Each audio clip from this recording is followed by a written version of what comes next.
On the brink of dismissal, the intern Lin Luo acquires a super gene system, transforming human genetics. When a group of arrogant level 9 extraterrestrial invaders descends upon Earth, they are met with the bewildering sight of a clan of ancestral superhumans. Thus, when Lin Luo leads humanity out of Earth, the entire universe trembles in fear. Chapter 1. Hidden Genes. Shall I begin with the good news or the bad news? In the conference room, General Manager Liu Chaochuan adjusted his glasses, casting a glance over all present at the table before his gaze briefly landed on Lin Luo, who stood at the back, only to quickly avert his eyes. As the sole intern of the company, there was no place for him in that room. While one might refer to him as an intern, it was widely understood that Lin Luo was merely a temporary worker, his educational qualifications too meager to secure a permanent position at the research institute.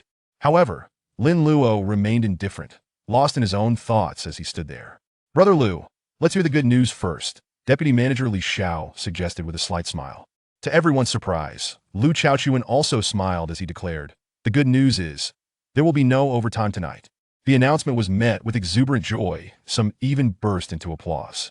Lin Luo, momentarily taken aback, thought to himself that perhaps this old man had finally come to his senses. It is worth noting that the company, known as Dongfang Biology, was essentially a research institute focused on viruses. A decade prior, a meteor shower struck Blue Star, unleashing a peculiar toxic gas known as G3, which altered the composition of the atmosphere. This gas specifically targeted humans, wielding devastating effects that caused genetic degradation, hastening aging, and ultimately leading to death. For the past 10 years, the world has been striving to conquer this toxic menace. Dongfang Biology was established with that very purpose in mind. In research institutes like this, overtime was a commonplace occurrence, sometimes extending up to 12 or even 24 hours. Here, the 996 work schedule was truly seen as a blessing. Liu Chaochuan raised his hand, silencing the room once more. Li Xiao, still smiling, inquired, "And what is the bad news?" "The bad news is," Liu Chaochuan's expression darkened as he continued, "we will no longer be working overtime from now on." Yay! Upon hearing this, the postdoctoral researcher Li Ru clapped her hands in excitement. But as she surveyed the surrounding silence, she quickly realized her error and weakly questioned, "Isn't that supposed to be good news?" The room fell silent, and Lin Luo couldn't suppress a cold smirk. Li Ru, who often flaunted her postdoctoral status in the institute, was truly lacking in quick wit. Liu Chaochuan, mindful of her position, refrained from reprimanding her and explained, "Due to our lack of progress over the past 3 years, the higher-ups will no longer allocate funding, and our research institute will be disbanded." As the words settled, everyone exchanged shocked glances, while Lin Luo remained unfazed. His reason for joining Dongfang Biology was to awaken a super gene system, and he had come here merely to utilize the institute's resources to refine his human gene map. In fact, a year prior, Lin Luo had already sensed that the toxic gas was not as straightforward as it seemed. As his human gene map became increasingly refined, he uncovered a significant issue. The complexity of this gas was staggering, primarily targeting human cognition. Relying solely on current medical technology, it was impossible to resolve. Lost in thought, Liu Chaochuan waved his hand, instructing, "Please gather your belongings. The representatives from Wang Guobiao will arrive shortly to collect the materials. Remember the rules. Nothing from the institute is to be taken outside." With that gesture, the attendees began to rise, and Lin Luo returned to his seat, gazing at the 3 documents before him. These contained his speculations regarding the G3 gas, along with extensive records on the hidden genetic sequences of humanity. Such knowledge was beyond the grasp of the world's leading biologists, only revealed through Lin Luo's progressively refined human gene map. What a pity, just one step away, Lin Luo sighed, realizing he was on the verge of creating an antidote for G3, one that could eradicate the virus entirely. Yet, he was merely an intern with a college diploma, fortunate to even be here, thanks to the kindness of General Manager Liu Chaochuan. "What are you doing?" A sudden exclamation jolted Lin Luo from his reverie. He looked up to find Li Ru glaring at the documents in his hands, admonishing, "Haven't you heard? Institute materials are not to be taken outside." Lin Luo turned around to meet Li Ru's disdainful gaze. Indeed, with the institute's disbandment, she could seek opportunities elsewhere, but for someone of Lin Luo's educational background, such prospects were non-existent. Thus, Li Ru showed no mercy. What she failed to realize was that, in Lin Luo's eyes, she was nothing more than an overqualified, incompetent masquerading as a returnee. Just then, several armed soldiers entered, the first of whom interrupted Lin Luo, barking, "Non-essential personnel, please vacate the premises immediately." Lin Luo recognized that the representatives from Wang Guobiao had arrived. This institute held a prestigious position classified as T1, while Dongfang Biology was merely T3, one of the nation's foremost research establishments. Casting one last glance at the three documents, Lin Luo ultimately stood up, slinging his small backpack over his shoulder as he made his way to the exit. He needed to undergo a brief inspection by the soldiers, and once assured that he carried no contraband, he departed. He held no concern for the three documents after all. The knowledge contained within had long been etched in his mind, and being an intern, his work would likely go unnoticed. Meanwhile, Li Ru watched Lin Luo's departing figure, her mind dismissing his earlier remarks. Her gaze grew increasingly contemptuous, and she muttered derisively, "A college dropout has no business being in a place like this." No sooner had her words left her lips than an elderly gentleman entered, prompting an immediate transformation in Li Ru's demeanor. For she recognized this man, Fang Zhenghua, one of China's most esteemed biological scientists. His status was unparalleled. Li Ru approached him with a beaming smile, eager to cultivate a connection that could elevate her career. "Professor Fang," she greeted warmly. Fang Zhenghua remembered Li Ru to some extent in his eyes. Her value was the most significant asset of the institute. He too was inclined to mentor promising newcomers, nodding slightly as he scanned the room before finally noticing the documents Li Ru had nearly discarded in the trash. "Did you write this?" he inquired. Li Ru hesitated, glancing at the papers in her hand, quickly concocting a response. She would never admit that the work of a mere intern had originated from her. With a perfectly crafted smile, she replied, "It's just some nonsensical scribblings from an ungraduated intern. I was about to toss it out. I've already prepared the important materials, especially regarding G3. Everything must be checked before disposal," Fang Zhenghua stated, taking the documents from her and perusing them. His initially indifferent expression shifted to one of grave concern as he completely disregarded Li Ru's words. In the next moment, his breathing grew rapid, as if he had been electrified by a surge of adrenaline. Chapter 2. S-Class confidentiality. Such a scene was hardly fitting for a man over 60. Beside him, Li Ru quickly inquired, "Old Fang, are you all right?" However, Fang Zhengnan appeared to be completely oblivious to her words. It was only after several moments that he turned around and said, "Stay here and remember, do not go anywhere." "All right." Li Ru was momentarily taken aback. She watched as Fang Zhengnan strode away briskly, and before departing, he admonished the soldiers nearby, "No one is to enter or exit this research facility without my orders. Remember, no one." Instantly, two soldiers approached Li Ru, their demeanor suggesting they intended to place her under house arrest.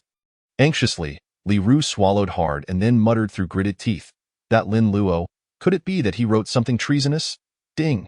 Collection of paramecium genes completed. Ding. Collection of laboratory mouse genes completed. Ding. Collection of cockroach genes completed. Ding. Reward points. 10,000. Congratulations to the host for unlocking the ability. Rapid Healing, Level 1. Lin Luo cast a glance at the rapid healing skill, and his eyes brightened instantly. He noticed it stated, "Your body can experience a slight acceleration in healing after sustaining injuries." Indeed, human genes can be rewritten. Lin Luo's heart surged with joy. Although this skill seemed somewhat trivial, he could feel the changes occurring within his body, confirming the system's claims were genuine, as long as he could gather and perfect more genetic blueprints. His abilities would continue to strengthen. It is worth noting that paramecium are classified as exceedingly primitive organisms, with relatively simple genetic blueprints. If he were to obtain higher-level specimens, the implications would be entirely different. With this thought, Lin Luo glanced at the system interface. Ding. Progress of the human gene blueprint. 70.70% seemed quite substantial, yet it had consumed nearly a year of Lin Luo's efforts due to the complexity of human genetics. His research did not focus on the genes currently known to humanity, but rather the concealed genes, those that could ultimately unlock human potential. Lin Luo pondered curiously what level of organism the human gene blueprint belonged to and what rewards the system might bestow upon him. Next, he scanned the points shop. After a year of diligent effort, he had accumulated a mere 50,000 points, which only allowed him to access the Level 1 shop. Though it was a Level 1 shop, it was still formidable, featuring top-tier equipment like the CNC gene analyzer for sale, devices that were rare and highly sought after in the global market. However, the points required were exceedingly high, with prices starting from over 100,000. Just as Lin Luo contemplated exiting, he noticed that the point shop had surprisingly unlocked some new items. Rapid Healing, Level 2 1 million points note. Enhances healing capabilities. Micro Strength, Level 110. 000 points note. Slightly increases strength. Micro Speed, Level 110,000 points note. Slightly increases speed. The system could function in such a manner? Lin Luo was momentarily stunned. Without a second thought, he purchased all the Level 1 enhancements.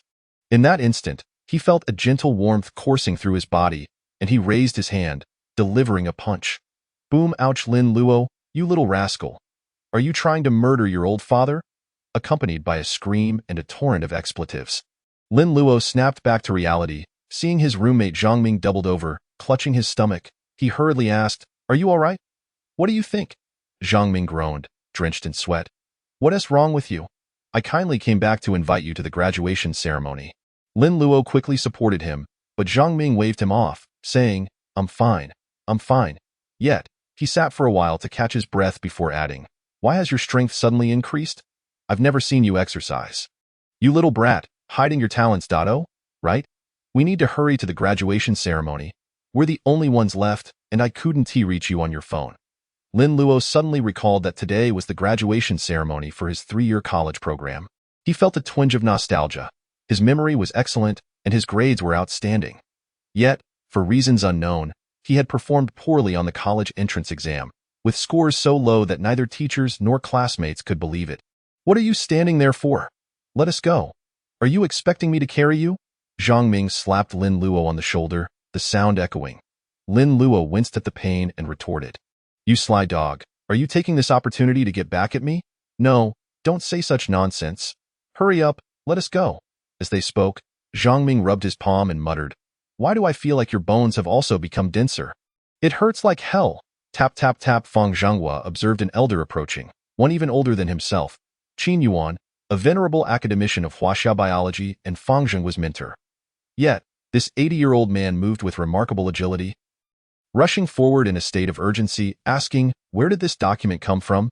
Before Fang Zhenghua could respond, Qin Yuan exclaimed, "The genes documented here reveal the direction of the human 24th chromosome. This suggests humanity may pursue new genomic explorations and developmental pathways. Do you comprehend what this implies?" Fang Zhenghua swallowed hard at first glance. He found the material far too profound, much of it beyond his understanding. He had not anticipated Qin Yuan's high regard for it. "Quickly tell me, where did this come from?" Qin Yuan pressed. Fang Zhenghua hurriedly replied, "It's from AT3 Research Facility, written by someone named Lin Luo." Lin Luo? Qin Yuan paused, having never heard the name before.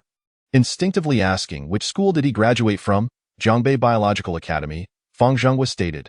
Jiangbei? Qin Yuan's mind raced through the names of prestigious institutions, ultimately halting. How come I've never heard of it? A Junior College. Fang Zhenghua coughed discreetly. Reminding him Junior College? Qin Yuan was taken aback, pointing at the document. "You're telling me this was produced by a junior college student?" I can't explain it either," Fang Zhenghua replied, that moment. Li Ru entered, escorted by 2 soldiers. She glanced at Qin Yuan, her eyes wide with disbelief. The kind of person who only appeared in elite textbooks was now standing before her. Qin Lao, Li Ru quickly bowed her head in greeting. "You are the chief researcher of Dongfang biology?" Qin Yuan inquired. "Yes," Li Ru responded hastily. "This document." Qin Yuan began, but Li Ru interjected. "This document was authored by Lin Luo personally. His actions are entirely his own and have no relation to me." Li Ru was in a state of panic, scrutinizing their expressions. Her last statement was emphasized intentionally to distance herself from Lin Luo. Qin Yuan and Fang Zhenghua exchanged glances, and Fang Zhenghua immediately understood. Stating, "I will investigate this right away." As Fang Zhenghua prepared to turn, Qin Yuan called him back. As he turned around, Qin Yuan said, "Have the people from the Confidentiality Bureau handle this matter. It must not be leaked. I want to know everything about this Lin Luo." "The Confidentiality Bureau?" Fang Zhenghua gasped in shock. Li Ru was oblivious to its significance, but Fang Zhenghua knew. The involvement of the Confidentiality Bureau indicated that this matter pertained to national security. It was classified as S-Class, Chapter 3, Supercriminal Huaxia Confidentiality Bureau. Li Donglai paced back and forth, surveying the scene. That moment, thousands of computers and personnel within the building were frantically searching for keywords. Lin Luo? Confidentiality Bureau.as The highest-ranking official of the Confidentiality Bureau, Li Donglai, was perplexed as to why Qin Yuan had issued a high-level operational request without any explanation. Just then, a beautiful woman with her hair tied up approached him, standing at attention and respectfully presenting a dossier. All the information has been compiled. Read it, Li Donglai commanded without looking back, his eyes fixed on the large screen. Handwriting analysis complete. It was written by Lin Luo. Lin Luo, 22 years old, junior college graduate, graduated this year from Jiangbei Biological Academy, parents deceased. As the woman read aloud, Li Donglai's gaze fell upon the young man's clear face displayed on the screen, his astonishment growing. A junior college student, a mere 22-year-old, could pose a threat to national security? A scar from a knife wound on his wrist, acquired at the age of 13. During high school, he exhibited no cheating behavior and maintained excellent grades. Yet, for reasons unknown, his college entrance exam scores were dismal, ultimately leading him to Jiangbei. If Lin Luo were present, he would undoubtedly break into a cold sweat, for the capabilities of the Confidentiality Bureau were truly formidable. Within just a few minutes, they had uncovered such details. Upon hearing this, Li Donglai raised his hand, signaling for the woman to cease her reading. Is Jiangbei far? He inquired. 3 hours by car, the woman replied, momentarily stunned before quickly adding, "We have already dispatched personnel." "No," Li Donglai stated decisively as he strode towards the exit. "I will go personally. I will prepare the vehicle." "The car is too slowed," Li Donglai spoke as he directly stepped out of the hall. Not casting a glance back. At that moment, the entire hall was enveloped in silence. What a remarkable identity Li Donglai possessed, yet he was actually going to meet a student in person. Upon reflection, it was understandable. In Huaxia, it had been a full 5 years since the Confidential Bureau had engaged in such a large-scale operation. In such departments, all was well when nothing was amiss. However, if something were to occur, it must inevitably be a matter of monumental significance. But what kind of upheaval could a mere college student cause? Was it a blunder? The woman lifted her gaze, stealing another glance at Lin Luo's photograph, her face revealing a hint of perplexity. Life is filled with dreams, each vibrant in its own way. In the blink of an eye, you are about to leave your alma mater and soar into society. The principal of Jiangbei Biological Institute stood before the assembly, eloquently expressing his hopes that everyone would ardently engage in the construction of a formidable nation. Below, the students listened, barely awake. Lin Luo sat at the edge of the venue, surrounded by his roommates and classmates. "Xiao Luo, I heard that the company you were at went bankrupt." "What a rough start." Lu Tao, seated not far away, laughed heartily, directly stating. As his words fell, several pairs of eyes turned towards him, revealing expressions of mockery. "Sure, what nonsense are you spouting?" Zhang Ming shot a glare at Lu Tao. He was the dorm leader, often referred to as boss by Lin Luo and the others. Lu Tao ranked third, while Lin Luo was fifth. Lin Luo was unfazed, responding, "Given how miserable I am, aren't you going to help me get a job at your father's company?"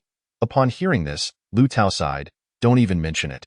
Getting into my dad's company is a challenge. I can only wait until I gain control over it."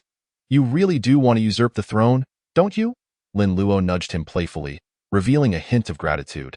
The 5 of them burst into laughter. The camaraderie among the class was average, but the bond among the 5 in their dormitory had always been strong. Occasional banter was well understood. Zhang Ming continued to inquire, "What will you do now? Can you still obtain your internship certificate?" Lin Luo paused. In truth, he had never considered pursuing an internship certificate, nor had he even mentioned it to Lu Chaochuan. His future undoubtedly lay in delving deeper into genetic technology. Noticing the concerned gazes of his 4 friends, Lin Luo hesitated to speak but ultimately said, "Rest assured, do you think I would starve?" Just as he finished speaking, the counselor shot them a stern look, signaling them to be quiet. Meanwhile, the graduation ceremony reached its climax. Every year, Jiangbei College showcased several figures of prominence from the student body as exemplary role models. Although it was merely a vocational college, many students hailed from influential families, and they would often receive certain privileges. For instance, opportunities to study abroad or to attain special honors. As these distinguished students took the stage, a convoy of 20 police cars, sirens blaring, arrived at the entrance of Jiangbei Biological Institute, startling 2 security guards who were outside smoking and slacking off. Upon seeing this, They hurried over and were astonished to find that the first car had Zhao Xinliang, the director of the Jiangbei Municipal Public Security Bureau, stepping out. The two guards, well acquainted with him, rushed forward, only to see dozens of policemen dispersing in all directions. Zhao Xinliang, holding a cell phone, spoke with grave seriousness. The Jiangbei branch has completed the lockdown of Jiangbei Biological Institute, awaiting further instructions from superiors. Upon hearing this, the two guards trembled and feared the lockdown. Superiors. Could it be that Jiangbei Biological Institute had harbored a heinous supercriminal? They felt anxious yet understood. Something monumental was about to unfold within the institute. Meanwhile, at a villa in Jiangbei, Li Ru had yet to grasp the situation when several soldiers clad in distinctive uniforms, emblazoned with a dragon totem, approached. Upon entering, they immediately handcuffed her. "What are you doing?" Li Ru panicked, attempting to struggle, but her feeble efforts were utterly futile against them. Qin Yuan and Fang Zhenghua paid no heed to her cries as she exclaimed, "My mentor is a professor at Tsinghua University, and my uncle is the mayor of Sanjiang City." Upon hearing this, Qin Yuan's expression remained impassive as he said, "You have seen this document, correct, Li Ru?" Bewildered by his question, only began to comprehend the gravity of the situation when she met Qin Yuan's gaze. His eyes were laced with a murderous intent, as she was escorted away by the two soldiers. She trembled uncontrollably, unable to fathom why things had escalated so drastically. Was she truly being placed under house arrest simply for glancing at a document? "What exactly was that document?" she hastily said. "I actually have a poor memory." "You, a returning PhD, claim to have a poor memory?" Qin Yuan's tone was icy. "I obtained my doctorate through connections," Li Ru blurted, her sanity slipping away. Qin Yuan, now even angrier, despised such academic fraudulence, and with a decisive gesture, signaled for her to be taken away. Once she had been completely removed, Qin Yuan instructed, "Put all efforts into sealing this matter. Nothing from that document must leak. Li Ru has seen its contents, so investigate her background thoroughly, if necessary. We cannot take any risks. If this information were to be released, it could spark a world war." Fang Zhenghua, absorbing Qin Yuan's words and sensing the deadly seriousness behind them, stood frozen, as if encountering his mentor of 20 years for the first time. Just moments ago, Li Ru had claimed her significant background, yet Qin Yuan appeared unfazed. To Fang Zhenghua, Qin Yuan had always been a man of gentle disposition. Yet the importance of this document had ignited a lethal resolve within him. That moment, a soldier entered, saluting and announcing, "The handwriting has been verified to belong to Lin Luo. The personnel from the Confidential Bureau are en route to Lin Luo's institute." The head of Dongfang Biological, Lu Chaochuan, had been detained. Upon hearing this, both Qin Yuan and Fang Zhenghua struggled to maintain their composure. It was indeed Lin Luo's writing. The word settled, Lu Chaochuan was brought in, visibly anxious, swallowing hard as he pondered what misfortune had befallen him this year. Not only had the research institute been disbanded, but had he also made a mistake warranting accountability? Recalling the mention of Lin Luo, he immediately declared upon entering, "All matters concerning Dongfang Biological are my responsibility and do not involve anyone else. If there are issues, they should be directed at me." Chapter 4. Special Department. Lu Chaochuan's heart raced as he spoke. Qin Yuan and Fang Zhenghua narrowed their eyes, regarding him with a measure of appreciation. At least this director demonstrated a sense of responsibility. "Do you know Lin Luo?" Fang Zhenghua inquired. "I know him," Lu Chaochuan replied. Coming to his senses, "He is an intern at my institute." "How well do you know him, for instance?" Qin Yuan pressed. "His origins, background, abilities." "Ah?" Lu Chaochuan was taken aback, realizing the potential implications, and quickly responded, "I'm not clear on his background. But Lin Luo is a fine young man. I hired him because I saw him helping an elderly lady across the street. If there's been a misunderstanding, we can address it gradually. Do not panic." Qin Yuan interrupted, shaking his garments. Lu Chaochuan observed Qin Yuan's academic robes, swallowing hard. It was hard not to feel nervous. This man was a national figure, while he, Lu Chaochuan, was merely a bankrupt manager. Lin Luo is not at fault. On the contrary, he might have accomplished something significant. Qin Yuan smiled, saying, "If this is true, perhaps your research institute will not disband and may even earn merit." Lu Chaochuan stood there, bewildered, thinking about how Lin Luo had often slacked off at work, yet was now being credited with an achievement. Pondering this, he weakly asked, May I inquire what at this moment? Fang Zhenghua smirked and asked, do you genuinely wish to know? Seeing that glint in his eye, Lu Chaochuan broke into a cold sweat. Understanding the subtext, he cleared his throat and immediately stated, a year ago, I received Lin Luo's resume, and it all began. Fang Zhenghua's implication was clear. Knowing too much could pose a threat to his life. However, upon reflection, it was evident this was a matter of utmost importance. After all, the individual standing before him was a person of national significance. On the stage of the square, 10 individuals stood tall and proud. Some were the favored children of heaven, others scions of the powerful, and still others heirs of wealthy merchants. Perhaps their starting points were similar to those of everyone present, yet their destinies would undoubtedly diverge from the rest.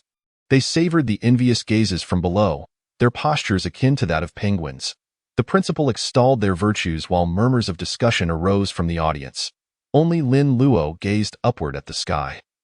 Lin Luo, are you all right? Zhang Ming observed Lin Luo staring into the sky for an extended period. Lin Luo slightly squinted, as the sound of a distant roar reverberated in his ears. The noises emanated from above. Yet when he looked up, he saw nothing. Could it be that he was experiencing hallucinations? Rubbing his temples, Lin Luo was jolted by Zhang Ming's pat, who called out, Hey, do you hear me? The voice resonated in his ears like a booming speaker, prompting Lin Luo to uncomfortably rub his ears and retort, Are you trying to deafen me? It isn't that exaggerated. Zhang Ming chuckled, not believing that his voice was particularly loud. At that moment, Lin Luo inquired, Did you hear any sound? Zhang Ming was momentarily taken aback, then shook his head. However, Lu Tao stood up and exclaimed, What is that? Before he could finish his sentence, the sound of approaching cars filled the air. Lin Luo looked up to see a convoy of police cars, no fewer than 40 in total. The crowd erupted in excitement. What was happening? Surely they weren't here to arrest the principal. Nonsense. Deploying so many police vehicles could only indicate a high-profile criminal. The principal, with his portly figure, would struggle to flee. Did they truly require such a large force? Amidst the rising clamor, the most anxious of all was the principal on stage. If a serious incident occurred, his position would be in jeopardy. He hastily signaled the teachers to quiet the students' discussions and hurried down to the crowd. Among them, he spotted Director Zhao Xinliang and quickly approached him, asking, What brings you here? Zhao Xinliang surveyed the principal and then the sky, stating, Clear the crowd in the southeast corner, quickly. The principal paused, nodded, and instructed the school leaders behind him to comply. As the southeast corner was cleared, a thunderous noise suddenly erupted from above, prompting everyone to look up in unison. It was a helicopter. Indeed, it was. This type of helicopter, which I had seen introduced on Douyin, belonged to the military. Judging by its model, it appeared to be the latest 7th-generation military helicopter. This must be a joke. At this moment, even the teachers could no longer contain the students' excitement, as they were captivated by the aerial display of helicopters. The expressions of the principal and the other leaders turned increasingly grave. The involvement of the police was one thing, but the military's involvement in such a significant affair would surely spell doom for their positions. The leading helicopter circled around before ultimately descending in the southeast corner. Upon reaching a certain altitude, it lowered a rope, and then 3 individuals began to descend from it. True soldiers. Their uniforms were striking. What branch did they belong to? A dragon emblem? Could they possibly be special forces? The crowd buzzed with astonishment. Even the military enthusiasts among the students struggled to identify the unit, while some girls were left starstruck. Lin Luo, however, appeared contemplative. It seemed he had not merely imagined the sounds. His hearing had become remarkably acute. Having previously spent 50,000 in the system's points mall to exchange for several first-class items, it appeared the effects were finally manifesting. Would I truly become a non-human? Lin Luo glanced at his hands, then thought fleetingly. No, I should be a superhuman. At that moment, Zhao Xinliang hurried forward to greet the foremost figure, Li Donglai, saluting with unease as he said, Report, all personnel have been secured. We await further instructions. Li Donglai cast a glance at Zhao Xinliang, who gulped at the intensity of his gaze. Military personnel were indeed different. Having seen battle, their eyes and demeanor were undeniably intimidating. Are we to apprehend a criminal? Zhao Xinliang feigned courage in his inquiry. We are looking for a student, Li Donglai replied coolly. His words astonished both Zhao Xinliang and the principal standing nearby. What student could possibly warrant military intervention? At that moment, the murmurs among the crowd grew louder as they realized a grave situation was unfolding. Some attempted to record the event on their phones, only to find their devices rendered useless, displaying nothing but static. They were not foolish. They understood this was due to military interference. This must be an exceptionally elite unit, undoubtedly from some special department. A military enthusiast's eyes sparkled with excitement. The principal, witnessing the uproar among the students, felt his face flush with anxiety, urgently signaling for the leaders to manage the situation. Turning back, he asked, which student has offended you? I shall hand him over immediately. Unexpectedly, Li Donglai scanned the dense crowd, donned a pair of glasses, and soon his lenses glinted with a flash of light as he focused intently on Lin Luo's direction. Such advanced facial recognition technology was no novelty in his hands. Just in time. Lin Luo was also gazing at him. No need. I have found him, Li Donglai said with a slight smile as he strode forward. In that instant, Zhao Xinliang and the principal felt their hearts race with trepidation. They both understood that if someone who had offended the military were indeed present, they would undoubtedly share in the consequences. Chapter 5. The son of a big shot. Li Donglai approached step by step, causing the students to swallow hard. So impressive. To witness the formidable presence of special forces up close stirred a deep sense of admiration and respect within them. Yet, Li Donglai's focus remained solely on Lin Luo. Lin Luo furrowed his brow. Upon hearing the helicopter, he had already suspected they were searching for him. However, he could not fathom how he had been discovered. After all, he had previously sent several papers regarding concealed genes to the Biological Bureau in hopes of receiving better assistance, but alas, they had all vanished without a trace. Li Donglai halted directly in front of Zhang Ming, who was so startled he stammered, I am a law-abiding citizen. At that moment, Lin Luo and Li Donglai locked eyes, the latter clearly more intrigued by Lin Luo. Few dared to maintain direct eye contact with him. As a soldier who had fought on the battlefield for decades, his aura was not something a mere student could withstand. Hello, Mr. Lin Luo. My name is Li Donglai. Here is my identification, Li Donglai said with a smile. Extending his credentials, Lin Luo glanced at it, his pupils constricting. The Secret Service, a department I had never heard of. Lin Luo refrained from voicing his thoughts. The absence of a departmental name implied that it belonged to one of the clandestine agencies. They were seeking Lin Luo? The surrounding students, including Zhang Ming, were utterly dumbfounded. Lin Luo was not particularly remarkable in class, yet he was being sought by a military heavyweight. For a moment, they felt as though they were blind. There are some matters that cannot be discussed here. I would like to have a word with you, Li Donglai stated. Lin Luo pondered. Given the current circumstances, the human gene map remained incomplete, yet the military had come to him. It would be advantageous to leverage state resources to expedite the project's completion. After all, based on Lin Luo's sharp insights over the years, he had foreseen that the future world would undoubtedly be tumultuous. Thus, he needed to accelerate his efforts. Lead the way, Lin Luo said calmly. The two agents beside him were momentarily taken aback, having not expected Lin Luo to maintain such composure in front of Li Donglai. They quickly moved ahead to clear a path, while the other students stepped aside, their eyes fixed on Lin Luo.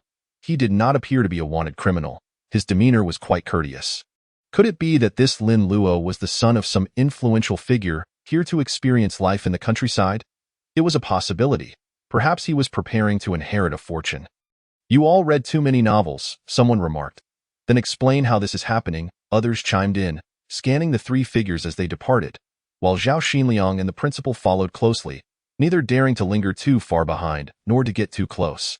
After walking several hundred meters, Li Donglai suddenly halted, prompting Lin Luo to stop as well. Li Donglai asked, besides you, does anyone else at this school know about those three documents? Lin Luo paused, lifted his gaze to meet Li Donglai's. His brow furrowing slightly, he understood the implication behind Li Donglai's words, though he had not anticipated such a direct approach.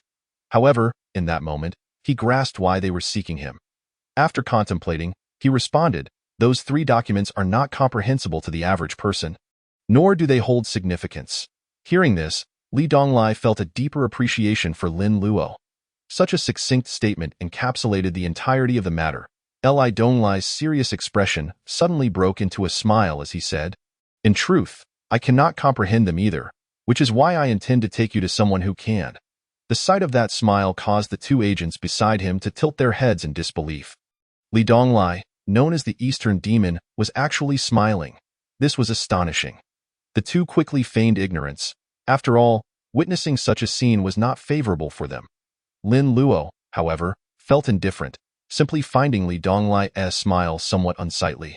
Meanwhile, Li Donglai gestured for Zhao Xinliang to approach, stating, "This matter does not concern you. I do not wish for any media to mention today's events." "Understood," Zhao Xinliang replied, nodding vigorously. "The helicopter is inconvenient. Your vehicles." Li Donglai began, but Zhao Xinliang immediately grasped the implication, saying, "We have as many vehicles as you need." Li Donglai nodded, accepting their keys and departing with Lin Luo. As the car engine started, and they gradually drove away. Zhao Xinliang felt his legs weaken, nearly collapsing to the ground, prompting the principal to rush to his side, asking, "Are you all right?" Zhao Xinliang said nothing, merely exchanging a knowing glance with the principal. They both understood that they had just experienced the most perilous day of their lives. "Let us proceed with the graduation ceremony. Remember to destroy all records related to Lin Luo," Zhao Xinliang cautioned. "Destroy? What if they need to follow up? Do you think they will be unable to trace those documents?" Zhao Xinliang scoffed. The principal awoke with a start. The two individuals exchanged a silent understanding and parted ways, neither of them daring to broach that particular question. Who, precisely, is Li Donglai? Meanwhile, in the square behind them, the buzz of conversation had reached a fever pitch, and among the throng, the most resplendent figures were the four brothers from Lin Luo's dormitory. At this moment, the four stood tall and proud. "I tell you, when I first laid eyes on Lin Luo, our dorm's fifth member, at the beginning of the school year, I knew he was exceptional. This lad doesn't snore at night. I recognized immediately that he was no ordinary person. Let me tell you, Lin Luo is quite the enigma. He once confided in me some intriguing information." As they began to speak, the students erupted in astonishment, their expressions revealing a collective epiphany, in the distant convoy of silence. Lin Luo and Li Donglai occupied the back seat. Li Donglai was intimately familiar with Lin Luo, with the sole mystery remaining being how Lin Luo had acquired those 3 documents that had caused such a stir with Qin Yuan. As for Lin Luo, he remained entirely unaware of Li Donglai's background. After a moment of contemplation, he broke the silence, asking, "What sort of place is this secret bureau? Knowing might just cost you your life." Li Donglai replied with a chuckle, "Is it customary for you agents to speak so assertively?" Lin Luo retorted, somewhat incredulous, "Aren't you afraid?" Li Donglai inquired, "Taken aback, I believe my life holds more value at this moment than yours." Lin Luo responded, casting a scrutinizing glance at Li Donglai, his demeanor surprisingly more assertive. The agent driving the vehicle, upon hearing this exchange, gripped the steering wheel tighter, beads of cold sweat forming on his brow. Had Lin Luo always been this audacious, to dare speak such words to the Oriental demon? The last person who addressed him in such a manner now had grass growing taller than him at their grave. Chapter 6. A divine revelation. Li Donglai fixed his gaze on Lin Luo, yet Lin Luo remained unfazed. Li Donglai's expression shifted dramatically as he said, "You are correct. If someone were to attempt to assassinate you now, I would be the first to perish. However, you have no idea how much I know or what I possess," Lin Luo countered. "That is of little consequence," Li Donglai replied earnestly. "What matters is that you can assist this nation." Upon hearing this, Lin Luo fell into contemplative silence, a newfound respect dawning upon him. What does it mean to be a soldier? They eternally place their country first. Their lives belong to the nation. They traveled in silence until they arrived at a modest-looking building. However, once the vehicle entered, Lin Luo beheld a different world within. This was one of the Secret Bureau's clandestine branches, Li Donglai explained. "The Secret Bureau is akin to the Intelligence Department in Huaxia, but our primary responsibility is to ensure the safety of certain individuals and to handle matters pertaining to national security." Li Donglai spoke nonchalantly, yet Lin Luo instantly comprehended the remarkable stature of the Secret Bureau. "You truly hold me in high regard," Lin Luo remarked with a wry smile. As the vehicle halted, Lin Luo prepared to open the door, only to find it swinging open on its own, revealing Lu Chaochuan. "Director," Lin Luo gasped, taken aback by the unexpected presence. He held Lu Chaochuan in high esteem. The man was exceptionally capable, possessing a strong sense of responsibility and remarkable interpersonal skills. "Please, spare me such formalities," Lu Chaochuan urged in a hushed tone. You, my young friend, are quite the concealed talent. You nearly frightened me to death. Realizing Lin Luo's current status, Lu Chaochuan swiftly adjusted his tone. That moment, Li Donglai passed by, prompting Lu Chaochuan to stand straight and promptly silence himself. After you, Li Donglai gestured. Lin Luo exchanged a nod with Lu Chaochuan before proceeding forward. They entered the elevator, ascending to the 18th floor. Upon exiting, they were greeted by an extraordinary sight.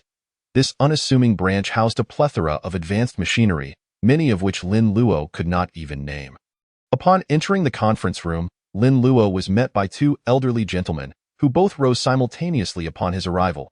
You're here, Feng Zhenghua exclaimed with unbridled joy. Qin Yuan, rising unsteadily, was quickly supported by Feng Zhenghua. I am fine, just help me over there, Qin Yuan insisted, visibly excited. Lin Luo, however, was taken aback. Feng Zhenghua was a textbook figure, and Qin Yuan was a titan in the field of biology. He quickly stated, Lin Luo, I present my respects to both esteemed elders. As Qin Yuan and Feng Zhenghua observed Lin Luo's unyielding demeanor, they were greatly impressed and invited him to sit. Please, take a seat. In academia, age is secondary to knowledge. In fact, Qin Yuan even offered to assist Lin Luo in sitting down. Lin Luo, however, humbly declined, pulling out a chair for them first. Only after they were seated did he take his own place. Qin Yuan, unable to contain his eagerness, picked up the 3 documents and, like an inquisitive student, asked, quickly, tell me how you discovered the 24th chromosome. At this moment, Lin Luo regarded the 2 elders and inquired, how much of the human genome do you believe our current technology has explored? After pondering, Qin Yuan replied, perhaps around 70%. This was a rather conservative estimate. Feng Zhenghua nodded in agreement. After all, the human body's structure is not overly complex, and the exploration had indeed come close to completion. Unexpectedly, Lin Luo raised a single finger. 0.1%. Feng Zhenghua paused, swallowing hard. Lin Luo corrected him. No, it is less than 1 billionth. As these words fell, the expressions of both elders shifted dramatically, their previously appreciative looks transforming entirely. While they had treated him with courtesy and respect, surely he could not be so audacious as to boast so brazenly. Li Donglai had no interest in their discussions. He moved to the adjacent command room where numerous tasks awaited his attention. After confirming Lin Luo's background, no dubious expenditures, no unusual income, no special affiliations. The entire staff of Oriental Biology was accounted for, and the machine was meticulously reviewing each individual who had accessed those documents. Media resources had been mobilized, and all video footage related to today's events in Jiangbei had been expunged from every platform. Listening to the agent's report beside him, Li Donglai remained silent until, after the 3rd sentence, he interjected, what does the higher-up say? Everything is at the discretion of academician Qin Yuan, the agent replied. Li Donglai nodded. Taking a seat as he glanced once more at Lin Luo's documents, the agent continued, as for how Lin Luo acquired these materials, we have yet to uncover any information. Perhaps Li Donglai narrowed his eyes and simply uttered one word, wait. The agent paused. Li Donglai continued thoughtfully, not everything requires immediate understanding. The agent, enlightened, promptly saluted and departed. At that moment, Li Donglai cast his gaze toward the conference room next door. This meeting of 3 could potentially result in a significant decision: the addition of another name to the Secret Bureau's protection list. It was worth noting that the current list contained fewer than 5 individuals, and even someone of Qin Yuan's stature was not included among those afforded protection. The 2 elders were not without reason in their ire. Lin Luo's assertions effectively belittled the advancements of their predecessors in biological technology, reflecting a profound disrespect. Feng Zhenghua was on the verge of losing his temper when Qin Yuan interjected. Why do you say that? Even if the 24th chromosome is discovered, it merely adds 1 more to the count. Lin Luo remained silent, rising to circle around Qin Yuan. Elder Qin, how many years do you believe you have left to live? Upon hearing this, Feng Zhenghua was incensed, ready to chastise Lin Luo for such an outrageous inquiry. Sit down. Qin Yuan commanded sharply, compelling Feng Zhenghua to comply. He pondered before replying, after examination, I am told that under normal circumstances, I could live for 8 more years. However, since I love my work, that may be reduced to 5. After a moment, Qin Yuan added, modern biological technology is remarkably advanced. Predicting a person's lifespan is not particularly challenging. We can even ascertain, 30 years in advance, what ailments a person may develop.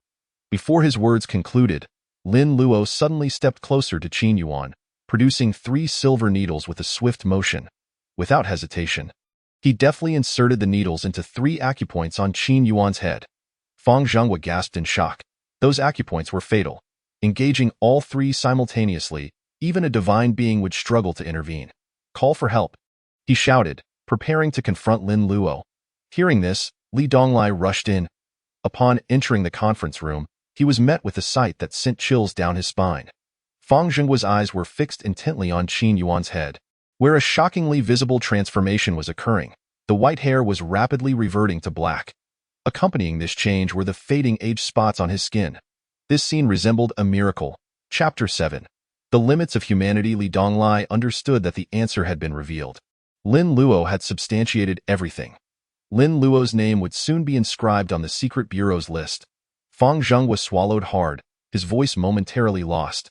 Yet, Qin Yuan, observing his own hands, trembled violently, his heart racing with excitement that was indescribable. The limits of humanity lay not in the brain, but in lifespan. For a top-tier scientist, life itself is paramount. He could scarcely believe he was regaining youth. He looked up at Lin Luo as though gazing upon a deity. Exclaiming, "How did you accomplish this?" Lin Luo glanced at the documents on the table and replied, "This is the effect of the 24th chromosome." Lin Luo had long since unlocked all the information regarding the 24th chromosome. A reward bestowed upon him by the system upon the completion of his mission, aptly named retrospection. It is common knowledge that the 3 acupuncture points on the head are fatal. However, no one had ever dared to attempt simultaneous acupuncture at all 3 points. Meanwhile, Fang Zhenghua and Qin Yuan remained in a state of disbelief. If what Lin Luo said were true, then the world was indeed on the brink of transformation. Tianjin City, as the capital of China, bustled with its usual clamor and prosperity. A covert agent alighted from a vehicle, hastily clutching a massive metal box as he dashed into a towering building. Yet, scarcely had he set foot inside when dozens of soldiers emerged from seemingly nowhere, attempting to intercept the agent bearing the box. Until the agent produced a token in that instant, every soldier stood still, deterred from obstructing him in the slightest. Minutes later, the agent positioned himself at the entrance of an office. The nameplate on the door reading, Strategic Bureau. Inside, a middle-aged man sat at a desk. He cast a glance at the agent's token, momentarily taken aback, and inquired, "Where is Li Donglai?" To address Li Donglai so directly implied a status not inferior to his own. His name was Wu Wenba, the head of the Strategic Bureau. This bureau orchestrated the nation's various sectors, wielding immense power over economic and developmental matters. The agent, bowing slightly, presented the box without uttering a word. Wu Wenba understood that silence indicated either ignorance or the inability to speak. He accepted the box and took a cursory glance. This metal box was no ordinary container. It was crafted from the world's highest precision diamond, capable of preserving its contents beneath molten lava for extended durations. The only force capable of obliterating it was a nuclear explosion. Thus, whatever lay within was assuredly of the utmost secrecy. Upon receiving the box, the agent saluted and exited, closing the door behind him. Wu Wenba then entered a password and opened the box. Inside, contrary to his expectations of some precious artifact, lay merely a single sheet of paper. A surge of curiosity washed over him. A mere sheet of paper did not warrant such a secure enclosure. He picked it up and unfolded it, causing his hands to tremble. He swiftly grabbed the phone and dialed a number he believed only wartime would necessitate.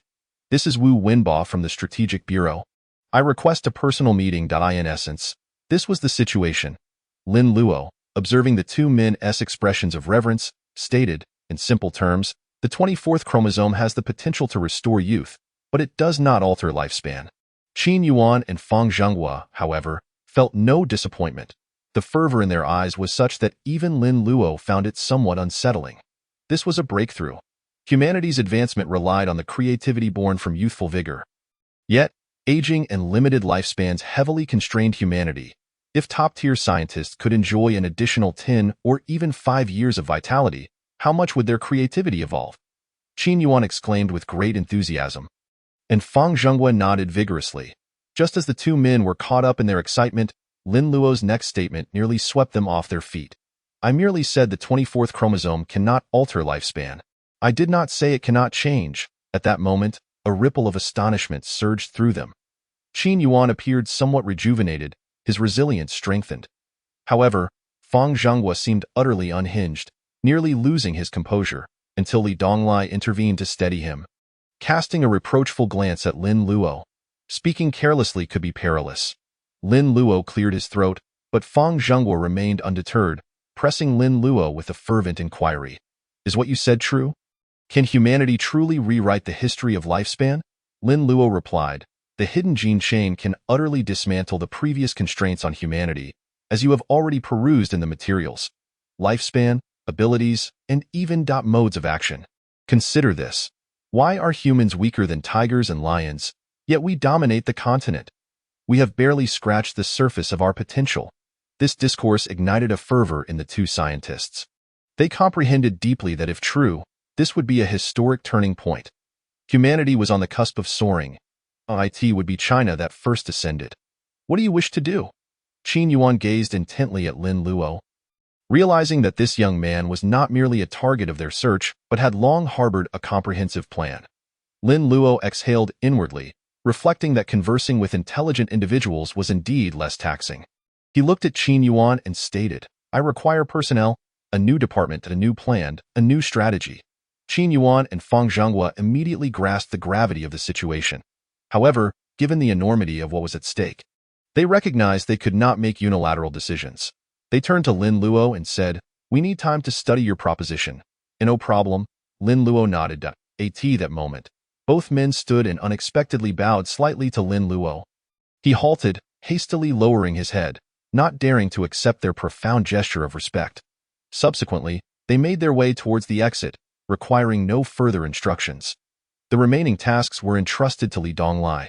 After they departed, Lin Luo turned to Li Donglai and asked, why aren't you following them?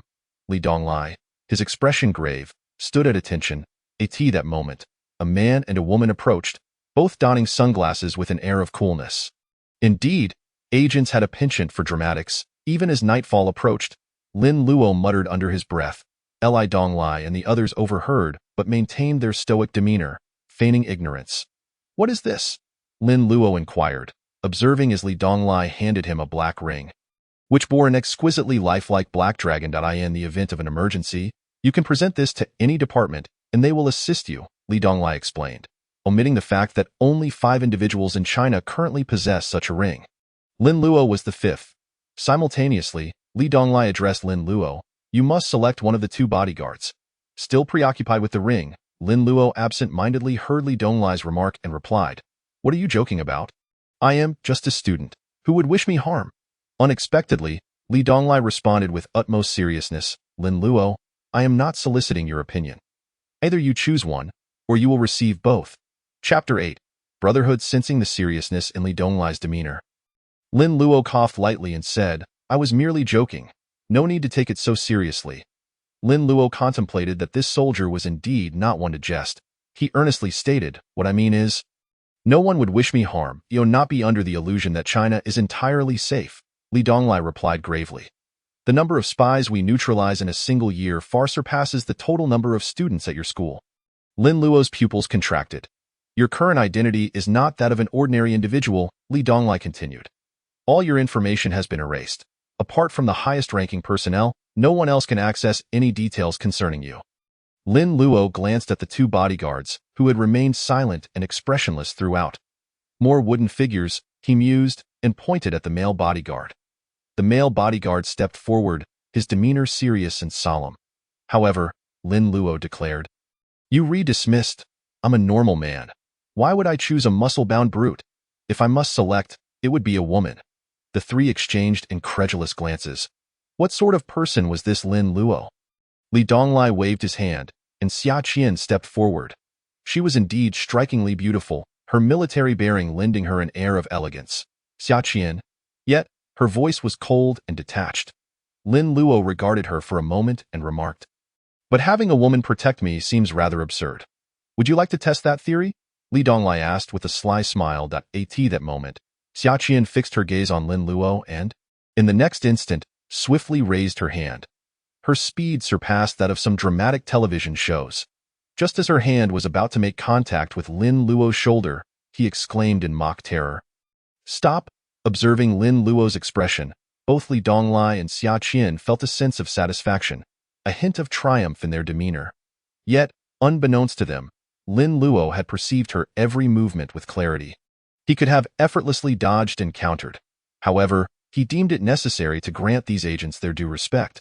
This recent display was merely a test. The outcome validated the 5,000 points he had expended in the system. His physique now likely surpassed that of these special forces operatives. Still, they were professionals, and while he felt unfazed, he recognized their innate concerns for their own safety. As long as you require her assistance, she will ensure your life remains undisturbed, Li Donglai assured. Lin Luo maintained a facade of feigned anxiety, conceding, all right, I will take her." Afterward, Lin Luo inquired, "Before the results are released, may I step outside for a stroll?" "Of course, that is not an issue," Li Donglai responded. "N01 can impose restrictions upon you. Once the results are available, you will be notified, and an aircraft will be arranged for you." "What if the higher-ups disapprove?" Lin Luo questioned. Li Donglai contemplated for a moment before speaking without hesitation. "You will receive a confidentiality agreement, for your background is sufficiently pristine, thus you will not be subjected to surveillance." Lin Luo smiled faintly, his satisfaction fleeting as he glanced at the HW phone, only to find it displaying a black screen, which left him feeling rather perplexed. Evidently, the level of confidentiality here was extraordinarily high. No wonder he hadn't heard anyone mention turning off their phones upon entry. As Lin Luo exited through the door, he suddenly turned back, with Xia Qian closely trailing behind. With every step Lin Luo took, she mirrored him. He halted, and she too came to a stop. Lin Luo turned his head, and she followed suit, yet he commanded, "You stay right here." Xia Qian stood still. Lin Luo then proceeded towards Li Donglai, contemplating briefly before murmuring, "Brotherly, is this Xia Qian your apprentice?" "How did you know?" Li Donglai replied, astonished. No wonder she seemed so wooden. Lin Luo felt a wave of embarrassment, musing to himself that it seemed like a case of a flower blooming in a cow dung patch as he departed. Meanwhile, Li Donglai was left bewildered. His relationship with Xia Qian was purely that of teacher and student. What on earth was Lin Luo rambling about? At Jiangbei Academy, Lin Luo was unlikely to return. Zhang Ming gazed at the entrance, his face occasionally betraying hints of worry and sorrow. He was concerned for Lin Luo's safety and saddened by the impending separation. "This guy can't even be bothered to join us for a farewell meal." "Pretending to be a brother," Lu Tao exclaimed angrily. "All right, enough of that," the second brother sighed. "If he doesn't come back, the four of us will eat, and we'll send him the bill later." "Ha ha ha, second brother. You're truly wicked," someone chimed in. "Makes sense. Who told that rascal not to return?" As this statement hung in the air, laughter erupted among the four, though intertwined within their mirth were undertones of sadness, regret, and reluctance that were palpable. Eventually, they gathered their belongings, and the only remaining item in the dormitory was Lin Luo's bed. Zhang Ming was the first to step outside. He glanced back, then pulled a cigarette from his pocket and lit it. Taking deep drags as he exhaled the smoke, he reflected on the past 3 years of youth and couldn't help but chuckle to himself. "Give me one," the second and fourth brothers approached. Taking a cigarette and lighting it expertly, Lu Tao joined them, but he clearly struggled with smoking, coughing on his first puff, which elicited laughter from the others. The four men leaned against the railing, enveloped in silence. At this moment, silence spoke volumes. Suddenly, a hoarse voice interrupted, "You lot, don't you know smoking is prohibited on campus?" The four were startled, hastily extinguishing their cigarettes. Zhang Ming sensed something was amiss. The dormitory supervisor's voice was not quite right. He turned around, his eyes lighting up with excitement. At the end of the corridor stood Lin Luo, beaming at them. "You little rascal, daring to play tricks on me." Zhang Ming charged forward, and the other three quickly followed suit. In that moment, the 5 men were caught in a playful scuffle, laughter filling the air. The only one outside of this scene was Xia Qian, standing straight and observing them, her expression devoid of emotion. Was the joy of men truly this simple and juvenile? Chapter 9. Academic dispute. "I thought you weren't coming back," Zhang Ming said, wrapping an arm around Lin Luo's neck. "Old 3 said he would treat us to a farewell feast at a 5-star hotel. If I don't come back, am I still a person? Lin Luo chuckled at it. I just said that because I was drunk. It doesn't count, Lu Tao replied, his face flushed with urgency. The group erupted in laughter. However, the perceptive fourth brother noticed Xia Qian's presence and quietly inquired. Old Five, what's the situation? Are you hiding a treasure? Zhang Ming and the others turned to look, equally astonished. In Xia Qian's presence, even the most beautiful campus flower seemed overshadowed.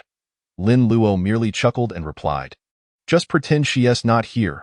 Upon hearing this, the four understood.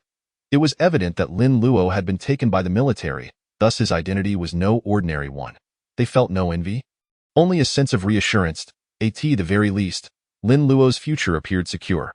Lu Tao then teased, oh no, now I feel like I lack the confidence to talk to you. I'm scared you might send the army to apprehend me tonight.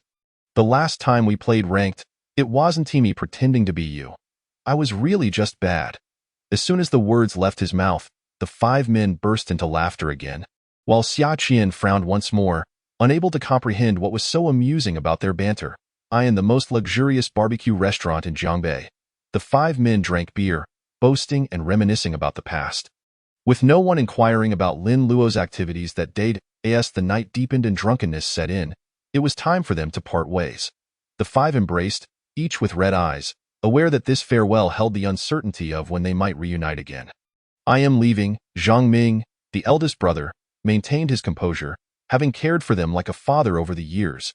He embraced each of them before departing. I'm off too, the second brother said, dragging along his modest suitcase. Coming from a rural background, he had always faced hardships in his freshman year. He had failed to secure financial aid, but Lin Luo had approached the counselor and, along with Zhang Ming and the others, provided the funds, leading the counselor to feign that the second brother had successfully applied. Though this day, he remained unaware of the matter. Don't forget to come visit me, Lu Tao lamented, his face sorrowful. Normally impulsive and talkative, with a privileged background, he was the one least to worry about. He climbed into a BMW, tears in his eyes, not daring to look back.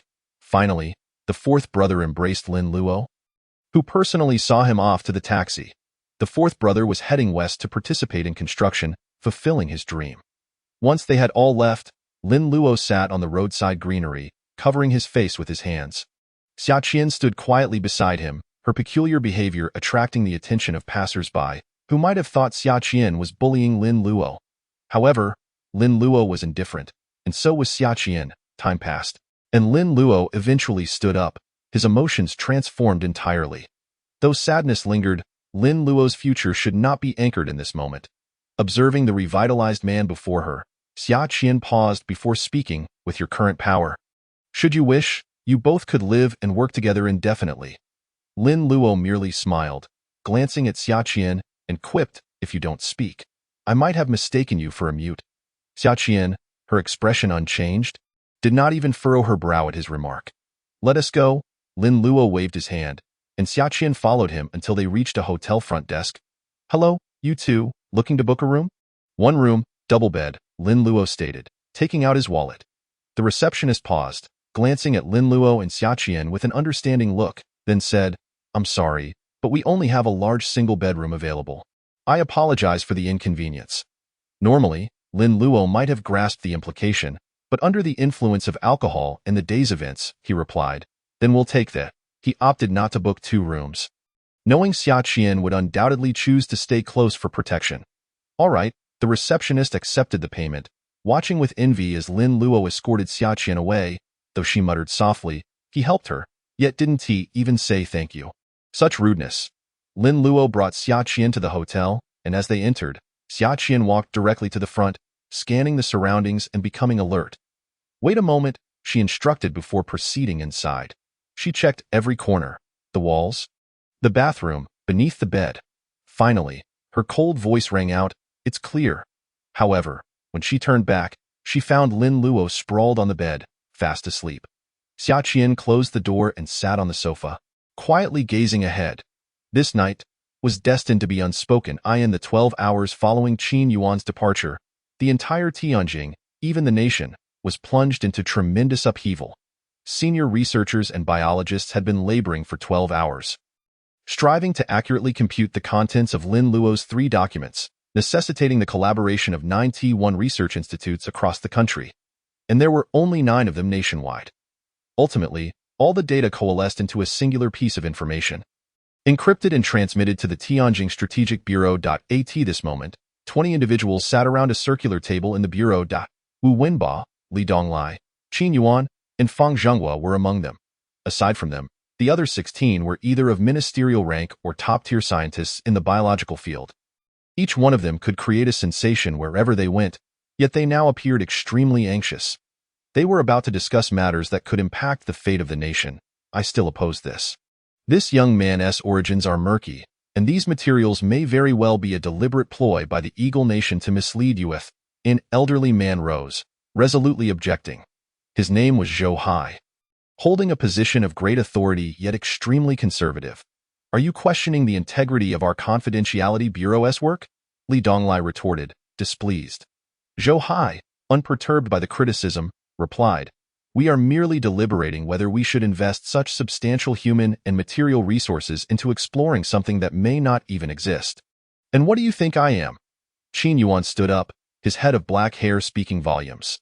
Zhou Hai hesitated momentarily but quickly replied, "Yet why, despite our multitude, have we still been unable to locate the 24th chromosome? Only managing to obtain theoretical data? Thus, we need him. We need Lin Luo. He is merely a 22-year-old boy, barely coming of age. When did our academic community begin to measure status by age? Zhou Hai? Have you lost your senses?" As the argument between the two escalated, Wu Wenba felt increasingly overwhelmed. At that moment, the door swung open abruptly, and Li Donglai instinctively rose to his feet. Who would dare to open that door without his command? Chapter 10. The dust settles. Everyone turned to see a man in a suit standing there. In an instant, Wu Wenba stood up as well. Li Donglai stood straight and saluted. The visitor, though not of high rank, held something in his hand that was indeed formidable. As others realized the gravity of the situation, they all rose to their feet. The man in the suit stepped forward, handed the document to Wu Wenba, nodded slightly, and then departed. Wu Wenba held the document cautiously in his hand. It was a national order, a decree from the great nation of Huaxia, symbolizing the highest command of the state. Wu Wenba glanced around the room before finally looking at Li Donglai and said, "Li Donglai, present." Li Donglai saluted. "Please invite Lin Luo to Beijing." Understood. Li Donglai lowered his hand and turned to leave. Others exchanged glances, finally grasping the situation. Everything had settled. When Lin Luo awoke, he saw Xia Qian sitting on the sofa in the distance. Staring wide-eyed, Lin Luo rubbed his eyes and asked, "Haven't you slept all night?" Xia Qian replied, "You didn't let me." Lin Luo was speechless, thinking to himself that Li Donglai was indeed a source of trouble. He poured himself a glass of water and said, "Don't you even have a phone? If you're keeping vigil, you could at least play on your phone." Xia Qian remained unresponsive. Lin Luo continued, "Then you should sleep now." Xia Qian glanced at Lin Luo, about to close her eyes when her phone rang. Lin Luo sat on the sofa, watching her answer the call briefly before hanging up. In truth, he knew what the conversation entailed. "Let's go," Xia Qian said as she stood up. "They want you to go over." Lin Luo did not rise. Xia Qian frowned, wondering what Lin Luo was up to, only to hear him say, "My last command to you was to sleep." Xia Qian paused, about to speak, but caught the look in Lin Luo's eyes. In that moment, she walked directly to the bedside and lay down, promptly closing her eyes. Lin Luo smiled and then got up to wash up.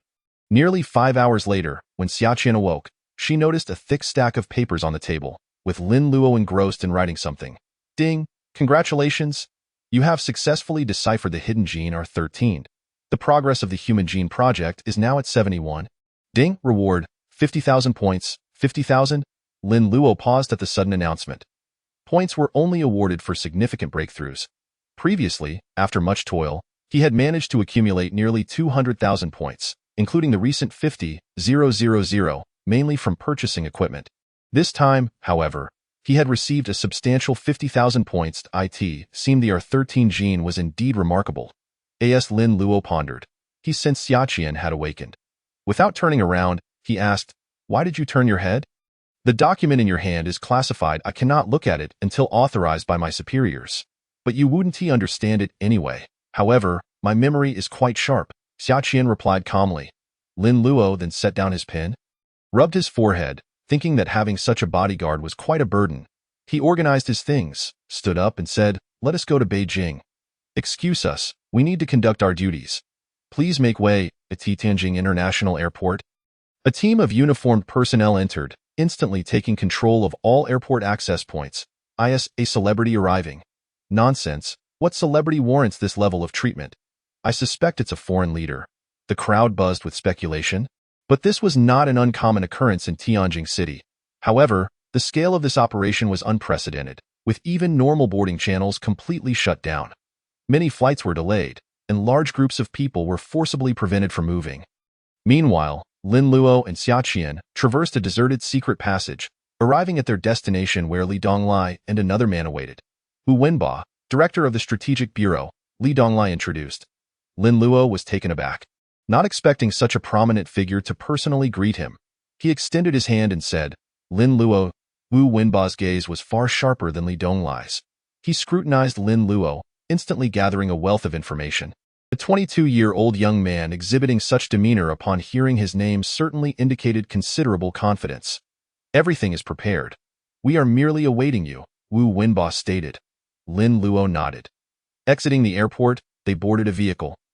Escorted directly to the headquarters of the Strategic Bureau. Right this way. The entire headquarters was empty until Lin Luo entered the conference room.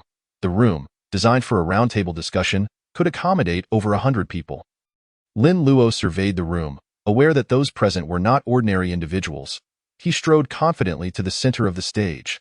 That moment, all eyes were fixed upon him. A 22-year-old was about to lead a national-level project, an idea that sounded absurd. Yet it was unfolding before them. Lin Luo held no script. He scanned the audience and began. "I understand that what I am about to say will challenge your perceptions. However, the advancement of humanity is inherently about continuously overturning our previous understandings. Thus, we have modern technology, nuclear weapons, and contemporary medicine. Our vision must delve deeper and further, even breaking traditional boundaries." Lin Luo's words resonated powerfully, delivered with clarity and conviction. Had it not been for Li Donglai's knowledge of his background, one might have assumed he was a seasoned orator. Yet tragically, Lin Luo had never delivered a speech in his life. That moment, Lin Luo produced a document just as Xia Qian entered. Nodding to him, Lin Luo began, "In your computers, there exists a plan identical to the one I hold." Everyone hastily opened their computers, accessing the transmitted files. Hidden Chromosome Project, Hidden Gene Project, G3 Gas Project, Human Lifespan Extension Project, Talent Rescue Project, Gene Completion Engineering. What lay ahead was merely the commencement of the next project. As they reached the end and returned to the cover page, all eyes were riveted on the 6 words inscribed there. Hearts racing, Human Completion Plan, Chapter 11. The first of Huaxia Ding. The Human Completion Plan has been initiated. Ding. You have received national support. Reward system buff activated. Ding. For each completed milestone, the host may receive progress acceleration. Lin Luo paused, pondering the implications of these announcements. Yet, he did not dwell on it for long. After briefly summarizing, he stepped down from the stage. The Human Completion Plan. This title had taken him much contemplation to devise, as it resonated deeply with humanity's current needs for completion, for only through this could evolution occur. As the meeting adjourned, attendees rose and began to exit, for they had much work ahead. That moment, biologists across the nation were summoned to Beijing, stirring waves of excitement. "Your facilities are still under construction. We require 3 days. Wu Wenba stated to Lin Luo. To build a massive research facility in 3 days? Only a construction powerhouse like Huaxia could make such a claim. Lin Luo paid no mind and replied, "I need to meet the relevant lead regarding the G3 gas, as I have not delved deeply into the materials at Eastern Bio." Wu Wenba nodded, and beside him, Qin Yuan inquired, "Are you planning to tackle G3 first?" G3 was currently the world's foremost adversary, known for contaminating the air and causing cognitive decline or death. Historically, the approach to G3 had been to discover, isolate, and ultimately allow death, a cruel but seemingly effective method.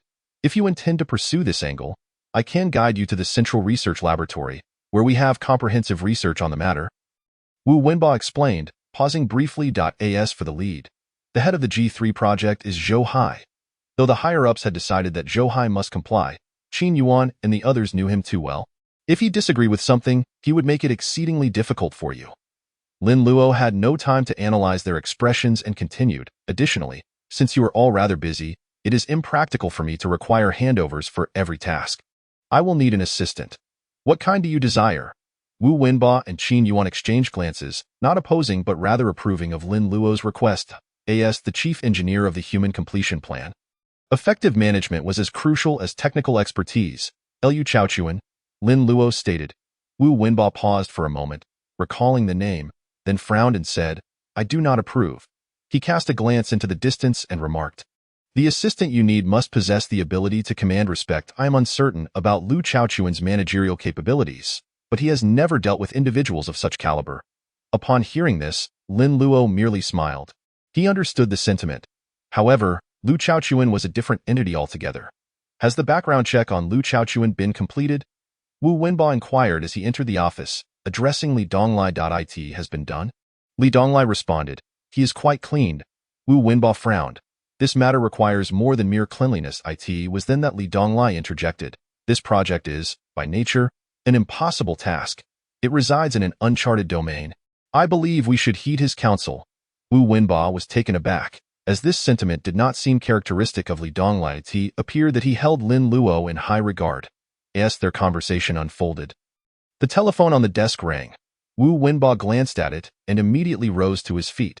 Li Donglai understood instantly who was on the other end, standing tall and adopting a respectful demeanor. Yes, yes. After two affirmatives, Wu Wenba swiftly opened his computer, accessed the internal website of Huaxia, and entered a document number, CH1001 code name. Hope Human Completion Project Level, SSS, officially launched. Seize the day, indulge in revelry, and sing merrily. Lu Chaochuan reclined on his sofa at home, savoring peanuts and sipping alcohol, exuding great satisfaction. His mind had been preoccupied with the events of the past few days, as long as this matter did not backfire on him. He thought to himself. Just as he was contemplating, a knock on the door interrupted him. Lu Chaochuan hastily rose to open it, only to find Lin Luo standing there, with Xia Qian following closely behind. What brings you here? Lu Chaochuan felt a twinge of anxiety. It's just me, Lin Luo replied. Xia Qian frowned slightly upon hearing this. Although she was a taciturn agent, she was still a person, after all. Lu Chaochuan breathed a sigh of relief, but upon noticing Xia Qian behind him, he exclaimed, What nonsense! There's a perfectly fine young lady behind you. How can you say it's just you? Come in and sit. As he ushered them inside, he discreetly assessed Xia Qian and quickly deduced her identity. Lin Luo chuckled as he entered, eyeing the peanuts and alcohol on the table. General Lu, you are living quite the life. Spare me the General Lu title. Lu Chaochuan rolled his eyes. You've risen in rank, haven't you? While speaking, Lin Luo glanced at Lu Chaochuan, who promptly added, Hold on, you're welcome to drink with me, but let's not discuss anything else. I don't want to know anything, Lin Luo smiled. Were it anyone else in such a situation, they would surely be flustered by Lin Luo's visit. But Lu Chaochuan was different. He was astute and perceptive. After a moment's thought, he continued, How much do you want to drink? Angered by the question, Lu Chaochuan retorted, Why did you have to come to me? I am bankrupt, because I lack time. The country lacks time. And I need someone who understands me, Lin Luo stated earnestly. General Lu, the country needs you. Upon hearing this, Lu Chaochuan's grip on the bottle froze. He then angrily slammed the bottle onto the table, exclaiming, You've got me cornered. Lin Luo smiled. What do you need me for? Lu Chaochuan popped a peanut into his mouth. Lin Luo glanced at Xia Qian, who surveyed the surroundings and nodded. Seeing her demeanor, Lu Chaochuan understood the gravity of the situation and swallowed hard. What you are about to hear, Lu Chaochuan, is a top-secret plan, Lin Luo said with utmost seriousness. What level? Lu Chaochuan inquired, sensing the impending gravity of the situation. SSS level, Lin Luo replied. Upon hearing this, Lu Chaochuan's complexion paled. Such a project, how could I possibly be involved? You need not participate in the execution. Your role will be to coordinate personnel and manage logistics as an assistant to the engineers.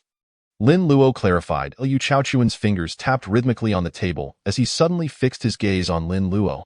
You don't mean that the chief engineer is? Lin Luo offered a slight smile. The implication cleared. At that moment, Lu Chaochuan felt as though the ground had shifted beneath him. Lin Luo, at the tender age of 22, was a chief engineer for an SSS-level project? the first of its kind in Huaxia. Chapter 12.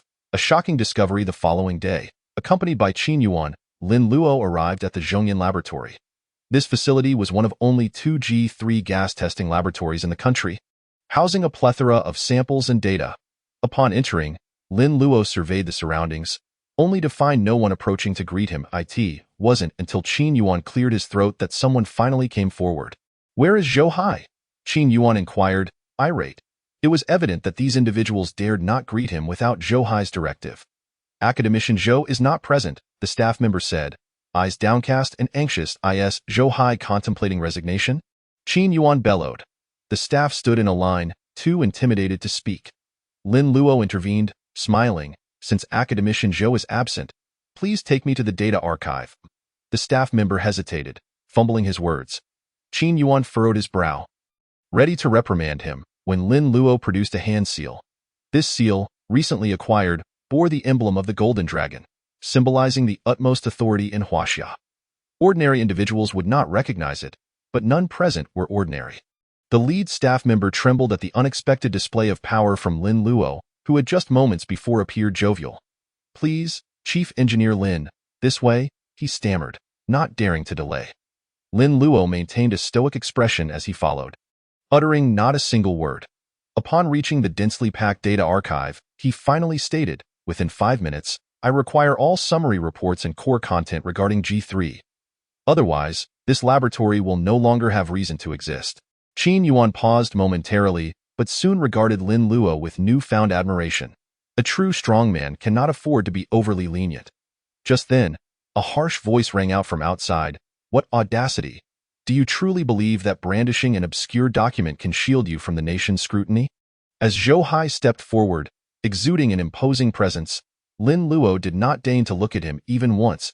He merely surveyed the surroundings and proclaimed, "The countdown has already commenced," as his voice echoed. It resonated like a thunderclap. The staff members exchanged bewildered glances, their disbelief palpable. No one doubted Lin Luo's capability to execute his threats, yet they were acutely aware of the authority wielded by Zhou Hai. "The head of the laboratory. Do you dare?" Zhou Hai commanded. No one is to move. The atmosphere grew tense. Qin Yuan, now agitated, spoke with a hoarse voice. "Zhou Hai, are you intent on defying the state?" This statement jolted Zhou Hai back to reality. Lin Luo? He dared. For standing behind Lin Luo was the very essence of the nation. Reluctantly, Zhou Hai waved his hand, and the staff hastily sprang into action. In no time, reports were being organized and handed over.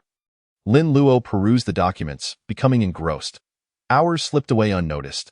Ding. You have obtained the opportunity for extraterrestrial gene mapping, with a time limit of 3 days to decipher the G3 gene map for rewards. Extraterrestrial? Lin Luo was not startled by the system's sudden notification. Rather, he was taken aback by the term itself. Extraterrestrial. What did this signify? A whirlwind of thoughts began to swirl in his mind, and his brow furrowed deeper. It seemed he not only needed to comprehend the principles behind G3, but also its origins. He turned to Zhou Hai and said, "I require a quiet office, immediately." Zhou Hai hesitated. Though reluctant, he complied and relinquished his office. Lin Luo then addressed Xiaqian, instructing, "Within 3 days, aside from you, no one is permitted to approach this room." Understood. Xiaqian stood tall and nodded affirmatively. As Lin Luo closed the door behind him. Qin Yuan and Zhou Hai exchanged glances, both harboring resentment. "I refuse to believe that after 10 years of research on G3, we cannot find a solution, yet Lin Luo thinks he can resolve it upon his arrival." Zhou Hai scoffed. Qin Yuan chose not to respond. "You are becoming senile," Zhou Hai continued.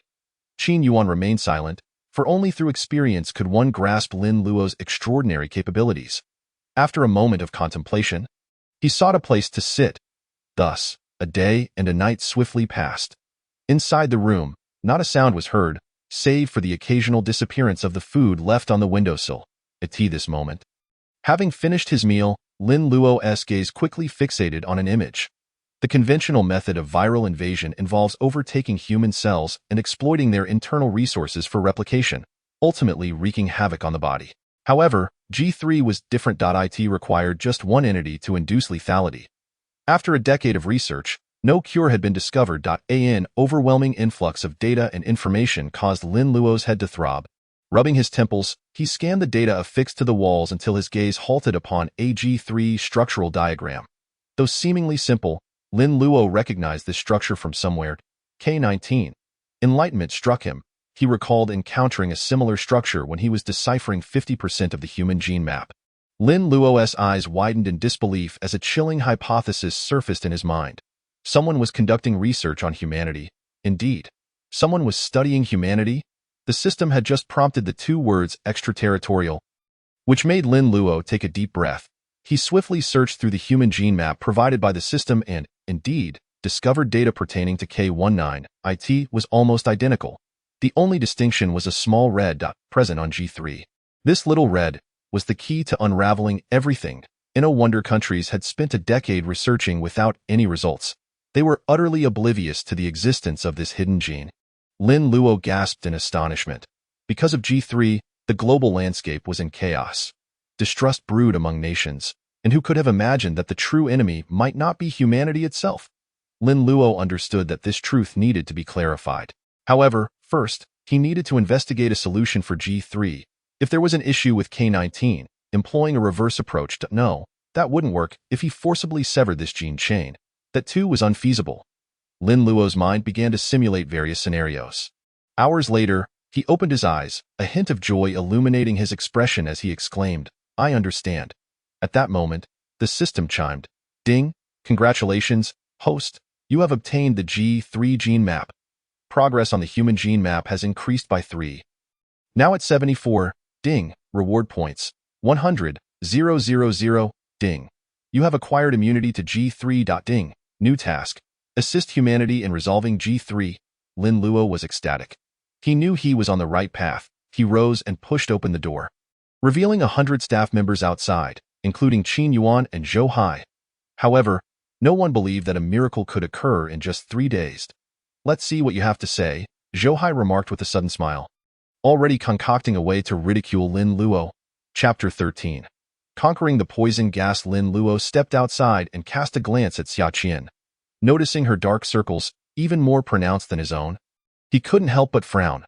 This woman was truly stubborn. He had neglected to remind her before entering. He looked at her and said, "Can't you be a bit flexible? It's your directive. However, adequate sleep is still permissible. If someone were to intrude unexpectedly and affect you, I would consider it a dereliction of duty. My professional integrity does not allow for such behavior." Xia Qian replied calmly, "It's better if you remain silent." Lin Luo felt a headache coming on and waved his hand, saying, "Everything has concluded. You should rest. No one here dares to harm me." Xia Qian glanced around and nodded before departing. At that moment, Qin Yuan approached, observing Lin Luo's troubled expression. Why not take a rest first?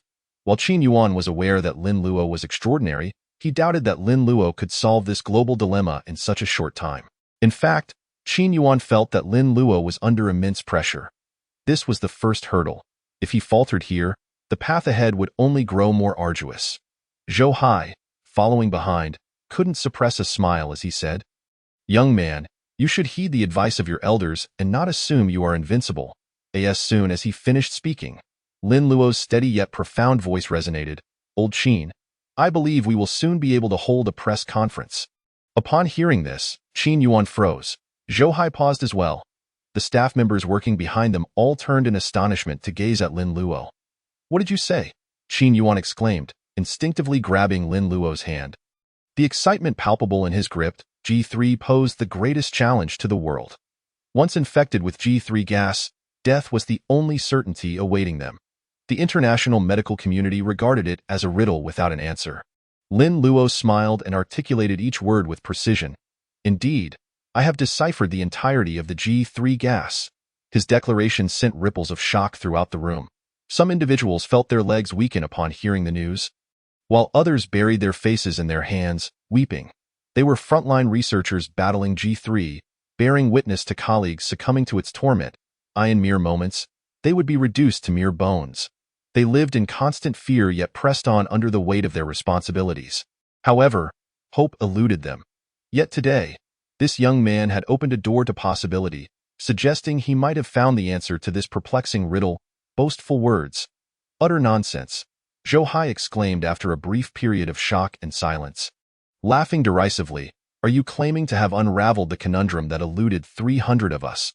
No, workers from around the world, in just 3 days. Qin Yuan furrowed his brow, feeling the tension rise. He hoped Lin Luo was speaking the truth, but Zhou Hai's words brought him back to reality. Unexpectedly, Lin Luo pulled out a piece of paper. He remained unfazed and stated, TPC, the mark you recognized, right? Zhou Hai certainly remembered. However, he paid no heed to the gene's location, as such things were too commonplace. Within the TPC, there existed a gene chain named K19, which was similar to that of humans but had mutated at IT, was this very element that obstructed modern technology's exploration of it. As we all believe G3 invaded the brain, and 01 had considered that G3 invaded the heart, Lin Luo explained. The heart?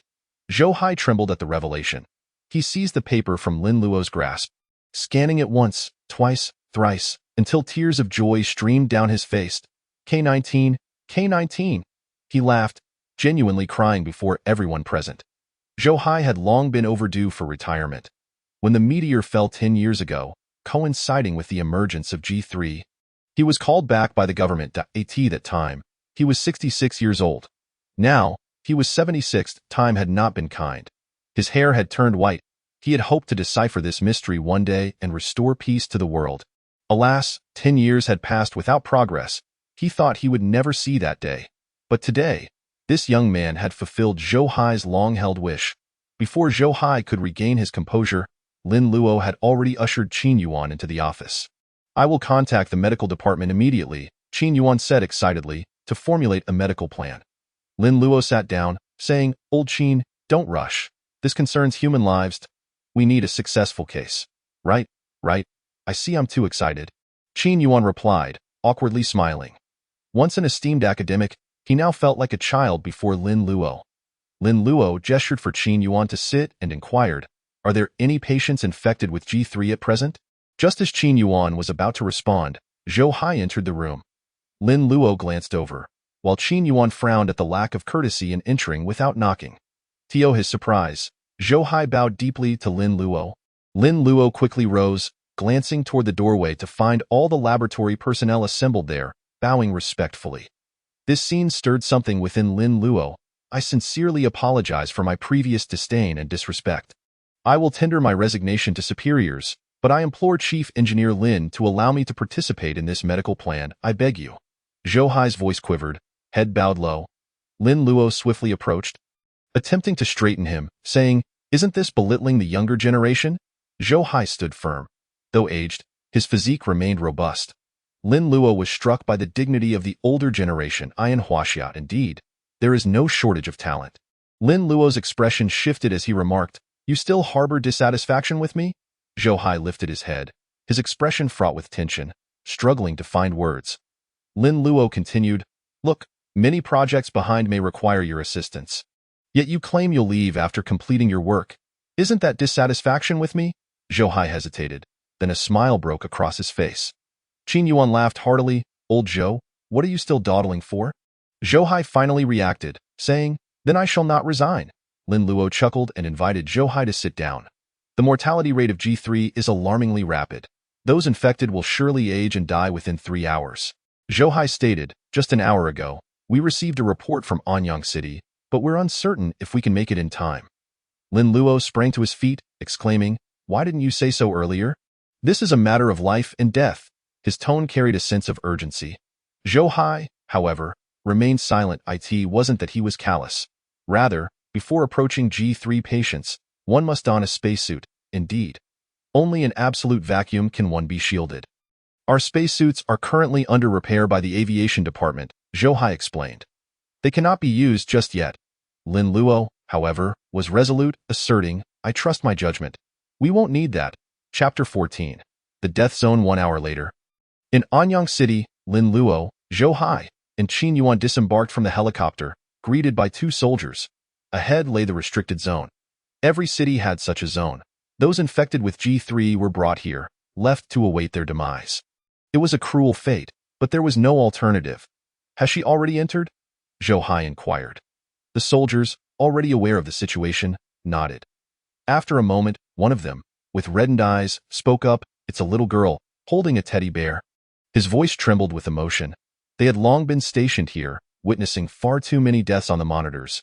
You all should step back, Lin Luo instructed, picking up a box. Inside were propofol, an anesthetic, and trace amounts of iron and other elements. Lastly, there exists a gas that is exceedingly common, carbon dioxide.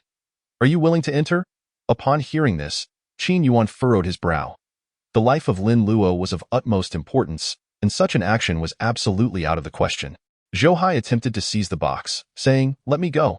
However, Lin Luo replied, "You may go, but do you truly comprehend the specifics? Are you aware of how to handle adverse reactions?" Zhou Hai fell silent. "Then let her go," Qin Yuan said coldly. "We shall wait for the next one." "We can afford to wait." In Lin Luo's hands lay a document detailing the little girl's information. Age 5. An orphan, blood typoed up beyond that, there was only her name, Chen Xiaoya. She could not afford to wait. Lin Luo calmly stated, "Old Qin, do you recall that phrase you once mentioned in your textbook?"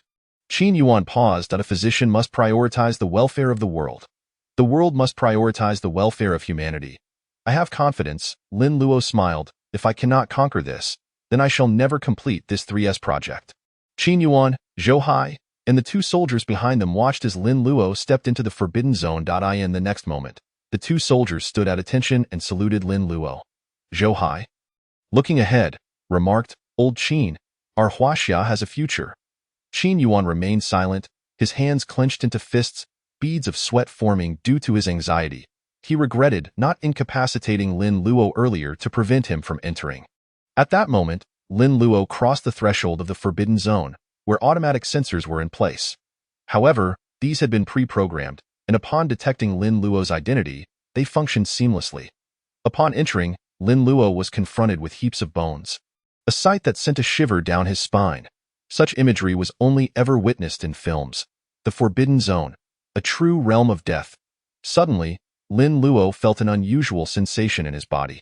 His hand appeared to age rapidly. He realized he had contracted G3, yet the feeling quickly receded. Lin Luo was not surprised. When he decrypted the G3 genetic map, the system had already granted him immunity. However, this was not something he could share with Qin Yuan and the others. He advanced step by step, observing numerous bones of varying sizes. According to the data, over 30,000 had perished in the forbidden zone of Anyang City alone. Lin Luo sought the location of the little girl and soon heard a sobbing sound. Turning, he spotted her in a corner, facing the wall, clutching her teddy bear, Eti merely 6 years of age. She was painfully aware that death awaited her. Lin Luo approached, but upon hearing his footsteps, the little girl became even more frightened. If a grown man felt uneasy at the sight of the piles of bones, how much more so for her, she cried out. My flesh is not delicious. Please don't eat me." Wah. Upon hearing this, Lin Luo's expression remained somber as he spoke. "Xiaoya, I am a doctor. I am here to help you." Chen Xiaoya turned her head, her initial joy quickly replaced by fear as she recoiled, hastily saying, "Brother, don't come near me. I am sick." Lin Luo's heart ached at her words. What a gentle girl she was. "Xiaoya, do not be afraid. I am a doctor, here to assist you." Yet, Xiaoya remained skeptical, scanning Lin Luo with innocent eyes and asked, "Then why aren't you wearing white clothes?" Lin Luo couldn't help but feel a bead of sweat form.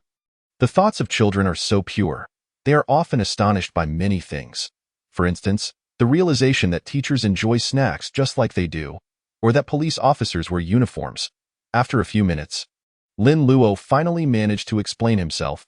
He drew closer to Chen Xiaoya, observing her tightly clutching her teddy bear, and noticed that her hands were already showing signs of aging.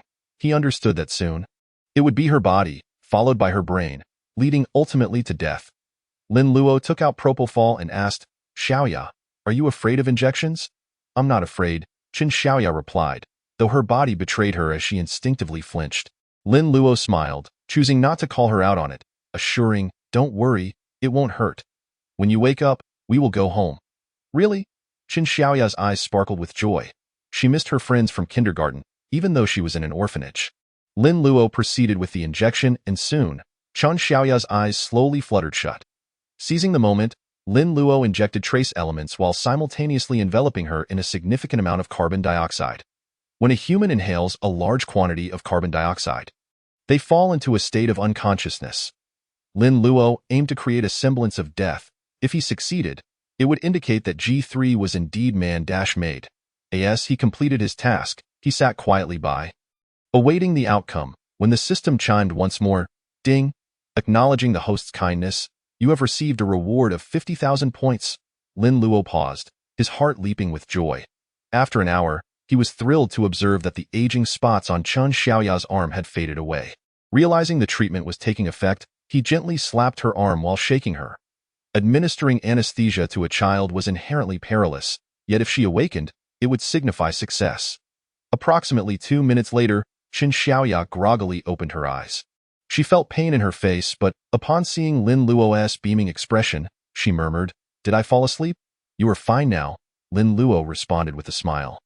Chen Xiaoya paused for a moment before comprehending, glancing at her hands and suddenly leaping up with exuberance. Previously, her illness had rendered her unable to walk properly. Now, she had fully recovered. Ecstatic, she leapt, only to step on a human bone, causing her to turn pale with fear and dive into Lin Luo's embrace. Sobbing, I'm sorry, Xiaoya didn't mean to." Lin Luo chuckled as he patted her bruised face, amused by her reaction. Chapter 15. Igniting the world. The four stood there, their gazes fixed on the door. They longed to see the silhouettes of both an adult and a child emerge. However, an hour passed, and their hearts filled with worry and anxiety. Frustration flooded the minds of the two elderly men. "Damn it!" Zhou Hai punched the wall, the sound echoing loudly, revealing the strength of his blow. Yet, he remained silent. Qin Yuan snapped, "It's only been an hour. What's the rush?" The two fell into silence once more. Suddenly, a tall soldier stood up, declaring, "Look!" Their expressions transformed as they lifted their eyes towards the distance, where they beheld the sight they had yearned for. Beneath the setting sun, an adult held the hand of a little girl clutching a teddy bear, gradually approaching them. Had they succeeded? Zhou Hai was overwhelmed with excitement as he scanned the little girl, then looked at Lin Luo, who appeared unscathed, his joy palpable. It was almost unbelievable. Lin Luo remarked, "It seems your eyesight is failing. Elder, when we return, I shall give you a couple of injections too." "What a way to speak." Qin Yuan sighed in relief, shooting Lin Luo a glare. "Hello, Grandpa." "Hello, military brother." Chen Xiaoya chimed sweetly, her crescent moon smile lighting up the atmosphere. "Hey there, little one," Qin Yuan replied with a smile, only to notice that Chen Xiaoya's face resembled that of a swollen pig. He turned to Lin Luo, who quickly covered Chen Xiaoya's ears, saying, "I didn't know how to wake a sedated patient, so I had to resort to this." Everyone was taken aback for a moment before bursting into laughter, the two soldiers in the back laughing heartily. Lin Luo, unperturbed, added, "By the way, does this count as child abuse?" Their laughter grew even louder. Lin Luo released Chen Xiaoya's ears, stating, "What can be confirmed now is that G3 does not attach itself to inanimate objects or animals. It solely targets humans. Therefore, once you recover, your body will develop antibodies, and you will no longer have to fear it. To ensure thoroughness, Zhou Hai suggested, let us all undergo a medical examination." Lin Luo had no objections. They proceeded to the inspection station within the forbidden zone for assessments, which confirmed that Chen Xiaoya was in good health, and the same was true for the others. This result heightened their excitement further, and Zhou Hai was moved to tears. Lin Luo explained, "The dosage for the treatment plan is established. I will leave the rest in your capable hands." Zhou Hai paused, and Lin Luo continued, "I am not well versed in implementing treatment plans nationwide, but the antibodies generated in Chen Xiaoya's body can be utilized." "Never mind, you all are familiar with such matters." Zhou Hai finally grasped the implication, nodding fiercely. At that moment, he held even greater admiration for Lin Luo. The meaning behind Lin Luo's words was clear. He would not step into the limelight. Yet, everyone understood the magnitude of the achievement he had just accomplished. Zhou Hai and Qin Yuan hurried outside to make phone calls. Upon their return, they found Chen Xiaoya quietly playing with her teddy bear, while Lin Luo lay sprawled on the table, fast asleep. "Shoo," Chen Xiaoya whispered, making a shushing gesture with her pudgy hand and flashing a sweet smile at them. Zhou Hai and Qin Yuan exchanged glances, suddenly recalling how Lin Luo had scarcely paused since arriving here. Once outside, Qin Yuan remarked, "The higher-ups have agreed to fully seal off this information for research purposes, and soon someone will arrive to take Chen Xiaoya back." Zhou Hai nodded. "The superiors hope you will take full responsibility for leading this initiative," Qin Yuan stated. "But this, Zhou Hai hesitated. This was a monumental achievement, and he understood that if successful, it would elevate someone to a great heroic status. Yet, he was aware that he did not wish to reap rewards without merit. This was Lin Luo's accomplishment. This is an order, Qin Yuan declared. Old Zhou, at this point, do you still not understand? Lin Luo's identity is far more significant than this achievement. Zhou Hai was taken aback, suddenly enlightened. He had perused the human completion plan. The G3 gas project was merely a small fragment of it. He immediately saluted and said, I will comply with the superior's instructions. When Lin Luo awoke, he was surprised to find Xiaqian beside him. He yawned and asked, Has everyone left? Xiaqian nodded. Lin Luo glanced at the teddy bear on the table and turned to Xiaqian, who remarked, That little girl left you a token of affection. Lin Luo's lips twitched as he picked it up, brushing off the dust. Not bad. You've made progress. You've learned to joke, he said. Xiaqian ignored him. He tossed the bear directly to her, saying, Let us go. It's time to return. Xiaqian followed him onto the helicopter. Lin Luo took out his phone and saw a headline from Jinyu.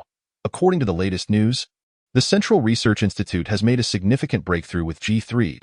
The head of the institute, academician Zhou Hai, has stated that they will conquer G3 within a week. Lin Luo looked below and noticed the article had just been published. With comments exceeding 100,000, I genuinely thought the world would turn into a doomsday scenario like in the movies. I hope this news is true. Can G3 really be cured completely? Academician Zhou Hai, the nation's heavy artillery, Huaxia is amazing.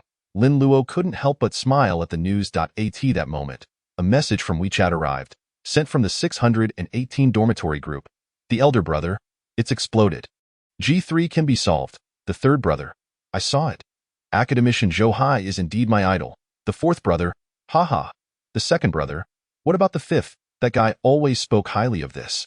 Now he has gone silent, trying to act aloof. Huh? Lin Luo chuckled and was about to reply when a delicate hand pressed down on his. He turned to see Xiaqian shaking her head. Is even contacting the outside world forbidden now? Lin Luo expressed his dissatisfaction. Xiaqian coldly replied, Yes. Yes to what? I'm not here to be imprisoned. Lin Luo frowned, his temper rising. Yet Xiaqian stated, as you departed, 3,000 personnel from the secret bureau are erasing any traces of your and academician Zhou Hai's presence in this city. Lin Luo paused. Being as astute as he was, he immediately understood. Once G3's news broke, it would undoubtedly ignite the world. Huaxia had gathered spies from all sides, and now the nation did not wish for Lin Luo to reveal his identity. With that thought, Lin Luo glanced at the soldier flying the helicopter and then at Xiaqian. In this world, where was the tranquility of life? While one enjoyed this peace and prosperity, others were shouldering burdens in the shadows. Can I borrow your phone? In just a second, Lin Luo's expression shifted from solemn to jovial. Xiaqian hesitated, then turned away, not saying much more to the man. The man muttered, Isn't it because your phone has something inappropriate to look at? Really? Let me see. I won't tell your superior. Chapter 16. Classified information. By the time they returned to the Central Research Laboratory, everyone was already busy. However, each person stood at attention and saluted upon seeing Lin Luo, greeting him with, Good day, Chief Engineer. Initially, Lin Luo felt somewhat unaccustomed, but he quickly nodded and acknowledged them with a sound. As they crossed the hall, Lin Luo turned with a somewhat proud expression, saying, I didn't expect leading would be like this. Xiaqian rolled her eyes, choosing not to engage with him. Where are you going? Lin Luo inquired. Here, no one will harm you, Xiaqian replied without looking back. Lin Luo thought to himself, Isn't that my line?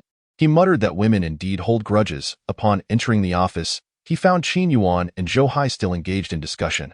They hurriedly stood up when Lin Luo entered. Just sit down, Lin Luo urged. The two insisted on waiting until Lin Luo was seated before they took their seats. Zhou Hai felt somewhat intimidated by Lin Luo. Although the news of G3's complete cure had not yet been announced, Zhou Hai had already become the most talked about academician online. Faced with such an achievement, he felt an overwhelming sense of guilt. We indeed detected antibodies within Qian Xiaoya's body.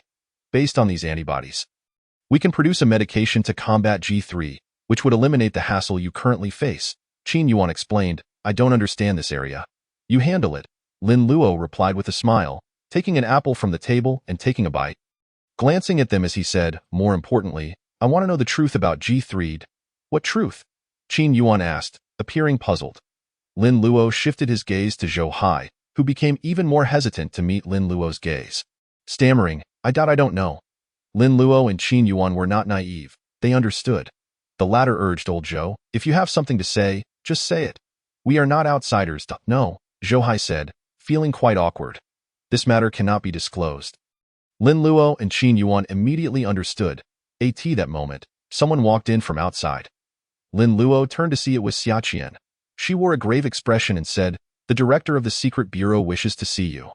Eagle Nation, as a superpower on Blue Star, possesses the mightiest military, technological, and economic strength. This moment, an encrypted message was being dispatched to a place known as the Black Palace. Almost overnight, the Black Palace gathered all senior officials of the Eagle Nation to collectively read the critical information contained within. This information was sourced from spies entrenched within Huaxia. The news was concrete. Huaxia was preparing to conquer the G3 medication comprehensively. This matter was shrouded in mystery, although it appeared to be led by Zhou Hai. The research was not within his capability according to the FAI data. A week prior, a multitude of biologists had convened in Tianjin, a suspicious situation that was still under investigation. The above is the complete report from Code 008. The FAI minister of the Eagle Nation placed the letter down and said, this concludes all information from 008. Silence fell among the crowd, and panic flickered in the eyes of various departments. G3 is a global dilemma. If Huaxia indeed conquers it first, the implications would be monumental. This would signify that Huaxia possesses biological technology more advanced than that of the Eagle Nation, a terrifying prospect. For centuries, they had led technological advancement on Blue Star. Naturally, they found it hard to accept such news. This matter must be thoroughly investigated. If possible, send personnel to sabotage this drug development.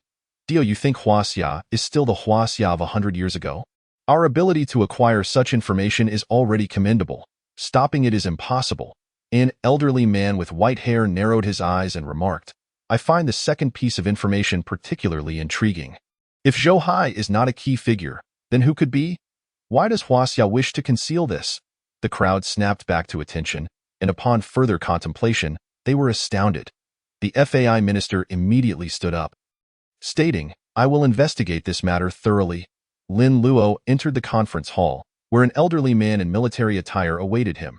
Though advanced in age, he appeared vigorous, and the most striking feature was the stars on his shoulders, indicating his rank as a general. Indeed, without such a status, one could not grasp the affairs of the secret bureau. Welcome, the elder said with a smile, looking at Lin Luo. Please, have a seat. Lin Luo nodded slightly and sat down. The elder began. It seems you know me. Lin Luo immediately stood, performing a slight bow. This man was known as one of the 10 war gods of Huaxia. He had once single-handedly eliminated hundreds on the battlefield with merely a gun. He had showcased to the world that Huaxia's army was the best in the world. His surname was Yang, with the single character Jun, perfectly embodying the saying. Who in the world does not recognize Jun?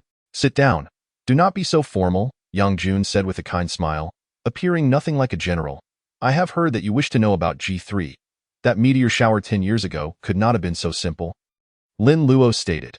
Yang Jun's smile faded, replaced by an expression of utmost seriousness. This matter is classified. In this nation, it has been predetermined that only a select few are privy to it. If anyone leaks information, it is a death sentence. Lin Luo paused. Even if you are the primary contributor to G3, you still lack the qualification to know. Yang Jun continued, thus, you must persuade me. Lin Luo was taken aback again but pondered for a moment before responding. Very well, I have something that you were originally not qualified to know, yet now I can divulge it to you. Yang Jun halted momentarily, then chuckled. After all these years, who dared to speak to him like this? He laughed heartily. All right, go ahead. He was curious to see what this young man would say. This contains a segment of the G3 gene chain. This segment is human, Lin Luo stated. Yang Jun looked puzzled. As a soldier, he detested reading. Lin Luo did not keep him in suspense, looking directly at Yang Jun, and said, I have confirmed that this gene segment is artificial.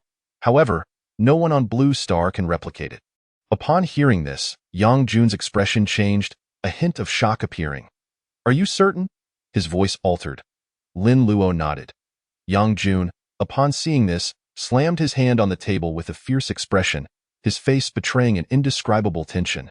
Clearly, He too understood the gravity of the situation. He rose to his feet and said, "Follow me." Chapter 17. The mystery of the meteorite. As they checked identities on a tightly sealed door, several sensors continuously scanned Yang Jun and Lin Luo. Identity confirmed, access granted. Lin Luo looked up to see Yang Jun's identity approved, and to his surprise, his own as well. The display read, Lin Luo, engineer of the Human Completion Project, Level S, access granted. Beside him, Yang Jun seemed to read Lin Luo's astonishment and smiled. The state's information is interconnected. Your clearance is actually greater than you might imagine. After saying this, he waved his hand. Come with me. Upon entering the hall, a man in a suit walked in, appearing to be around 40 years of age. He cast a surprised glance at Lin Luo before immediately addressing Yang Jun. Old Yang? Yi Jianzhang? Yang Jun casually mentioned a name without further introduction. Lin Luo, however, was taken aback. Yi Jianzhang, once renowned as the brightest genius from Tianjin University, his intelligence and knowledge had garnered immense online acclaim. Unfortunately, rumors had it that he had perished in a plane crash years ago. Yet here he was. Just as Yang Jun was about to introduce Lin Luo, Yi Jianzhang extended his hand with a smile, saying, Lin Luo, you are the person I admire most lately. Yi Jianzhang's gaze towards Lin Luo mirrored his words. In truth, Yi Jianzhang held a significantly elevated status, representing the pinnacle of the nation's scientific research. However, in the face of Lin Luo's success in deciphering the G3 nerve gas, he felt rather insignificant. Hello, Lin Luo replied with a slight smile. Yang Jun approached a computer, turning to Lin Luo. The truth you seek is here. Li Ru remained in detention, despite the considerable efforts exerted by both her uncle and her mentor to gather information. Yet, the response was singular. Li Ru could not be bailed out. Even after many days, no one had been permitted to visit her. More absurdly, the authorities informed her that she lacked the right to hire a lawyer, prompting her to lash out in frustration multiple times. Thud, thud. Hearing footsteps, Li Ru instinctively stood up, positioning herself before the surrounding railing, shouting, Is there no law left? Let me out, she exclaimed. Huaxia is no better, and no wonder other countries look down on us. However, when she discerned the identity of the approaching individual, she froze momentarily. It was Liu Chaochuan. Mr. Liu, have you also been implicated? A hint of surprise crept into Li Ru's voice. She then added, These people are utterly lawless, arresting whoever they please. Had I known, I would never have returned. Then why did you come back? Liu Chaochuan responded coldly. Li Ru hesitated. At that moment, Liu Chaochuan produced a key, unlocking the door and said, You returned to Huaxia for money? To leverage your uncle and mentor's connections. Li Ru trembled with anger upon hearing this. Retorting, Liu Chaochuan, Do you even realize what you were saying? With an impassive expression, Liu Chaochuan presented a document, stating, Sign this. Li Ru glanced at it, her heart sinking as she read, a confidentiality agreement. She briefly scanned the contents, only to be struck dumb by what it entailed. It stipulated that she was to undergo hypnosis and brainwashing procedures. I refuse, Li Ru exclaimed, her agitation palpable. I am a PhD, an intellectual. My mind is everything to me. Liu Chaochuan scoffed. Originally, none of this concerned you, but your meddling in matters beyond your purview has led to this predicament. Li Ru's eyes widened in shock. It truly was those 3 documents that had brought about this calamity. But I couldn't comprehend them, and she seemed to find a glimmer of hope. Hastily adding, My knowledge is quite limited. The content is so complex. Yet your memory is exceptional, even if you attained your position through connections, Liu Chaochuan interjected. After all this time working together, did you think I was unaware? Li Ru paused. Being a PhD, she quickly grasped certain implications. Why are you the only one who knows? She inquired. Liu Chaochuan refrained from elaborating further, simply stating, Sign this document, and you may return. As for your uncle and mentor, they are in even deeper trouble than you'd. Li Ru grasped the implications of his words. This situation was undoubtedly a consequence of her actions. Tell them I won't disclose anything. I refuse to be brainwashed or hypnotized, she pleaded fervently. However, Liu Chaochuan walked away without looking back. Despair washed over Li Ru, and suddenly she halted, shouting, Mr. Liu?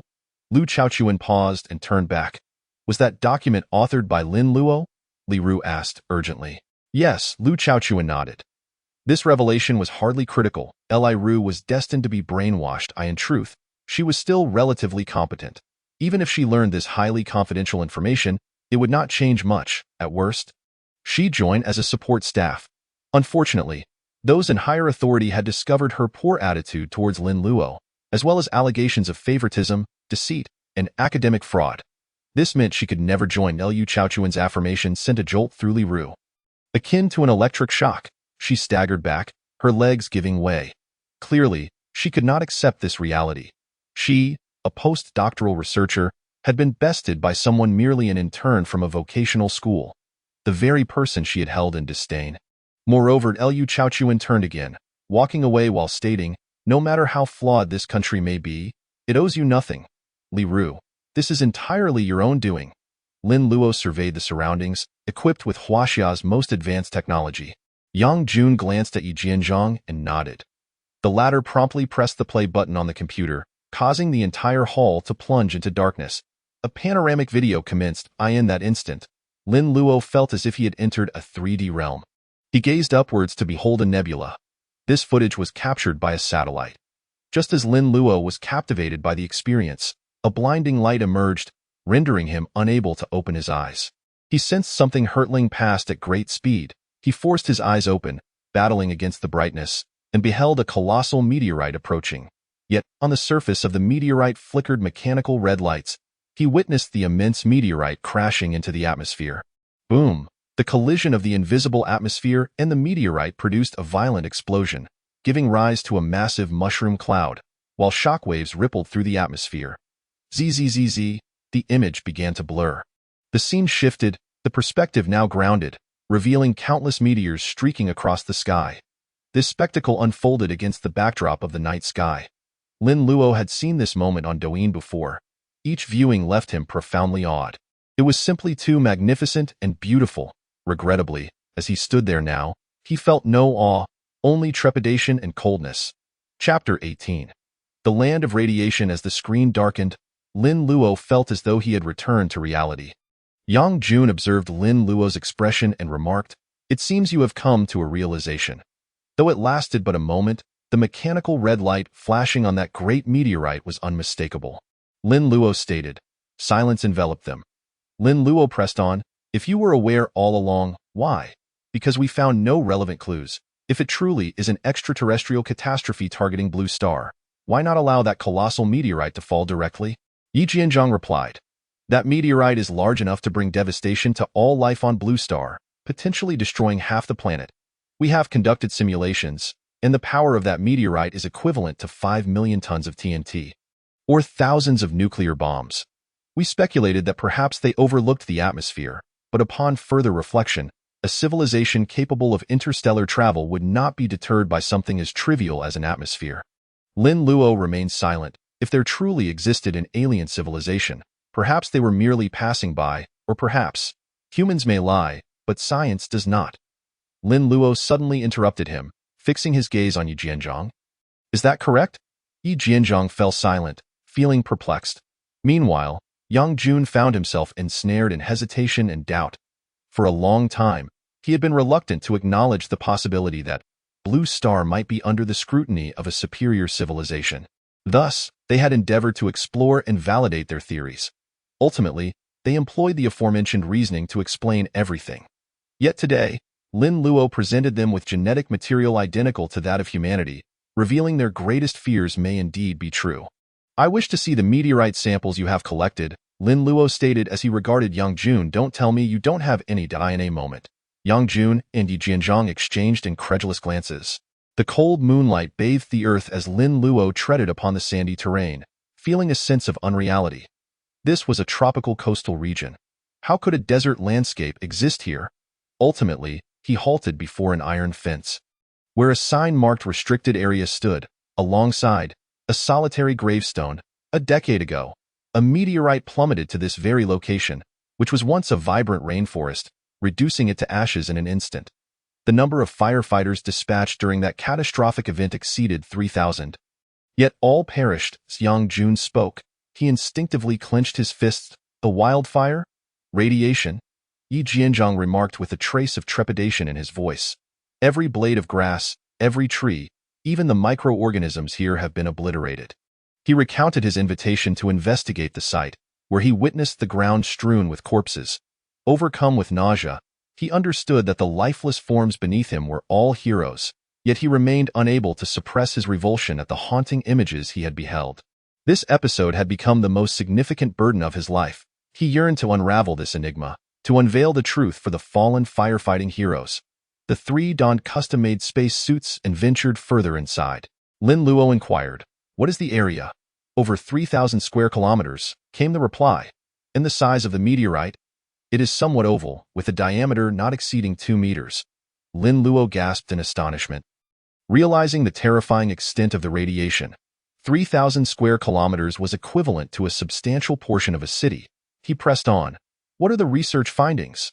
"After numerous examinations with advanced equipment, we concluded that it is merely an ordinary meteorite, indistinguishable from those collected by humanity over the years," Yi Jianzhang explained. "Do you believe that?" Lin Luo probed. Why Yi Jianzhang fell silent. He could not accept such a notion. "How close can one approach?" "No closer than 1,000 meters," Yi Jianzhang responded. "We are nearly at our limit." Lin Luo frowned, aware that the system had endowed him with G3 defensive capabilities, but he needed to ascertain whether this ability could counteract the radiation. "I require the bones of these firefighting heroes," Lin Luo stated, not questioning whether they had been preserved by their only one within Huaxia. "Indeed, most fell into the sea," Yi Jianzhang confirmed. Yang Jun hesitated, wanting to speak but refraining. It was only when Lin Luo fixed his gaze upon him that he uttered, "The Eagle Nation must have acquired a significant number. According to various investigations, they should have made some progress." Lin Luo was not surprised by this revelation. The Eagle Nation, a superpower on the Blue Planet, had consistently outpaced all other nations in technological prowess. This tendency had led the country to seek dominance and engage in internal strife. It appeared that communication with them was inevitable, and Lin Luo smiled faintly. Previously, he felt somewhat powerless to alter this dynamic, but once Huaxia completed the human completion plan, the resurgence of Huaxia and its return to the pinnacle of the world would no longer be a mere dream. "Ding, would you like to exchange for micro-fist power, level 2? Lin Luo lightly tapped his fingers against the table, deep in thought. Having amassed a significant number of points, he needed to contemplate how to enhance his abilities. Clearly, Lin Luo had two options: to reserve enough points for future mall unlocks or to indulge in immediate gratification. The conditions for unlocking subsequent abilities remained uncertain. Reflecting on past experiences, Lin Luo recalled that he had previously unlocked further abilities only after earning points. Thus, it seemed that a certain threshold of points was required to access subsequent abilities, and it was reasonable to anticipate that the powers unlocked later would be increasingly formidable. Nevertheless, Lin Luo felt it prudent to invest all his points in strengthening his foundation. Although he recognized that the later abilities might be exceptionally powerful, he understood that establishing a solid groundwork was essential. These micro-fist powers were designed to enhance his physical attributes. Exchange for micro-fist power, level 2. Lin Luo exhaled deeply and expended 100,000 points for the exchange, feeling a warm surge coursing through his body. "Ding, congratulations, host, for exchanging micro-fist power, now upgraded to subtle power." "Ding, congratulations, host, for consuming over 200,000 points. Earning one lottery opportunity." Lin Luo paused, pondering the nature of this reward. Suddenly, a lottery-like screen materialized before him, displaying various prizes and their probabilities. Lin Luo's indignation flared. As an advanced intellectual who had undergone 9 years of compulsory education, his worldview was firmly established. This flawed system, essentially a gambling mechanism hidden within his own body, was utterly deplorable. He had previously vowed to stand against the scourge of addiction. Yet, what did gambling have to do with him? Lin Luo cracked his knuckles, his eyes gleaming with anticipation at the rewards. A golden sports car, 100 million in cash. He swiftly dismissed these initial offerings, recognizing their lack of utility. However, the next prize caught his attention: a CNC gene analyzer. This device intrigued Lin Luo immensely, as it boasted the capability to rapidly probe and delineate genetic sequences. With such a tool, he could expedite the exploration of numerous hidden genes, accelerating his research. Lin Luo had verified that no such equipment existed domestically, as the technology had been thoroughly suppressed by foreign powers. Regrettably, the device was exorbitantly priced at 100,000 points, with a probability of only 9. His gaze fell upon the final item: Flight power, probability. Could it be that winning this prize would grant him the ability to soar? Lin Luo felt a surge of excitement. Flight power undoubtedly represented one of the highest forms of capability. Winning this would be akin to hitting the jackpot, yet a mere one chance seemed exceedingly LOW'd. As an avid gamer, Lin Luo was acutely aware of probability theory. He pressed the lottery button, and the machine whirred into action. Golden sports car, 100 million in cashed. As Lin Luo watched the machine approach its conclusion, a rush of adrenaline coursed through him, for it appeared that the outcome might indeed be flight power. However, just as abruptly, the speed came to a halt. Ding! Congratulations, host, for obtaining the CNC gene analyzer. Damn it! Lin Luo trembled with frustration, realizing that the pointer had come perilously close to flight power. Nevertheless, acquiring the CNC gene analyzer was no small feat. He sighed, fully aware that he had achieved a substantial gain. Yet human nature was inherently greedy. He couldn't shake the desire to master flight power. Knock, knock. The door was rapped upon, prompting Lin Luo to open it and find Yi Jianzhong standing there. The bones of those heroes are ready, Yi Jianzhong spoke, his tone somewhat subdued. Lin Luo noted this, but chose not to comment. They proceeded into the laboratory, where Lin Luo beheld the bones arranged upon the examination table. To his astonishment, these bones were enormous, far from resembling human remains. Have you made a mistake? Lin Luo inquired. No, Yi Jianzhong replied. All have undergone DNA comparison. They are indeed theirs. Upon hearing this, Lin Luo fell into contemplation. Is there anything I can assist with? Yi Jianzhong asked. No. Lin Luo shook his head. Yi Jianzhong appeared somewhat disheartened but stepped back. He longed to contribute, as these were the bodies he had personally recovered. Yet, he was a mechanical scientist, not a biologist. Lin Luo circled the table, swiftly jotting down notes. Cranial bones increased by 30. Foot bones increased by 20-30. If radiation had caused death, it would likely result in cancers, leading to mutations which would darken the bones. Yet these were clearly not the case. Lin Luo recalled the G3. G3 induced cerebral degeneration, leading to eventual death, but these bones exhibited no signs of alteration. It was evident that G3 was related to these meteorites. After a moment of thought, Lin Luo retrieved the CNC gene analyzer he had just acquired. As he unveiled the device, Yi Jianzhong's eyes widened, and his voice rose in astonishment. What are you holding? From his perspective, Lin Luo had simply drawn it from his pocket. The CNC gene analyzer was compact, akin to the size of a flashlight. The CNC gene analyzer? Yi Jianzhong stared in disbelief. Lin Luo suddenly remembered the presence of others and recalled that this device was unavailable in Huaxia, prompting him to smile and say, I acquired it through special channels. Although Yi Jianzhong was curious about the nature of these special channels, he understood the boundaries of propriety and refrained from asking further. Such a device was extremely rare, with no more than 10 in existence worldwide, and tightly controlled. Yi Jianzhong, being an expert in mechanical technology, was acutely aware of its significance. He fell silent, eagerly anticipating the results of Lin Luo's forthcoming research. Lin Luo commenced scanning with the gene analyzer. Inputting data, he observed the rapid flickering of countless genetic fragments on the analyzer's screen, murmuring to himself as he worked. Yi Jianzhong listened intently, scarcely daring to breathe. Lin Luo's acuity and memory were astonishing. After a considerable duration, Lin Luo transcribed all the data and turned to Yi Jianzhong, stating, I need to conduct further research. Please assist me by comparing the size of these bones with that of normal humans to obtain accurate data. Of course, Yi Jianzhong exclaimed, elated at the opportunity to contribute. Lin Luo nodded and proceeded toward the exit. Should this development continue, his powers would undergo a significant evolution. Lin Luo contemplated. What might this signify? Meanwhile, Qin Yuan and Fang Zhonghua remained in a state of shock from the revelation of Lin Luo's CNC gene analyzer. Upon hearing Lin Luo's words, Qin Yuan, as if awakening from a dream, asked, Is this the result of mutation? Lin Luo pondered for a moment before responding, Elder Qin, what are your thoughts on the theory of evolution? Which aspect are you referring to? There is no doubt that Qin Yuan's foundational knowledge of biology surpasses that of Lin Luo. Why has the theory of evolution led us to our present form? Upon hearing the question, Qin Yuan pondered briefly before responding. The environment and habits, or rather, survival has compelled us to begin our evolution. Evolution is not an instantaneous phenomenon, but rather the result of prolonged effort. For instance, The transition from quadrupedal to bipedal locomotion arose from our pursuit of convenience and speed. Lin Luo suddenly comprehended, exclaiming, "Indeed, thus it cannot be termed a mutation but rather evolution." Evolution. The two were bewildered, questioning Lin Luo's sanity. Observe these bones.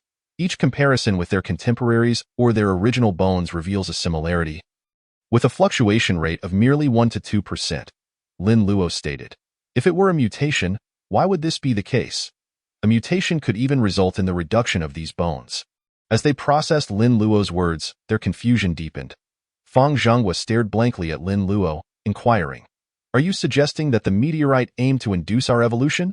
This notion seemed utterly absurd. Many had perished due to the meteorite, with the gruesome nature of the incident prompting the authorities to suppress the news from the outset. While I am merely speculating, all evidence points to this conclusion. Lin Luo regarded them and articulated a perplexing answer. It sought to catalyze our evolution of strength. But regrettably, we are unable to accept such evolution. Chapter 20. Humanitarianism. This assertion was utterly outlandish. Had it not been for Lin Luo, Qin Yuan would have likely lost his temper. Lin Luo presented them with data, stating, "The growth of the bones within them is not only consistent in magnitude, but their strength genes also exhibit uniform growth." The two were astounded. Lin Luo's explanation, coupled with this data, indeed suggested a possibility. However, why would one aspect lead to cognitive regression while the other fostered the evolution of strength? What connection could exist between the two? Huaxia Hotel in Tianjin City. A hotel bearing the name Huaxia naturally possesses national significance. At this moment, it buzzes with activity, as it is typically not open to the public. Its primary function is to host foreign dignitaries. Today, however, is an exception that a press conference is about to commence, with journalists bustling about. Every individual entering must undergo an exceedingly rigorous security check, nearly akin to a strip search. Peng Jing of the Huaxia News Network arrived early at the venue. Impeccably attired and already made up, despite the fact that the press conference was still an hour away. She felt a surge of excitement, as the content she was to report on was decidedly unique. Suddenly, a loud exclamation in a foreign tongue broke the air. Peng Jing turned to see a Caucasian man with a microphone berating the security personnel in a most unpleasant manner. "Sir, please present your invitation." The security guard maintained a calm demeanor. "Do you not recognize CBS?" the man shouted, pointing frantically at his badge and cursing in a foreign language. The security guard frowned but remained polite, insisting, "Please present your invitation."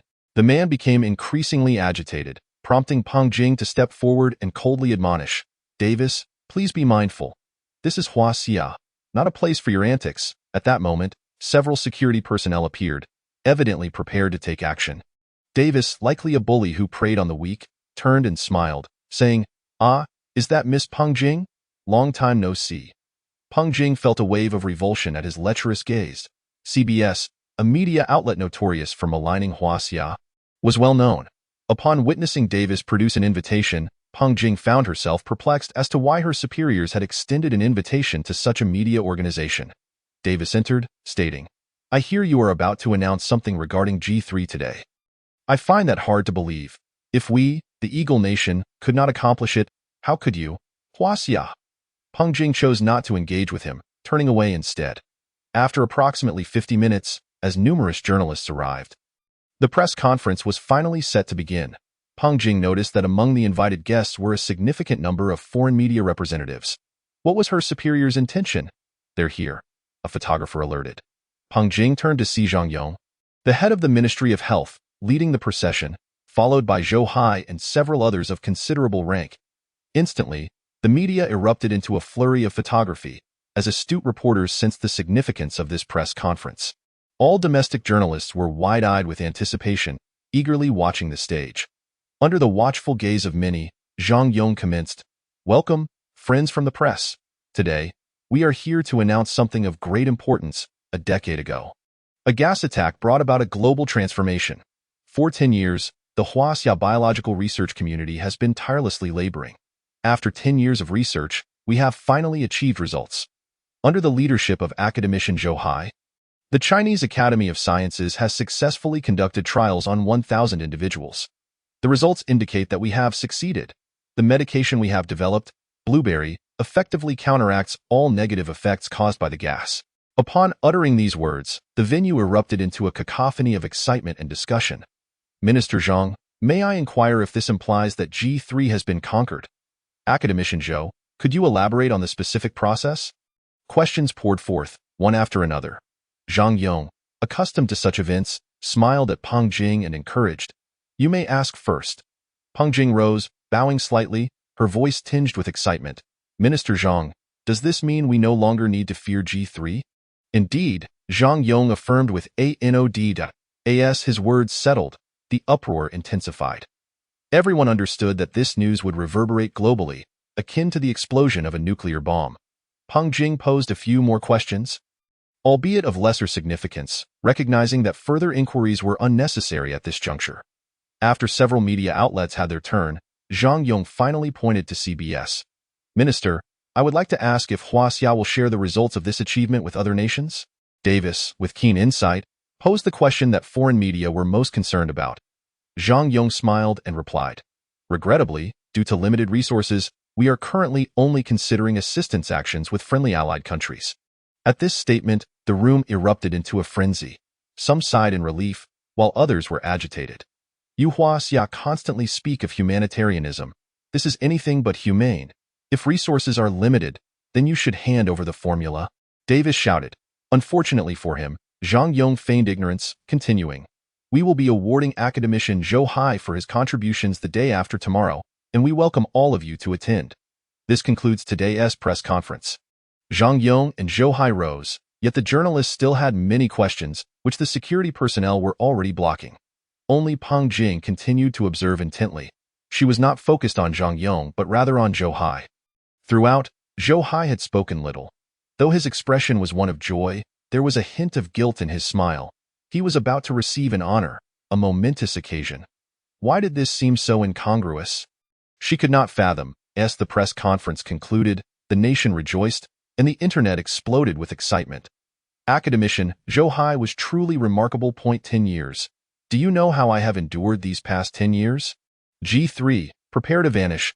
Huaxia has indeed lived up to our expectations. I wonder who will dare to claim that Huaxia scientists are incompetent. It was evident that the citizens were elated. Each one filled with pride. In contrast, the reactions from various countries around the world were mixed. Some friendly nations, such as Alpaca Country, made late-night calls to express their wealth. However, others, like the Eagle Nation, received no response when they attempted to reach out. Chapter 21. Another player. Damn it! In the Eagle Nation's White House, a high-level meeting was hastily convened. Huaxia had indeed announced this news.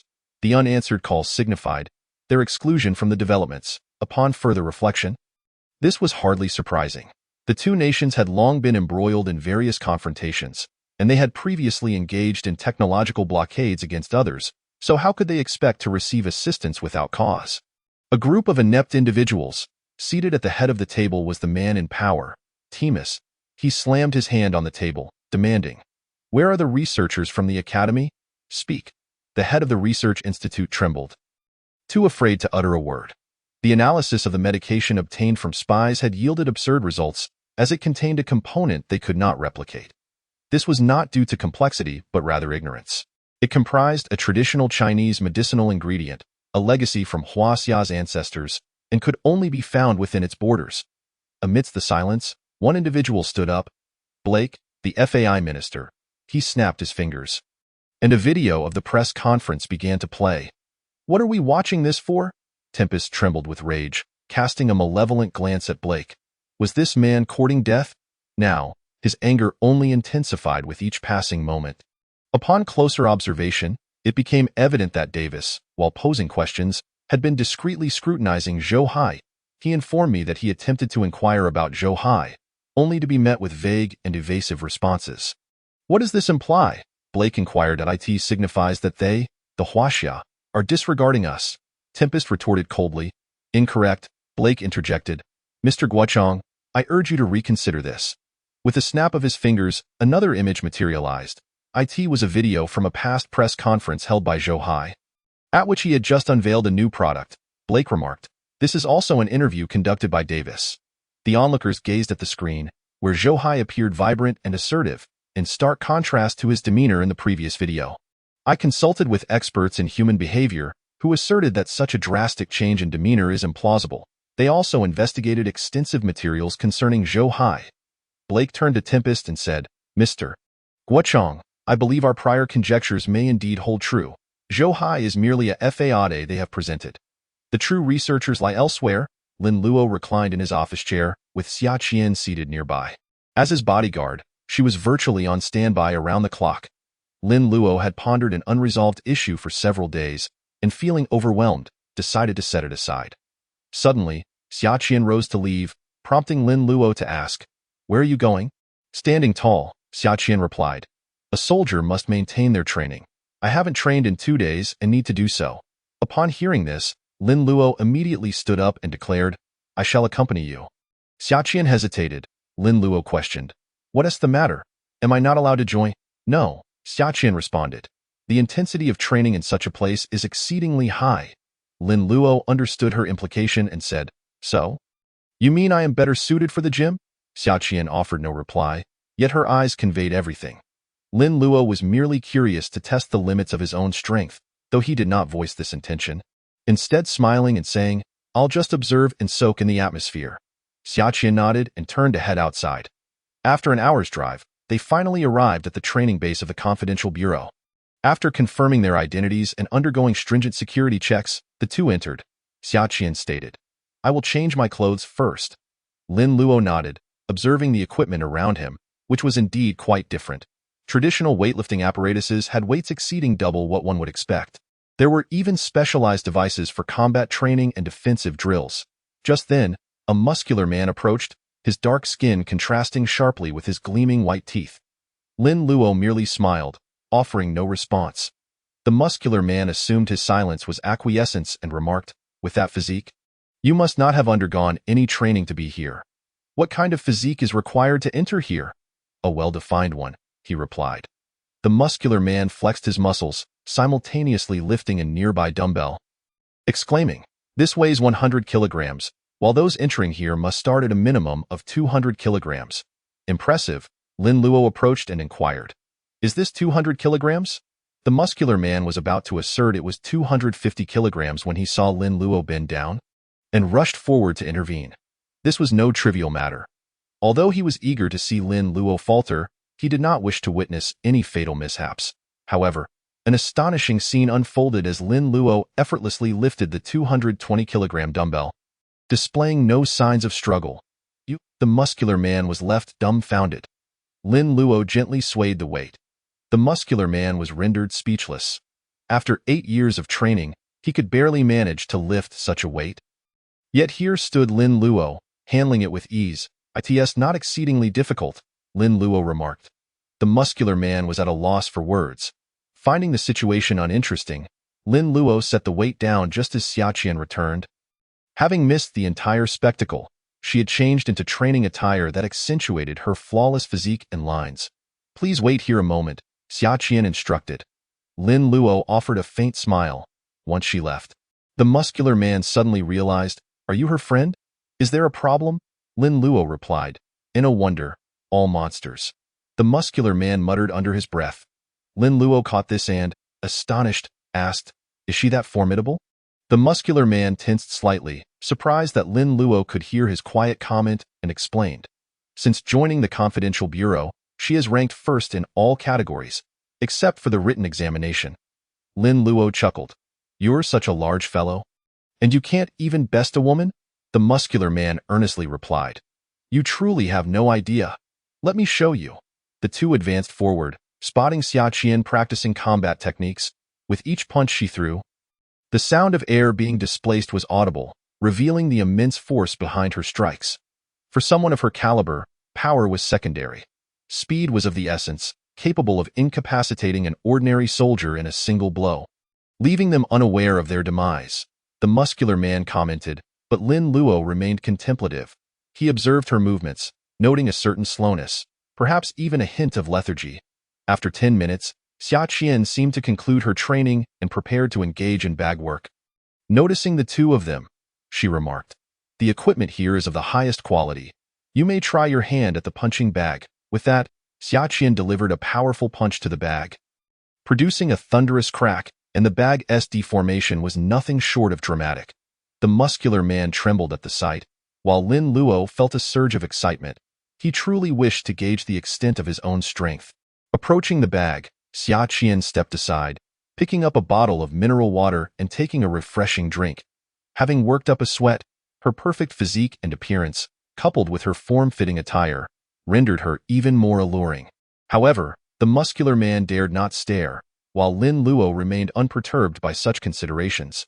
She observed Lin Luo with an air of calm, even a hint of condescension. In terms of intellect, 1,000 Xia Qians could not match a single Lin Luo. Yet here.it was Xia Qian's domain. Chapter 22. Prey and Hunter Lin Luo's grip strength was evident. Noticing this posture, Xia Qian smiled slightly. The grip was incorrect. Such a stance would not yield maximum force. This was indicative of external martial arts techniques. Lin Luo adjusted his stance, stabilizing his footing before unleashing a punch. Bang! The sound of air being forcefully displaced echoed. The bottle of mineral water was just about to reach his lips when Xia Qian paused. Momentarily stunned by the rapidity required to achieve such a feat, her eyes were fixated on Lin Luo's hand, revealing her astonishment. In the next moment, the soft thud of flesh meeting the punching bag resonated. Both Xia Qian and the muscular man displayed expressions of disappointment. The sound suggested a lack of force, and the bag's deformation was minimal. How could a 250-kilogram brute be so feeble? The muscular man muttered under his breath, only to have a mouthful of water spray onto his face the next second. He was about to chastise the source of such rudeness when he turned to find Xia Qian coughing and sputtering, accompanied by a rustling sound. Turning back, he beheld an astonishing sight. The punching bag that Lin Luo had struck was now leaking sand profusely. They both stood frozen, gaping at the scene. Is the quality really this poor? Lin Luo continued to clutch the bag, observing it closely. Cough, cough. Xia Qian coughed violently before rushing to the side of the bag. Upon closer inspection, she was left speechless. The bag had sustained a significant tear at the back. Thus, it could not possibly be a matter of quality. You. Xia Qian stared intently at the seemingly harmless youth before her, utterly shocked into silence.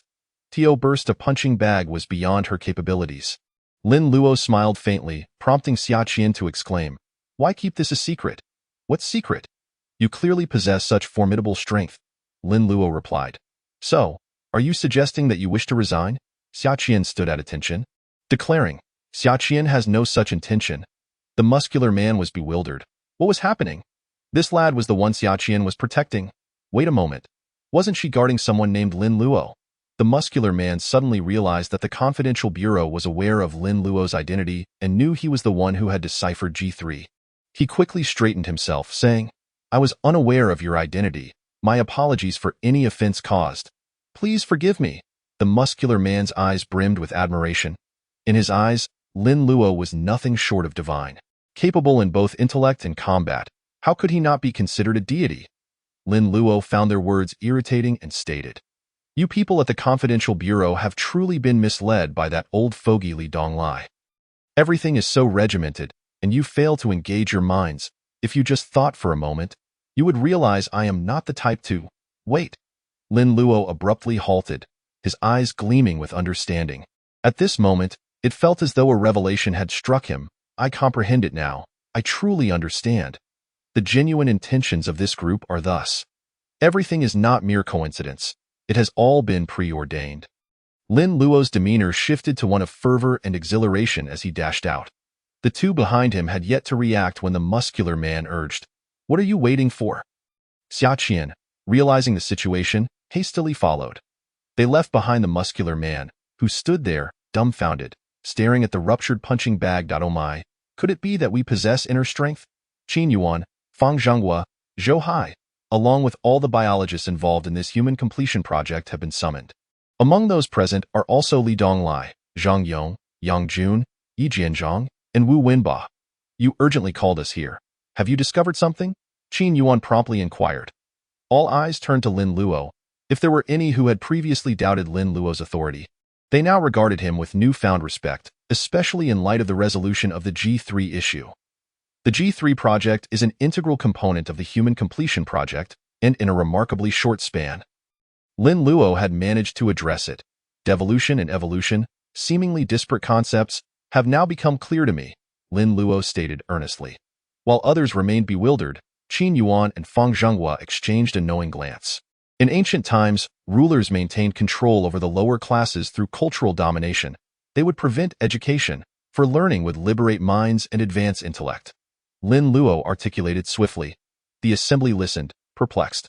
What consequences would arise from the devolution of the human brain? Lin Luo continued with urgency. We would regress to beings akin to gorillas, possessing brains yet devoid of the capacity for thought as we know it. What they desire is precisely such a population, slaves. Mere vessels of strength devoid of intellect. As his words echoed, a stunned silence enveloped the room, followed by astonished expressions. They were not naive. If they remained oblivious to Lin Luo's implications at this juncture, they ought to leave the conference room immediately. With a crash, Qin Yuan's tightly gripped teacup fell to the floor. He trembled, still reeling from Lin Luo's revelation. What does this mean? It signifies that this meteor shower is fundamentally aimed at regressing human intellect while enhancing physical power. Slaves, they wish to turn humanity into their subjugated thralls. Though it was merely conjecture, it all began to make sense. This potentially advanced civilization harbored no intention of annihilating them, but rather sought to enslave them.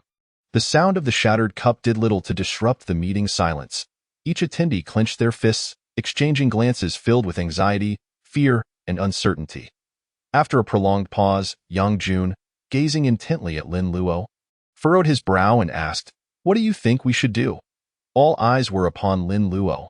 The emergence of this young man had transformed the entire biological landscape of Huaxia. He boldly proposed the Human Completion Project and uncovered this suffocating crisis. Lin Luo pondered for a moment before raising his head and stating, "First, we must ascertain whether this crisis is genuine.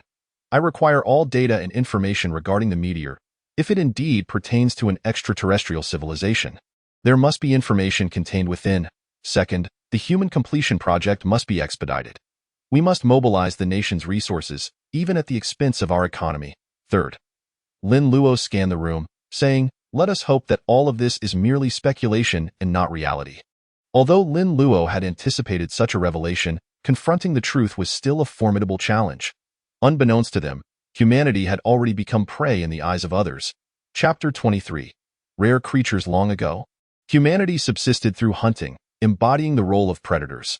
Now, suddenly declared as prey, it was challenging to adjust to this new reality. In the afternoon, many citizens of Huaxia noticed peculiar occurrences. Numerous companies and enterprises were abruptly halted for restructuring, with some even dispatching military personnel to take control.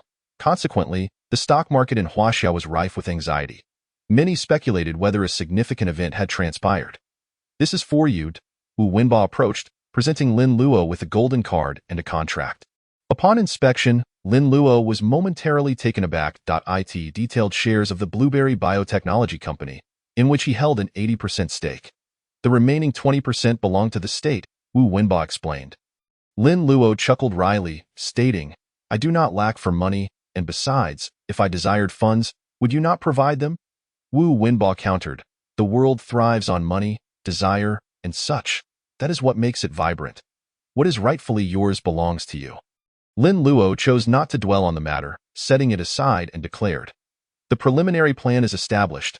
I must begin laying the groundwork." Speak. Wu Wenba gestured for an assistant to enter. "Our nation lacks adequate biological research institutions. I need to collect the genetic material of all species present in Huaxia," Lin Luo stated. "All of them?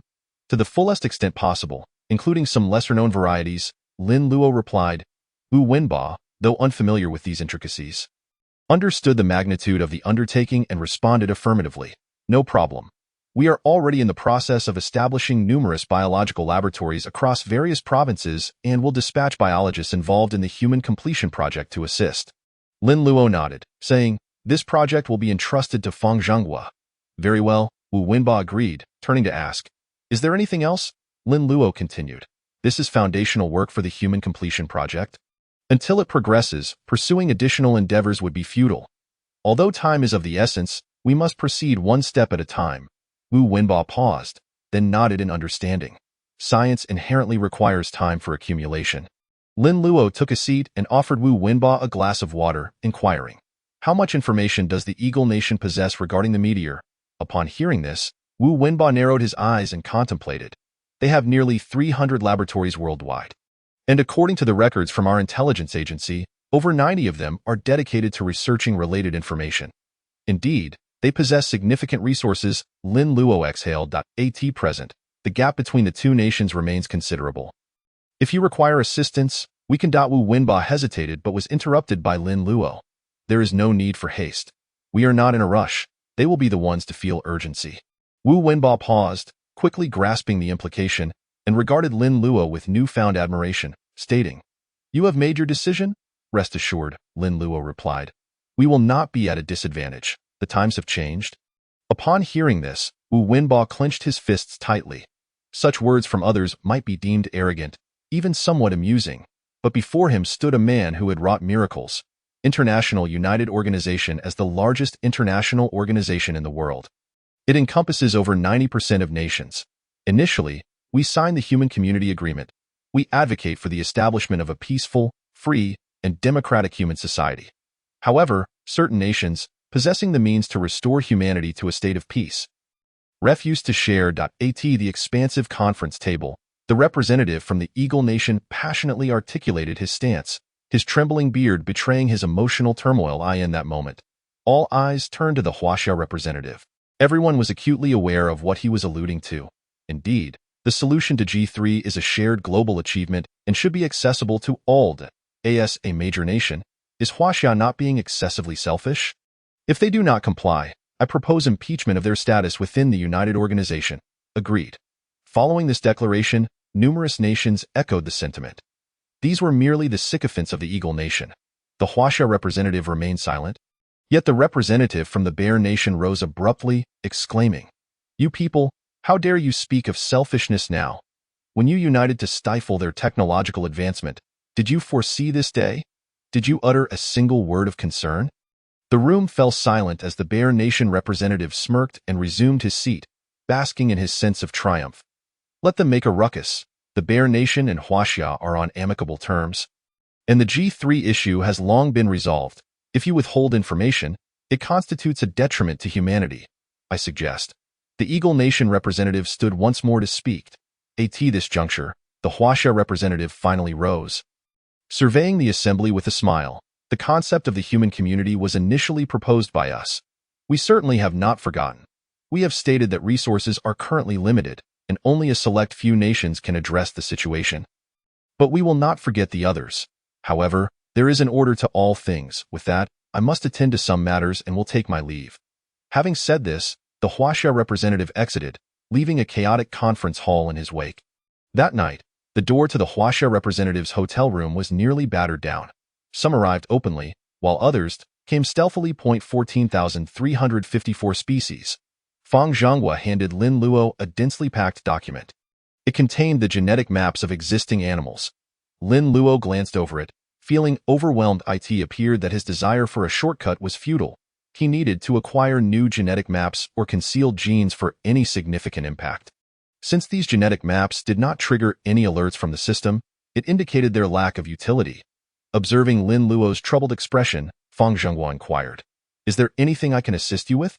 As Lin Luo perused the material, he asked, "Which animals do you believe possess potential or exhibit unusual traits?" Fang Zhonghua paused, then quickly replied, "Certainly, there are some." Lin Luo was momentarily taken aback. Suddenly recalling that Fang Zhonghua had been engaged in genetic engineering research for several decades, predominantly focused on animals. Although we had extracted a diverse genetic chain from the cheetah, I found that report to be rather implausible. As for the South China tiger, we had consistently failed to extract its power gene chain. The most intriguing, however, remained the panda. Our genetic extractions were minimal, leaving much of it undeciphered. Chapter 24. A new breakthrough. Upon hearing his words, Lin Luo felt as if he had discovered a guiding direction. With each complete genetic map acquired, he could accelerate the human genetic blueprint. So, let us begin with the cheetah, he declared. Is there a backup available? Yes, we have specifically captured numerous wild specimens, not those bred in captivity, Fang Zhonghua promptly replied. Lin Luo chuckled. I did not bring them here for consumption. No, Fang Zhonghua quickly interjected. Wild genes are vastly different from those of domesticated species. He elaborated extensively, and Lin Luo absorbed a wealth of knowledge. In terms of traditional biological knowledge, he certainly could not match their expertise. While listening, Lin Luo's eyes suddenly brightened as a bold idea formed in his mind. Old Fong, procure for me the most exceptional specimen available. The Asian golden cat, adept in nocturnal combat, boasts a hunting range of up to 1,000 meters. Its hearing is acute, and it can reach speeds of 200 kilometers per hour, far surpassing other cheetahs. While ordinary cheetahs can maintain their speed for only 3 minutes, this one can sustain it for 5, Fang Zhenghua explained, pointing to the cheetah before them. Lin Luo examined the data, his anticipation growing. After a brief extraction of blood and fur, the staff began their work. At present, Lin Luo had entrusted them with the CNC gene analyzer. After a little over half a day, a staff member approached Lin Luo, stating, "The results are unfortunately similar to previous attempts. We simply cannot identify any distinguishing characteristics from the other cheetahs." The staff expressed their disappointment. Fang Zhenghua handed the documents to Lin Luo, who scrutinized them intently. There were a total of 18 documents, and he needed to identify discrepancies among them. Had this been his first time undertaking such a task, it might have proven challenging. Yet he was no novice. To locate the hidden genes, he had to familiarize himself with their genetic chains. This was no easy feat, akin to searching for a needle in a haystack. Lin Luo reviewed the documents 3 times, yet found nothing. Rising, he approached the Asian golden cat and instructed the staff, "Let it run." The staff released the creature from its cage, and the Asian golden cat, upon being freed, let out a roar and swiftly darted away. Its speed was astonishing, almost dizzying to behold. Truly, it was the champion of land sprints. While Fang Zhenghua and the staff watched in awe, Lin Luo narrowed his eyes, focusing on the cheetah's abdomen. While many believed that the legs were crucial for running, perhaps the energy from the abdomen was the key to the Asian golden cat's prowess. Lin Luo quickly referenced the data again and soon identified a critical point. "Bring me the CNC gene analyzer," he commanded. "Hurry." Fang Zhenghua was taken aback. Lin Luo's insight was remarkable. Had he truly discovered something? Typically, ordinary scientists required at least 6 months to explore new genes. Lin Luo's pace seemed almost superhuman. He began his meticulous study. First pass, second pass, 78th pass. Just as Lin Luo thought he would yield no results, a wavy genetic strand emerged from the CNC gene analyzer, forming a circular pattern. Lin Luo was elated, slamming his hand on the table. "Ding! Congratulations, host! You have acquired the genetic map of the Asian golden cat. This species is classified as a sub-advanced genetic species. Ding! You have mastered the genetic chain. Subspeed. Note: this genetic chain can be injected into the human body for utilization.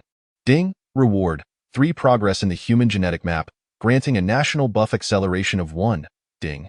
You have unlocked the human genetic chain. The power of speed. Ding! You have gained the power of wind speed. Level 2. Ding! Reward: 150,000 points. Lin Luo rejoiced, not only witnessing a 4 increase in the human genetic map, but also receiving a substantial 150,000 points. More importantly, this method proved effective. With this knowledge, the subsequent tasks would be far more manageable. According to the system, the cheetah's genetic chain could indeed be utilized by humans. Thus, Lin Luo began to comprehend the true significance of the Human Enhancement Project, profiting. Fang Zhenghua and the staff looked utterly bewildered. Lin Luo, regaining his composure, quickly clarified, "I meant discovery, discovery." The two paused, choosing not to dwell on the slip. When Lin Luo revealed the genetic findings to them, they were equally astonished. Indeed, the Asian golden cat possessed hidden genes. They were profoundly shocked, and simultaneously, their anticipation for Lin Luo's claims regarding human hidden genes grew. It turned out that everything was indeed true. What might humanity evolve into in the future? Late at night, within the hotel, the representative from the land of the rising sun smiled at the Huaxia representative, using his carefully measured words. "Money is not a problem. We are willing to acknowledge." The Huaxia representative, expressionless, rose as if he had no desire to converse further. The representative from the land of the rising sun grew incensed, standing up and exclaiming in Japanese, "Do not be ungrateful." The Huaxia representative, pouring a drink, inquired, "Would you care for some? Even if you possess the means to resolve G3, what difference does it make? This world still belongs to the Eagle Nation. After another decade or 2 of isolation, your technology will regress to the 1960s. I wonder how you will fare then." The Huaxia representative chuckled. It seems you have come to negotiate on behalf of your master. The representative from the land of the rising sun, incensed, pushed the Huaxia representative's drink away, stating, "We are offering you an opportunity, and you have only this one chance. I have mentioned it. Resources are limited, and there is little I can do," the Huaxia representative replied coldly. He was unaware of how arrangements were being made back home, but the command from above was clear. Act as a mediator and await further instructions. You? The representative from the land of the rising sun seethed. At that moment, the Huaxia representative's phone rang. He glanced at it and said, "I must take this call." As he stepped outside, the representative from the land of the rising sun chuckled coldly, pondering the mindset of the Huaxia people. Technology was the future of the Blue Star. Even if they chose to isolate themselves regarding G3, it would ultimately be resolved by the Eagle Nation. Approximately 3 minutes later, the Huaxia representative returned and announced, "The higher-ups have relented. They say resources have suddenly become more plentiful." Upon hearing this, the representative from the land of the rising sun gritted his teeth, asking, "What is your asking price?" He had braced himself for significant expenditures. Yet, everything was worth it. G3 had to be resolved. Unexpectedly, the Huaxia representative poured a drink, sipping it as he remarked, "I recall your country is an island nation, seemingly devoid of any rare animals." "Ah?" The representative from the land of the rising sun paused. What did this mean? "Thus, your country has no chance." The Huaxia representative continued, "It seems the Eagle Nation has numerous rare animals, does it not?" Upon hearing this, the representative from the land of the rising sun trembled. If Huaxia were to engage directly with the Eagle Nation, it would render the land of the rising sun irrelevant. After all, when adults converse, children have no opportunity to interject. Chapter 25. The arrival of a mighty man the next day. Representatives near the United Organizations buzzed with excitement. Huaxia had spoken, broadly indicating, Huaxia has always advocated for a human community. Yet, given the limitations of resources, various parties must present resources for exchange. Among these, rare animals are of paramount importance. Upon hearing this, representatives from the desert nations of the Southern Hemisphere were elated. They were impoverished nations with little to offer, yet they possessed an abundance of animals. In response, the Eagle Nation dispatched another representative to approach the Huaxia representative. The outcome was still the same. "Apologies, resources are limited. Next time." For sure. It was Lin Luo who decided to utilize the world's rarest animals as bargaining chips. When this policy was proposed, a plethora of economists opposed it. Naturally, they were unaware that it was Lin Luo's suggestion, as many were not privy to his name. Thus, they voiced their disdain vehemently. "Which fool conceived this plan? This is a loss of precious foreign exchange. We must jointly report this. This cannot be accepted. We can leverage G3 to reap benefits from the entire world." These economists acted as if they had lost their minds. Some even seeking media coverage, and then they simply vanished on that very day. Some were invited for a tea, while others were stripped of their titles as experts. This scene prompted the remaining economists to promptly fall silent. Wu Wenba sat in the Strategic Bureau, reviewing the reports with a sigh. These individuals were solely focused on monetary gain, oblivious to the dire straits facing them. While some foreign exchange could be procured, the more critical need was for resources. Lin Luo interjected, "We can afford to exchange a bit of foreign currency, but more importantly, we need supplies." Wu Wenba smiled. "If it requires a scientist like you to inform me of this, then I should appoint you as the head of the Strategic Bureau." Lin Luo was taken aback, then offered an awkward smile. Indeed, the strategic vision of the upper echelons of the nation must be long-term. "What do you intend to do about the Eagle Nation?" Wu Wenba inquired. "Let us wait a moment. There's no rush," Lin Luo replied as he rose with a smile. "I think I shall first attend to my giant pandas." Wu Wenba offered a helpless smile. After Lin Luo rose to leave, he retrieved a file from his drawer. Lin Luo, age 22, a college student, with abilities and background unknown. Wu Wenba contemplated for a moment, ultimately smiling as he stored it away. Prior to Lin Luo's arrival, Li Donglai had personally delivered this investigative report, to which Wu Wenba had issued a final directive. No further inquiries permitted. As he handed the file to his secretary for permanent sealing, he mused to himself, "Perhaps it is the heavens bestowing favor upon Huaxia, granting them a formidable man." This land spans an impressive 4,000 square kilometers, currently undergoing extensive construction. The moniker of Huaxia as an infrastructure behemoth is well earned. The central area has been completed and is rapidly expanding outward. This site is known as the Hope Biological Base, located in the outskirts of Tianjin. Although the land lacks intrinsic value, its proximity to the capital renders it immensely precious. Good. Xiaoming is the best. A woman clad in work attire affectionately stroked a black and white panda beside her. At that moment, Lin Luo entered. Allow me to introduce, Lu Chaochuan guided him, gesturing towards the woman. This is Chen Qing, with 23 years of experience in animal husbandry. Lin Luo cast a glance at the panda, which unexpectedly displayed a fierce glare, baring its teeth and claws.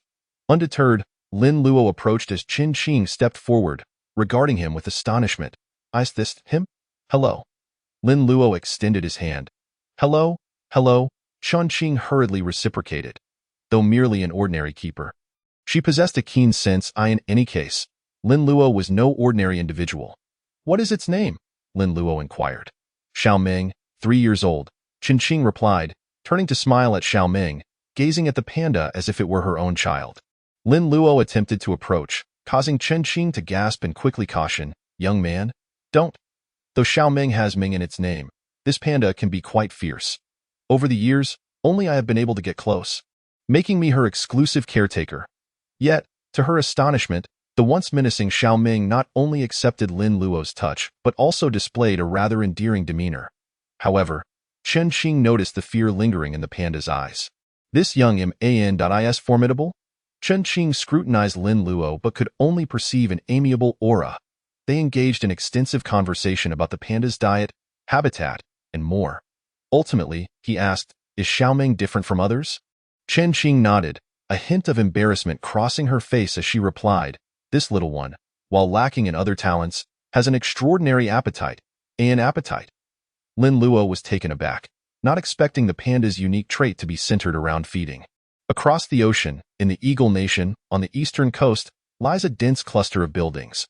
This is not a grand city but a military base, Pacific Base. Here, the world's most advanced computers, machinery, equipment, and weaponry converge. It is one of the few supersized bases where the Navy, Army, and Air Force are assembled. Today, the national leader Timus has personally arrived, accompanied by the base commander, Admiral Toth of the Pacific and Blake. The news has arrived. Huaxia has rejected our request while simultaneously commencing extensive aid in pharmaceuticals to other nations, Blake remarked with a furrowed brow. Upon hearing this, Timus could not contain his anger, exclaiming, are they courting death? According to their account, this situation is peculiar. Huaxia is not demanding vast foreign exchange but primarily seeks rare animals, followed by materials such as oil and natural gas, Blake explained. We are still investigating the specifics. What about the covert operations of G3? Timus inquired. Blake fell silent. What a useless bunch. Timus fumed. Doesn't FAI claim to be the world's strongest intelligence agency? Blake bowed his head. Unable to respond, it was Toth, who had remained silent, that finally spoke up, Leader, please take a look. Timus lifted his gaze and beheld a plane under construction. This aircraft is 3 times smaller than a conventional plane. Yet its wings and tail are distinctly extraordinary, lightweight, agile, and boasting formidable combat capabilities. It operates on a nuclear energy system, enabling it to circumnavigate Blue Star multiple times. While nations are researching 6th-generation fighter jets, the Eagle Nation has already advanced to the 18th generation. Indeed, they have leaped directly from the 6th to the 18th generation due to its overwhelming performance. This represents an epic breakthrough. If they refuse, we shall strike. Toth's eyes sparkled with fervent combat desire. Timus, overhearing this, chuckled coldly. Once this supersonic fighter jet is unveiled, it will signify the Eagle Nation's resurgence as a global leader. With this thought, he couldn't help but smile and declare, I shall ensure that the Eagle Nation rises to greatness once more. Chapter 26. The Medal of the Nation. Tap, tap, tap. The sound of Lin Luo's fingers dancing across the keyboard occasionally drew Summer Qian's attention. Do you have a question for me? Lin Luo asked without turning around. After a brief pause, Summer Qian pondered before responding, given your immense strength, why not inform them? Lin Luo smiled. Summer Qian nodded in understanding. Lin Luo stood, stretching his body as he replied, firstly, I am a researcher, not a combatant, and in many matters, you are more specialized than I. Professional matters should be left to professionals. Summer Qian reflected for a moment before saying, I regret it. Regret what? I should have read more books. Then I could speak as you do, Summer Qian stated earnestly. Lin Luo chuckled. Just avoid getting too close to that fool of your director. Before he finished speaking, he noticed Summer Qian rising to render a military salute, as Li Donglai's voice echoed from behind. Are you talking about me? Lin Luo's lips twitched as he turned around, brazenly stating, it is quite impolite to enter without knocking. Li Donglai, with his rigid demeanor, chose not to engage Lin Luo, instead stepping in to hand him a document. Lin Luo glanced at it, discovering it was a report on extinct animals over the years, exactly what he had requested. Summer Qian, step outside, Li Donglai gestured. Summer Qian glanced at Lin Luo, nodded, and exited. The two walked along the research base's premises as Li Donglai inquired, how is it? Summer Qian hesitated, somewhat perplexed. Following this old curmudgeon? You may only learn about brute force. I am not skilled in conversation. Summer Qian immediately straightened, asserting, Lin Luo is merely speaking casually. The director need not take it to heart. Li Donglai forced a strained smile. Waving his hand, be cautious in the near future. I have received intelligence that the Eagle Nation suspect's G3 is not the work of Zhou Hai. We have dealt with some spies. Lin Luo's identity is unique. Should he be fully exposed now, the repercussions could potentially lead to a war between the two nations. This is no exaggeration. The biotechnologies Lin Luo proposes would upend humanity's understanding, given the Eagle Nation's nature.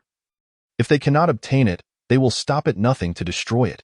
Summer Qian, ever the stoic, heard this, and although shaken internally, she displayed no outward reaction, standing tall and nodding, understood. You may go. Li Donglai waved his hand. Summer Qian nodded once more and walked away. At this moment, Li Donglai watched her retreating figure, his expression tinged with anger as he muttered, this insolent brat dares to tarnish my reputation in front of my subordinates.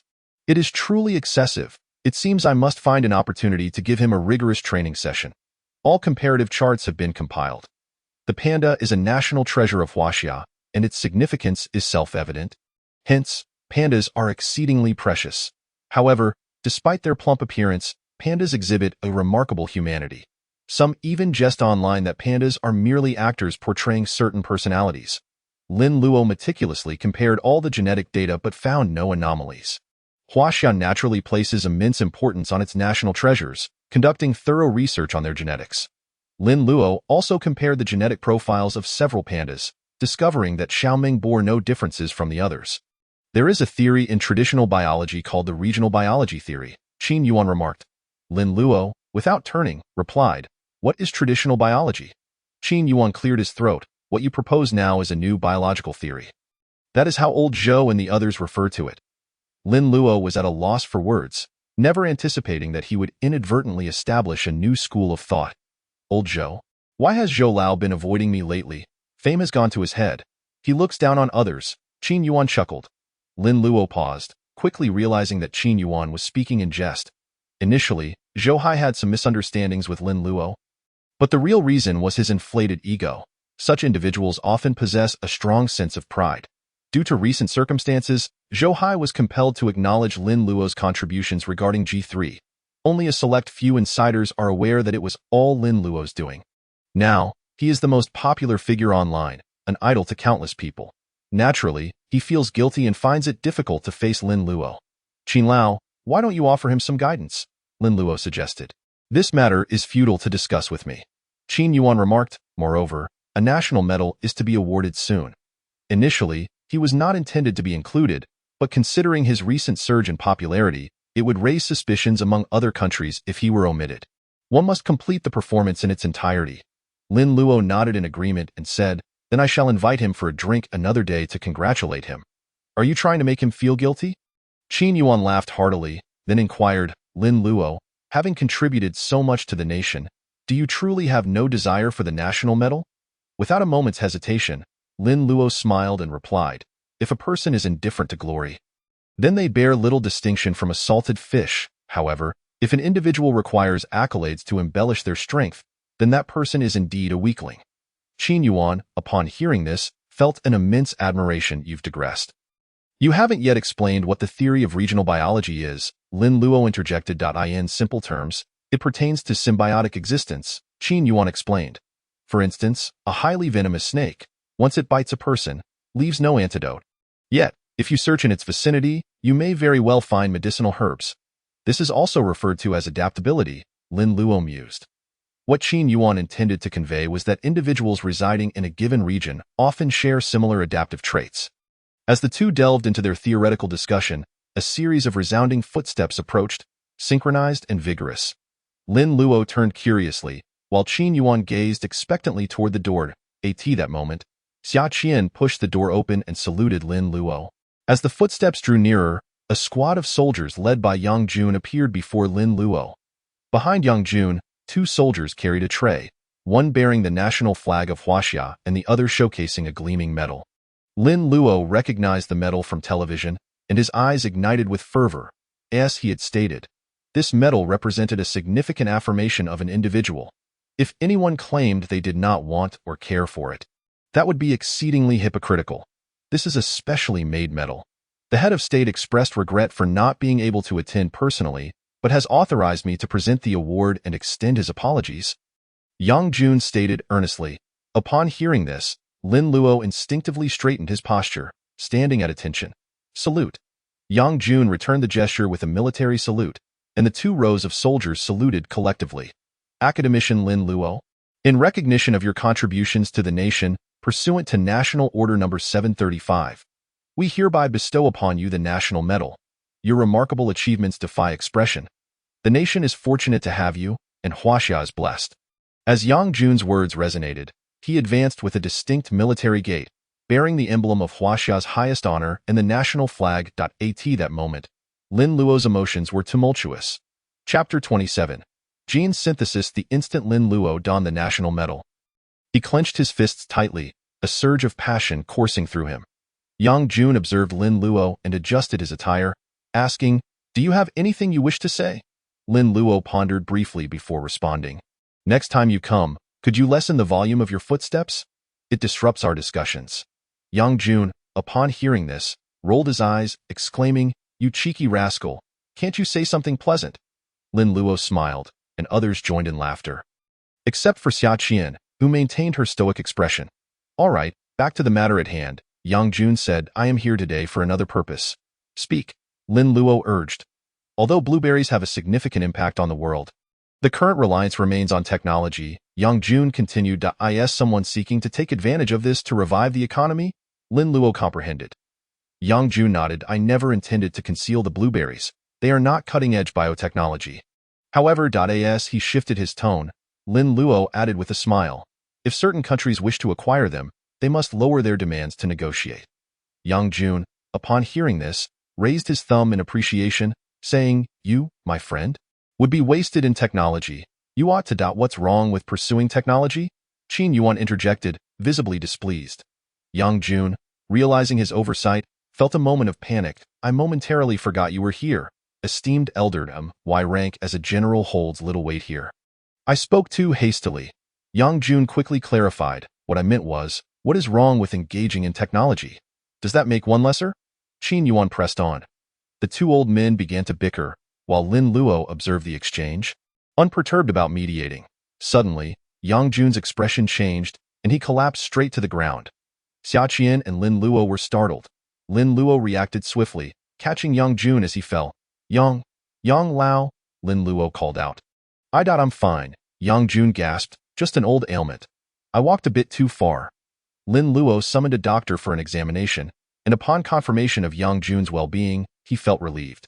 "You nearly scared me to death?" Qin Yuan remarked. He said he is fine. "What are you fussing about, old man?" Yang Jun rose, slowly departing with the assistance of his aides. As he exited, he turned to a nearby soldier and asked, "Did you see that?" "What?" the soldier replied. Lin Luo's agility, Yang Jun observed keenly, even amidst his earlier discomfort. A martial artist, the soldier suddenly realized. Though he was also a special forces operative and a personal guard to the general, he could not match the reflexes of a scientist.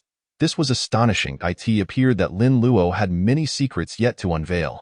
Yang Jun smiled faintly before clearing his throat.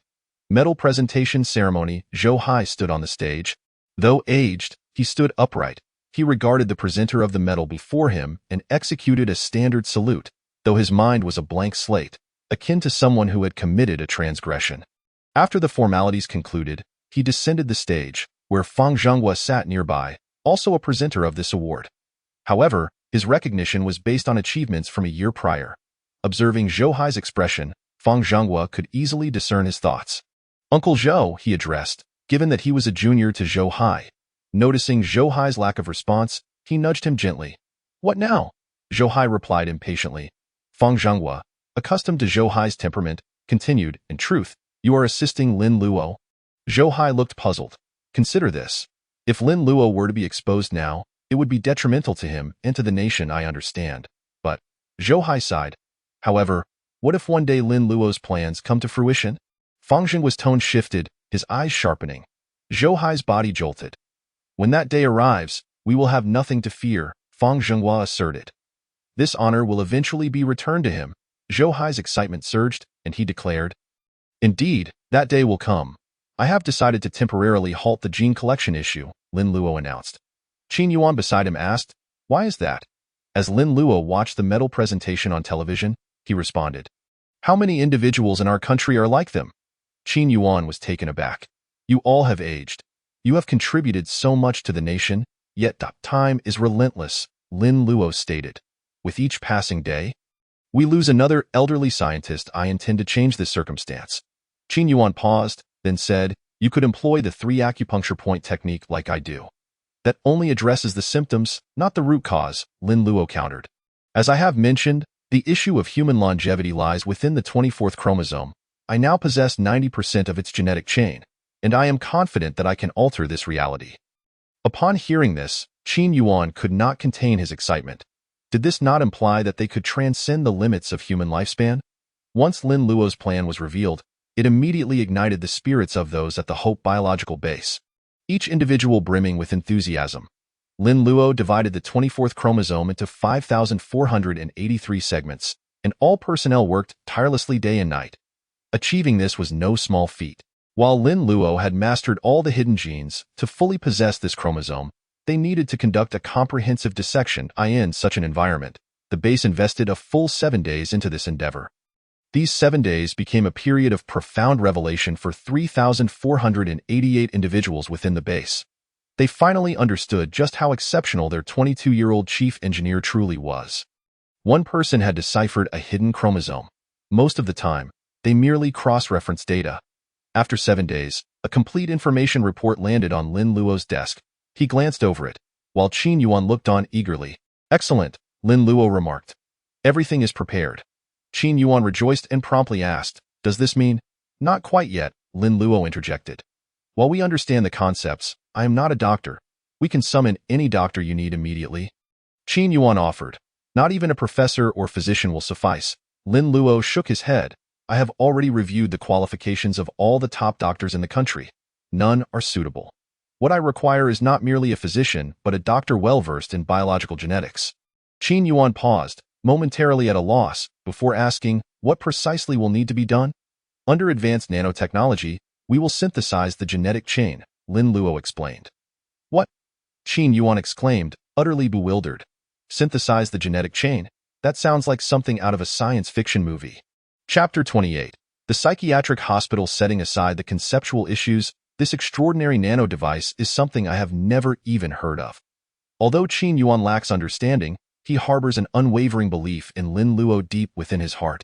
Half an hour later, this piece of information is dispatched to various departments. Immediately, classified files across the nation are being scrutinized relentlessly. Operation Codename, Dr. Lin Luo gritted his teeth, exhausting all his points.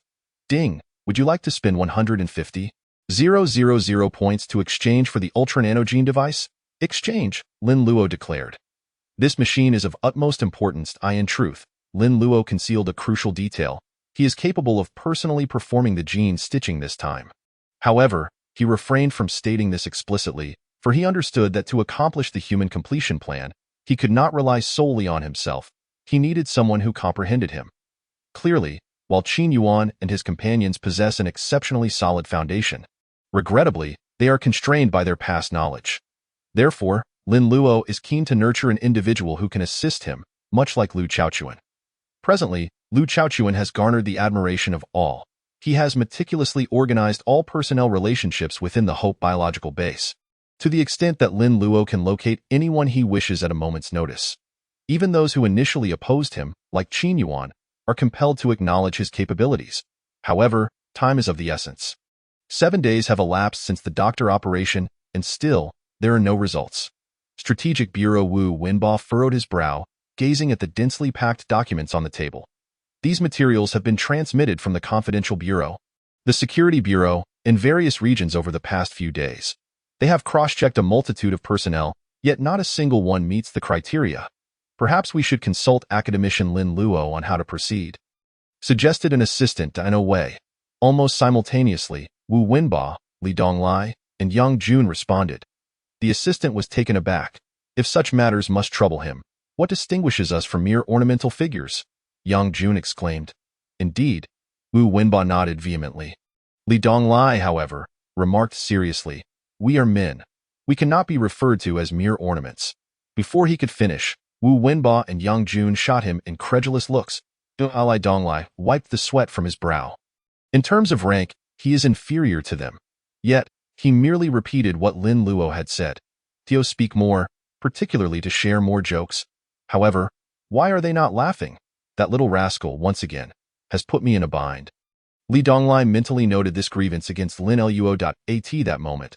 A figure approached from outside, whispering something in Wu Wenbo's ear. Suddenly, Wu Wenbo sprang to his feet, exclaiming, Really? Indeed. Where is this person? Wu Wenbo inquired. The individual hesitated before finally responding. The psychiatric hospital. Upon hearing psychiatric hospital, the three men were momentarily dumbfounded. They have gone to find someone in a psychiatric hospital? These are his doctoral thesis and some theoretical notes. This matter even made the news back in the day. The individual continued. Wu Wenbo and the others exchanged astonished glances. Naturally, they could not comprehend it. Nevertheless, they could now seek out Lin Luo as long as he can ascertain whether this person is viable. That would suffice. But will academician Lin Luo think we are toying with him, considering this individual is from a psychiatric hospital? Remarked an assistant. The three exchanged apprehensive glances, but Wu Wenbo asserted, If there are insults to be hurled, I shall take the brunt of them. I will, Yang Jun added. After which, the two began to bicker, while Li Donglai muttered under his breath, I believe, given that little rascal's temperament, even if he is displeased, he would not go so far as to chastise you. What is the point of your quarrel? What did you say? Yang Jun and Wu Wenbo turned to him in unison. Nothing. Li Donglai wiped the sweat from his brow. The more one speaks, the more mistakes one makes. Henceforth, I shall speak less. That little rascal, it's all your fault. Li Donglai once again added a grievance to his account against Lin Luo. Thus, when Lin Luo met the three of them, Yang Jun and Wu Wenbo bore eager expressions, while Li Donglai resembled a powder keg ready to explode. Take a look at this individual. Yang Jun handed the document to Lin Luo. Lin Luo took it and noticed the following details. Zhu Yihui, 39 years old, the top scorer in the college entrance examination in East China 20 years ago. A doctoral student at 24, joined the National Medical Academy at 25, and received his PhD from the School of Biology at 27. The resume was remarkably impressive. Lin Luo picked up the thesis and his eyes widened. It read. Speculations on human genes. He felt that the pinnacle of medicine could undoubtedly alter humanity. Humanity is fervently researching genetic modifications and medical genetics. This individual could be described as a madman. He believes that humans could even combine with animals to produce superior genes. One cannot merely label him a madman. One might as well consider him a pervert. Humanity? Lin Luo's eyes sparkled.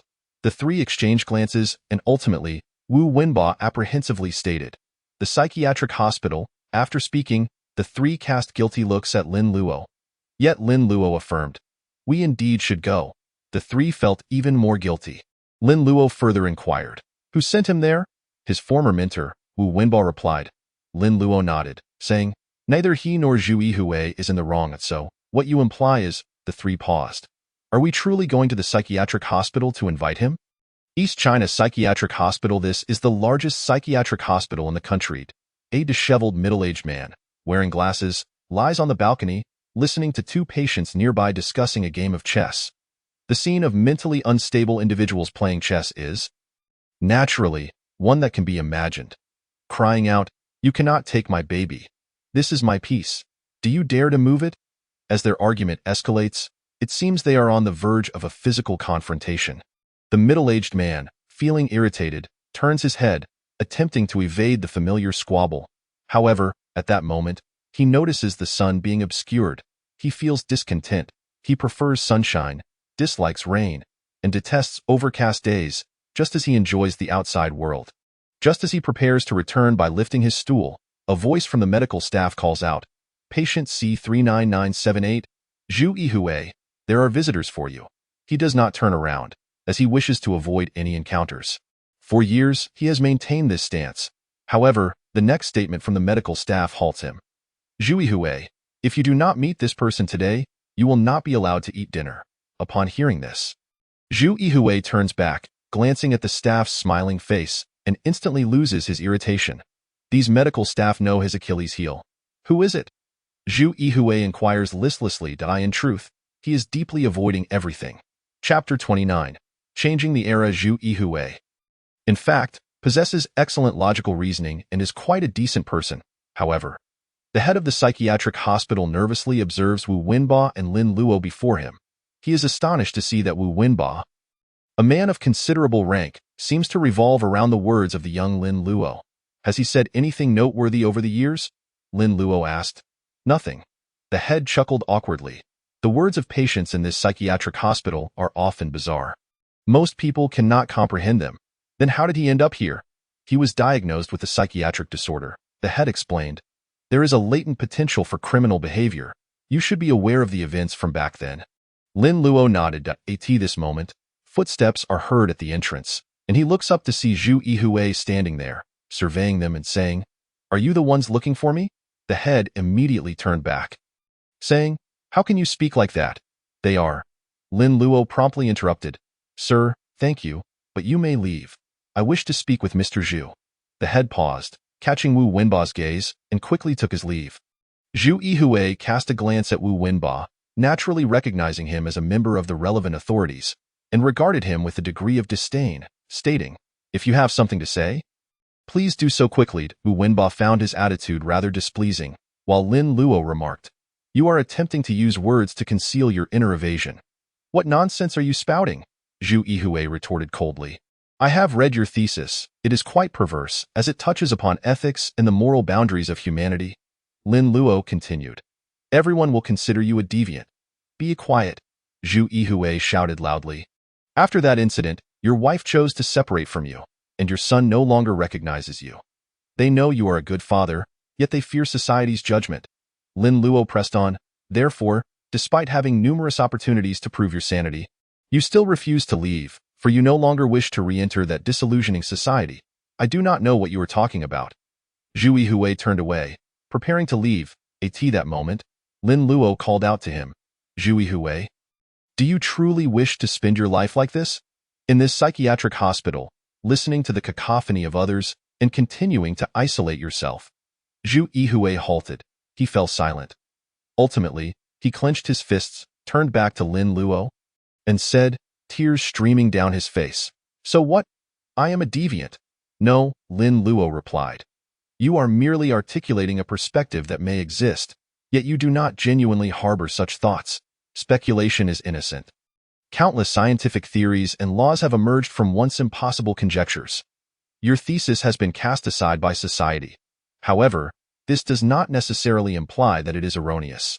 Upon hearing these words, Zhu Yihui's eyes reddened. "Zhu Yihui, your mentor is not in the wrong, nor are you. The fault lies with this era." At that moment, Zhu Yihui could no longer contain himself and broke into tears. Indeed, he had penned a statement that contradicted ethical principles, but that did not make him a deviant. It was merely a conjecture. His original words did not refer to mating with animals, but rather aimed to elucidate the potential for the emergence of superior genes among different species. The line deemed perverse was merely an example he had casually chosen. He had even emphasized that the existence of this theory should be confirmed through extensive experimentation involving various other animals. Lin Luo gazed at him and inquired, "Now, you have the opportunity to prove yourself. Are you willing?" Zhu Yihui paused, momentarily fixating on his hands. 10 years. He had spent a decade here. He had lost 10 years. Did he still have a chance to stand up and confront those who had sent him to this place? Lin Luo looked at him, affirming, "You are not at fault." Zhu Yihui abruptly raised his head, looking at Lin Luo, and asked, "Who are you?" Lin Luo exchanged a glance with Wu Wenba, the former squinting with a smile. He discerned that Zhu Yihui's eyes had regained their light. He stepped forward, extending his hand, and declared, "I am Lin Luo. Welcome to our team. The fault may lie with the times, but what we must do next is change this era." Zhu Yihui, upon hearing this, stood frozen, gripping Lin Luo's hand. Change the era? Had he misheard? 5 days later, after perusing all the materials regarding Lin Luo, Zhu Yihui was left in a state of shock. The hidden genes of humanity? What nonsense. This completely overturned his understanding. Nevertheless, he could accept it and was quick to learn. However, apart from Lin Luo, others regarded him with utmost caution. After all, he bore the title of a deviant. "How are you feeling?" Lin Luo inquired. "I'm not confident." Zhu Yihui replied, glancing at his hands. "I am here." Lin Luo assured him, "You require a period of adaptation." "Can I not fail?" Zhu Yihui asked again. "No," Lin Luo responded. "If you falter, it could cost a life, and that life belongs to a national academician." Upon hearing this, Zhu Yihui was engulfed in panic. "But I will bear all the consequences," Lin Luo stated. "Even if it means going to prison, it shall be I, not you." Zhu Yihui turned to Lin Luo. Disbelief etched on his face. "You trust me that much?" Lin Luo smiled gently. "I do not trust you. I trust my own judgment." These words, Zhu Yihui paused. His fists clenched as he regarded the youth before him, who was younger than he did seem. He had suddenly found hope. "No," Zhu Yihui replied earnestly. "I have evaded for 10 years. This time, I will not shy away." 3 days later, in an absolutely sterile environment, an elderly man struggled to breathe. His surname was Yuan. He was widely referred to as the Elder, having transformed the culinary landscape of Huaxia. His contributions were known worldwide. Now, he was on the brink of death, facing the somber threshold of eternal slumber. He had only 24 hours left. "How can it be him?" Zhu Yihui gasped upon seeing the Elder. This man was among the few scientists he revered most in his life. At that moment, his heart was thrown into disarray. He finally realized that what Lin Luo had spoken of was not merely a life in his hands. He understood why their base was named Hope. "You can do it," Lin Luo's voice resonated. This time, Zhu Yihui did not turn back, nor did he speak. He stepped forward, gazing at the ultra-nano gene device that seemed to exist solely in science fiction, and began to operate it. Chapter 30. The Miracle of Medicine. Lin Luo observed from behind.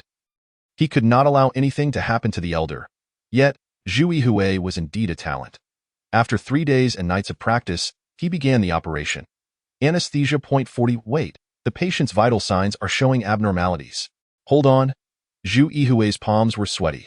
Surrounding him were several top surgeons, but they were only responsible for basic tasks like administering anesthesia.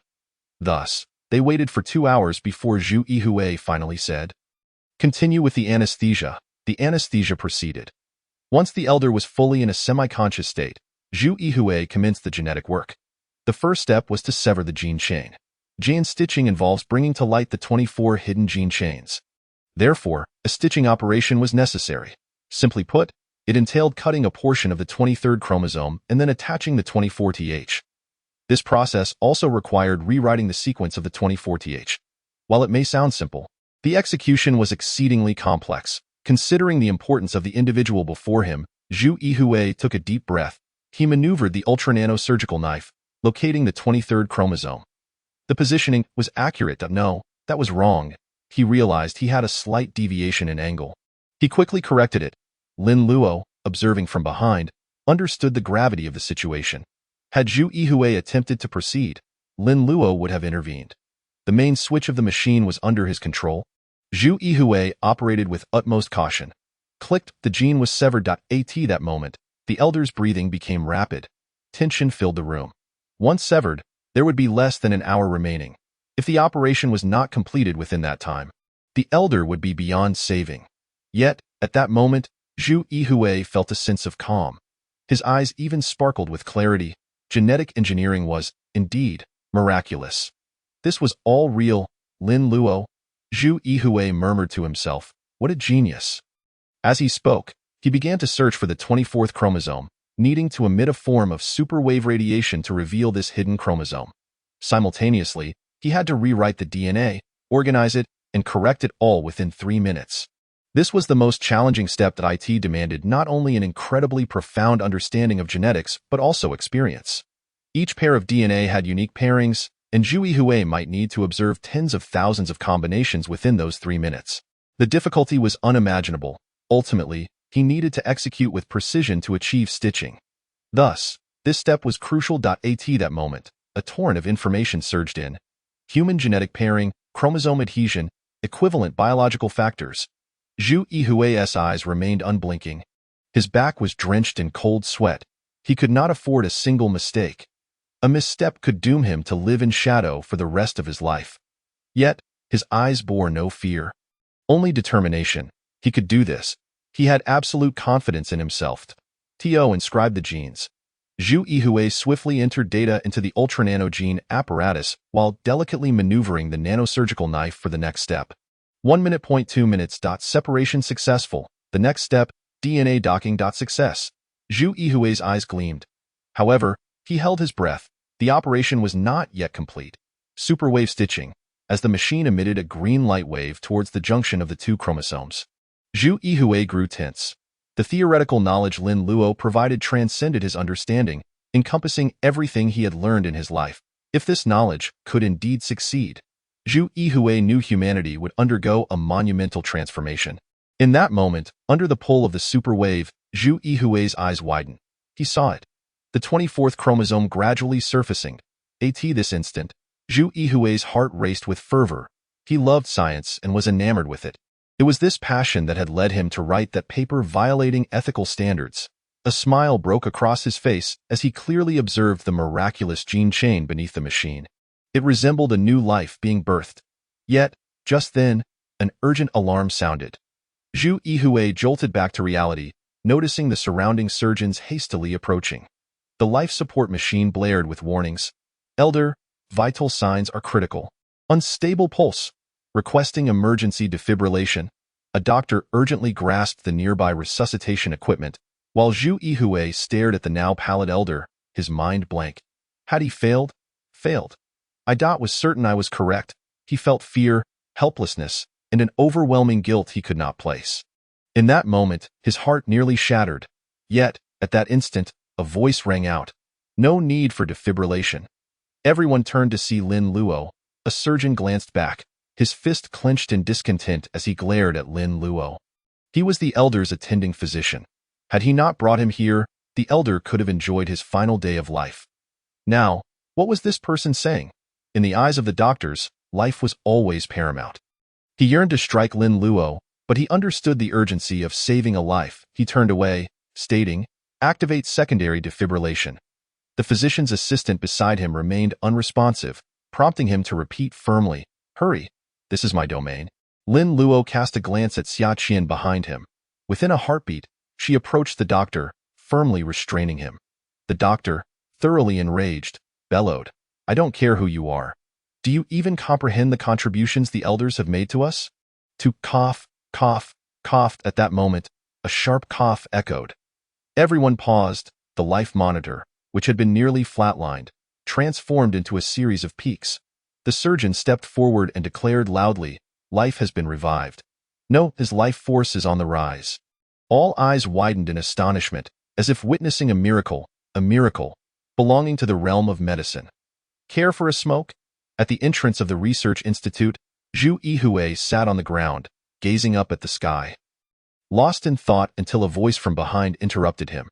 Zhu Yihui froze, truly seeing Lin Luo standing there with a cigarette and a lighter. Smoking damages brain cells and inflicts significant harm on the body. Zhu Yihui earnestly explained, "So, will you smoke?" Lin Luo inquired with a smile. Zhu Yihui hesitated for a moment before ultimately smiling back and picking up the cigarette. Chapter 31. Tremors across the nation. The two men lit their cigarettes. And Lin Luo remarked, "You see, you ought to smile more. Otherwise, you'll end up like my bodyguard, stiff as a log." Xia Qian, overhearing this, furrowed her brow but remained silent. Zhu Yihui, bracing himself on the ground. Confessed, just a moment ago, I had thoughts of ending my life. 10 years ago. Did you? Lin Luo asked. That I did, Zhu Yihue replied. But back then, I still had a wife and son. If I fail this time, I will have nothing left. Should I congratulate you then? Lin Luo smiled. Surprisingly, Zhu Yihue nodded, tears welling in his eyes, as he quietly choked back sobs. Lin Luo remained silent, as the decade of hardship and grievance could. In that moment, turned to ashes, he stood up, only for Zhu Yihue to rise as well, exclaiming, "Academician Lin Luo." Lin Luo turned around. Zhu Yihue wiped away his tears, standing tall as he slightly bowed and said, "I, Zhu Yihue, request to join you." Lin Luo paused, then smiled gently, patting his shoulder as he replied, "Don't miss the celebration dinner tonight. Many in the lab are eager to see what this extraordinary doctor looks like." Zhu Yihue hesitated, then forced a smile. Lin Luo waved, departing with Xia Qian, leaving Zhu Yihue to earnestly say, "Thank you, Academician Lin Luo." That evening, the research institute was ablaze with lights, as everyone reveled in the celebration. Most may not have contributed significantly, but they undoubtedly endured hardships. By the time Zhu Yihue arrived, he was the last to enter. "Here he comes," Lu Chaochuan announced, clapping as a crowd applauded, all eyes on Zhu Yihue. He paused, feeling somewhat out of place among the distinguished attendees, all of whom held doctoral degrees or higher. Zhu Yihue's past glories paled in comparison to those present. "Dr. Zhu, let me introduce myself. I am Wang Kai. Dr. Zhu, I was too narrow-minded before." Gradually, others approached to engage with Zhu Yihue, who awkwardly navigated the interactions, relieved to have Lu Chaochuan at his side, adept at mingling and facilitating introductions. Yet, Zhu Yihue understood that genuine human connections only truly flourished in times of adversity. "This way, please." Lu Chaochuan guided him to the prime seat. Zhu Yihue was about to sit down when he abruptly stood up. "Is there a problem?" Lu Chaochuan inquired. "I cannot sit here. This is Academician Lin Luo's seat," Zhu Yihue replied earnestly. He certainly did not believe he had earned any significant accolades. "He isn't here. He personally instructed you to take this seat," Lu Chaochuan insisted. Zhu Yihue hesitated, but ultimately declared, "I cannot sit." Lu Chaochuan understood that scientists often stick rigidly to their principles and guided him to a nearby seat. Just then, a figure in a white coat hurried in, capturing everyone's attention. "The elder has awakened." It was indeed the attending physician. "Really?" Cheers erupted, and applause filled the air. The physician approached Zhu Yihue, bowing with excitement. Thank you for saving him." Zhu Yihue stood, wordlessly bowing in return. The elder's first words upon awakening. The physician continued, "He wishes to meet you and Mr. Lin Luo to personally express his gratitude."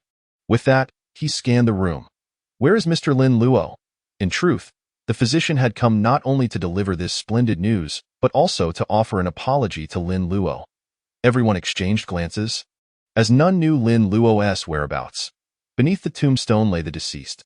Xia Qian observed Lin Luo from a distance, who sat before the gravestone, sipping wine.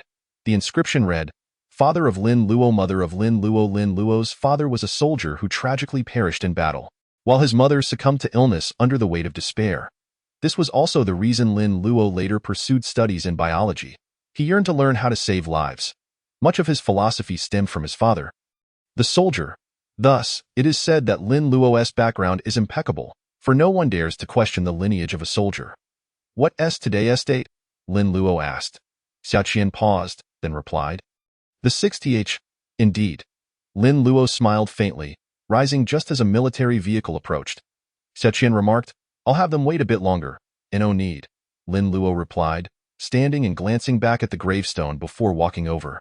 At that moment, a soldier descended from the vehicle, saluting Lin Luo. "Academician Lin Luo, everyone is assembled and awaiting your arrival." When Lin Luo returned to Tianjing, it was already deep into the night. However, within the hall, many of China's top officials were present.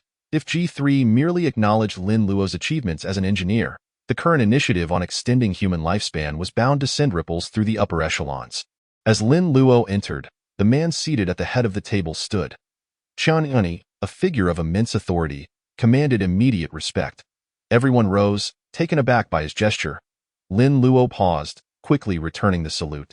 "Let us begin," Qian said with a gentle smile. Lin Luo stood up. The primary focus of this meeting was to discuss trade issues with the opposing nation and matters regarding the Human Enhancement Initiative.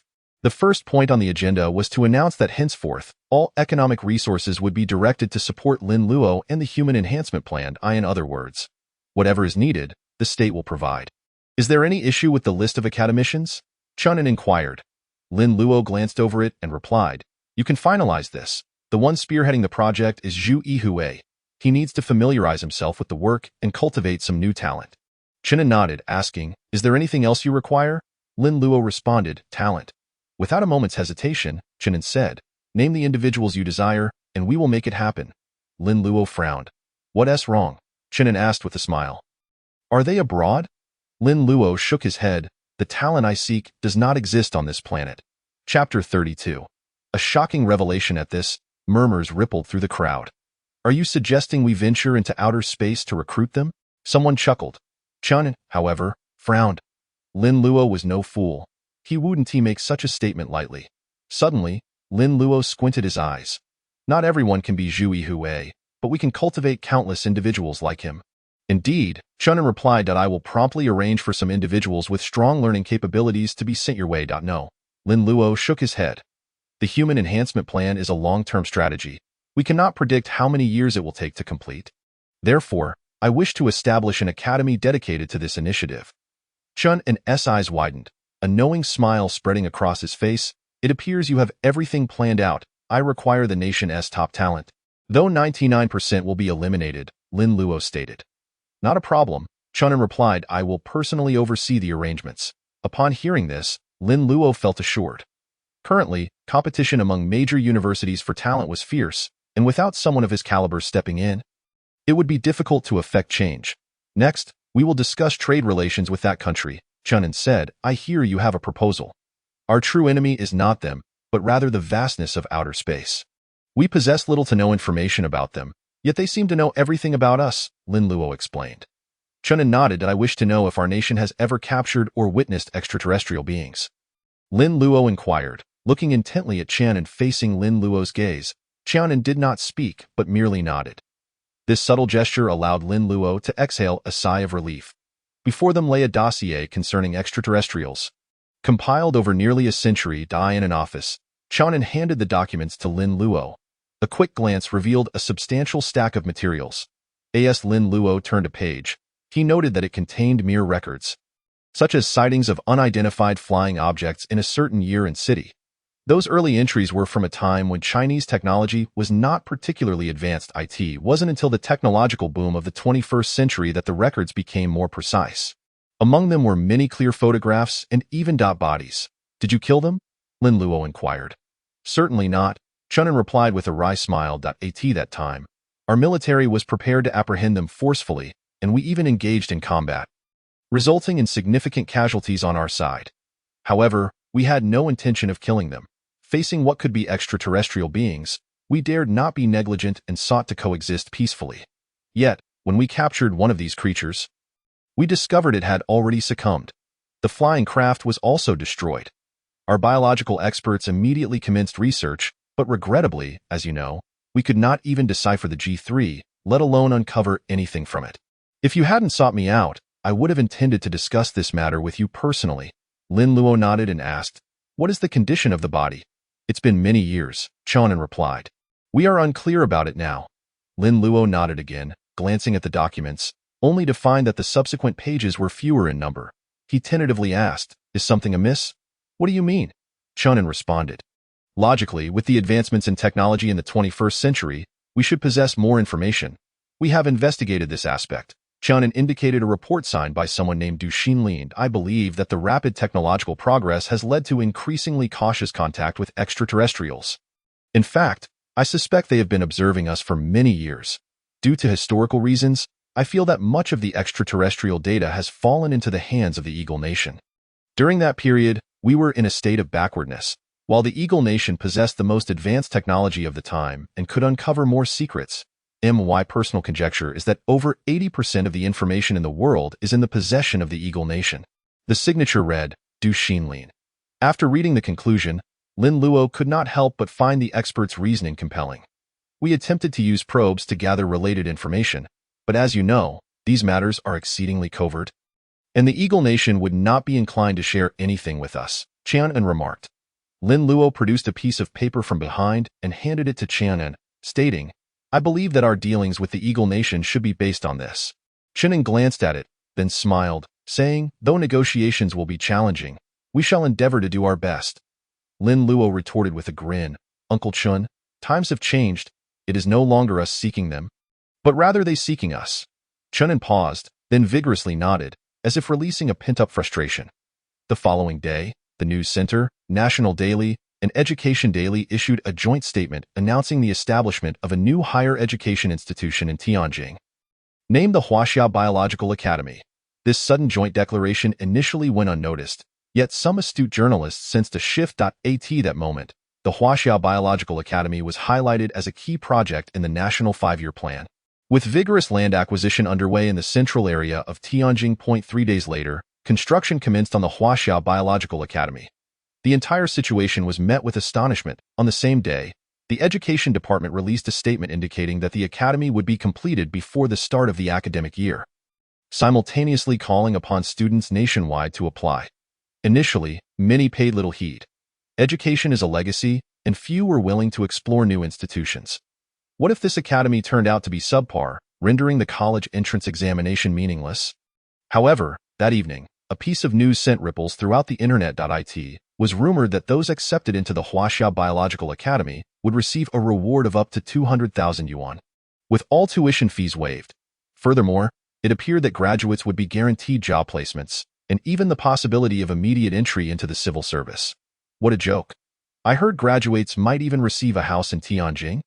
Speculation spread like wildfire across the Huaxia online community.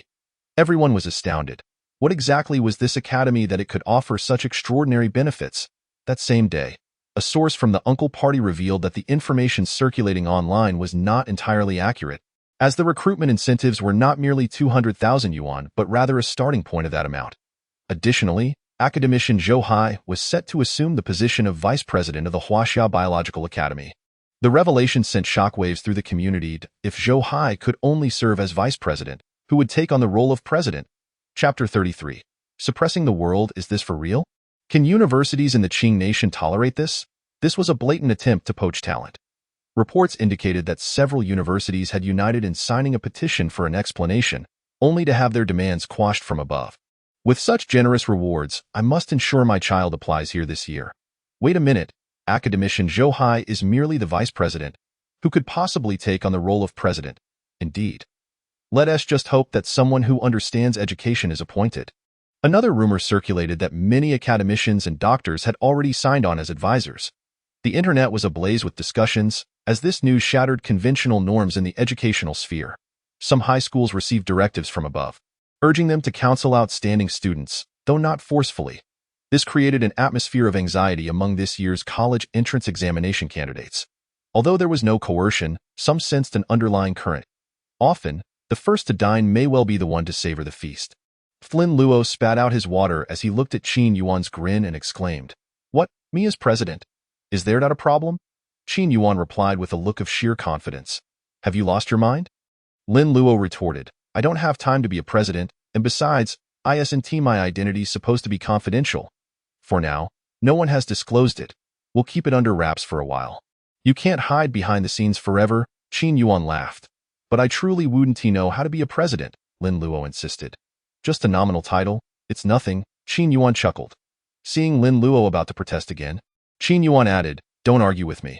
If you have concerns, take them up with Qian. And Lin Luo scanned Qin Yuan's dark hair and his noticeably younger appearance, chuckling, Old Qin, you've changed completely post-surgery. You re much more outspoken now. You little brat, are you laughing at me? Qin Yuan glared. Lin Luo replied, I'm done with this. Come with me to the Space Department and bring that eccentric doctor along. Half an hour later, the three arrived at the Space Department. By that time, someone was already waiting outside the door. A man wearing glasses, appearing refined yet lean, approached Du Xinlin. The man stepped forward to shake Lin Luo's hand. Lin Luo gestured towards his companions, saying, This is Qin Yuan, and this is Zhu Hui. Naturally, academician Qin Yuan recognized him. Du Xinlin smiled, turning to Zhu Hui with newfound respect. Dr. Zhu Hui saved the lives of several of our senior academicians at the Space Department. So I am well aware of who you are. Zhu Hui paused, having not been looked at with such admiration for quite some time. He understood that this was Lin Luo's doing. He bowed slightly, saying, I'm just a mere eccentric doctor. Lin Luo interjected, Zhu Hui. No need for modesty. Zhu Hui was speechless. Qin Yuan was equally at a loss to this moment. Only Lin Luo referred to Zhu Hui in such a manner. However, Zhu Hui did not mind. In fact, it felt somewhat endearing. He had previously been quite sensitive about being called eccentric, but now he seemed less concerned. Only Qin Yuan understood Lin Luo's intentions behind this. He hoped Zhu Hui would not perpetually regard Lin Luo with gratitude, but rather as a comrade. Du Xinlin chuckled lightly, saying, Please, gentlemen, follow me. Upon entering, Lin Luo remarked, I have reviewed your report, and I am here today to seek further information. We have prepared the remains of the spacecraft, the bones, and high-resolution images you requested, Du Xinlin responded. This way, pleased, as they proceeded, the group beheld a massive skeleton, noticeably larger than a human by a third. Adjacent to it were photographs captured at the time, prompting all three men to take a deep breath. Indeed, extraterrestrial beings existed in this world. Meanwhile, on an island in the ocean, military martial law was in effect. All unrelated personnel had been cleared from the area, enforcing a comprehensive ban on land, sea, and air travel surrounding the island. A significant meeting was about to take place here, between Huaxia and the Eagle Nation. Leading the Eagle Nation's delegation was a representative named Robertson, while Huaxia's side was represented by Chen and Qian, An's personal involvement was no trivial matter, as the counterpart held an equivalent status. Both sides dispatched a total of 20 representatives, encompassing a wide array of industries. On the first day, tensions nearly erupted into a physical altercation at the conference table, as Robertson deemed Qian An's demands excessively unreasonable. Not only did he insist on the lifting of restrictions on technological and economic exchanges, but he also required a public announcement acknowledging that all previous errors were their fault. Furthermore, he demanded that they contribute all of their rare species to Huaxia free of charge. Even more alarmingly, Qian insisted that, if necessary, they should permit Huaxia's experts to travel to the Eagle Nation to investigate matters related to extraterrestrial phenomena. Meanwhile, none of the propositions put forth by Robertson were accepted by Qian, leading to an atmosphere ripe for conflict. That evening, Robertson seethed in anger at the hotel. A representative seated nearby remarked, given their eagerness to acquire information regarding extraterrestrial matters, could it be that they have already uncovered the truth behind G3? This suggestion caused Robertson to furrow his brow. Presently, G3's toxic gas posed immense pressure on their populace. While many nations had resolved the issue, they remained under the looming threat of death. The FAI department sent word that Huaxia had recently established a new biological institute, which I suspect is related to this matter. I propose we test their limits. After a brief contemplation, Robertson agreed. On the second day, the conversation resumed, yet Qian maintained a rigid stance. First, he refused to sell the formula. Second, the terms remained unchanged from the previous day, with even additional stipulations imposed. Consequently, that evening, Robertson found himself cursing in frustration. Which nation would dare to speak to them in such a manner? Nevertheless, the representative continued to analyze the situation, concluding that Huaxia was indeed desperate to learn about matters concerning outer space. Perhaps we should accede to their demands. What did you say? Robertson retorted, infuriated. Such a thing cannot be agreed to. They are the world's foremost power. Undeterred, the representative pressed on, they must harbor many secrets that we are unaware of. Who is behind this, and what technologies do they possess? We might consider setting a trap. Robertson narrowed his eyes. The representative continued. Everything must be founded upon formidable technology. Once our 18th generation fighter jets are unveiled, we will dominate the globe. At that point, they will be forced to yield to us. His words stirred something in Robertson. Indeed, since it would eventually belong to them, what harm could there be in conceding a little now? Moreover, the FAI had been investigating for quite some time without uncovering even the surface of the truth. Recently, Huaxia had been undertaking significant actions, the reasons for which remained obscure. These were all matters that warranted his concern. Very well, Robertson gritted his teeth. Resolved, on the third day, Qian unfastened his suit jacket and took a seat. All right, we agree, Robertson declared as soon as the words left his lips. Qian stood there, momentarily taken aback. The essence of business negotiations is to initially present grandiose terms, only to gradually bargain down. The conditions he articulated were indeed twice as grand as those offered by Lin Luo.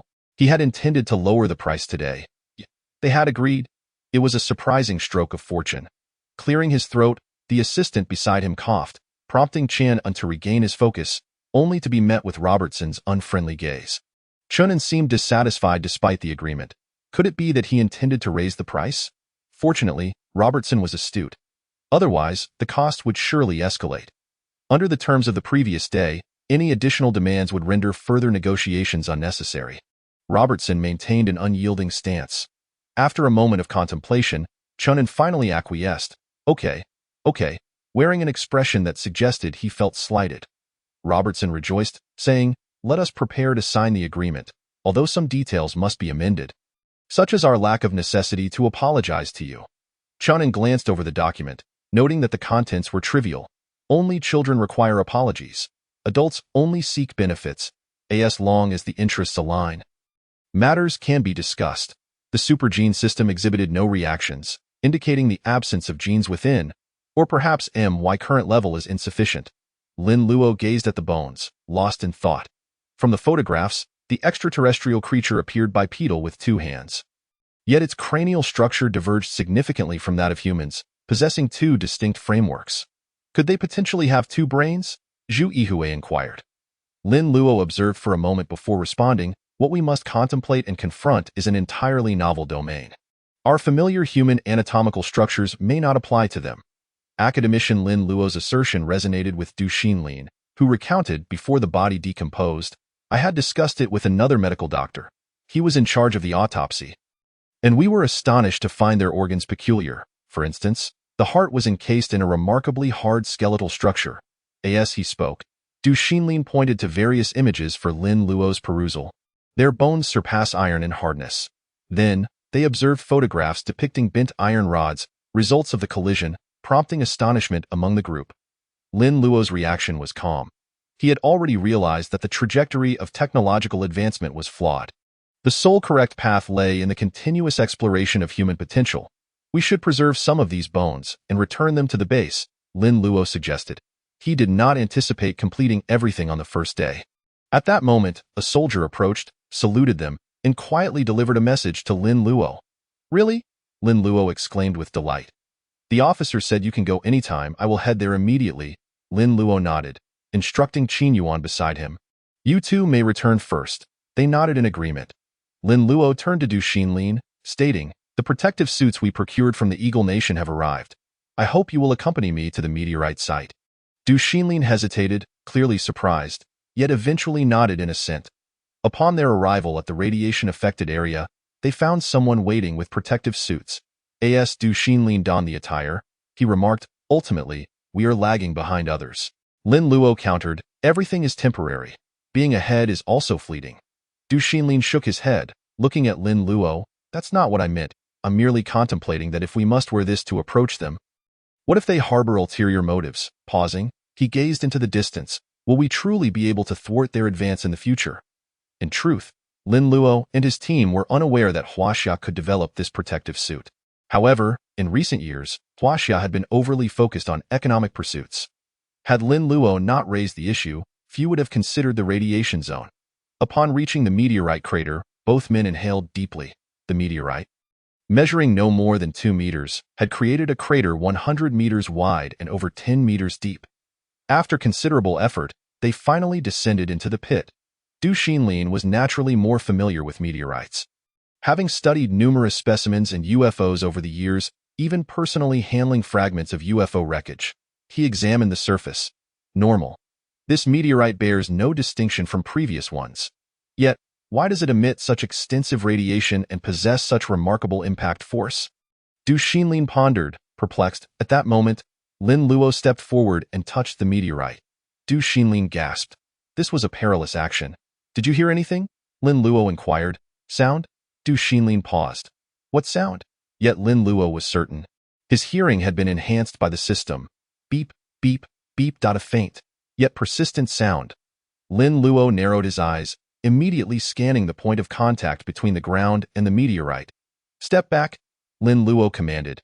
Du Xinlin hastily complied. At that moment, Lin Luo pulled with both hands, causing Du Xinlin to swallow hard. Despite its small size, this meteorite's composition was significantly larger than terrestrial materials, with a 2-meter diameter weighing somewhere between 400 to 500 pounds. Yet Lin Luo effortlessly displaced it. The moment the meteorite was shifted, the soft yet rapid beeping intensified. Du Xinlin looked and saw a miniature metallic device atop the meteorite emitting a continuous alarm. Beep, beep, beep. Du Xinlin raised his gaze to the distant starry sky, a chill creeping down his spine as his body trembled violently. It's a signal. This is not a meteorite, but a locator.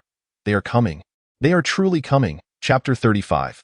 Imperial Ambitions. On the evening of July 18th, at 7 o'clock in Tianjin, a confidential message swiftly reached the intelligence agency, prompting a lengthy meeting lasting several hours among the nation's think tank. Following this assembly, it was revealed that military forces had been dispatched to oversee various airports, train stations, and ports. In response to this development, major media outlets maintained a unified silence, while online discussions erupted into chaos. What is happening? Martial law has not been declared in ages. There is no need to fear. The country will provide an explanation. We must trust the state. Are we on the brink of war? A wave of anxiety swept through the populace. The external world has descended into chaos, as some individuals have astutely detected an unusual scent in the air. Prominent international moguls are poised to commence their financial harvest of China. As the clock strikes midnight, those engaged in online activities are astonished to find themselves completely unable to log into the game. Accelerators indicate a severed connection. Consequently, major accelerator companies are working tirelessly through the night, only to discover that the connection has indeed been cut off. This outcome suggests but one possibility. The entire nation has been irrevocably transformed into a local network. Are we truly on the brink of war? A sense of dread permeates the atmosphere. In times of peace, no one yearns for conflict. Yet, it has been years since such an occurrence has unfolded in China. Nevertheless, the Chinese media maintains an air of profound calm, leading to nothing but tumultuous speculation from the outside world. What are China's intentions? Countries such as Fasaland, the land of the rising sun, and others are gripped by panic, bracing themselves for potential upheaval. The most anxious are the nations bordering China, particularly the southern realms of India and the Monkey Nation, who feel an intensified sense of trepidation. These two nations have previously faced the repercussions of China's might, with the former recently stirring trouble. In a moment, a multitude of spies mobilized towards China, eager to uncover the truth. Meanwhile, across the peaceful waters, in the Eagle Nation, it is night, yet the lights blaze brightly. The nation's leader, Timus, surveys the scene, noting only two individuals before him, Director Black of the FAI and Senior Congressman Owen. What are your thoughts? Timus muses, furrowing his brow. China's current maneuvers are beyond their expectations. Black and Owen exchange glances, and after a pause, Black remarks, if we are to scrutinize this seriously, perhaps we should rewind time and reflect on what China has taken from us. Connected to the G3, related matters. We have long been aware of its ties to meteors. Moreover, the meteor issue is of paramount importance. Have you forgotten, sir? Both Timus and Owen inhaled deeply. If we were to rewind our memories even further, a terrifying truth would emerge before our eyes. The advancement of science cannot occur in leaps. Even the formidable Eagle Nation cannot achieve such a feat. Here lies the assembly of the world's most eminent scientists. Yet can they truly propel the Eagle Nation from a 6th-generation fighter directly to an 18th? Certainly not. The evolution of fighter jets is no trivial matter. Each generation must demonstrate a qualitative leap in functionality, speed, and combat capability to earn its designation. In the past, when the Eagle Nation first showcased modern military warfare in the Asia-Pacific region, it was with a 2nd-generation fighter. While the world anticipated a protracted conflict, the Eagle Nation dismantled an entire nation in merely 3 days. This revelation exposed the terrifying nature of modern warfare and the Eagle Nation's formidable capabilities. Henceforth, fighter jets became the centerpiece of military power for nations worldwide. Should the Eagle Nation's 18th-generation fighter ever be unveiled, it would command global supremacy. All of this stems from the meteors. A decade ago, prior to the meteor's descent, it was detected by the Eagle Nation in the far reaches of space. They swiftly dispatched troops worldwide, securing over 60% of the meteor debris. They had already gleaned much from the meteors, extraterrestrial entities, and alien technology. Indeed, their scientists are remarkably adept, having spent a decade deriving technologies far surpassing those of Blue Star from the machines on the meteor. They dubbed this technology transmutation. Returning to the present, Timus gazes at Black and states, "You were in agreement when we provided protective suits to China." Black replies, "China possesses the capability to develop protective suits. It was merely a gesture of goodwill. Moreover, leader, have you genuinely forgotten the potential crisis that looms?" Upon hearing this, Timus is momentarily taken aback. China must have surmised everything, yet unfortunately, our alliance cannot permit its inclusion. Black chuckles, "I suspect it will soon beseech us. It will implore us for protection. What of a civilization that has endured for 5,000 years? It is but a fleeting notion. Ultimately, this world belongs to the Eagle Nation." July 19, 4 a.m. As Lin Luo steps into the base, he notices a vehicle parked at the entrance. A soldier salutes him and opens the door, saying, "Mr. Lin Luo, please." Lin Luo glances at the medals adorning the soldier's shoulder, purple gold dragon. Such a medal belongs solely to that man, the one who stands at the pinnacle of China's leadership. He has ushered in peace and prosperity for the nation. The iron will and wisdom of this figure command Lin Luo's profound respect. Even at mere mention, he nods slightly and enters the vehicle. With a resounding thud, the door closes, and Lin Luo's emotions grow increasingly complex. He understands that war has already commenced. China must confront not only the potential threat of extraterrestrial conflict, but also the relentless imperial ambitions that persist on Blue Star. The choices made by this man will dictate the fate of the forthcoming plans. Upon arriving at the Tianlong building, Lin Luo spots Chunin standing at the entrance. Upon seeing Lin Luo, Chunin nods slightly. The two exchange glances but remain silent as they make their way inside. The elevator halts on the 7th floor, and as they exit, Chunin informs him, "He's waiting for you inside." Lin Luo checks the time. It is now 5 in the morning. He recalls that this man is nearing 70 years of age. After a moment of contemplation, he inquires, "Aren't you going in?" Chunin merely smiles faintly and does not respond. Lin Luo pushes open the door and sees an elderly man seated quietly within. As the door swings open, the man lifts his head slightly. His gaze is piercing, exuding an overwhelming presence. Yet, with a benevolent smile, he greets, "You've arrived." Chapter 36. The National Isolation Order. The elder rises, assessing Lin Luo, and then remarks, 22 years old, truly a remarkable figure.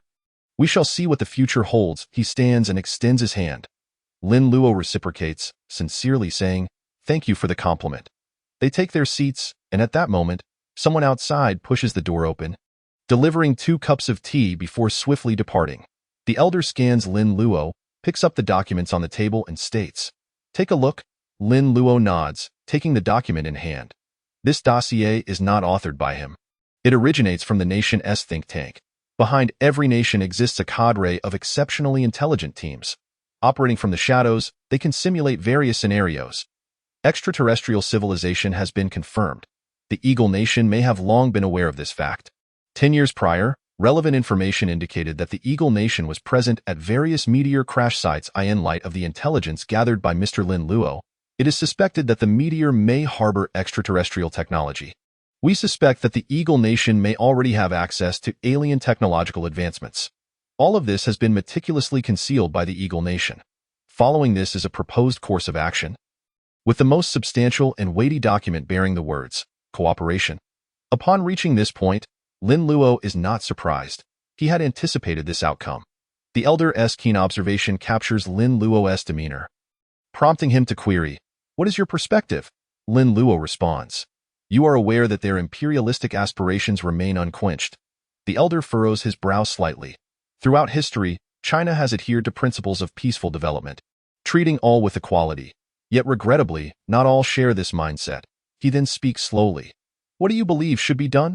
Lin Luo raises his teacup, taking a gentle sip. His gaze sharpens, and his voice becomes resolute. This world has 4 ancient civilizations. Yet today, only the lineage of China continues to thrive. The other ancient nations have either perished or been assimilated, with many descending into lesser ethnicities, willingly submitting to others. China endures not due to favorable geography or divine favor. The elder pauses, taken aback by the profound assertions from this 22-year-old. "Only our ancestors can save us, and we are the next generation of ancestors. We are Chinese. Our survival hinges upon our own efforts. We must rely solely on ourselves, as Lin Luo concludes. His gaze is steadfast, and his words resonate with conviction. The elder remains silent, narrowing his eyes, and asks, "Do you not wish to review the remaining documents?" "There is no need," Lin Luo replies. "The think tank's best counsel undeniably entails exchanging my genetic data and all secrets of G3 for a protective agreement from the Eagle Nation." Upon hearing this, a hint of amusement flickers in the elder's eyes. Qianan was correct. This young man before him is not merely a scientist, he inquires. "What do you believe I should do?" "I lack the qualifications to instruct you," Lin Luo responds. "On the contrary, I shall adhere to all your commands." "Including the surrender of all?" "Yes." As Lin Luo articulates this, he subconsciously tightens his fist in truth. He grapples with reluctance. However, he places his trust in the elder's judgment. He is wagering. "Your eyes reveal your unwillingness to accept this." The elder smiles. Lin Luo wished to explain, yet the elder waved his hand and said, "The dawn is approaching, and you must be weary. Return and rest." Lin Luo swallowed his words, rising to open the door. At that moment, the elder's voice resonated once more. "Only after resting can one muster the spirit to fight." Hearing this, Lin Luo abruptly turned around, meeting the elder's steadfast yet benevolent expression. Once Lin Luo departed, Qianan entered the room. "You speak the truth. This young man is a formidable general bestowed upon us by the heavens," the elder remarked. Qianan, devoid of a smile, gazed at the elder and inquired, "What is your final decision?" He informed me that the survival of the Huaxia people hinges not on others, but on themselves. The elder replied with a smile, "Qianan, it seems I have received a lesson." Qianan then offered a faint smile. In an instant, however, the elder's smile faded, and with a serious expression, he stated, "Qianan." "Yes," Qianan replied, standing at attention. "Issue my national decree." The elder swiftly took the purple gold dragon seal and stamped it onto a sheet of paper, the cover emblazoned with the bold inscription, "National Seal." At 7 a.m., the morning news commenced. Yesterday, the stock market plummeted by 7. Experts advise against panic. The government's actions yesterday may merely be. Suddenly, the screen crackled and went blank. The host paused, bewildered. Such occurrences were unprecedented. Is there a power outage? Yet the central air conditioning continued to function. The director appeared puzzled, but at that moment, a staff member hurriedly entered, exclaiming, "Cease all broadcasts." "What is happening?" the host asked. There was no relevant notification. Half an hour later, the Huaxia news channel was connected, the staff member announced. Both the host and director were taken aback. They were a financial channel, not affiliated with the Huaxia news channel. "Today's ratings are excellent." The director hesitated. "Perhaps we should negotiate?" But unexpectedly, the staff member interjected, "The call I received was a notification." Silence fell over the room as they grasped the gravity of the situation. Notification? What do you mean by notification? In this context, it equated to a command. Could it be? Recalling yesterday's events, the host swallowed hard. Were their speculations truly materializing? Meanwhile, the internet erupted in chaos. People discovered that not only could they not access external networks, but all television stations were emitting nothing but static, including the Huaxia news channel. What is going on? Could it be that our country's network has been hacked by another nation? Stop imagining things. Wait for the official announcement. The wave of anxiety swept over the populace as rumors proliferated. Numerous companies informed their employees that they need not work that day, leaving everyone dumbfounded. It was a Monday. Had capitalists suddenly found their conscience? Finally, at 7:30 a.m., someone noticed that the static-filled television screens had regained clarity. All channels displayed a singular image. The Huaxia News Channel, the most influential station. The masses began to realize that the situation was far more serious than they had anticipated. Chapter 37. Accelerating the plan. As the image sharpened, an ordinary podium appeared before the crowd, upon which stood an elder. Though his hair was white as snow, he exuded vitality and authority. Addressing the camera, the people recognized him instantly. The leader of Huaxia. Their expressions grew grave. The elder's personal appearance signaled an announcement of great import. "Comrades, friends, and 1.3 billion compatriots, good morning." His voice was resonant and powerful, reverberating in countless households, echoing through streets and alleys. After extensive research and investigation, our nation faces the greatest crisis since its establishment. For For the sake of the country and its people, I have decided to promulgate National Decree Number 993. From this day forth, all airspace and maritime zones are to be sealed. Overseas Huaxia citizens may notify their consulates within 7 days, and we will dispatch all necessary means to escort you home. Within these 7 days, all transportation will remain unobstructed. Foreign friends residing in Huaxia may choose to stay or leave. In any case, Huaxia will ensure your safety. Huaxia citizens may also make their own choices. No one shall obstruct them. Today, our nation stands at the brink of survival. The children of Huaxia must unite and weather this storm. With that, the screen faded to a still image, the elder's figure vanishing from view. Yet his voice echoed in the ears of viewers nationwide. What is happening? No specifics were provided, and now we face a survival crisis. Could it be that war is imminent with that country? Thoughts of war surged. Nothing else seemed plausible. Panic gripped the nation, leading to frenzied purchasing at supermarkets and grain stores. Meanwhile, some spirited young individuals flocked to local military recruitment offices, eager to enlist. Retired soldiers dusted off their long-neglected uniforms. Awaiting the call to arms. It was reminiscent of a saying, "When called to battle, one must respond." This morning was destined to be anything but tranquil. This unrest extended beyond Huaxia. It encompassed the entire globe. At the moment the news broke, friendly nations such as the Bear Country immediately reached out, but their responses were merely polite exchanges. Meanwhile, nations like Fusan feigned concern, mostly probing for information. Many calls went unanswered. However, Huaxia was resolute in its actions. Following the announcement, various departments sprang into coordinated action. The first step, repatriating Huaxia citizens. Numerous individuals boarded yachts and warships, making their way back to their homeland. The second step, grain procurement. The Foreign Exchange Office depleted its reserves, purchasing vast quantities of food and energy from various countries. The third step, trade. The deals Lin Luo had set in motion were now expedited under Huaxia's insistence, resulting in a substantial influx of rare animals, food, and energy. This influx of resources surpassed the quantity acquired through foreign exchange. Following these 3 steps, the world began to understand. Huaxia was serious, not merely intoxicated with bravado. What was Huaxia truly planning? Were they genuinely on the brink of war with a certain nation? I am a citizen of that nation. I can attest that we are perfectly fine and have not observed any unusual activities. Media reports indicated that no warships from that nation had left port. What is Huaxia up to? The world was taken aback, but the people of Huaxia were left without a reasonable explanation. Who could know? Across the ocean, the Eagle Nation maintained a deliberate silence.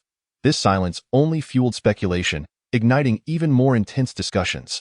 Many videos and media outlets began analyzing the military capabilities of both nations. Meanwhile, Timus sat quietly in the office of the Black Palace, intently watching the videos play on repeat. Eventually, he, along with Owen and Blake, erupted into laughter. They had made the most foolish decision. If they were willing to share their biotechnology, we might have entertained their proposal. Yet, they chose to save themselves. Foolishness to the utmost degree. July 19th, 8 p.m. Lin Luo lay in bed, suddenly jolting awake. He sat up, and beside him, Xia Qian held a notebook, playing a news clip. Lin Luo remarked, "I just watched that before sleeping." Xia Qian paused, hastily closing the notebook. "How did the matters I instructed you to handle progress?" Lin Luo inquired. "Before you fell asleep, I had already given the orders." "Everyone is waiting for you," Xia Qian responded. Lin Luo rose, changed his clothes, and said, "Why didn't you wake me?" Xia Qian replied, "You Haven T slept for 3 consecutive days." Lin Luo said nothing, grabbing the documents on the table and striding outside. Upon arriving at the entrance of the Hope biological base, he discovered it was already surrounded by the military. As Lin Luo entered, everyone saluted in unison. He proceeded smoothly to the command center of the Biological Research Institute, where the atmosphere was bustling with voices and discussions. Here, representatives from all over the nation had gathered, including numerous biological experts as well as professionals from other fields such as technology. When the door swung open and Lin Luo stepped inside, an immediate hush fell over the room. The attendees were taken aback by the youthfulness of the individual before them. Lin Luo gradually made his way to the highest position, surveying the assembly. "It is a pleasure to see you all here. I trust you have all received the pertinent information." Upon hearing this, a profound silence enveloped the room. Aliens, they truly existed. Moreover, they would soon have to confront and potentially overcome them. Yet in their eyes, humanity appeared vulnerable before the onslaught of artillery. Can we truly accomplish this? Someone voiced in doubt. Lin Luo's piercing gaze fell upon him, causing the individual to tremble. This 22-year-old's eyes bore a terrifying sharpness. This battle is not fought for others. It is for our own survival. You may doubt your own capabilities, but you must have faith in me. His voice resonated in the ears of everyone present, eliciting a wave of admiration. What a remarkably confident individual he is. Lin Luo continued. I hereby announce the acceleration of the Human Completion Project. Qin Yuan, present. Qin Yuan bellowed in response, I appoint you as the genome engineer, responsible for all matters related to gene processing. Zhu Yihue, present. I appoint you as the genetic research engineer, overseeing all issues pertaining to gene development. The timeline is 6 months. Remember, the Human Completion Project is merely the beginning. Esteemed colleagues, the road ahead is arduous. Thus concluded the details surrounding the Human Completion Project. Chapter 38. The genetic shackles. As his words fell, everyone swiftly sprang into action. This operation was undoubtedly classified. Yet, the ambition to enhance and transcend human capabilities could not remain entirely secretive. At that juncture, foreign adversaries and spies would pose the greatest obstacles. In light of this, a policy of isolation was the most prudent course of action. Lin Luo surmised that those in higher echelons of power shared this sentiment. China required tranquility, stability, and most importantly, time. While Lin Luo pondered on stage, Qin Yuan approached with documents in hand, contemplating before speaking. Chief Engineer Lin. Lin Luo turned to inquire. Is there something on your mind, Elder Qin? Scanning the surroundings and noticing only Xiaqian present, Qin Yuan finally looked up and said, Thank you. Lin Luo paused. A smile breaking across his face, he understood the weight of that gratitude. Qin Yuan slightly bowed, stating, Within 6 months, all genetic schematics will undoubtedly be placed upon your desk. July 26, midnight. A resounding horn from a luxurious cruise ship echoed. Bearing thousands of passengers, the vessel docked. Several warships departed the harbor, heading straight into the open sea. Likewise, airports and train stations were rendered inactive, sealing off all potential pathways to the outside world. In the span of a mere week, a significant number of Chinese citizens returned to their homeland. Among them were ordinary overseas laborers, students studying abroad, and accomplished scholars and scientists. Though they remained unaware of the events unfolding within their country, their patriotic instincts urged them home to lend a hand. However, during this same week, many departed in trepidation. Concurrently, a substantial outflow of capital ensued, with numerous international enterprises withdrawing. Reports indicated that within just 7 days, vast sums of money had been retracted. Various authoritative international institutions evaluated China's recent actions, stating, It is unclear what they are thinking, but it is evidently a miscalculated move. Such a pity, they were truly on the verge of rising. Closing the gates equates to swimming against the tide of the world. This action is indeed laughable. Regrettably, such matters bore little significance for China, as they remained oblivious, and few cared. More were left wondering why the nation had made such a choice. August 26, a month had passed, and China had entered a state of complete lockdown. This month was primarily focused on maintaining stability. People discovered that life was gradually returning to normal, although wealth was not as abundant as before. The government began distributing supplies. Thus, the populace felt little discontent. Indeed, some even expressed their relief at no longer needing to toil, entering a phase of carefree existence. Meanwhile, at the Hope Biological Base, the laboratory had become operational, and Lin Luo's genetic schematics were frequently being conquered. Ding, congratulations, you have conquered the East African elephant gene. Ding, progress on the human gene map has increased by 5. Ding, you can now locate genes associated with strength within the human gene map. Ding, reward points, 300,000. Lin Luo observed as his genetic map surged to 85%, a wave of excitement washing over him. Strength is of utmost importance. The cheetah represents speed, while the elephant signifies strength. While this may appear straightforward, the genuine challenge lay in identifying such analogous genetic modules. Over the past month, the genetic team led by Qin Yuan had conquered nearly 6 animal genes, yet regrettably, none proved useful. Finally, with the 7th specimen, a prompt from the system appeared. Lin Luo exhaled a sigh of relief. Only the final 15% remained. On this day, Chaonan personally visited Lin Luo. That is the basic situation. Lin Luo disclosed, recounting the strength and speed genes. Qianyan, seated nearby, appeared puzzled and queried, "What utility do these hold?" Qin Yuan and others gazed at Lin Luo, equally confused. Lin Luo rose, and at that moment, Zhu Hui retrieved some documents from a nearby table and handed them over. "Have you all heard of the King of Beasts?" Lin Luo inquired. Before they could respond, he continued, "In nature, the principle is survival of the fittest. Humanity has evolved from ancient times to the present, and we are undoubtedly the rightful rulers.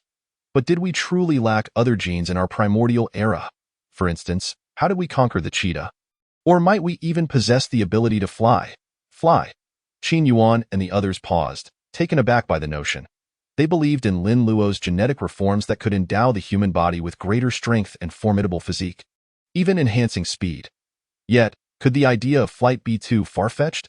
Lin Luo persisted. "Based on my current research, I have concluded that there exist layers of shackle genes within the human body. For example." As he spoke, Lin Luo struck the table with his fist, creating a dent in the solid wooden surface. The onlookers gasped, with Li Donglai rendered speechless. Such a level of destructive power. Even he could not achieve that. "Did you teach him this?" Li Donglai glanced at Xia Qian, who was equally bewildered. Just a month ago, this individual could barely penetrate a sandbag. How had he transformed so dramatically? Observing the astonished crowd, Lin Luo snapped his fingers to regain their attention, continuing, "I refer to this genetic shackle as the genetic lock. As of now, I am uncertain how many layers this lock possesses, but it is a theory that can be firmly established." Beside him, Qin Yuan, filled with enthusiasm, exclaimed, "How can we unlock this shackle?" "That is precisely why I require you to conduct extensive research on the genetic map," Lin Luo explained. "Completing the human gene map is merely the beginning of all endeavors." Chapter 39. The project announcement. If traditional biologists found it challenging to comprehend, in Zhu Hui's eyes, Lin Luo was akin to a deity. As the leader of the genetic research team, he had access to a wealth of knowledge. The fusion and development of genes were his domain.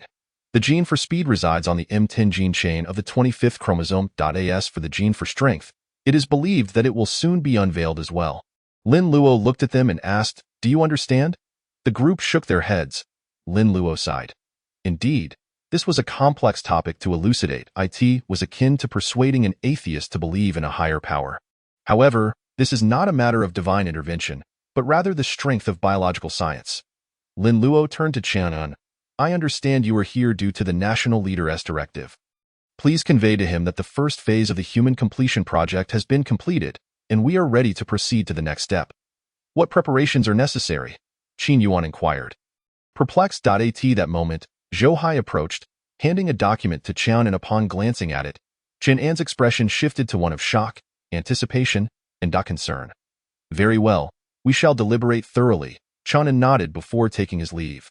Once Qian'an departed, Qin Yuan excitedly asked Zhou Hai, "Old Zhou, what was that document?" Zhou Hai glanced at Lin Luo, who nodded in affirmation. Zhou Hai felt no discomfort, for this was a matter of discipline. Without Lin Luo's command, none would dare to divulge. "We shall announce the achievements of the Human Completion Project to the entire nation." "What?"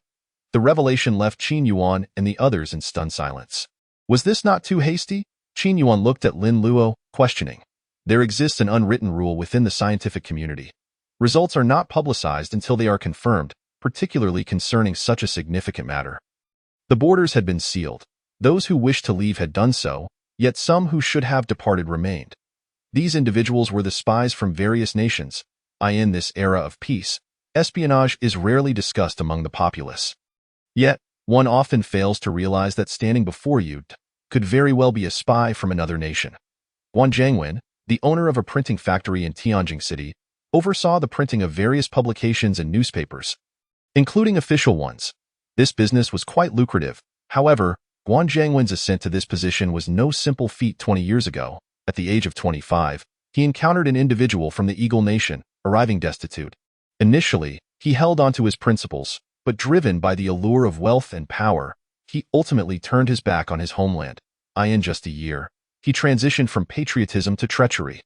The Eagle Nation fulfilled its promises, facilitating his rise. Although the printing factory seemed inconsequential, it afforded access to confidential documents and prior knowledge of significant events. Before the borders were closed, representatives from the Eagle Nation had approached him with various proposals. One such instance is the existence of a clandestine passage at the border between the southern Monkey Kingdom and Huaxia. Upon reaching this location and signaling with fireworks, assistance will be provided, facilitating a journey to the Eagle Nation. However, this is contingent upon the message being of sufficient importance.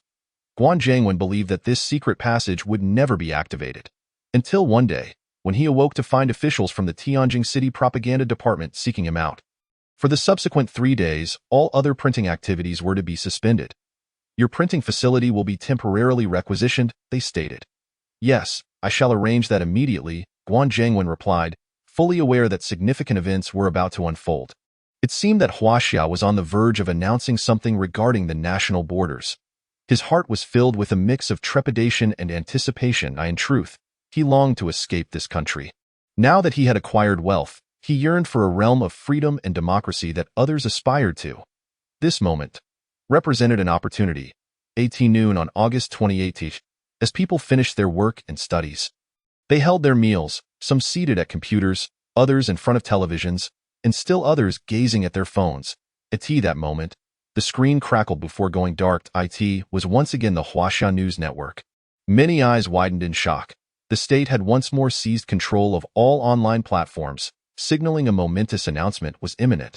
Was it the truth concerning the closure of the national borders? Then, the elderly figure reappeared, standing at the podium, his hair a cascade of black.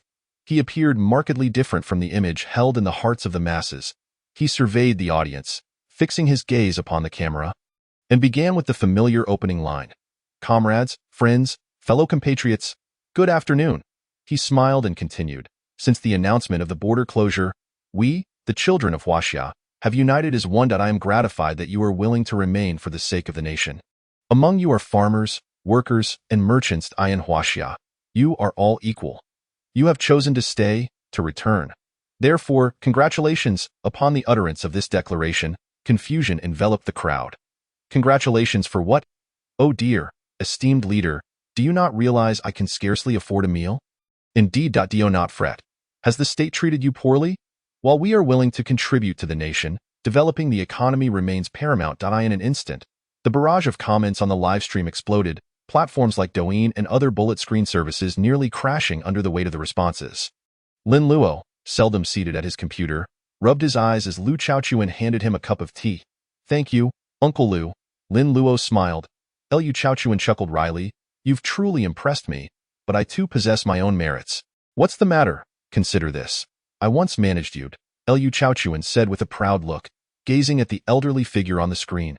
Lin Luo, hearing this, shook his head in resignation. Despite Lu Chaochuan's words, his gaze towards Lin Luo was filled with respect. He was grateful to Lin Luo for affording him this opportunity. What do you think those people will think once they learn of this plan? Lu Chaochuan inquired. Lin Luo did not respond. Meanwhile, the screen flickered back to life, the elder's voice resonating with vigor and authority, laced with excitement. Look at my hair. Has it not turned black? This statement caused a momentary pause among the audience. The tone seemed amiss. How can you, as the leader of a nation, pose such a question? Yet, some observed that the elder's transformation extended beyond his hair. His complexion appeared remarkably revitalized.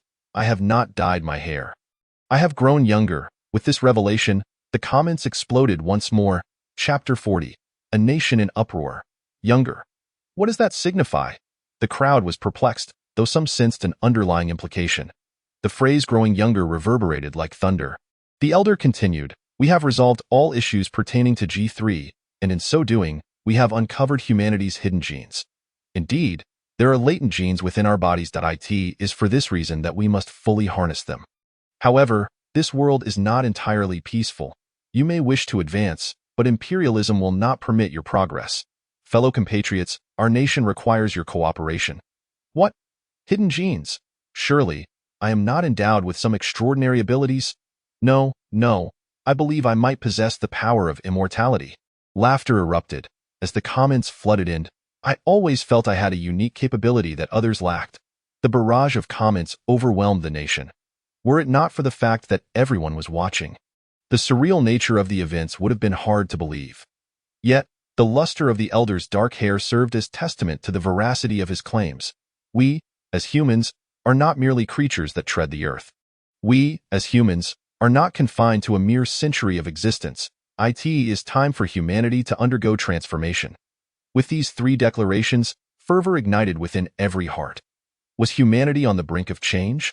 Humanity has existed for millennia. It was once believed that the might of technology marked their ultimate culmination. Who could have foreseen that humanity had erred from the very beginning?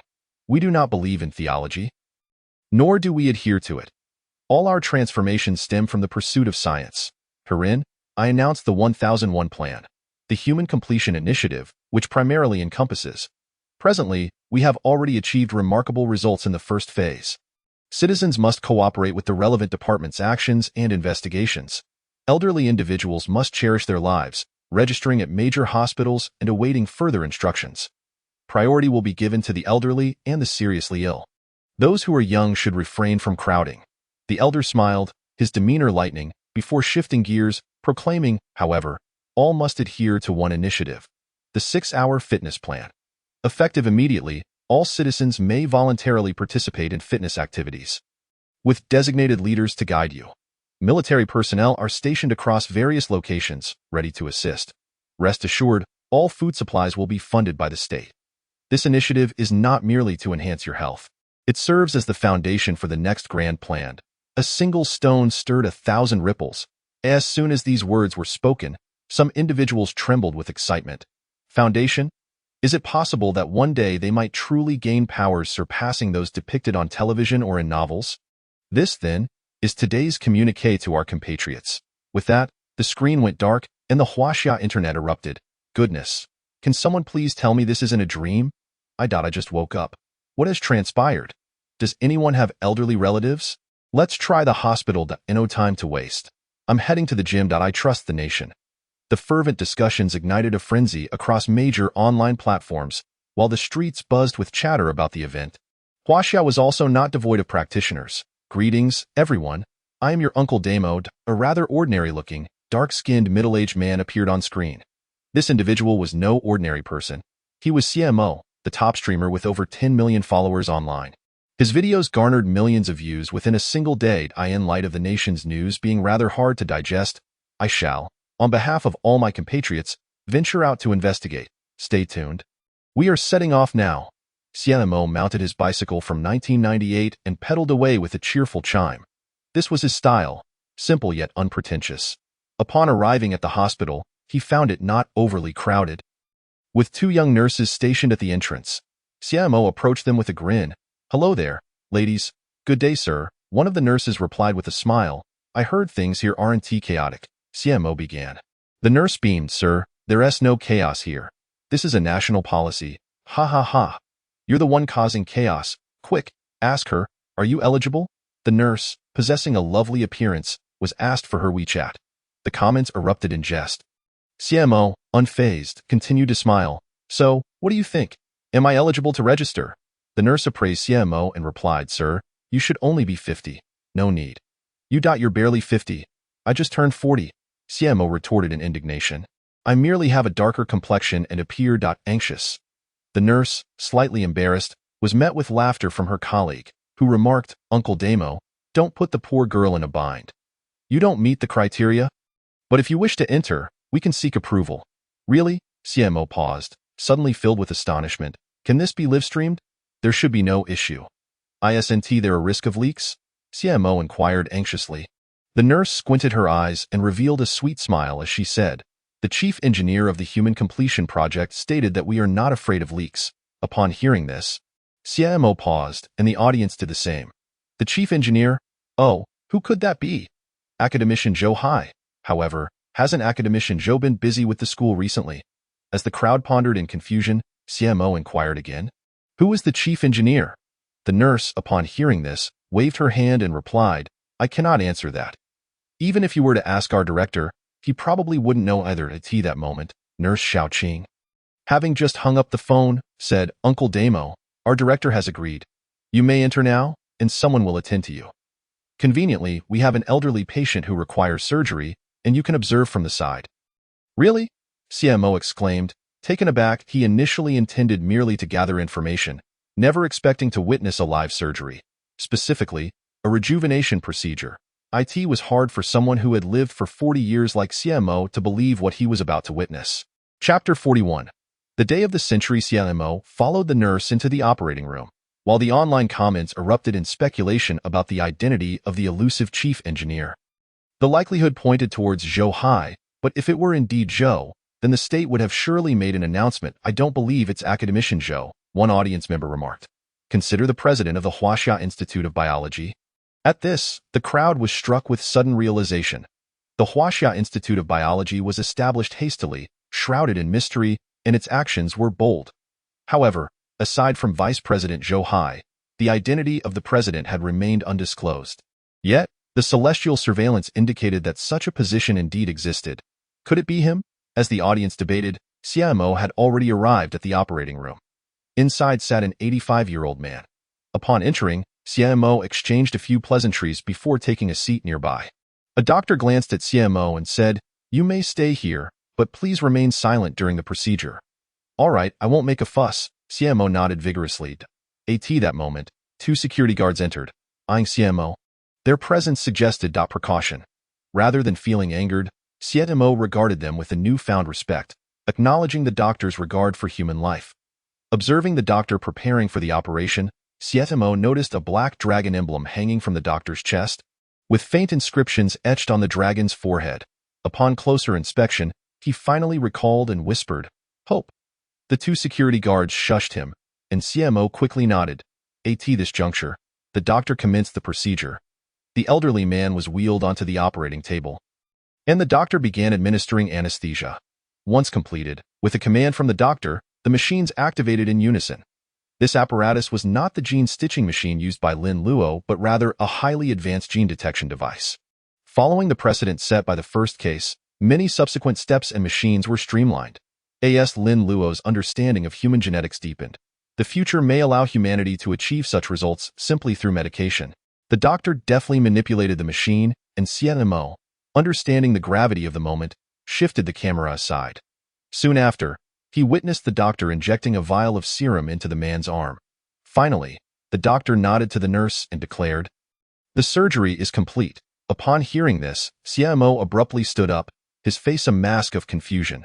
"The surgery is already finished?" His sudden movement alerted the two security guards, yet the doctor chuckled reassuringly, "It's all right."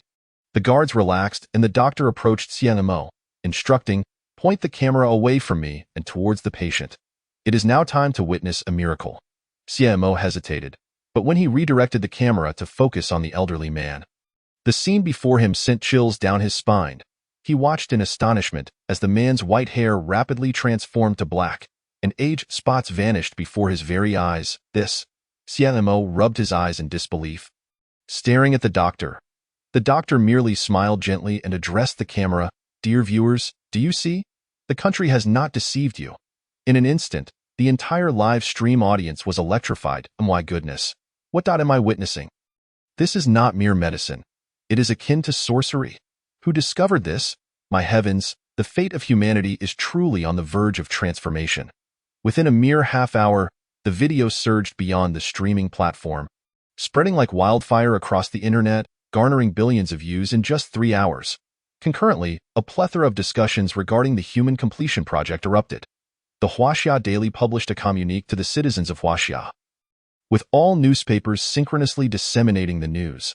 Misunderstandings were dispelled, and I finally comprehended why the nation had chosen to close its borders. Remarkably, Huaxia was now at the forefront of the world, a notion that seemed utterly inconceivable. I never imagined that I would witness a breakthrough in human lifespan. We should be grateful that we have not left Huaxia. Various forums hosted discussions celebrating the fortune of Huaxia and the national strategy, amassing readings exceeding hundreds of millions. The sentiment of gratitude for not leaving was particularly prevalent. Even more, some began to share methods for reasonable training and enhancing physical fitness. This day would undoubtedly be etched in the annals of Huaxia. A day to be remembered in this era. History will remember this day. Lin Luo observed the entire presentation, which was, in fact, a mobilization meeting. To prepare for this event, the personnel at the Hope Biological Base had been working tirelessly for over 12 hours a day. However, diligence bore fruit, and the first phase of the project concluded flawlessly.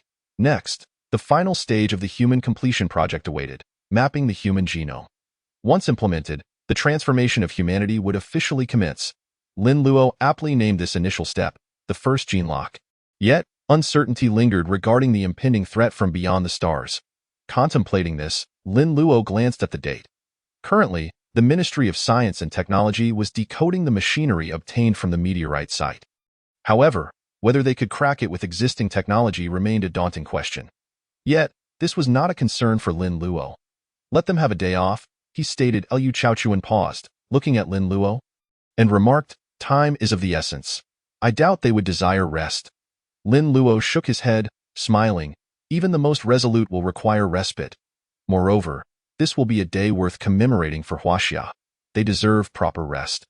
Hearing this, Liu Chaochuan glanced at Lin Luo as he stood to leave and asked, where are you going? I need to confirm a few matters, Lin Luo replied, departing without hesitation. What about your bodyguard? She requested a day off, Lin Luo said as he continued on his way. Liu Chaochuan watched Lin Luo's retreating figure, his expression complex. This day, unannounced, harbored a crisis from outer space. Liu Chaochuan understood that. In Lin Luo's eyes, the Eagle Nation was no adversary. They were unworthy. Yet, human nature is intricate. He must transcend this empire to reach further horizons. In the southern border of Huaxia, at the juncture with the Monkey Nation, a man, shrouded in secrecy, traversed the dense forest to a hilltop. Clad in a suit and dragging a small suitcase, he perspired profusely, panting heavily due to his corpulence. He was Guan Zhangwen at this moment. He could hardly contain his excitement, for the information he possessed, if transmitted to the Eagle Nation, would yield immeasurable consequences. Moreover, he would use this as a stepping stone to become a distinguished figure in the Eagle Nation. Chapter 42. The True Gambler. He glanced around cautiously. The surroundings were filled with vegetation, desolate and uninviting. After observing for a considerable time, he finally produced the fireworks handed to him by the Eagle Nation. Taking a deep breath, he felt a surge of exhilaration. If he could ignite them, he would succeed. He retrieved his lighter. Click, click, the flame ignited. Guan Zhangwen prepared to bring the fire to the fuse of the fireworks. But just then, he felt something press against his head. He quickly turned, sensing the cold metallic touch against his skull, and, under the moonlight, the unmistakable black muzzle of a gun became visible. In that moment, his body trembled involuntarily. He exclaimed, I am not setting the forest ablaze. Today marks the anniversary of my mother's passing, and I hope. Having spent years as a spy in Huaxia, Guan Zhangwen had faced countless perilous situations, each time managing to turn danger into safety. This had honed his formidable reflexes. The stranger remained silent. Guan Zhangwen looked up, aided by the moonlight, and discerned the identity of his assailant, a woman, strikingly beautiful. Clad in plain attire, her expression icy. This was none other than Xia Qian, who had taken leave from Lin Luo. Guan Zhangwen relaxed his guard slightly and chuckled. I truly did not intend to set the forest ablaze. I wouldn't dare. He endeavored to present himself as a normal individual. He could not discern the other party's background, but the presence of a firearm indicated a significant status. Click. The trigger was lightly pulled. This sound caused beads of sweat to stream down Guan Zhangwen's forehead. Instinctively, he closed his eyes. At that moment, a voice rang out from behind. Xia Qian, how could you frighten our boss Guan? As the sound emerged, so did the figure of Li Donglai, who approached leisurely, step by step. Upon hearing the term boss Guan, Guan Zhangwen felt a pang of realization in his heart. Everything had been exposed. The clever do not speak in riddles. Yet, Guan Zhangwen still clung to a glimmer of hope as he gazed at Li Donglai and stated, Commander, I truly am just. Guan Zhangwen, a native of Tianjing with a bachelor's degree, was interrupted by Li Donglai's calm voice, which, though soft, struck Guan Zhangwen's ears like thunder. How did you discover my true identity? Guan Zhangwen queried, perplexed. He ventured to ask, I haven't revealed anything. However, Li Donglai replied, in truth, we had already uncovered your deceit long ago. We merely chose not to act against you immediately. Suddenly enlightened, Guan Zhangwen gasped in horror. You used me to relay information to the Eagle Nation? Indeed, Li Donglai affirmed. Were it not for this, how could our fighter jets and aircraft carriers continue to be produced safely? Guan Zhangwen felt a chill of terror as he comprehended the immense power of his nation. He cried out, Give me another chance. I can continue to send them false information. Li Donglai narrowed his eyes, firmly tapping his forehead, and said, "No need. You have already fulfilled your historical mission. You are a benefactor of Huaxia, however. One will remember you." Guan Zhengwen was engulfed in dread, yet Li Donglai had already turned to leave. At that moment, Xia Qian approached Guan Zhengwen, brandishing a gun in shock. He exclaimed, "You cannot kill me. You cannot? I have yet to face legal judgment." Just then, Li Donglai's voice echoed softly, "The first rule of the Secret Service. Traitors may be slain without exception." Despair consumed Guan Zhengwen as Xia Qian prepared to pull the trigger. Li Donglai added, "However, do not use a gun." Emotionless, Xia Qian holstered her weapon, prompting Guan Zhengwen to see a flicker of hope as he fought back desperately. Yet, in response to this scene, Li Donglai did not even glance back. Continuing onward. 3 minutes later, Li Donglai observed Xia Qian approaching him and nodded in approval. "On to the next destination," he stated. "Yes," Xia Qian replied, following closely beside him. During these days, Lin Luo and his companions had no time to spare, for the Secret Service was far busier. The Human Completion Project had unveiled a multitude of spies, and the Secret Service needed to eliminate this batch. Hence, even Xia Qian had been dispatched. "The place has become filthy. It is time for a thorough cleaning," Li Donglai remarked as he entered the vehicle and departed. Meanwhile, atop the mountain, a lifeless body lay with wide-open eyes, silently resting. Tap, tap, tap. Lin Luo typed fervently on the keyboard, finally discovering something hidden within a chromosomal chain. The elusive 28th strand. He exhaled deeply. If this gene could be completed, Lin Luo's human genetic map would surpass 95%. Currently, Lin Luo's points in the points mall had nearly reached 900,000, and the progress of the human genetic map stood at 92%. He was generous in enhancing his foundational abilities such as speed, strength, and healing capabilities to above level 2, with healing and strength reaching level 3. Thus, Lin Luo's attributes transformed into rapid healing, level 3, super speed, level 2, primate fist strength, level 3, hearing power, level 2, visual acuity, level 2, body enhancement, level 2. Lin Luo had not realized until now that he had truly evolved into a superhuman. A month prior, Xia Qian, a special forces soldier, could compete with him through skill, but now, she would be no match in a rematch. Ding! The host's expenditure has exceeded 1 million. Reward lottery is available. When the voice sounded again, Lin Luo was taken aback. He had anticipated that the system would unlock the second phase of the mall, yet he only received a lottery opportunity. However, glancing over, he discovered new items had appeared. Flight power, level 15. 0.5 million? Lin Luo was astonished. This flight power was the item from the last lottery, and he had not expected it to be so expensive. Naturally, he could not afford it and could only gaze at the lottery pool. Golden sports car, 45.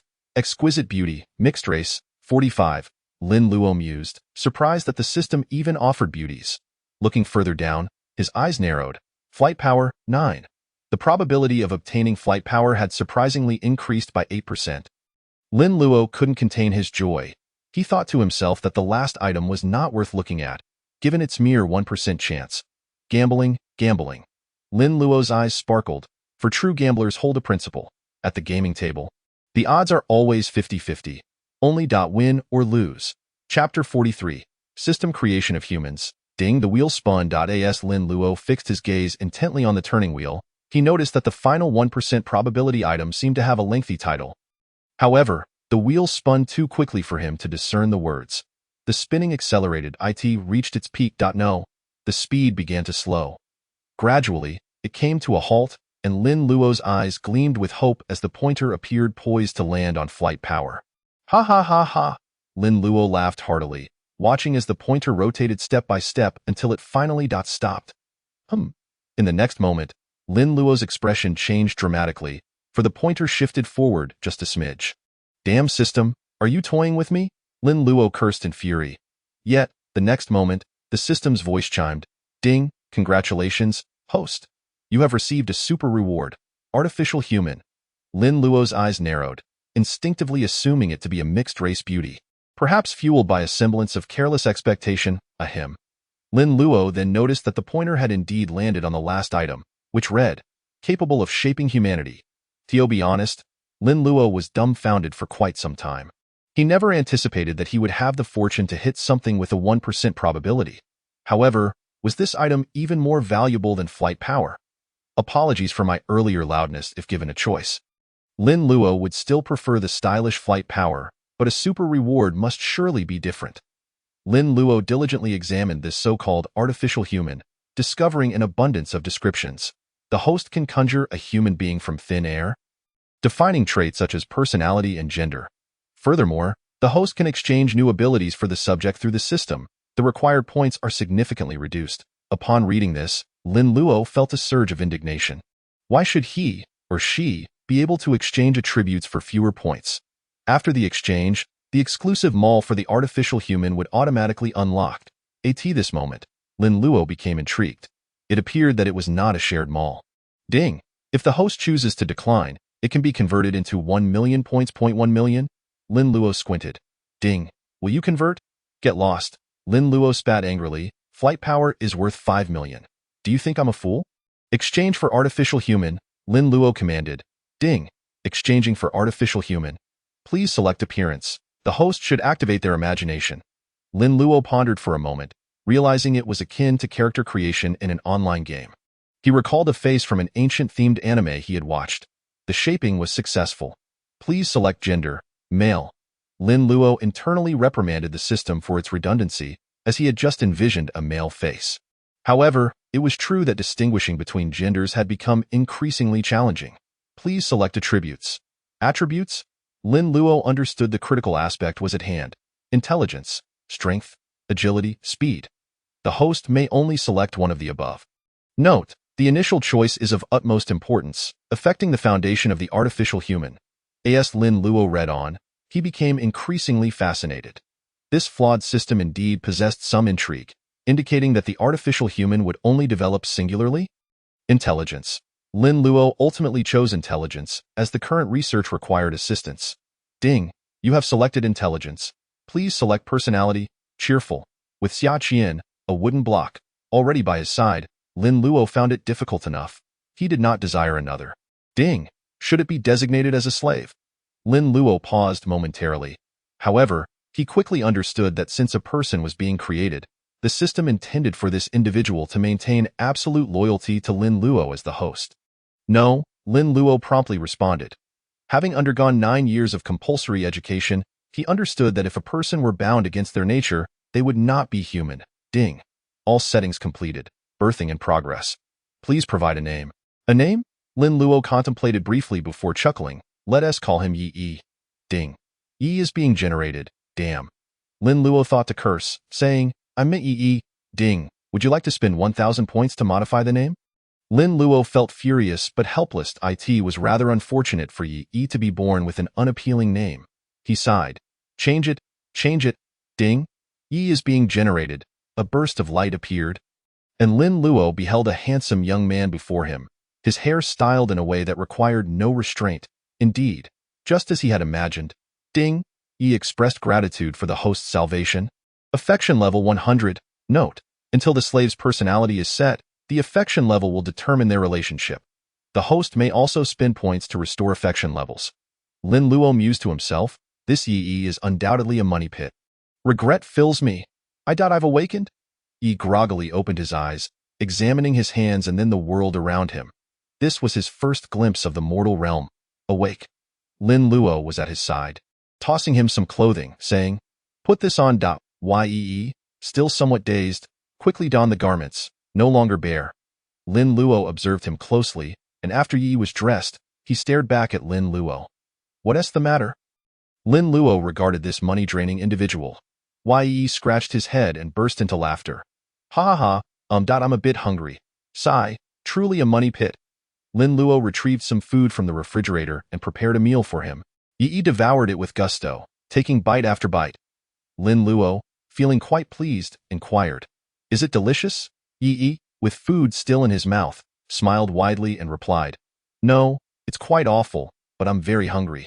Lin Luo was at a loss for words, thinking to himself, could you not display a modicum of emotional intelligence? Yet he was clearly enjoying the meal. Lin Luo considered that his culinary skills must have improved. So he took a bite of a dish and immediately grimaced. Lin Luo wiped the sweat from his brow, thinking he truly felt sorry for the lad. After all, not a single one of his 4 roommates had ever willingly eaten his cooking, and there was a reason for that. Ha ha ha, I'm full now. Ye stood up, still wearing that cheerful expression, saying, my stomach hurts a bit. Where's the restroom? Lin Luo, speechless, pointed in the direction. Ye chuckled and hurried off. Lin Luo sighed again, reflecting on how this personality was indeed quite exuberant. Chapter 44, Planetary Project. Half an hour later, Lin Luo was typing away on his computer. Suddenly, Yi spoke up.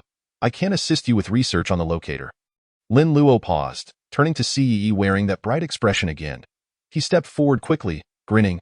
However, I'm not well versed in signals at the moment, but I'm willing to learn. Lin Luo recalled that when Yi was first created, his IQ exceeded 250. Such a figure was utterly formidable. How long will it take? Lin Luo asked. If all goes well, about a month or 2, Yi replied with a smile. Upon hearing this, Lin Luo nodded and said, good. I'll have someone send you the materials. No, I'll have a professor teach you personally. Ye nodded, then added with a smile. Perhaps you should refrain from cooking next time. All right, fine. Lin Luo was on the phone as he walked through the door, and the scene before him startled him. He saw a man and a woman in the room, the man pinned to the ground by the woman. Don't get any wrong ideas. It's merely a scuffle. No, it should be described as a one-sided crushing. Xiaqian had Yi pinned down, her posture akin to that of a captor. Yet Yi, this Navi youth, bore a beaming smile. What is going on?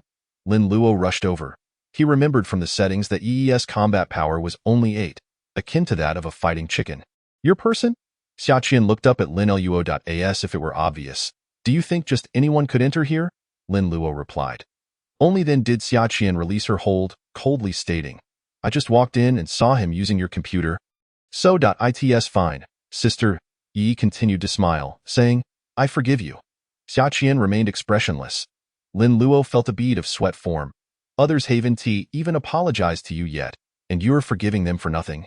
Lin Luo felt overwhelmed, thinking that he should have been more cautious when setting the personality. However, he hadn't anticipated such a stubborn disposition from the system. Lin Luo didn't blame Xiaqian and said, I just contacted the tech department. I am busy now, so you can help me take him over later. Xiaqian nodded.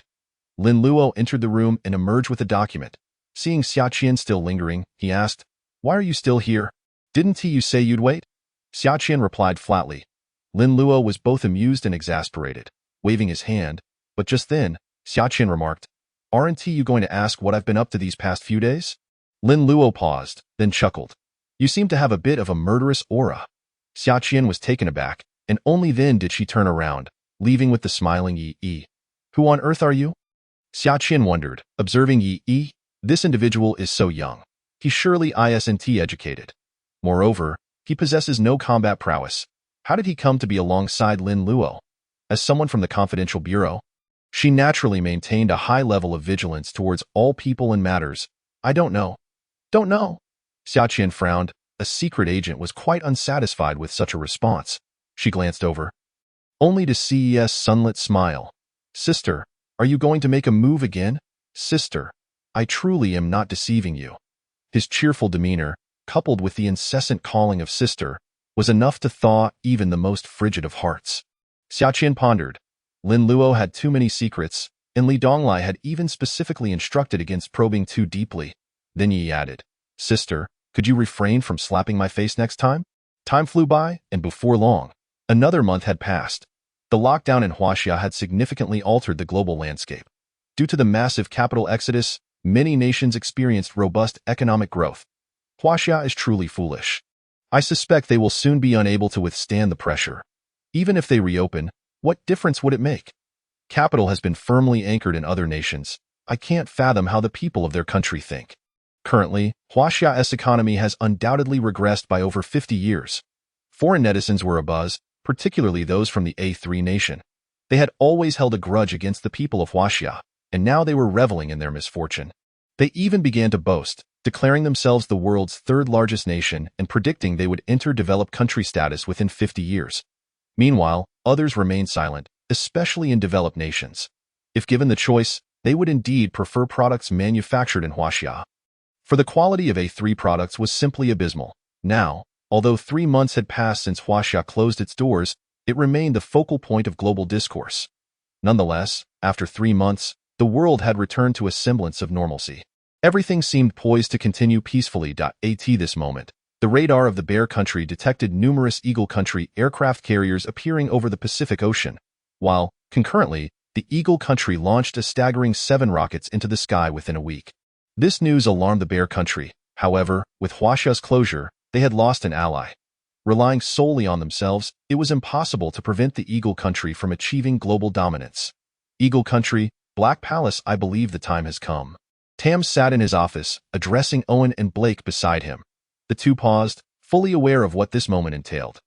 Eagle Country had long known that one day, an alien invasion might occur. They had gained significant technological advancements from meteorites, developing not only the 18th generation fighter jets, but also airborne aircraft carriers. Indeed, in the future, they planned to construct formidable spacecraft for outer space. The recent launches were a testament to their breakthroughs in critical technologies. What Tams referred to was the plan devised by the Black Palace 5 years prior, the Planetary Project. The Planetary Project aimed for Eagle Country to exploit this major disaster to reap global benefits. Eagle Country would provide protection to various nations, but they must pay a price in resources. In other words, the entire world must serve Eagle Country. Should any nation dare to defy, they would send troops. Presently, Eagle Country had already struck deals with countries like France and the UK, effectively seizing control of most national powers. The next step would be to extend their influence to other nations. Their recent maneuvers against Huaxia were rooted in this strategy, for when this plan was first conceived, Huaxia was the only nation capable of thwarting it. Chapter 45. Global speech now, with Huaxia closed off. There was no one left to obstruct them. The Bear Country had already made some moves upon discovering this. Owen remarked. Tams, with a dismissive expression, responded, "The Bear Country, if it were 30 years ago, could have challenged us, but now it's nothing, then." Owen looked at Tams. "Let us convene a joint organizational conference." Tams's eyes sparkled with resolve as he declared loudly, "Inform them that this world belongs to us." The Eagle Country, 3 hours later, in the conference room of the International United Organization. Under such conditions, our great Bear Nation will never acquiesce. The representative of the Bear Nation slammed his hand on the table, vociferously rebuking the representative of the Eagle Nation. Unfortunately, the Eagle Nation representative merely stood there, a smile gracing his face. "You may choose not to agree. However, I kindly ask you to vacate this conference room at once." The Bear Nation representative surveyed the surroundings. All the nations responded with indifference, some representatives even turning away. They had maintained cordial relations with the Bear Nation, yet this time they were confronted with an international dilemma, which could be described as a matter of life and death for Blue Star. If Huaxia were present, perhaps they could unite in solidarity. Yet, in the world, there are no ifs. Witnessing this scene, the representative's heart grew heavy as a stone. He sighed deeply and ultimately shook his head. He strode forward, step by step. Finally, he turned and said, "What you are doing amounts to nothing more than becoming slaves to the Eagle Nation. Is there any difference?" Upon hearing this, a profound silence fell upon the assembly. He chose not to speak further. Stepping out of the grand hall, he lifted his gaze to the array of national flags displayed before the International United Organization building. Originally, 5 flags had proudly flown at the highest point, yet now one was missing. He squinted, feeling a pang of nostalgia. Ultimately, he shook his head and turned away. Meanwhile, within the conference hall, invigorated by the recent events, the Eagle Nation representative smiled even more broadly, proclaiming, "I have distributed a contribution form to each of your nations. Please remember, this is not for submission to us, the Eagle Nation, but rather a resource for combating external threats. The future of Blue Star is absolutely secure. Your lives we shall protect." With these words, once again, silence enveloped the room. Everyone understood the principle upheld by the Eagle Nation. The Eagle Nation first. If a crisis were to arise, they would prioritize their own nation above all else. Nonetheless, this was a matter of necessity, as the Eagle Nation possessed the most formidable military power on Blue Star, along with the lurking threat hidden deep in the cosmos. 7 hours later, nearly every national news outlet around the globe was switched to the official news center of the Eagle Nation. "How do I look in this outfit?" Timus turned to his side. Addressing Owen and Blake, Owen grinned, responding, "Very dapper. Mr. National Leader. Blake interjected. Mr. National Leader, today, your dream is about to be realized. Our Eagle Nation shall rise to greatness once more. Upon hearing this, Timus felt an even greater surge of joy. Clutching his speech, he ascended the podium. The cameras focused on him. At that moment, the eyes of the world were upon him. Why is the Eagle Nation leader being broadcast? Is there a mistake? Aren't we at odds with the Eagle Nation? What is happening? The global audience buzzed with speculation. Yet, as Timus stood on that podium, he gazed ahead. Good morning, good afternoon, or good evening to all friends around the world. I am Timus, the national leader of the Eagle Nation. It is an honor to meet you. 10 years ago, we proposed a slogan. One Earth, One Home. Today, I believe it is time to bring this slogan to fruition. We, humanity, are about to face a monumental threat. I am not exaggerating. This threat could possibly lead to the extinction of humanity.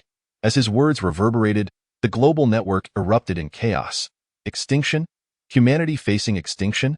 Surely, they could not have heard correctly. The moon, as the satellite orbiting blue star, harbors countless legends. Some claim it was once the global satellite of ancient civilizations. Others believe it to be a sanctuary established by primordial deities to protect Blue Star. At this moment, over 100 individuals clad in the Eagle Nation's protective suits were on the moon, meticulously operating machinery. These machines assembled in a methodical manner. Over the past decade, the technology of the Eagle Nation had rapidly advanced, having quietly developed in the shadows, wary of revealing its capabilities. After all, there existed a formidable nation in the East. Merely uttering a single phrase could enable them to replicate your technology, or even surpass it. The assembly process was swift, as the machines had been pre-configured, requiring only their assembly on the lunar surface. Once fully integrated, a colossal cannon materialized before them. Blue Star, this is the moon. The planetary cannon has been assembled. Please await further instructions. Moon, Blue Star acknowledges. Calculating the trajectory of the meteor. The live broadcast is ready to switch. Please prepare accordingly. Understood. Wishing you good fortune. ZZZZZ. Extraterrestrials, alien civilizations? Yes, you heard correctly. The threat we are about to face may indeed originate from outer space. The moment Timus's voice fell, it incited another explosion of reaction across the globe. Panic ensued. Everyone understood that Blue Star was merely a minuscule fragment of the universe, even smaller than an anthill on its surface. All were eager to ascertain the existence of extraterrestrial beings. Yet, when the reality struck, an instinctual fear erupted from within. This included those self-proclaimed UFO enthusiasts who were intrigued yet terrified, for the dragon could indeed slay them. However, dear friends, do not be afraid. The fate of humanity shall not meet its end here. Our technology is sufficiently robust. Whatever alien civilization dares to approach, we shall not hesitate to confront. As Timus uttered these words, his eyes sparkled with fervor, and he proclaimed with conviction, the Eagle Nation will safeguard Blue Star, our shared home. The Eagle Nation will protect you. This declaration ignited another wave of discourse among the populace. Can the Eagle Nation truly harbor such goodwill? The might of the Eagle Nation is not without justification. Indeed, they are the guardians of our world. Do not be deluded. Can the Eagle Nation truly withstand extraterrestrial civilizations? Indeed, if such civilizations were to arrive, we would be left with no choice but to await our demise. Chapter 46. Space Live broadcast. Timus stood at the podium, oblivious to the murmurs surrounding him. Yet, he could surmise their thoughts. At that moment, Owen approached, stating, Mr. National Leader, everything is prepared. Timus squinted with a smile. Clearing his throat, he faced the camera, declaring, perhaps many of you harbor doubts regarding our capacity to resist extraterrestrial threats. I assure you, it is our technological prowess. The Eagle Nation stands as the most technologically advanced nation in the world. We have consistently contributed to humanity's progress. Today, we have achieved a monumental breakthrough. What you are about to witness is not a mere science fiction film. This is reality. However, feel free to regard this live broadcast as a cinematic experience. Remember, my friends, this is a historic moment for humanity. ZZZZZ. What is happening? Just as the audience was engulfed in confusion, the screen shifted, revealing the starry cosmos. The universe? The moon. This is the moon. Many quickly discerned the setting was indeed on the lunar surface. But why was the broadcast taking place here? Soon, they noticed numerous flying vehicles and a colossal machine present. Had the Eagle Nation truly established a base on the moon? Could humanity genuinely venture into space? Excitement surged, mingled with trepidation. The Eagle Nation had concealed such advancements so deeply. Yet, what was the purpose? Although the camera had shifted, Timus's voice remained audible. A month ago, RB-35 probe detected a meteor approaching from the constellation of Lyra. As you may recall, 10 years prior, a meteor fell upon Blue Star. We have already faced a threat from outer space. They unleashed a virus upon Blue Star. They sought to regress us, to enslave us. They were aware of this secret, but chose not to assist the world. They refused, yet we, the Eagle Nation, are willing. Friends, let us show those extraterrestrials the might of the inhabitants of Blue Star. Timus's words ignited a surge of outrage across the globe. This was undoubtedly a deflection of blame. The current states were isolating themselves and would not emerge to refute such claims. Additionally, the Eagle Nation had a history of levying such baseless accusations. As the populace debated fervently, a fiery meteor streaked across the cosmic backdrop. Concurrently, a trajectory simulation of the meteor was displayed. Blue Star? A collective gasp filled the air. This meteor possessed an impact equivalent to 30 nuclear bombs. Yes, you heard correctly. Should this meteor strike the Eagle Nation, nearly half of its cities would be affected, with most facing destruction. However, fear not, for behold, the personnel on the moon busied themselves, and the camera shifted to the control room of the planetary cannon. Meteor trajectory detected. Initiating. The planetary cannon has been activated, gathering energy. Target locked. The target is moving too swiftly, making it difficult to lock on. Retargeting. Lock complete. Energy fully charged. Requesting to fire. Fire. With a furious roar, Timus commanded, as the planetary cannon on the screen converged a beam of crimson light. Followed by a tremor in the visuals. ZZZZ.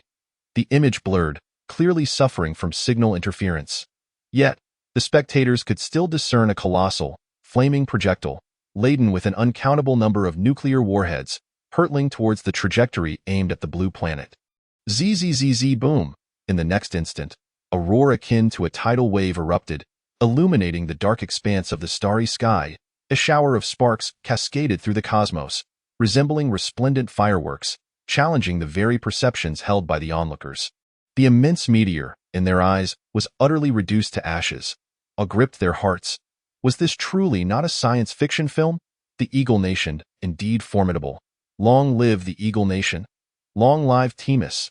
This scene completely captivated countless individuals, who shouted fervently, invoking the name of another realm. Beneath the Arctic, the Bear Country's leader, Jonolev, silently observed the video, with his two assistants too intimidated to speak. The three of them shared a look of astonishment. The Eagle Nation had undeniably mastered a different echelon of technological prowess. This force had transcended the capabilities of this era. Leader, the emotions outside are running high, one assistant remarked. Jonolev remained silent, his expression complex. In truth, the Bear Country's Space Department had detected the meteor as well, but their analysis concluded it was merely an ordinary meteor, which would disintegrate upon entering the atmosphere, posing little threat to the world. It was simply being utilized as propaganda by the Eagle Nation. Should we take some action? The assistant cautiously suggested. The think tank advises that we pursue peace. Upon hearing this, Jonolev abruptly slammed the table, stating, signing that agreement is akin to becoming a slave to the Eagle Nation. Moreover, can we truly triumph over extraterrestrial civilizations? The two assistants fell silent. They were already aware of the existence of extraterrestrial civilizations. However, the Bear Country was weak, economically struggling, and lacked the technology to develop new weaponry. One of the assistants mustered the courage to say, "Sir, they are no longer reliable. We must start preparing this moment." The people on the eastern land remained oblivious to the fact that the rest of the world, apart from themselves, was already aware of the existence of extraterrestrial civilizations. They were instead immersed in their own world. "Look, I've gained another muscle today. Impressive, my dear. You wouldn't believe it. After exercising, I've extended my endurance by several minutes. You are just bragging. When do you think we can truly transform ourselves? Don't rush. We must have faith in our nation.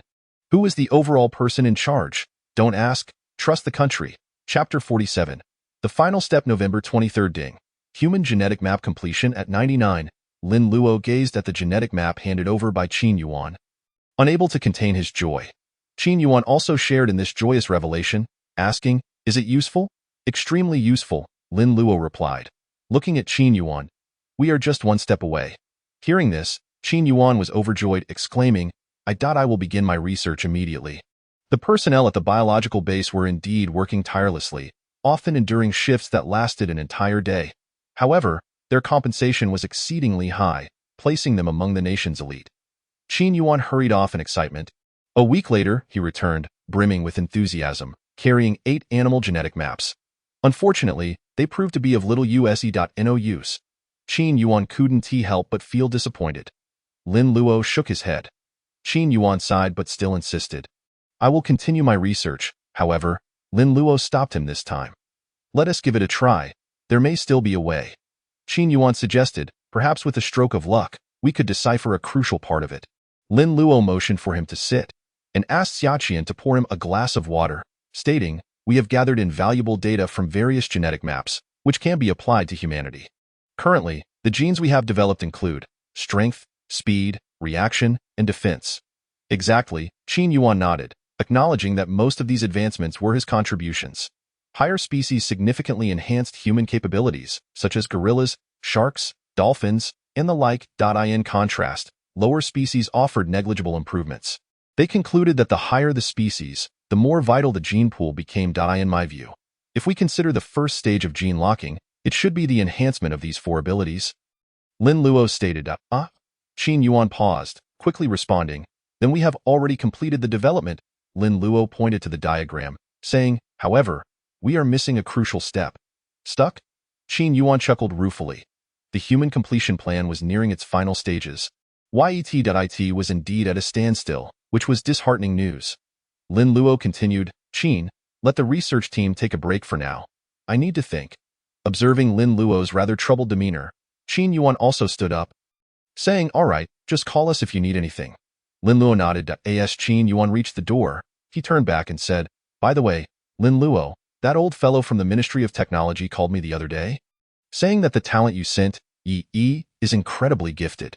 He has nearly mastered the technology. However, they couldn't trace his background, so I wanted to ask if he can be trusted." "Completely trustworthy," Lin Luo replied. Unfazed. Yi was originally designed as a high IQ talent. Over the past month, Lin Luo had also checked the artificial intelligence point shop, but he was astonished to find that Yi's shop was still empty. "Good." Qin Yuan smiled and turned to leave. Later that night, Chunin arrived with Li Dong, and the 4 of them sat around a table. Chunin glanced at Xiaqian and quickly remarked, "I heard from academician Qin that you have reached a critical step." Lin Luo nodded. Xiaqian poured drinks for the 3 of them, and after taking a sip, Chunin asked, "When will it be completed?" "Immediately after," he added. "Lin Luo, we are not in a hurry, but the granary is anxious. Our country has a large population. Although we've restored a significant amount of farmland, this is hardly a solution. It is difficult to meet the meat demand." "How much longer can we sustain this?" Lin Luo inquired. 6 months. "That should be sufficient," Lin Luo replied. Upon hearing this, Chunin let out a sigh of relief, stating, "Let us drink." The 3 clinked glasses, and Lin Luo set his down, saying, "In fact, we will soon be able to bring in supplies." Chunin and the others paused, and Li Dong remarked, "Lin, you always say my old man is like a blockhead, but even I, who knows nothing about economics, understand that we have sold all our foreign exchange. Who will provide us with goods?" Chunin nodded in agreement. Lin Luo countered, "Don't we have blueberries? I believe that during this 6-month embargo, many countries will be in need of this medication, especially the Eagle Nation." The 3 paused, and Chunin suddenly understood, exclaiming, "So you initially sold half our population to the Eagle Nation just to wait for this?" Lin Luo smiled. "You are quite cunning." Chunin laughed heartily, "But I like it." Lin Luo, however, wore a bemused expression, saying, "I'm not fond of men. Get out of here." Chunin shot him a glare, while Li Dong remained silent. Only Lin Luo dared to joke with Chunin like this. Besides the leader, by the way, Lin Luo, you're not young anymore. Have you considered? Chunin tentatively inquired. "Why are you suddenly playing matchmaker?" Lin Luo chuckled. "Shall the country arrange it?" "All right," Chunin replied with excitement. "Even a bit thrilled. I have a daughter, but she is too overweight to match you. Let me find someone else." Lin Luo wiped the sweat from his brow, saying, "Please, don't bother me. I'm very busy lately." Chun immediately looked disheartened. Late at night, just as Lin Luo intended to rest, Yi dashed back in. "Haha, I'm back." After nearly 2 months apart, Yi appeared unchanged. Even his hairstyle was the same. "You can't possibly have hair that doesn't change, can you?" Lin Luo marveled, reaching out to touch Yi's hair. Yi laughed heartily, saying, "What are you talking about?" "Nothing." Lin Luo sat down, asking, "So, what have you learned?" "Those things were too simple. Not interesting," Yi replied. "Too simple?" Lin Luo expressed surprise, chuckling, "You can't be boasting. Don't tell me you mastered nuclear technology in just a month or two." As Lin Luo raised his teacup to take a sip, Yi interjected, "Is that difficult?" Lin Luo paused, nearly spitting out his tea. He stared at Yi in astonishment, asking, "You've already learned it?" Yi nodded. Lin Luo was overjoyed. He finally understood why Yi's value far surpassed the power of flight. He hurriedly inquired, "Are you capable of transforming human technology?" Yi pondered for a moment and replied, "Brother Lin Luo, I have reviewed your human enhancement plan. In my predictions, the development of technology by humanity has become unnecessary.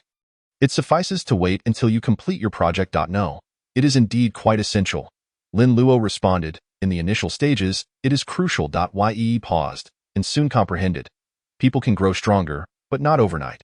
Chapter 48. The sudden realization in the morning. Xia Qian brought breakfast over, only to find 2 men hunched over the table, scribbling and sketching, clearly having gone a night without sleep. Xia Qian approached, glancing at Lin Luo and then at Yi. Lin Luo appeared fine, robust in physique, but Yi's eyes resembled those of a panda. She placed the breakfast on the table, and Lin Luo noticed, saying, "That's about enough. Let us have breakfast first." "All right," Yi yawned widely. And it was then Lin Luo truly observed Yi's condition. At a glance, it seemed Yi's constitution was indeed quite poor. However, with Yi's marketplace still undeveloped, Lin Luo found it impossible to exchange any attributes for him. As they ate breakfast, Lin Luo remarked, "In truth, all you need to do is develop the plan and submit it to the tech department." Yi chuckled heartily while eating. "Sister Xia Qian's cooking is far superior to yours." Lin Luo felt a flush of embarrassment, while Xia Qian stifled a smile at the corner of her mouth. Lin Luo's culinary skills were indeed unpalatable. Growing somewhat irritated, Lin Luo retorted, "Let us not digress. I meant, if you have time, perhaps Sister Xia Qian could help you with some physical training." "Ah?" Upon hearing this, Yi instinctively resisted, stating, "Never mind. I believe I am perfectly fine as I am." Yet Lin Luo insisted, "I did not seek your opinion on this matter." Yi rarely lost his smile. Ding. "You have pressured the artificial intelligence." Yi, decreasing affection by 10. The system's sudden alert startled Lin Luo. Was this truly pressure? Naturally, he did not mind. After all, emotions are intrinsic to humanity, especially for someone like Yi who despises exercise. However, this aligned perfectly with the initial settings Lin Luo had assigned him. Yi was a person, not merely a tool. Since he had arrived in this world, he ought to enjoy it. "Sister, you wouldn't be too harsh on me, would you?" "Really? Why do you hesitate to meet my gaze while speaking? Promise me, do not deceive an innocent 18-year-old. I will try my best." After breakfast, Lin Luo proceeded to the Hope Biological Base, where the genetics team was nearing the completion of their work. Most of these individuals had relocated to the Huaxia Biological Academy, engaged in educating the next generation of technology professionals. "You've arrived," Zhu Yihui exclaimed upon seeing Lin Luo, filled with excitement. In recent days, everyone had witnessed Zhu Yihui's extraordinary talent. In terms of traditional biology, 10 Zhu Yihuis could not compare to a single Qin Yuan. However, in creativity and imagination, Zhu Yihui was unmatched. Consequently, he had swiftly identified the precise locations of the speed, strength, and defense genes within just 3 months. Of course, Zhu Yihui understood that if Lin Luo were to undertake this task, it would have been completed even more swiftly. Yet, Zhu Yihui was acutely aware that Lin Luo had far more pressing matters to attend to. He needed to lead the way for everyone, unveiling the mysteries of human genetics. "Have the higher-ups come by," Lin Luo instructed. Zhu Yihui nodded and quickly summoned Zhou Hai and others, totaling 18 individuals. "Today, we shall conduct a seminar," Lin Luo announced. "Speak freely, without restraint." Initially, the group felt somewhat constrained, but soon the discussion flowed freely. "We have studied a total of 4,388 advanced species. yet the genes we have obtained are mostly similar. The speaker, the deputy leader of the genetics team and a renowned academician, looked at Lin Luo and said, "Do you believe there exist higher-level species on Blue Star? This possibility cannot be ruled out." Qin Yuan responded, "There could be hidden genes, perhaps some concealed species." One group leader remarked, "We do have higher-level species, but we cannot study them." The group fell silent until Zhou Hai pointedly stated, "Are you referring to the extraterrestrial skull?" The group leader nodded. Lin Luo interjected, "I contend that these extraterrestrials may not necessarily be superior to us." "How so?" The group was intrigued. A species being powerful does not inherently classify it as a higher species. Consider the beasts soaring through the sky.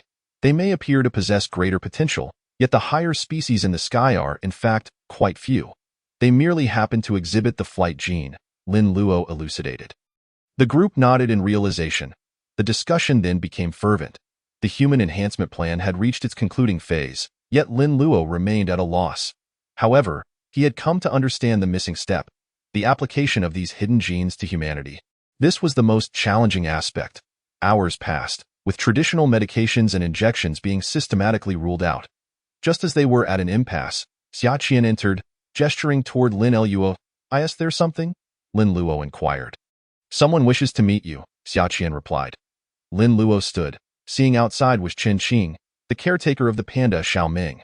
She bent slightly at the waist and smiled gently, seemingly pleading.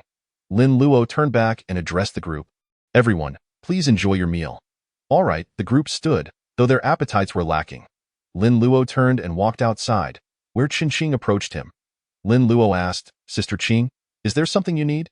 Chen Qing hesitated, ultimately mustering the courage to speak with a hint of excitement. "Leader, it's like this. I know it's inappropriate, but I've been thinking about it for a long time." Her words were somewhat disjointed and Lin Luo said, "Is someone troubling you at the base? Please, take your time." After saying this, Lin Luo helped her sit down. Once seated, Chen Qing swallowed hard and said, "Recently, Xiaoming has been quite irritable. It never used to be aggressive, but now it has even struck me." Upon hearing this, Lin Luo noticed bruises on Chen Qing's hand, and his brow furrowed. Yet, Chen Qing quickly added, "It's nothing. Xiaoming is just having a bad mood. One cannot blame it. All children have their tempers." Listening to her, it was evident she genuinely cared for Xiaoming, treating it like a son. "How is your research progressing? I wish to take Xiaoming back to Sichuan. That is where it belongs." Though Tianjing is pleasant, the climate is too arid, and it's not a natural environment, Chen Qing stated. Lin Luo displayed a hint of difficulty. In fact, the genetic mapping of pandas had already been studied. But unfortunately, no significant findings had emerged. Yet, Lin Luo's intuition told him that there was great potential within panda genes, which they had yet to uncover. After all, many genes in pandas are similar to those in humans. "Leader, I implore you." Chen Qing began to rise, ready to kneel. Lin Luo quickly supported her, saying, "Sister Qing, please stand. I have not refused you." Chen Qing's eyes reddened as she said, "I do not know what you intend to study, but Xiaoming simply enjoys eating and possesses no special abilities, so?" "Eating?" Upon hearing this, Lin Luo's eyes sparkled with delight, as the fog in his mind cleared. Chapter 49. A substantial reward. At that moment, all mysteries seemed to dissipate. Lin Luo's mind became crystal clear. In a wonder, he had always felt the answer was on the verge of revelation, yet elusive. Eating. From birth, humanity has an affinity for food. Food is energy, akin to oil for machines. Without energy, how can one operate? Ha ha! Lin Luo burst into laughter. His laughter startled Chen Qing, who exclaimed in alarm, "You're not planning to eat Xiaoming, are you?" "That's out of the question. Pandas are national treasures." Lin Luo immediately regained his composure, saying, "Sister Qing, rest assured, who would dare consume a national treasure?" Only then did Chen Qing breathe a sigh of relief. Lin Luo continued, "You can be assured. I will arrange for someone to escort you back immediately, and there will also be a special gift for you. A gift?" Chen Qing paused but did not dwell on the idea of the gift. However, the prospect of returning filled her with immense joy, unaware that the gift Lin Luo mentioned would ensure her financial security for the rest of her life. All of this stemmed from her merely uttering a single word: eat. In the Ministry of Science and Technology, Yi rubbed his panda-like eyes, observing the machines before him emitting a series of beeps. "Are you certain this is feasible?" an elderly academician inquired. Indeed, indeed," a chorus of elder academicians echoed. They had once been Yi Yi's mentors, yet now they resembled students. Perhaps the saying the student surpasses the master held true. However, the elder academicians felt a sense of pride. Yi replied, "Do not rush. Exercise some patience." Simultaneously, he connected the power supply, stating, "Previously, we were unable to detect certain signals, but later we found inspiration from bats, which advanced our technology. But consider this. If it is so challenging for us to study their signals, how can we compare our technology to theirs? I can assure you that the adversary we are about to confront is an extraterrestrial being with a technological prowess far superior to our own. Thus, competing with them in terms of technology is utterly futile." The academicians could not help but feel disheartened. They had previously entertained hopes of vindicating the Ministry of Science and Technology. "Are we solely reliant on Chief Engineer Lin Luo?" sighed an elderly academician. However, Yi, with a smile, responded, "Master, do not lose heart. We are still capable of accomplishing certain tasks." As he spoke, he plugged in the power supply, and at that moment, a colossal machine roared to life. Ziz, crack as the machine whirred. All the academicians turned their gazes towards the flashing signal machine. Before them, a long line appeared on the supercomputer in front of Yi. "This," the academicians exclaimed with excitement. "Yi, have we succeeded?" Yi remained silent. "Hey, brat, we're asking you a question," the academicians urged. Yi was fixated on the screen, his face unusually devoid of its characteristic smile, replaced instead by a grave expression. The academicians, not lacking in intelligence, quickly shifted their focus to the screen. Before long, they comprehended the situation. An elderly scientist, filled with enthusiasm, clenched his fists and said with a tremor in his voice, "They are coming." Yes, eat," Zhu Hui suddenly realized. After some explanation, Qin Yuan and the others also came to the same understanding. "We overlooked it. Fortunately, you thought of it." Zhou Hai laughed heartily. Lin Luo, with a smile, shared that Chun Qing had enlightened him on the matter. However, no one was foolish enough to attribute the credit solely to Chen Qing. Eat was a common phrase among many. Yet, if it weren't for Lin Luo's quick thinking and clarity, all would be mere talk. Soon, Qin Yuan, along with the genetics team, worked overtime, and by the following morning, a new genetic map concerning the panda was laid upon Lin Luo's desk. This time, the research did not focus on the panda's strength, speed, or appearance, but rather its stomach. They then retreated. All the hidden genes were uncovered solely by Lin Luo. Though they were unaware of how he achieved it, they had no choice but to rely on him. Once outside, Qin Yuan asked, "Do you think this time it will work? You may doubt yourself, but you must trust the chief engineer," Zhou Hai teased. Remarkably, Qin Yuan did not retort, instead chuckling softly, "True, he has never let us down." Sometimes, I genuinely wonder what extraordinary thoughts occupy his mind, allowing him to discover such marvelous things. Meanwhile, within the room, Lin Luo had already commenced his research. He surveyed the area. Once, twice, countless times. Finally, he found it in the region of the stomach. There lay a series of symbols. "This is it," Lin Luo rejoiced. Just then, the system chimed. "Ding! Congratulations, host. The human genetic progress chart is complete." Ding! "The mysteries of humanity are boundless. Congratulations, host, on the preliminary completion of the genetic chart." Ding reward, 5 million points. Ding reward, new special skill, Dragon Fist. You have now learned this skill. Ding reward, 1 special talent lottery draw. Note: special talents can provide significant assistance to the host. Upon hearing the 5 million points, Lin Luo was momentarily stunned. Although he knew that completing the human genetic chart would yield substantial rewards, he had not anticipated such an immense sum. Furthermore, what were the special skills and special talents?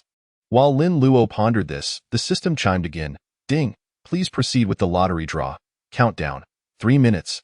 Lin Luo was astonished. During previous lottery draws, there had been no timer. This indicated that the special talent must indeed be formidable. With that thought, Lin Luo found himself increasingly excited. The familiar lottery wheel reappeared. Infinite Enlightenment. Note: the recipient gains enhanced enlightenment capabilities, Divine Defense. Note: the recipient finds it exceedingly difficult to perish, the final option, Unknown. Lin Luo mused that the system was indeed playing a game of nested surprises. Nevertheless, he was fond of both skills. His eyes sparkled. This time, the system displayed a remarkably balanced probability of 1/3 for each option. Though not superstitious, Lin Luo nonetheless washed his hands before returning. 1 minute remained in the countdown. Finally, Lin Luo pressed the lottery button. Whoosh, the wheel began to spin. His eyes glimmered, whether it was enlightenment or defense. Both were invincible talents. The wheel spun continuously, dazzling to behold. Ultimately, as the wheel began to slow, Lin Luo's pupils dilated in surprise. Chapter 50. Hidden Talent. In the next instant, Lin Luo found himself akin to a clown wearing a mask of anguish.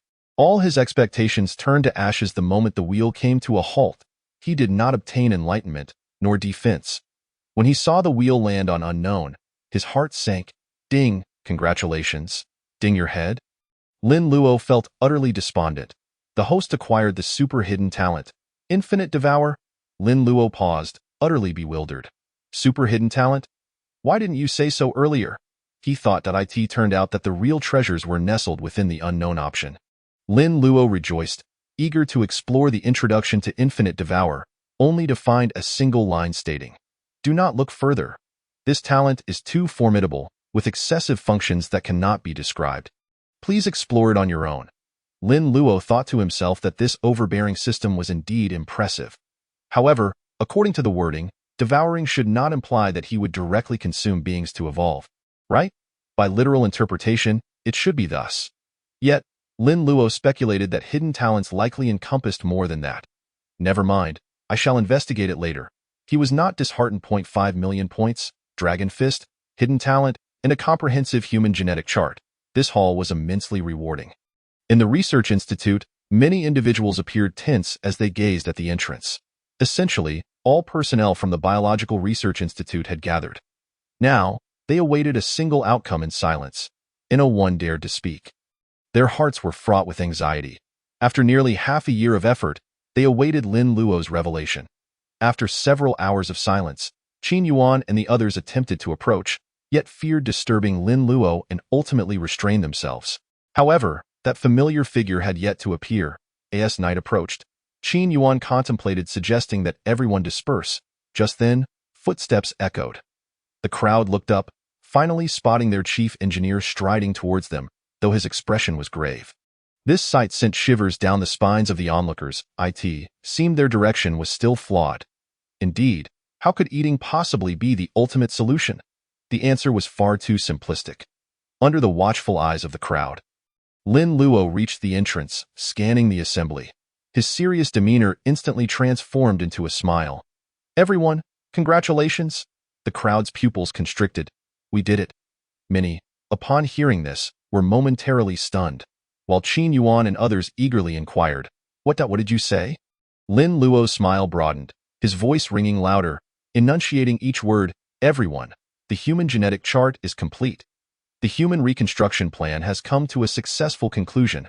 The instant his voice echoed, the Research Institute fell into a profound silence, only to be swiftly followed by thunderous applause and jubilant cheers that reverberated through every corner of the institute. Each individual present had dedicated considerable effort over the past 6 months, be it researchers or logistical support. They had virtually lived within these walls, yet their passion for this work remained unwavering, for they had borne witness to unimaginable phenomena, and astonishingly, they were real. The applause persisted for several minutes until Lin Luo raised his hand and said, "I appreciate everyone's hard work during this period. The human genetic chart is an exceptionally significant milestone. I have long asserted that this step is merely the beginning. However, once we surpass this threshold, the heavens will no longer confine humanity's limits." As the crowd absorbed these words, they swallowed hard. Lin Luo's statements consistently left them astounded. Could humanity truly transcend the skies without relying on technology? In the past, they had doubted, but now they believed.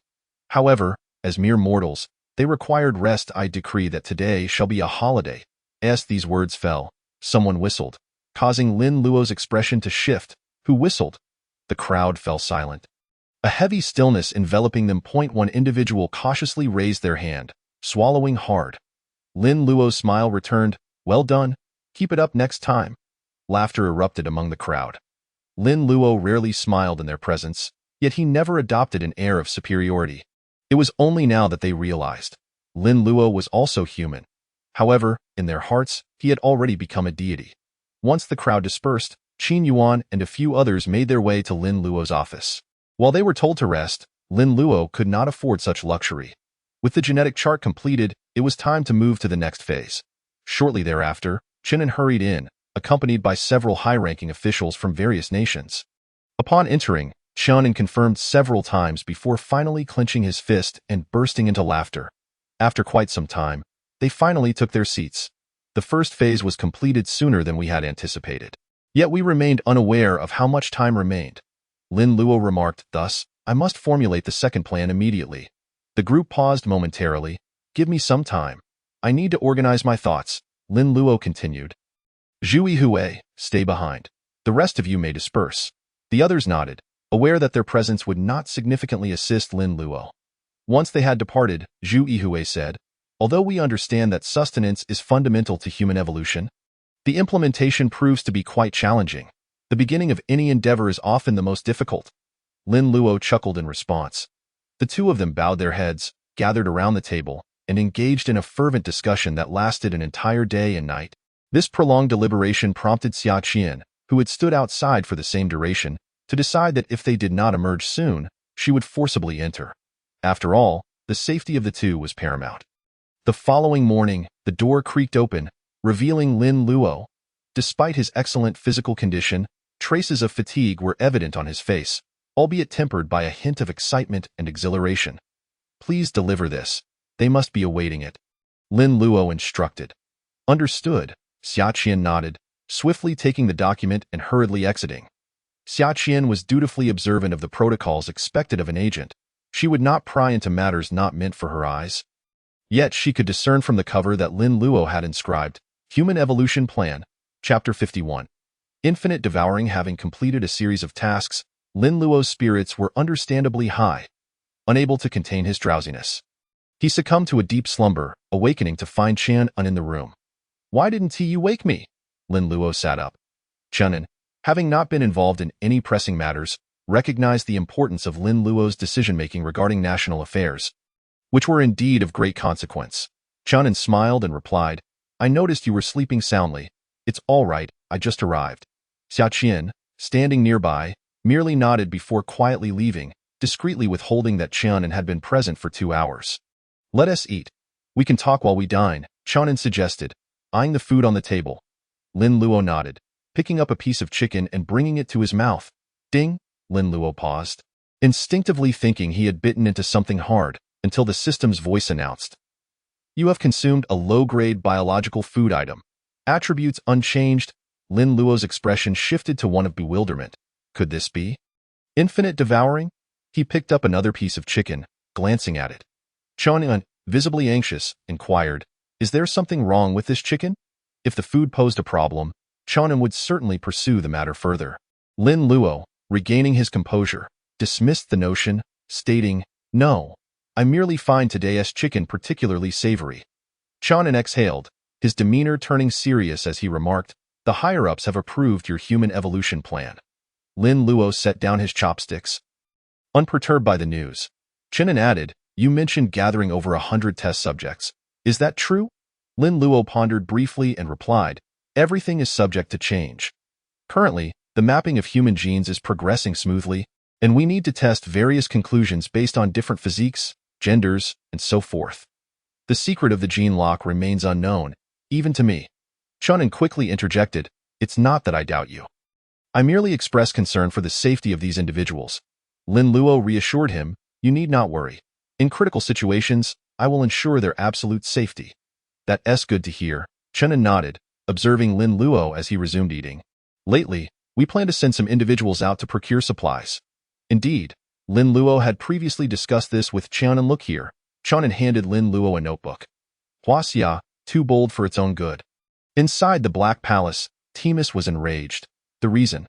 Huaxia's audacity had exceeded all bounds.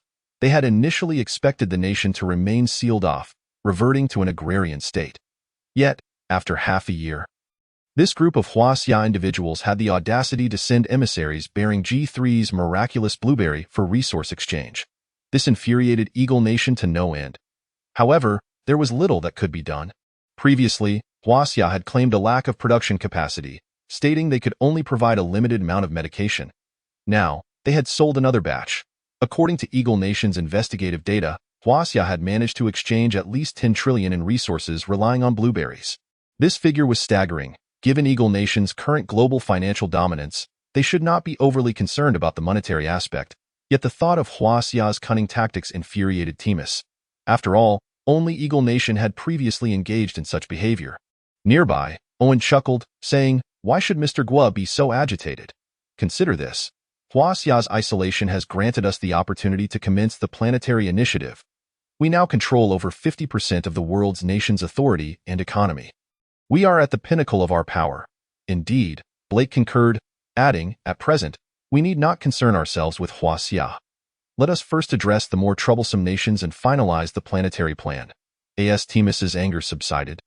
He nodded, conceding, "Huaxia is indeed not worth our concern. However, now that the Bear Nation refuses to compromise, we shall simply exclude them from the game. Their people are madmen, and should they choose to engage in mutual destruction via nuclear weapons, all discussions would be rendered moot as for those nations that once allied with Huaxia. Should they dare to resist again, as Timus spoke, a glint of ruthlessness crossed his gaze, then we shall strike." Owen and Blake nodded slightly, displaying no fear of impending warfare. Currently, Eagle Nation's fleets were nearly omnipresent across the globe. While Huaxia and Bear Nation appeared formidable, conquering them was merely a matter of time. When the planetary initiative reached its conclusion, it would signal their downfall. Lin Luo stared at the data on his computer, momentarily lost in thought. Eagle Nation had prematurely disclosed information regarding extraterrestrial matters, undoubtedly inciting global panic. Moreover, the planetary cannon showcased on the moon was indeed awe-inspiring, confirming our prior suspicions that Eagle Nation had deciphered numerous alien technologies. Chunin remarked, "Eagle Nation has attracted the world's finest talents. It is an undeniable fact that they possess more resources than Huaxia." Lin Luo was not particularly concerned about this. The trajectory of human advancement would invariably lead to evolution rather than mere technological prowess. He stated, "With their petty tricks, they cannot hope to contend with a potentially invading extraterrestrial civilization. They fall woefully short." Chunin paused, contemplating the implications. However, upon further reflection, it seemed plausible. If others dared to launch an attack, it was highly likely they already possessed technologies that surpassed those capabilities. This planetary initiative, in essence, was merely a euphemistic expression of their intent to dominate the globe.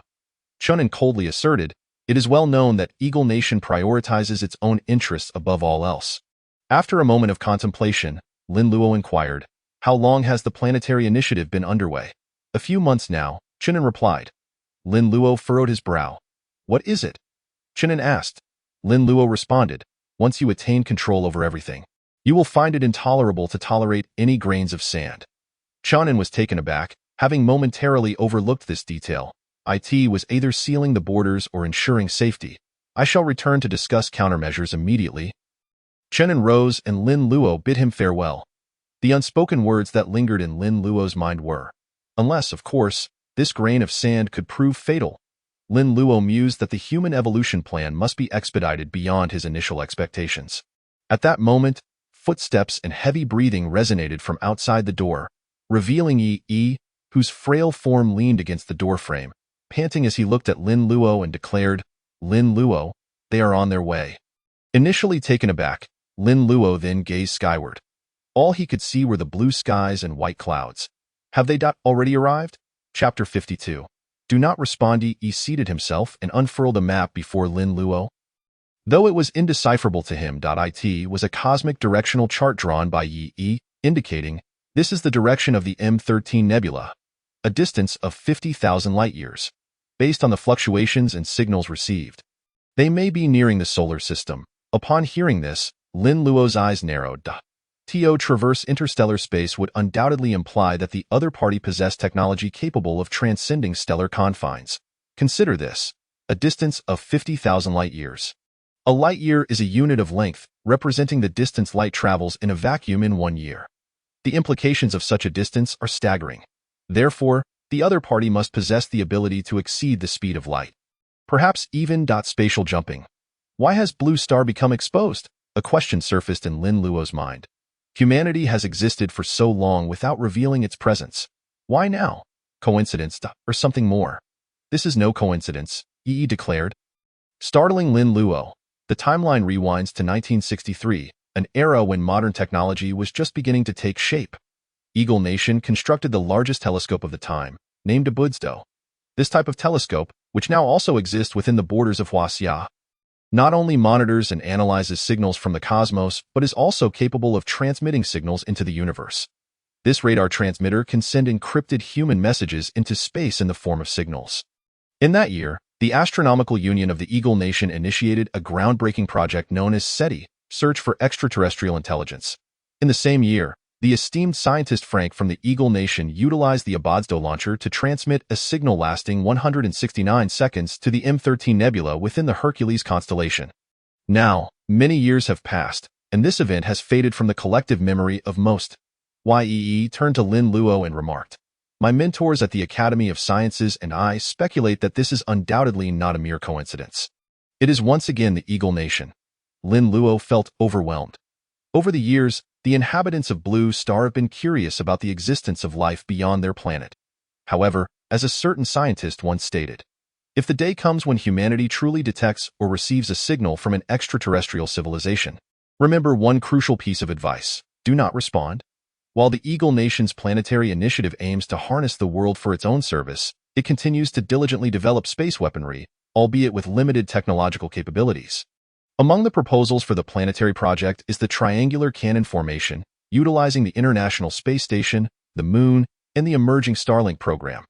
Eventually, Blue Star will form an extraordinarily powerful defense system. The scientists of the Eagle Nation are astute. They recognize that Blue Star possesses certain advantages. Lacking more robust offensive capabilities, their best strategy is to intercept enemies in outer space. The triangular cannon boasts 3 modes of attack: nuclear projectiles, electromagnetic rays, and laser beams. In addition, they consistently deploy small probes into space. This constitutes a formidable military defense architecture, while the 18th fighter jet is poised to possess supersonic capabilities, potentially reaching the speed of light, thus becoming the Eagle Nation's greatest reliance and fighting force. Dr. Michelle, please take a look. At that moment, within the International Space Station, the computer emitted a series of beeps. A staff member handed a report to the nearby astronomer. Michelle. Upon perusing the document, Michelle furrowed his brow and inquired, "When was this discovered?" "Just now," the staff member replied. "Which probe received the signal?" Michelle asked. "It was Pioneer 3, the staff member responded. Hearing this, panic washed over Michelle's face. He immediately opened his computer, jotting down calculations based on Pioneer 3's velocity and its signal reception range. The next moment, Michelle abruptly stood up, exclaiming, "They are approaching the solar system." At this proclamation, everyone aboard the International Space Station froze momentarily. Then, as if awakening from a dream, the expressions on their faces varied dramatically. Some were filled with terror, while others expressed joy. Just like the people on Blue Star, some feared the potential capabilities of extraterrestrials, while others were curious about their appearance and abilities. After a profound silence, Lin Luo looked up and asked, "According to your predictions, what is the time frame?" Yi gazed at Lin Luo and replied, 1 year, 2 years, or perhaps 3. Upon hearing this, Lin Luo's brow furrowed deeper. It was not that Yi's response was inaccurate, but rather that all 3 answers felt too short. Unaware of the adversary's strength, Lin Luo knew he must enhance his own capabilities and those of humanity. "Are you familiar with the planetary project?" Lin Luo inquired of Yi. Yes, Yi contemplated for a moment before answering.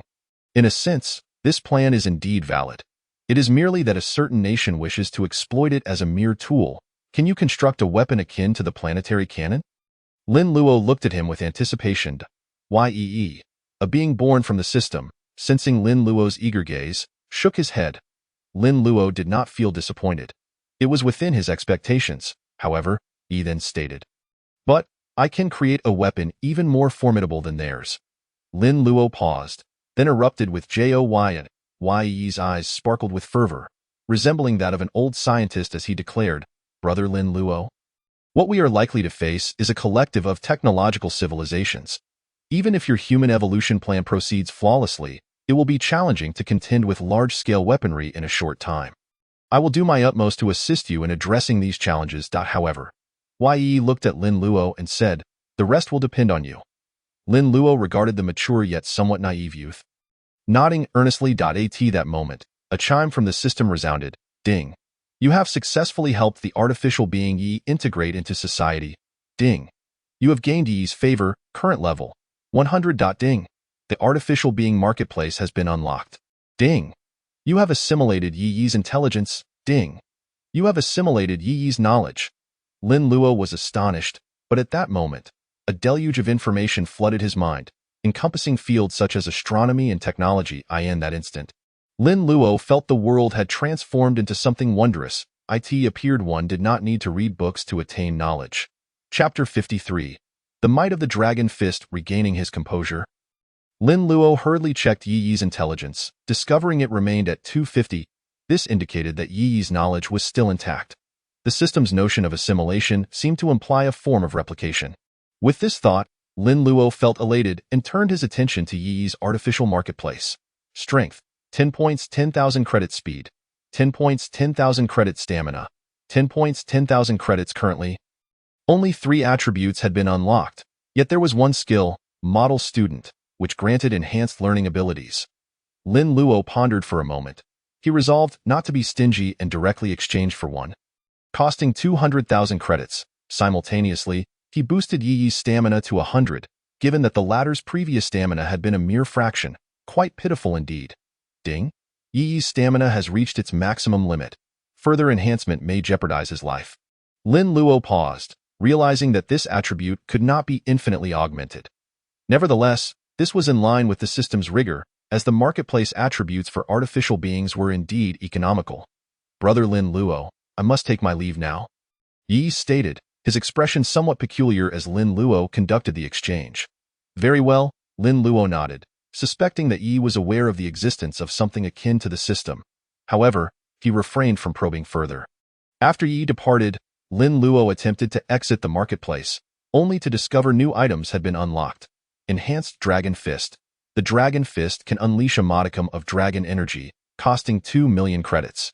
Flight ability, level 2 accelerated flying speed, costing 2 million credits. Savage power, strength system level 4 2 million credits.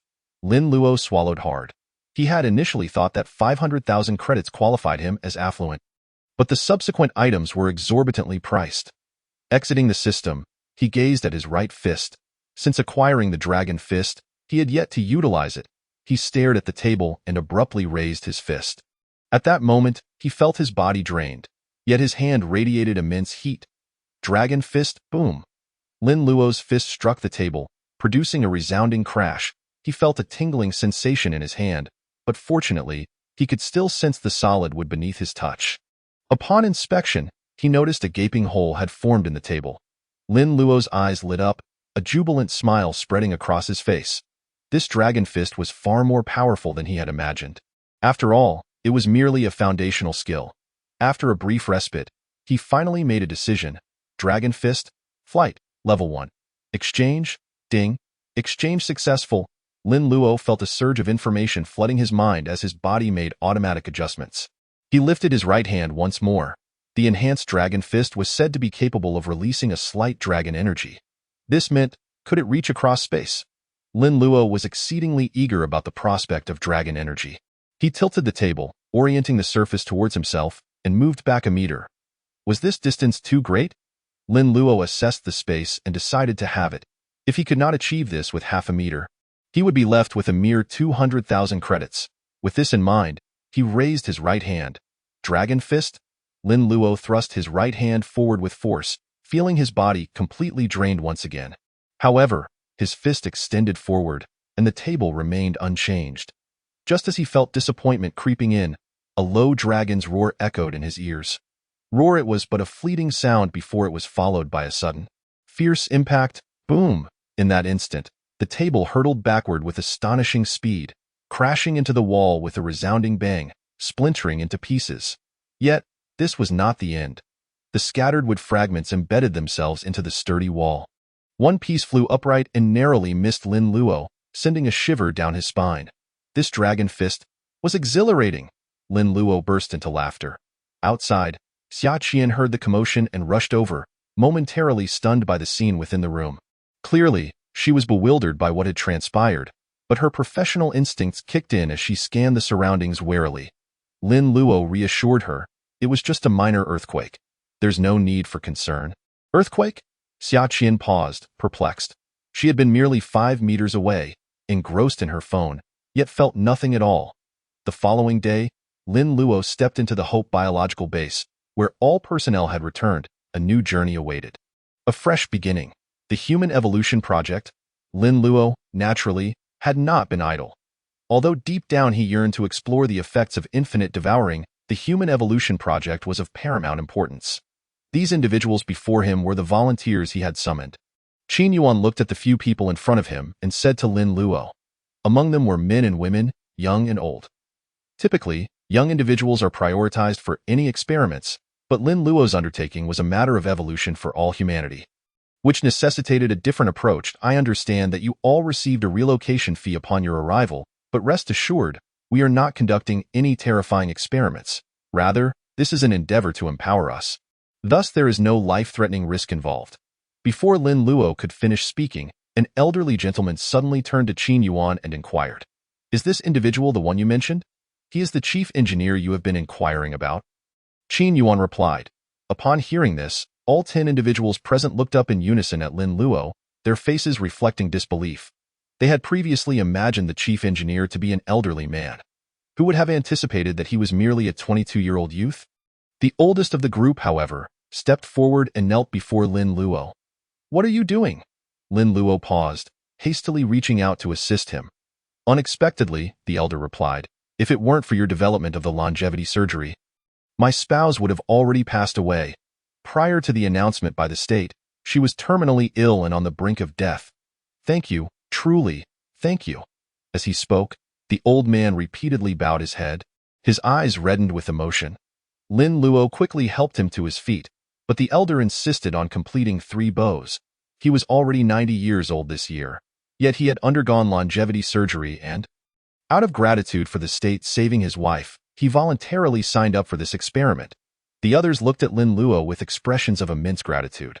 Who does not have 1 or 2 elderly individuals in their family? However, Lin Luo had changed all of this, allowing them to continue enjoying life in this world.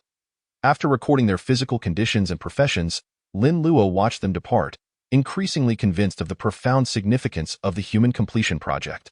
At that moment, Zhu Yihui approached and said, "Chief Engineer Lin, take a look at this." Chapter 54, Selecting the Elite. Eating is the final and most crucial phase in the human genetic map. Therefore, Lin Luo and Zhu Yihui promptly identified their objective, nutrition. However, the question arose, how to consume? There is a saying in the Huaxia culinary tradition, to supplement form with form. Zhu Yihui took a seat and stated, for instance, some people enjoy eating kidneys or internal organs.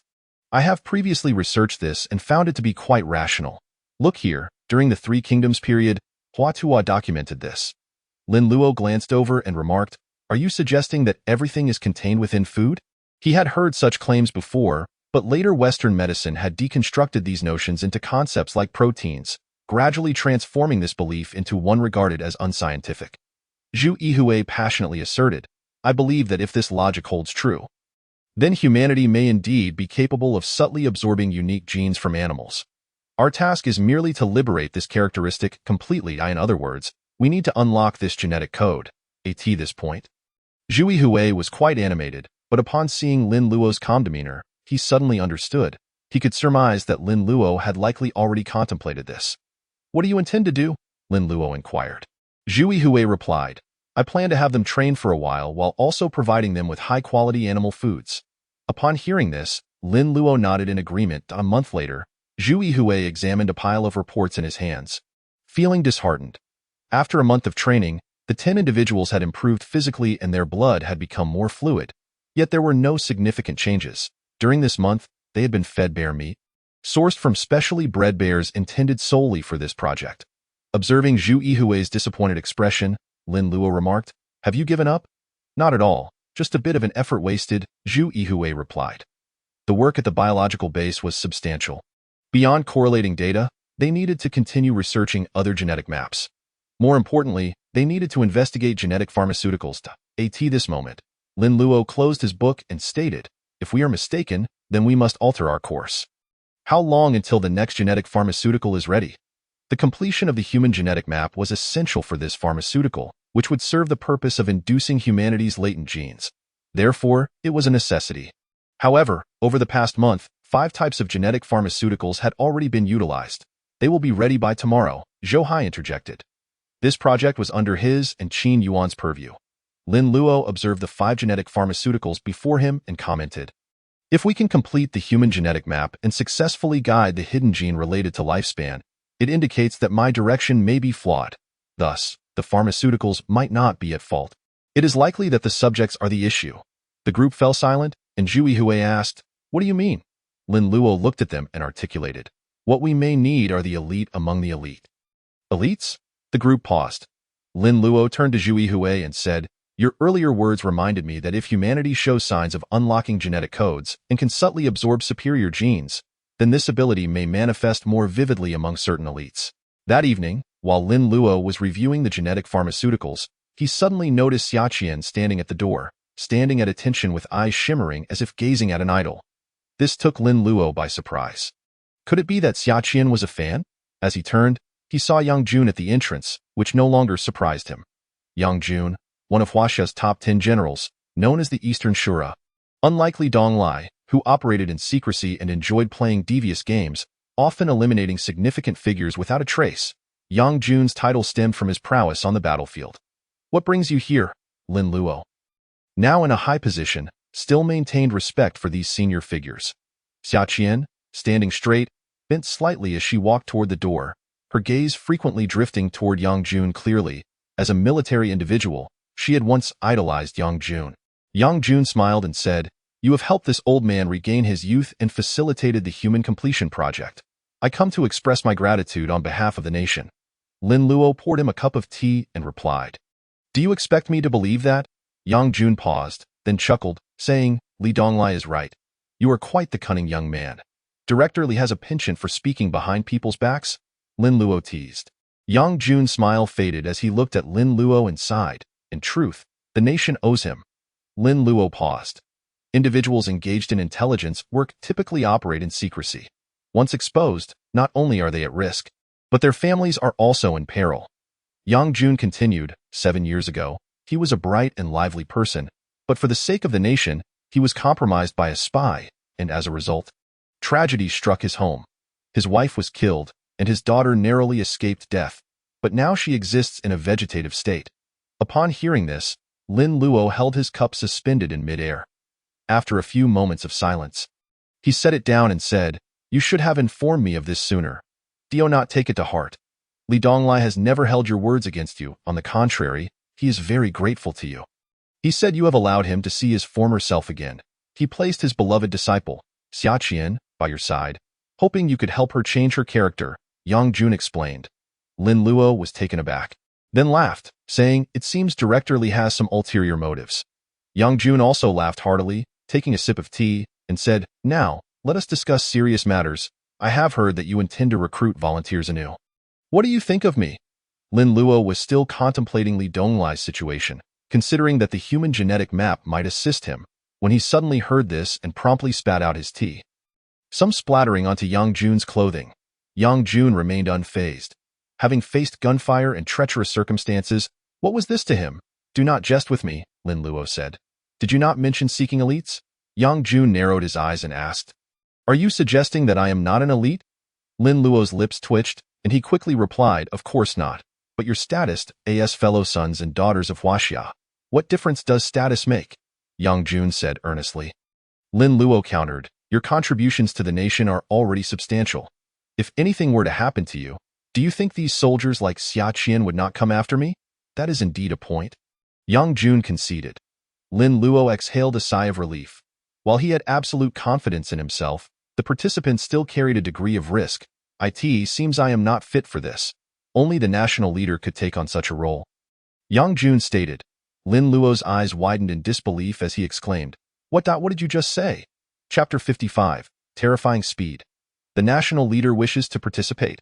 He was once a formidable general. Did you not know? Yang Jun replied, "Ever since he regained his youth, he frequently comes to me for training. and I see he has made considerable progress. Lin Luo swallowed hard and said, "You two old friends. Please don't make things difficult for me." "What did you just say?" Yang Jun squinted. Naturally, Lin Luo fell silent, as if he had never spoken. "How about this? You choose one option," Yang Jun said with a smile. "And regarding the matter of you splashing water on my clothes, you must understand that this outfit is my ceremonial uniform." Lin Luo exhaled, saying, "All right, I concede. Is that satisfactory?" Upon hearing this, Yang Jun was quite thrilled, declaring, "Then it's settled." After finishing his tea in one gulp, the general hummed a little tune and departed. Outside, chaos had erupted. War had broken out. This conflict marked the final phase of the planetary project. The Eagle Nation, with its formidable technological and military might, showcased the terrifying power of its empire to the world. Their aircraft carriers, submarines, and planes thrust everyone back into the dreadful era of the Asian War. People realized that the age of the Eagle Nation had arrived. Within a mere month, several nations that had initially intended to oppose the planetary project chose to join. Consequently, apart from Huaxia and the Bear Nation, virtually every other country had aligned itself with the planetary project. Some of these nations were compelled to contribute 70% of their economy, others 50%, and some even offered up their entire national resources. Thus, the comprehensive report on the planetary project was presented. Owen stood firm, gazing at Timus, and handed over the documents. Timus was beaming with delight. The planetary project had enabled the people of the Eagle Nation to surpass those of other countries, elevating them to true first-class citizens of Blue Star. Consequently, his approval ratings had surged dramatically. Beside him, Blake remarked, "The Starlink has also been successfully deployed. Coupled with the planetary cannons and the defenses of the space station, I firmly believe we can eliminate any extraterrestrial threats before they reach us. If we could harness their technology." Timus squinted and smiled. At present, the most potent weapon humanity could rely upon was the nuclear bomb. Eagle Nation scientists estimated that even if the adversary possessed more advanced technology, they could not withstand the might of a nuclear strike. Furthermore, given the long journey they had undertaken, they would undoubtedly be lacking in supplies. "I believe it is time to address the situation with Huaxia," Owen suggested. Timus' smile immediately faltered. The mere mention of that name gave him a headache, as the secret of G3 still lay in Huaxia's hands. The 18th generation superfighter jet has entered its final testing phase. Owen added, "Really?" Timus' eyes lit up. Once it passes the tests, utilizing the resources of the planetary project would allow the Eagle Nation to achieve mass production in an instant. The power and capabilities of the 18th generation superfighter, KX-18, would be sufficient to penetrate all of the enemy's air defense systems. When that time comes, the adversary's air defense equipment would be rendered utterly ineffective in the presence of this fighter jet. "Quickly, make preparations," Timus commanded with a smile.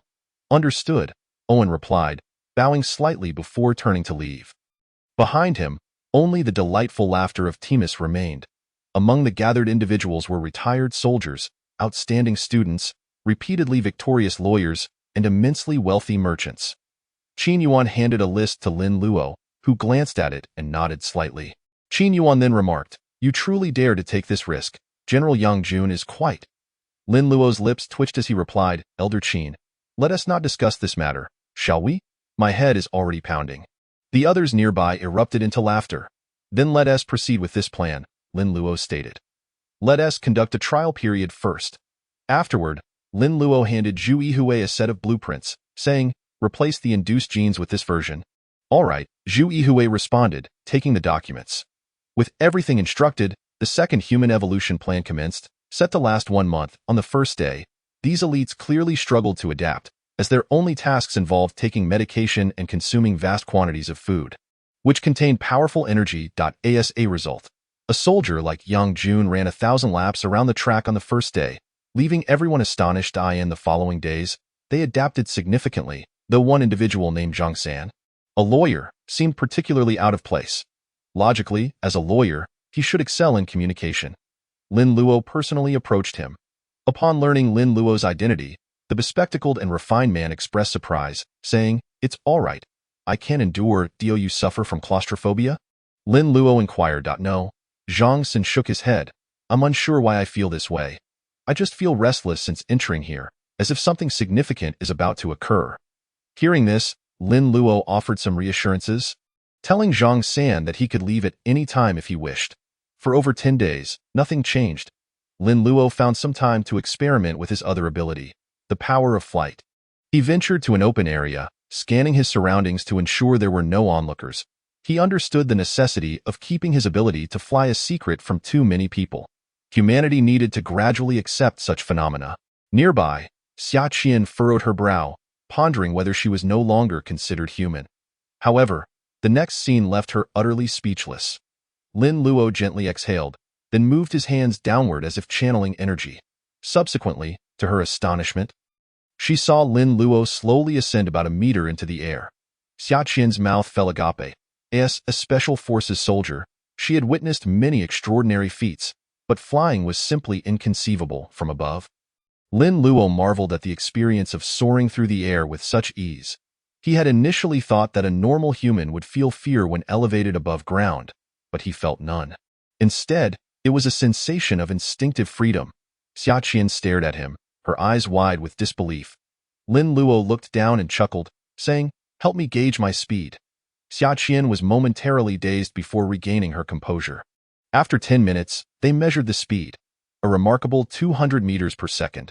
Considering that the speed of sound is approximately 340 meters per second, Lin Luo had already surpassed half of that speed. Lin Luo felt a thrill of astonishment. If this was just the first level of speed, what would it be like at the second or third levels? It was unfathomable that humanity could truly exceed such velocities. "Are you not curious how I achieved this?" Lin Luo teased, observing Xia Qian struggle to articulate her thoughts. "If you wish to tell me, you will that we won't pry into what we shouldn't know." Xia Qian replied coolly, though her eyes betrayed her curiosity and confusion. Just as Lin Luo was about to test his flying ability again, his phone rang. Upon opening it, he heard Qin Yuan's urgent voice. "Lin Luo? Return immediately. Something has happened to General Yang Jun." Chapter 56. The awakening of the mighty man. As Lin Luo arrived at the Hope Biological Base, he found it surrounded by soldiers. They regarded him with suspicion, yet he felt no trepidation. Bearing the title of Chief Engineer, he attempted to enter but was intercepted by a man with the insignia of a brigadier general. "If something has happened to General Yang, I will hold you accountable," the man barked. "What is your name?" Lin Luo inquired. "You have no right to know," he retorted angrily. "Why did you agree to participate in such a dangerous experiment?" In his agitation, he attempted to lift Lin Luo off the ground, but Xia Qian swiftly stepped in front of Lin Luo, pushing the man back with ease. She recognized that he was no match for Lin Luo. "His name is Chen Ming, a brigadier general promoted by Yang Jun," she declared. Chen Ming, taken aback, found himself momentarily stunned as several soldiers raised their weapons. "Xia Qian, I am your superior. My duty is to protect him," Chen Ming shouted. Xia Qian, unfazed by the guns pointed at her, surveyed Chen Ming and replied, "My suggestion is that you instruct your men to lower their weapons and apologize to him." Chen Ming hesitated, then smiled, preparing to retaliate, but a voice interrupted from the doorway. "Chen Ming, do you truly think that because Yang Jun supports you, you can act without restraint?" Turning to see an elder standing at the entrance, Chen Ming was left dumbfounded. Lin Luo, too, was momentarily taken aback before nodding slightly.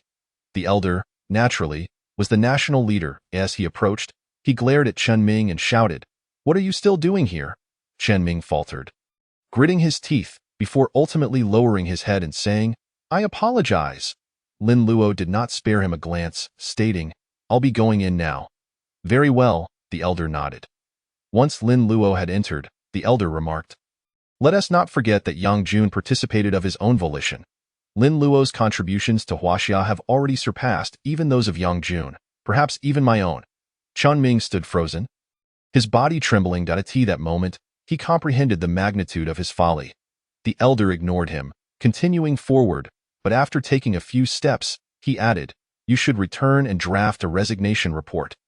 Chen Ming was left utterly dumbfounded, his legs turning to jelly. Meanwhile, the elder proceeded without concern for Lin Luo's thoughts.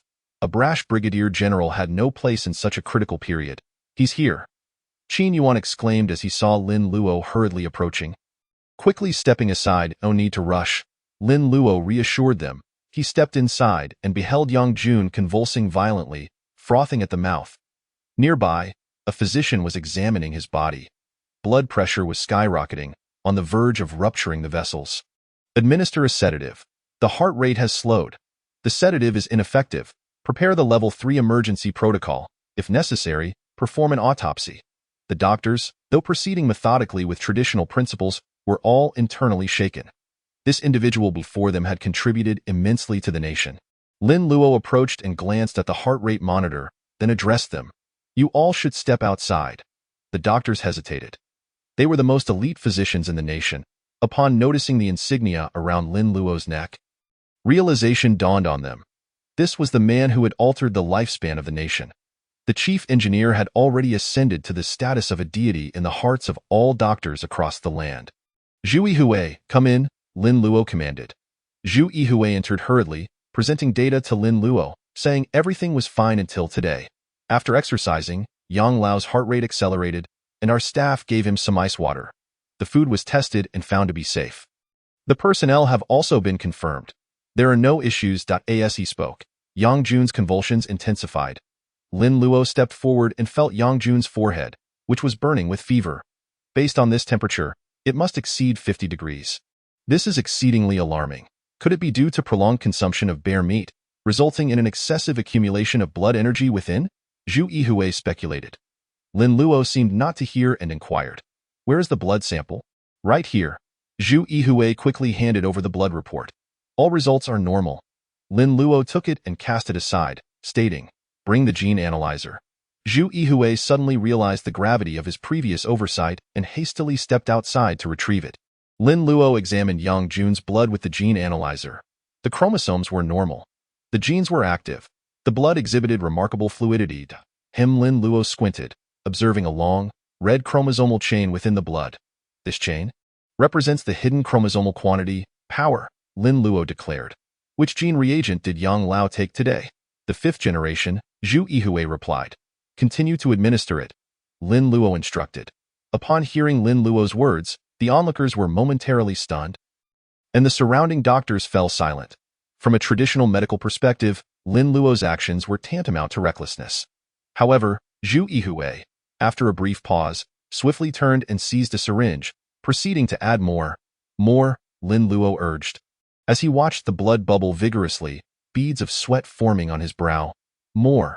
At that moment, Yang Jun's condition became increasingly complex. His eyes turned a fiery red, everyone's gaze froze, and the next scene filled them with dread. Blood began to pour from Yang Jun's nostrils, and the medical equipment displayed the violent spasms of his internal organs. 2 doctors attempted to rush in for emergency aid, but Lin Luo coldly commanded, leave. The doctors hesitated. One of them, with reddened eyes, pleaded, I beg you, let me save Yang Lao. Leave, Lin Luo said indifferently. The 2 doctors, their eyes brimming with anger, ultimately retreated in despair. Outside, Qin Yuan remained silent, quietly observing. He understood that the doctors were not at fault. Yet, the only person they could trust now was Lin Luo. If there was anyone in the world capable of saving Yang Jun, it was him. Lin Luo. Upon seeing the blood, Zhu Yihui was also taken aback, and Lin Luo then stated, stop. What next? Zhu Yihui asked. Lin Luo touched Yang Jun's forehead, uttering a startling command. Wait, wait, wait for what? To die? Many present could hardly bear to witness Yang Jun's agonized expression. Only Lin Luo clenched his fists tightly, looking at Yang Jun, whispering in his heart, Yang Lao, hold on. If you endure, there will be vast horizons ahead. Blankness, pain. Yang Jun felt as if his body were on the verge of being torn apart. Was he not going to die? Perhaps he, Yang Jun, had lived long enough, vanquishing numerous foes. Perhaps it was time for him to meet his end. Yet, why did he sense that something remained unfinished? He felt increasingly dazed, his consciousness fading. Suddenly, a voice echoed in his ears. It was the voice of an elder. Old Yang, we cannot perish. The current state of the nation is dire. It needs us. In that instant, Yang Jun's eyes flew open wide. At that moment, the warrior awakened. Chapter 57. Arrival at the galaxy in the distant reaches of deep space, at the edge of the Milky Way. The tail of sunlight barely illuminated this area. Here, only drifting meteors traversed the void. After a considerable time, a resounding whoosh was heard, followed by the emergence of a massive metallic spacecraft in the depths of space. The metallic craft was so enormous it rivaled half the size of a moon. It emitted tremendous sparks and possessed an extraordinarily high velocity, even surpassing that of sunlight. Beep, beep, beep. Subsequently, the machine emitted a loud mechanical announcement. This was neither the language of Huaxia nor any tongue spoken on Blue Star. The broadcast was brief, and if translated, it would amount to only 3 phrases. Entered Y, 12 signal target point in the Milky Way. Repositioning target, Blue Star, time. 3 moon months. Beep, beep, beep, beep. At the moment the machine sounded, every heart in the vicinity seemed to halt. The machine's heart rate, previously at a peak, abruptly flattened into a straight line. In that moment, the atmosphere was steeped in a sense of foreboding. An elder stepped inside. Rushing to Yang Jun's bedside, his eyes reddened with emotion. At that moment, several soldiers nearby cast wary glances at Lin Luo. Withdraw, the elder bellowed. The soldiers, their eyes aflame with anger, glared at Yang Jun, but ultimately stood at attention and departed. Lin Luo's emotions were profoundly complex. Although he had anticipated that humanity's breakthrough would not come easily, he had not expected that the first to transcend would have to teeter on the brink of life and death. The elder seated himself by the bedside, gripping Yang Jun's hand tightly. They were comrades, having once fought valiantly against external foes, safeguarding the blue skies of Huaxia. Their bond transcended mere hierarchy. It was one forged through life and death friendship, revolutionary camaraderie. In that moment, the medical room was enveloped in an oppressive silence, with only the sound of the machines beeping, until the machine suddenly ceased. "Look!" Zhu Yihue exclaimed loudly. Everyone lifted their heads, witnessing the machine's readings surge once more, reminiscent of the situation during the surgery for the elder. However, this time, Yang Jun's life sign ascended steadily, resembling a flat plateau rising upward. Ultimately, the machine could no longer register it. The elder felt Yang Jun's grip tighten around his hand and exclaimed in delight, "Lin Luo?" "Lin Luo." Lin Luo hastened over, observing Yang Jun's labored breathing, gasping for air. He turned to the 2 doctors. "Do you know how to perform emergency respiration?" "Yes, we do." The doctors rushed in, retrieving the emergency breathing apparatus. As Yang Jun inhaled oxygen, his body convulsed uncontrollably. One doctor glanced at the machine's life readings and stammered, "Is everything all right?" Yet, no one responded, except for Zhu Yihue, who glanced back at Lin Luo. The youth's face radiated with a smile.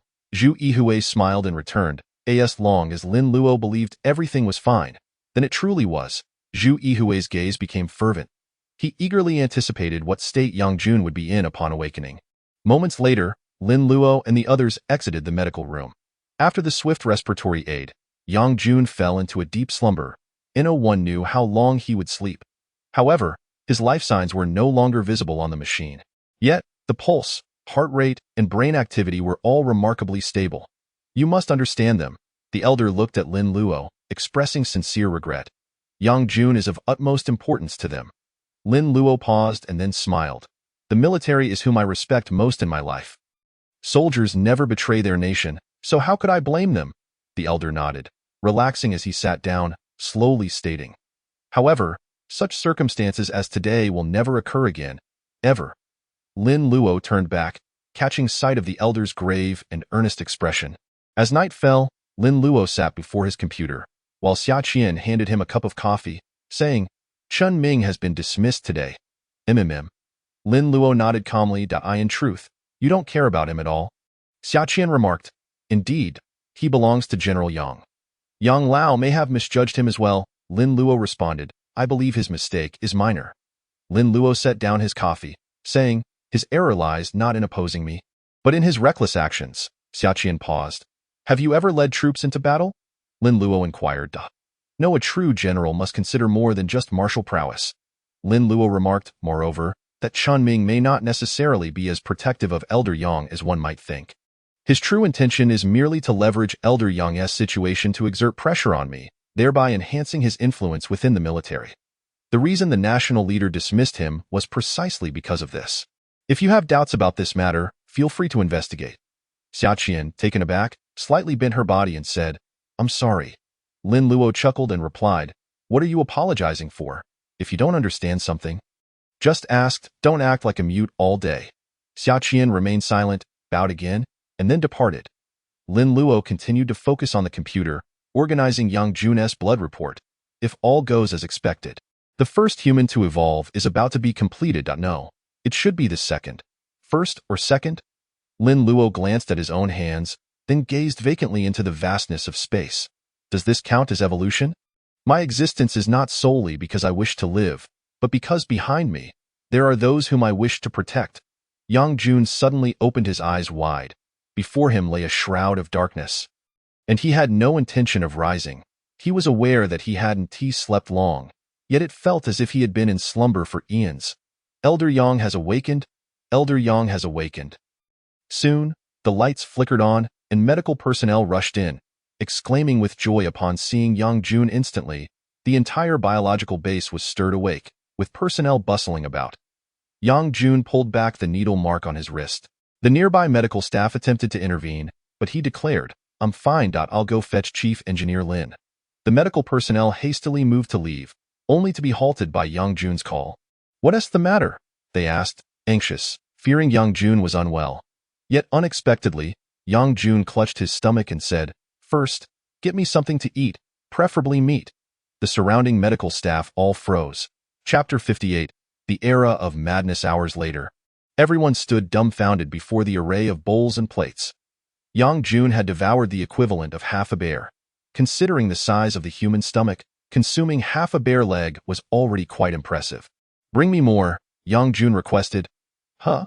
The nearby medical staff paused, then tentatively replied, "Elder Yang, you've already eaten quite a bit. Perhaps we should conduct a physical examination first, but I'm still very hungry." Yang Jun said, feigning a pitiful expression.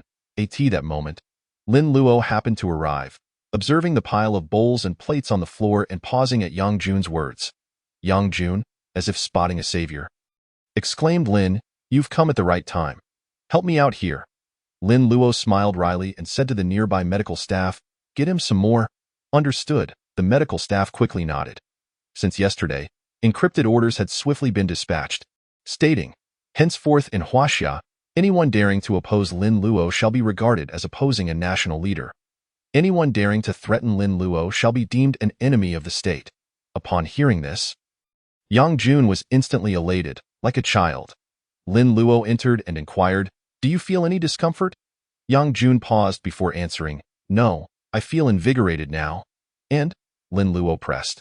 Yang Jun fell into contemplation before earnestly stating, "I am very hungry. Does that count as a feeling?" Lin Luo was left speechless. Half an hour later, in an open area outside the base, a testing device was set up. This machine, known as a force tester, was designed to measure strength. Everyone was tense. Yang Jun, however, appeared lively, lightly bouncing in a stance reminiscent of Muay Thai, addressing Li Dong beside him. "I remember when I first tested this thing against the national leader. I completely overwhelmed him." Li Dong naturally remained silent, while Lin Luo advised, "Director Li, I suggest you stand back a bit." Li Dong glanced at Lin Luo and replied, "Could he really break the machine?" Upon hearing this, laughter erupted among the crowd, particularly from the equipment staff. The average person can deliver a punch with a force of 50 to 100 pounds, which is already quite strong. Special Forces personnel typically start at 200 pounds. In his youth, Yang Jun rightfully earned the title of the East, with a record of 308 pounds. This machine, however, could withstand 3,000 pounds and was equipped with a formidable stabilization system. Lin Luo chose not to press the matter further, merely smiling as he stepped back. Yang Jun then declared, "I believe I might be able to surpass 500 pounds this time." Hearing this, Lin Luo's smile broadened. Did these people underestimate the power of the genetic lock? Yang Jun had already moved. He took a step back, then planted his feet firmly. His method of leveraging strength was far more professional than Lin Luo's. With a roar, he struck the strength testing machine with a powerful punch. Boom! Everyone's eyes were glued to the machine's display, but in the next instant, their pupils contracted. They watched as the machine lurched backward. Bang! The machine shattered into countless pieces, parts flying into the air and scattering in all directions. What?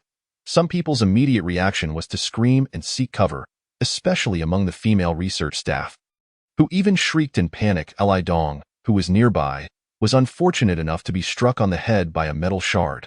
He merely touched his head, turning to glare at Lin Luo with a mischievous expression. Lin Luo laughed heartily. while Yang Jun stared blankly at his own fist. I, a man in my 70s, have become this strong. After a few seconds of contemplation, he burst into laughter, exclaiming, "Fantastic! Incredible!" Everyone gasped in awe, their gazes shifting away from Yang Jun to Lin Luo. What kind of future was this young man bringing to humanity? Today, Yang Jun's punch would be historic. He demonstrated to everyone that once the genetic lock is unlocked, humanity would no longer be the same as they once recognized. So, prepare to embrace an era of madness. In the deep of night, the Hope biological base was ablaze with lights, with no one resting. Data was being developed and summarized. Among the group present, there was a man named Li Ming, also a soldier, whose physical attributes surpassed those of General Yang Jun. He was young, and, Qin Yuan remarked, after 20 days of behavioral observation, he is quite disciplined, especially in the presence of General Yang. His daily exercise regimen rivals that of the general. I too am pondering this issue, Zhu Yihui noted. It's unfathomable. What could possibly be amiss? A young body should undoubtedly adapt better than an older one. According to the data, Li Ming's metrics far exceed his. Lin Luo remained silent when suddenly, a medical staff member rushed in, breathlessly announcing, "Chief Engineer Lin, another person is about to unlock their genetic lock." "Who?" Lin Luo narrowed his eyes. "Zhang San," the medical staff replied. "That lawyer?" Lin Luo paused, quickly making his way over. Upon arrival, Zhang San was convulsing violently. But having learned from the daytime case, the handling was much simpler now. In addition to the genetic serum injected, Lin Luo had also developed a genetic antibody serum using Yang Jun's blood. As long as this serum was administered, it could significantly alleviate the agonizing suffering on the brink of death. After all, not everyone possessed the same fierce will to survive as Yang Jun. Once Zhang San slipped into slumber, Lin Luo's eyes filled with a hint of doubt. Why? Why was it Zhang San and not Li Ming? At the western base of the Eagle Country, as the alarm blared, all personnel rushed urgently to the Aircraft Development Center, forming two lines to welcome Timus's arrival. Timus walked in, smiling as he stepped onto the red carpet. That moment, the giant egg-shaped structure opened with a click, leaving everyone momentarily stunned before their gazes ignited with fervor. Timus trembled with excitement. The perfect arc, the pristine design, coupled with cutting-edge energy systems and a formidable firepower system. This aircraft even possessed the capability to soar into outer space. The KX-18, the 19th-generation fighter jet of the Eagle Country, had finally landed. This heralded that, on Blue Star, there would be no one capable of challenging the Eagle Country. Blake smiled at Timus, saying, "Mr. National Leader, decades ago, our aircraft could traverse the land of Huaxia. Now, we have replicated history once more." Timus also smiled slyly. Huaxia and the Bear Country were thorns in their side. Once resolved, Blue Star would belong entirely to them. Chapter 59. The Celestial Soldier Project. Ding. You have absorbed new attributes. Ding. As this is your first experience with mental absorption, your mental strength has significantly increased. Ding. You have unlocked a new domain of human genetics. Note, mental strength is an exceedingly rare field. Every awakened individual will inherently possess unique mental abilities. Ding. Reward points. 1 million. In the room, Lin Luo, deep in thought regarding his doubts about Zhang San, was suddenly interrupted by a series of notifications. Upon glancing at his attributes, he was taken aback. He noticed that his strength had inexplicably surged, and the points mall now boasted an additional 1 million points. It must have been during Elder Yang's time that I was overly anxious and failed to hear the system's notifications, Lin Luo speculated. The genetic lock, mental strength. Thus, the genetic ability awakened by Yang Jun should be power. Lin Luo swiftly reached a conclusion, and while he was recording it, Zhou approached and said, "Master Lin, here is the personal resume of Zhang San that you requested." Lin Luo took a glance at it. Zhang San, lawyer, a premier attorney in Sanhai City, has previously assisted numerous renowned corporations in achieving remarkable comebacks. He now serves as the chief lawyer for the Ma Group, earning the title of the domineering lawyer of Sanhai City. Upon reviewing his resume, which indicated a degree from a prestigious university followed by self-directed doctoral studies, Lin Luo noted that his wife and son appeared healthy and happy, with no apparent issues. "What is this disc?" Lin Luo inquired. "It seems to be an interview video of Zhang San from years ago. There's not much to see," Zhou replied. "Let us play it," Lin Luo suggested. "All right." Zhou inserted it into the computer. And soon an image appeared. The footage was from over a decade ago, depicting a much younger Zhang San sitting on stage, looking entirely different from the current Zhang San. He was vibrant, as if delivering a stand-up comedy routine. "Stop," Lin Luo suddenly commanded. Zhou Hai quickly paused the playback. "Zhou, rewind a bit," Lin Luo instructed. Zhou Hai complied, and upon seeing Lin Luo nod, he pressed play again. "The most perilous moment of my life occurred during a visit to Mount Tai when my son nearly fell off a cliff. In a desperate bid to save him, I lunged forward, pushing him to safety while I plummeted towards the abyss. At that moment, despair engulfed me, yet it seemed heaven would not allow my demise. A tree broke my fall, and my hands were scraped by the branches, bleeding profusely, and I endured for 40 minutes until rescuers arrived. From that day forth, I perceived the world as nothing to fear. I grew confident, for I had faced death once, Lin Luo murmured softly. Zhou Hai interjected, "What's wrong with that?" Yet Lin Luo remarked, "Though Li Ming is physically gifted, he is merely a soldier who has never seen battle. Correct? Nowadays, who would dare to challenge our Huaxia? There have been no wars in recent years." Zhou Hai concurred. "Indeed," Lin Luo continued, "I have finally unraveled the truth behind the genetic lock. 3.2.1 at a base in the Western Eagle Nation." Owen looked at the stopwatch in his hand and said with a grin, "Mr. Guo, please observe." Timus looked up to see an aircraft descending rapidly. The powerful wind forced everyone to shield their faces with their hands. Timus, eyes wide, gazed at the spiraling KX-18 and swallowed hard. "Has already circled the blue planet?" Owen smiled but did not respond, waiting for the soldiers aboard the KX-18 to disembark. "Report," Owen commanded. "Report to Mr. Guo. KX-18 pilot Richard has completed the inaugural flight. The mission lasted 30 minutes, traversing the Huaxia maritime region, crossing over Huaxia's airspace." Upon hearing this, Timus was elated.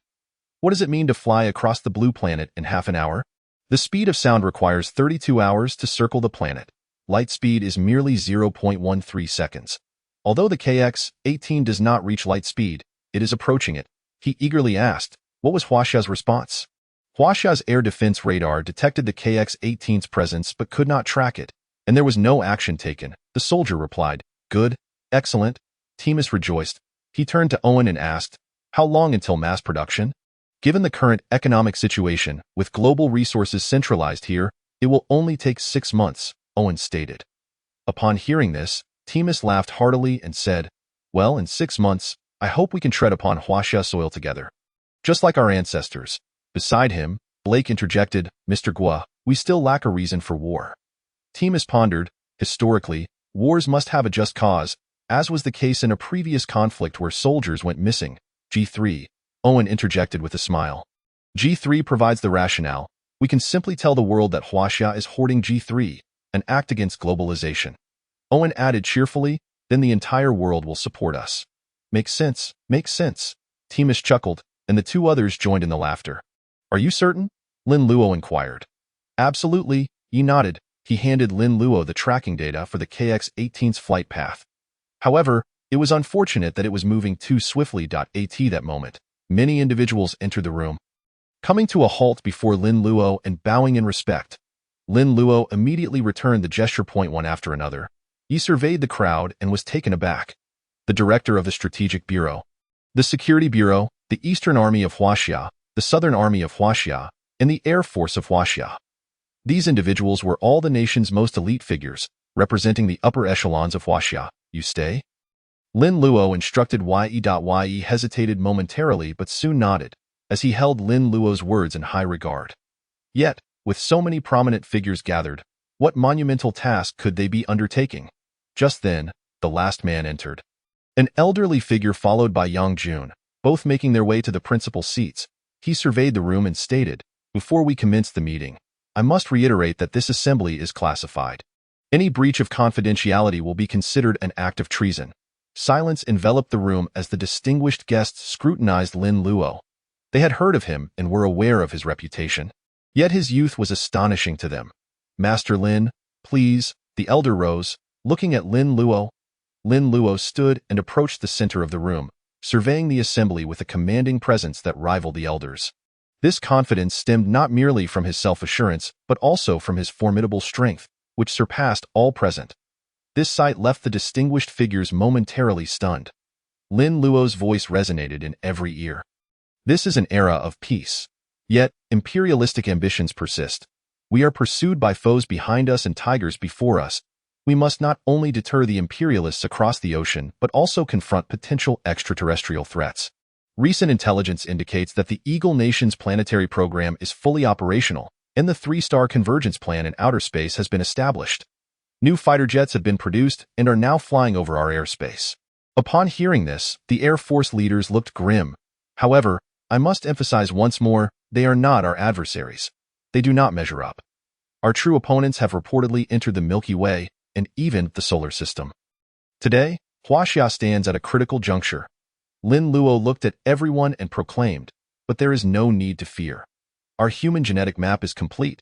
The initial phase of the human evolution program has been accomplished. What follows will be the centerpiece. The territory of Huaxia will be safeguarded by our own people.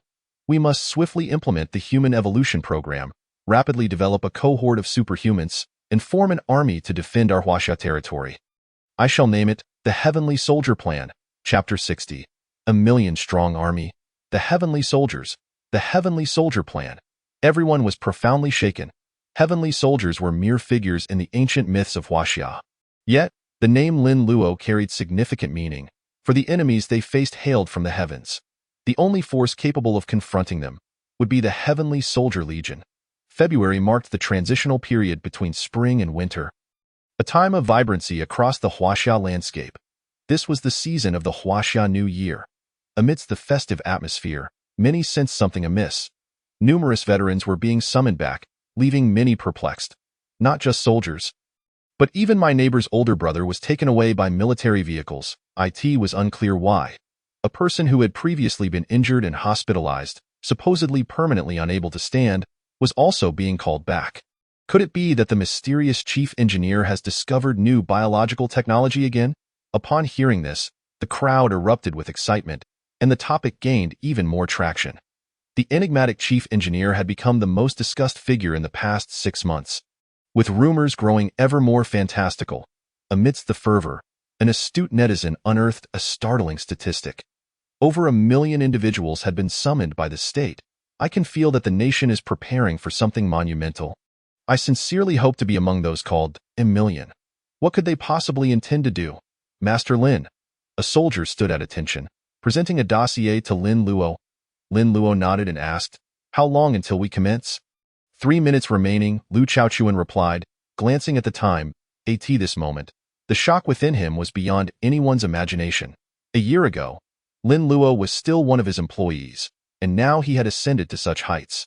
Lin Luo nodded once more, glancing over the documents. Point 1 must eat rice grain by grain. Currently, the supply of genetic reagents was insufficient, and the technology had yet to reach a mature and stable phase. Therefore, it was necessary to advance a portion of the populace. This select group comprised individuals akin to Yang Jun and Zhang San. They had once faced death and returned from the brink. These individuals had transcended the limits of human endurance. He surveyed the scene ahead. In the plaza before him, over 100,000 people congregated, a sea of heads as far as the eye could see. Besides this plaza, there were 9 others of similar size across the nation. At this moment, the air buzzed with excitement. What does the nation require of us? Do not question. We are veterans, and as long as the country needs us, we shall accede out indeed. Do not merely speak. We have been retired for many years, and we are no longer young. Can we truly return to the battlefield? As these words were spoken, many fell silent. Countless individuals present bore wounds and ailments, for they were all survivors of the gates of hell. Just then, a thunderous horn blared, igniting the blood of many veterans who heard it, as if they were transported back to their former glory. The call to assemble, the familiar call to arms. Everyone fell silent, and at that moment, a young man slowly emerged from the city gate at the plaza, causing all to pause. They expected the national leader or perhaps a senior military figure to step forward. However, they were taken aback to see such a youthful individual. "Greetings, everyone. My name is Lin Luo." Lin Luo stood there, all cameras trained upon him. This scene was broadcast to millions. Lin Luo? Who is he? Many murmured among themselves, their voices filled with skepticism. Clearly, they would not submit to the authority of an unknown figure. At this juncture, the colossal screens in all 10 plazas displayed Lin Luo's introduction. Chief Engineer of the Human Completion Project, Lin Luo? Is it really him? The Chief Engineer is none other than him. Upon this revelation, the 10 plazas erupted into a cacophony of disbelief. What a jest! The Chief Engineer of the Human Completion Project is merely in his 20s. This name was one that resonated deeply within the hearts of the nation, for he had saved countless elderly souls. His longevity project had enabled many teetering on the brink of death to thrive once more, including numerous veterans present. Ha ha ha, splendid. Indeed, our land of Huaxia can give rise to prodigies.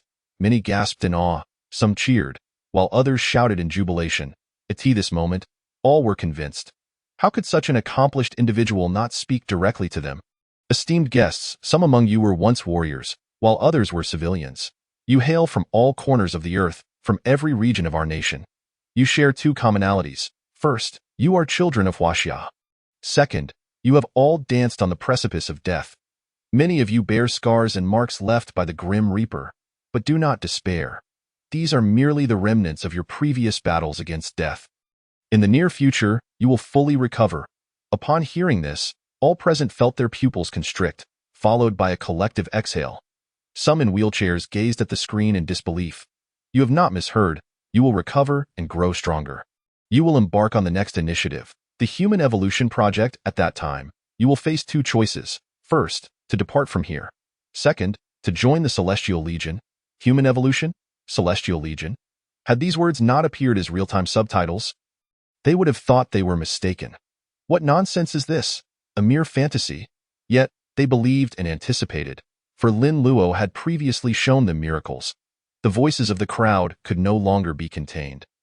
Everyone began to discuss fervently, anticipation, excitement, and a burning passion in their hearts. They understood that this young chief engineer would lead them towards a direction humanity had never traversed before.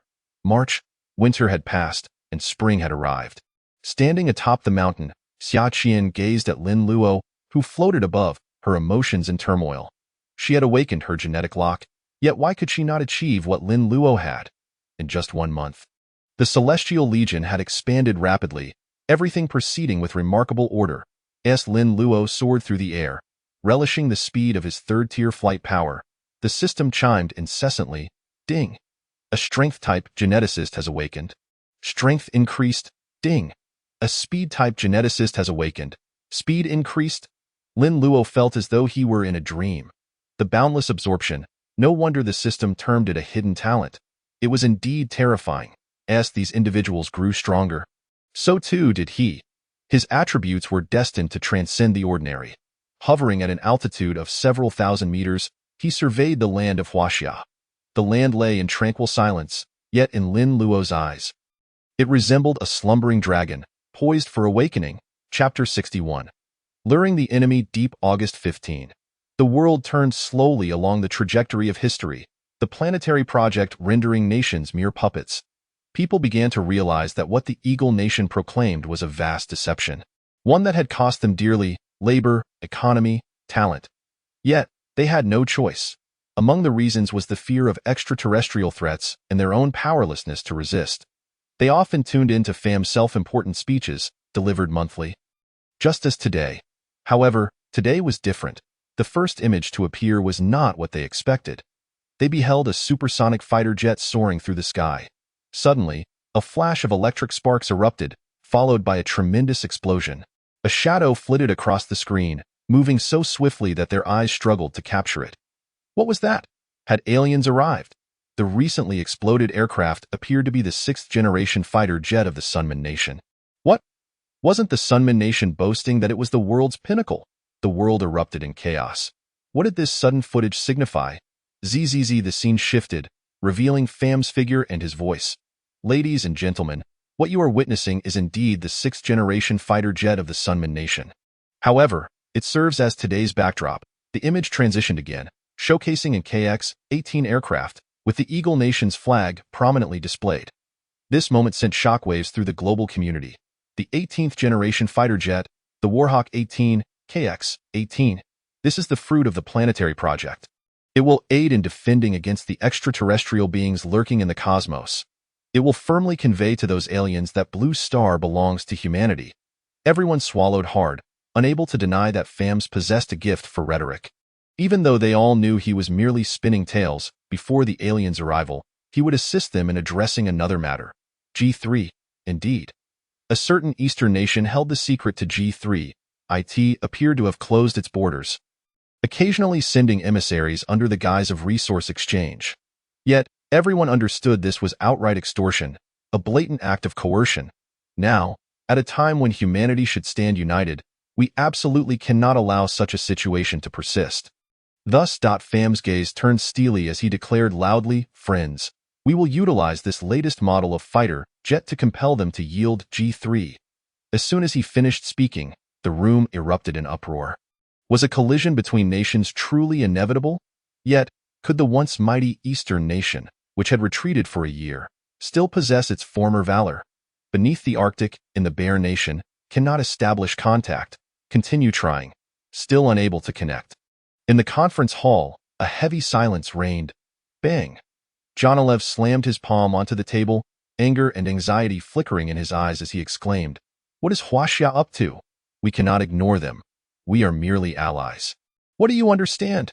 Jonolev turned sharply towards a fellow delegate, shouting, "After Huaxia, we are next." Once more, silence enveloped the room.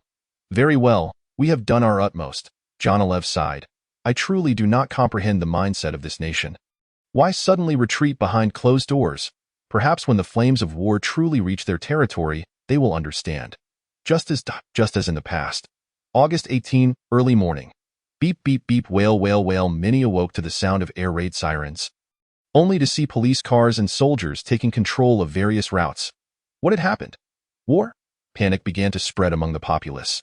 Yet, the police officers and soldiers merely smiled and reassured them, not a wartime situation. Just a drill. Rest assured, trust in the nation. Though it is said thus, discerning minds are well aware that something significant has undoubtedly transpired. However, the self-awareness of the people of Huaxia is remarkably high. Within the span of a mere morning, a substantial number of individuals were relocated to the air raid shelters, cooperating fully with the authorities. Here, a police officer was escorting a mother with a child into the shelter. "Thank you, uncle," the child politely exclaimed, saluting the officer. "No need to thank me," replied the officer with a smile. "Listen to your mother, behave well here, and you'll be out in no time," the child nodded, preparing to turn around when suddenly, he noticed a well-organized military unit swiftly advancing in the distance. "Uncle, what kind of army is that?" the child shouted. The officer and the mother turned to look. But there was no army in sight, not even a trace of a figure. The child, understanding their disbelief, insisted, "Really? I saw." The officer and the mother merely smiled, assuring him they believed him. Meanwhile, across the nation, similar scenes were unfolding repeatedly. Target, 100 nautical miles. Target, 90 nautical miles. Target, 60 nautical miles. The target is about to enter our waters. In the Tianjin Wartime Command Center, Yang Jun paced back and forth, his expression devoid of unease, even betraying a hint of excitement. After half a year, the Heavenly Soldier Corps had been established. What had he to fear from the Eagle Nation? He gazed at the screen and remarked with a grin, "Feign resistance, open the waters." Yes. The command was immediately disseminated far and wide. Meanwhile, on the other side, Lin Luo stood atop a hill, with Yi beside him, who addressed Lin Luo, "KX-18 is about to enter our airspace. Should we initiate the Celestial Strike?" The Celestial Strike was a formidable technological weapon designed by Yi to counter extraterrestrial attacks. Its capabilities and power existed solely in theory, having never been witnessed. However, dealing with the diminutive KX-18 posed no challenge. "Not necessary," Lin Luo replied, suddenly taking to the skies, leaving Yi and Xia Qian momentarily stunned. What was he planning? Was he truly going to confront KX-18 head-on? Both swallowed hard. Over the past 6 months, they had witnessed a plethora of talents emerge from the Heavenly Soldier Corps, yet none had seen Lin Luo take action. To them, he was merely the chief engineer. A scientist, Chapter 62. Bring it here. Lin Luo had his own plans. The energy of the celestial cannon was exceedingly vital, one of the current heavyweight weapons. Humanity's future could either liberate itself from dependence on high technology or, in conjunction with it, become even more formidable. Lin Luo soared into the air, vanishing from their sight in an instant. Yi and Xia Qian were momentarily taken aback, then, in uncanny synchrony, swallowed again. They speculated that it was indeed true. This man was genuinely going to confront KX-18, Sister Xia Qian. Are you truly his bodyguard? At the ocean base, Owen donned military attire, surveying the command-centered IT was now the 8th hour since the commencement of the Eastern Return Plan.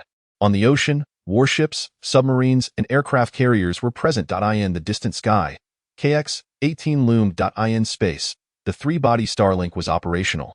They had no possibility of failure. Attack. Owen commanded loudly. As time progressed, a deluge of intelligence was promptly relayed. At 1 o'clock, the maritime advance is proceeding smoothly. Resistance encountered. At 2 o'clock, successful advance. Should we continue deeper? Proceed deeper. At 5 o'clock, encountered staunch resistance. Yet again, a successful advance. Report. We can launch a beachhead assault. Onwards, Owen shouted. His spirits soaring, he gazed at the command center screen, eagerly awaiting good news, negotiations, surrender. Which would arrive first? Hey, buddy, why is it deserted here? A squad clad in eagle military uniforms stepped onto the land, scanning their surroundings. However, after extensive searching, they found no one. It was as if the place had been evacuated in advance. Buddy, upon hearing our arrival, they must be trembling in fear. Hee. The other squad members chuckled in agreement. Suddenly, a gust of wind swept through. One soldier felt a chill at his back. He turned to see a middle-aged man appear behind him. The soldier instinctively swallowed, raising his weapon. He was astonished. He had clearly not seen this person moments prior. The others quickly grew alert, their pupils dilating. When had this man appeared here? One soldier shouted. The middle-aged man, speaking in Huaxia, smiled and said, "It is rather impolite for you to enter with your guns." He stepped forward, exerting palpable pressure. One soldier, unable to withstand the tension, impulsively pulled the trigger. Yet, another gust of wind blew, and the soldier shuddered, sensing someone behind him. He turned to find indeed the same middle-aged man. Along with his mocking words, "Remember, within 7 steps, the fist strikes fast." The soldiers froze, and in the next moment, darkness enveloped their vision. They did not even comprehend how they had lost consciousness. High above, overlooking the earth, Richard felt elated, even joking with other members of the aircraft squad. As the inaugural pilot of KX-18, he had visited this place once before. He was familiar with it. "Hey, let us hurry back. My wife is waiting for me at home." She mentioned buying something rather alluring. Richard laughed heartily. Another crew member chimed in, "Don't worry. Even if they discover us, they won't be able to stop us. Just think about what to wear tonight." Laughter erupted in the communication channel. However, the next moment, they all heard a tremendous scream. Richard? Richard?" They called out loudly, but there was no response. What had transpired with Richard? He had been laughing joyfully until he heard a peculiar sound outside the window. Turning his head, he saw a human head. He froze momentarily, uncomprehending, before turning back. His mind gradually regained clarity, and he quickly turned again. Still seeing that head up, it was a person, an Eastern face. "You?" Richard trembled. He remembered. They were at an altitude of 10,000 meters, moving at a parallel speed. Of course, Lin Luo's flight prowess had reached level 3. Achieved at great expense. Outside, someone was there? A ghost, Richard shouted in terror. The satellite division, repurposed as a temporary aerial command center. Wang Leqing served as the commander for this operation. His position was high. And he was also a senior commander of the Heavenly Soldier Corps. KX-18 detected. Should we summon him? As the technical team provided reports and suggestions, Wang Leqing pondered when suddenly someone shouted, "Heavens!" Immediately after, a wave of astonishment swept through the hall. Everyone looked up at the large screen. Wang Leqing raised his head to behold the spectacle. He saw Lin. Chief Engineer Lin. Wang Leqing was momentarily stunned. Yet, the shock in his gaze mirrored that of everyone present. High above, at 10,000 meters, there was a person flying alongside the aircraft. This individual was viewed as a scientific genius, the chief engineer of humanity's completion plan. "God Almighty, have I seen a deity?" a technician exclaimed. Voicing the collective sentiment. Only Wang Leqing's eyes held something more. He scanned the room and declared, "What occurs today must not be disclosed. Those who disobey will face military discipline." Richard's terror was palpable. He sought to turn swiftly and ready his weapon for an attack, disregarding any commands. His sole desire was to eliminate this apparition. It was utterly horrifying. Why heavens? Richard attempted to pivot. Lin Luo had already climbed onto his aircraft. Richard shouted, "What do you want? What do you want?"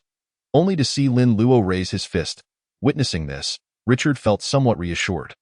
The protective glass of KX-18 utilized the most advanced carbon diamond molecular technology, representing the latest in high-tech innovation. It could even withstand a certain degree of nuclear explosion.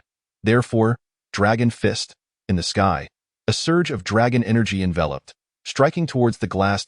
That moment, Richard believed he was hallucinating until he heard two resounding sounds, bang, crack. Richard watched in disbelief as the glass shattered, Lin Luo's head thrusting through, a colossal gust of wind ruffling Richard's hair. At that instant, Richard's heart seemed to stop. He gazed at Lin Luo, his eyes filled with despair and terror. Yet, the man before him appeared unfazed, cheerfully seizing his body, declaring, "Hand it over." Chapter 63. Data records no. Richard shouted vehemently. But how could an ordinary human contend with a monster like Lin Luo? Owen paced back and forth, anxiously awaiting news. Why had no squad communicated with him yet?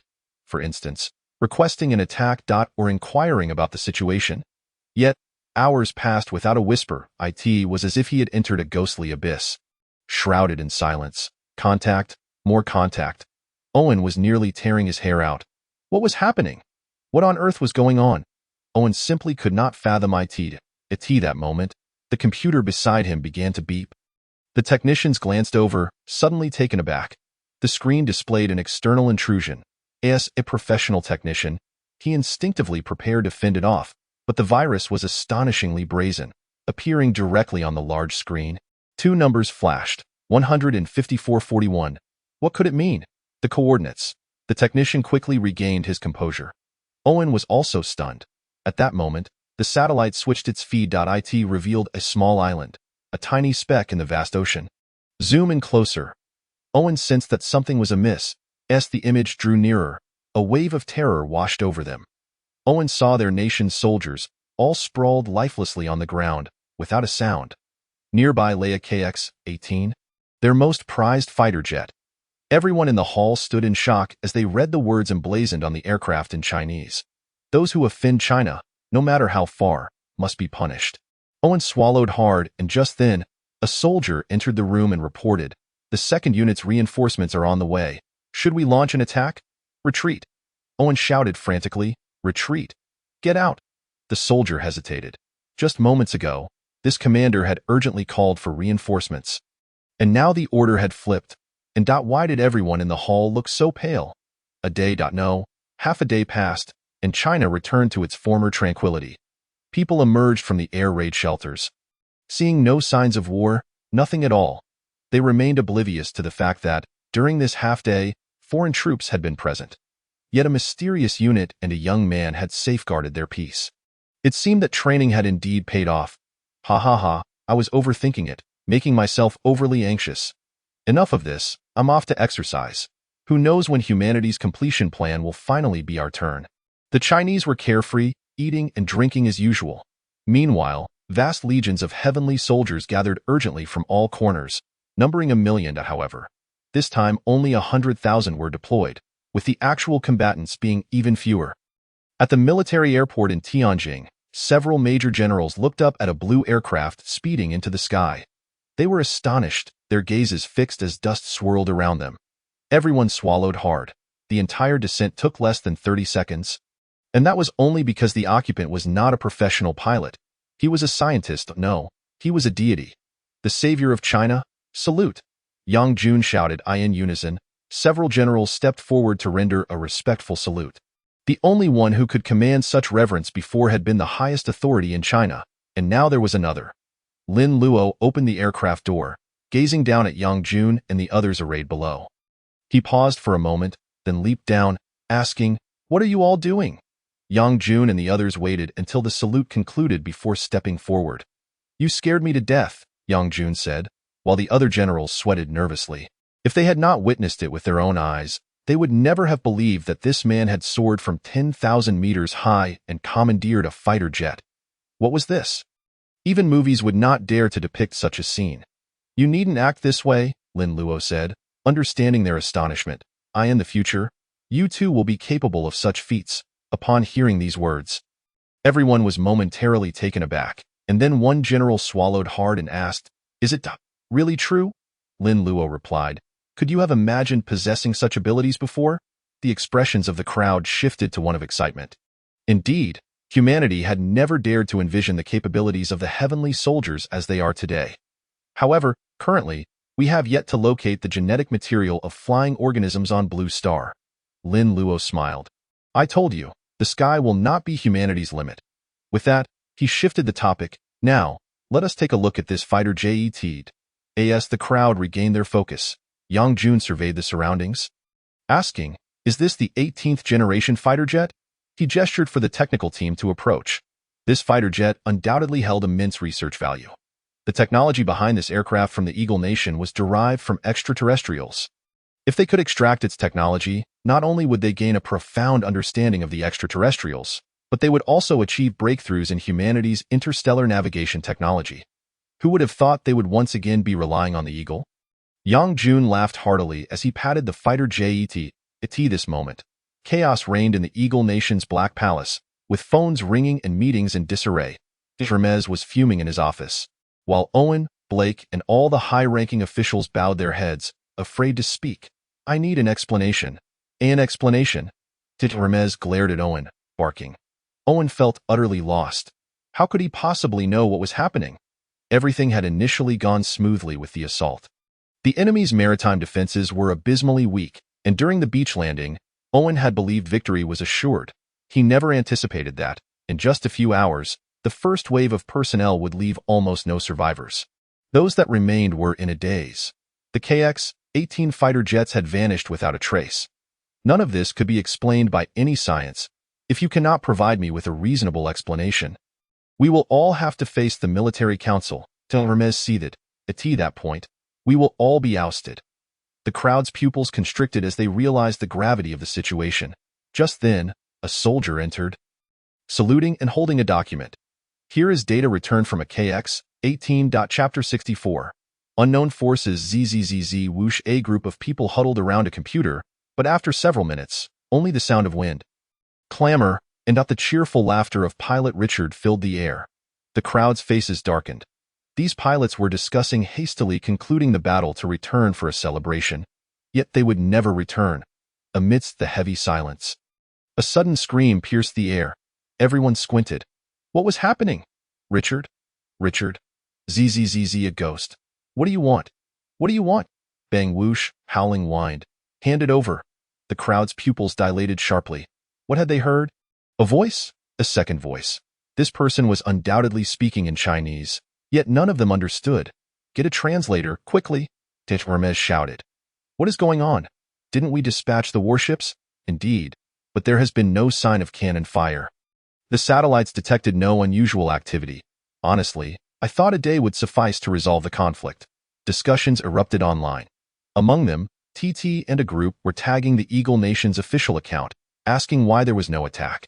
However, the previously active Eagle Nation's officials had fallen eerily silent.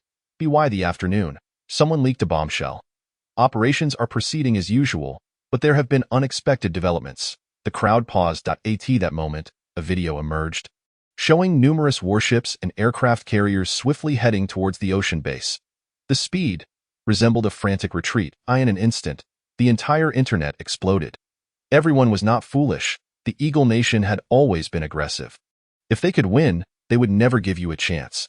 This time, Hermes even delivered a speech to the world, asserting that this battle must be fought. But why did they fail? Countries around the globe received this information, each reacting differently. Among them, the Bear Nation's satellites had witnessed the enemy's carriers heading east. However, due to ally protocols, they could not continue tracking once they entered Eastern territory. At this moment, John Alev and a group of analysts exchanged glances. They had analyzed for ages and could not make sense of ITI in terms of combat strength. They were not even in the same league. they could not understand, nor could they fathom.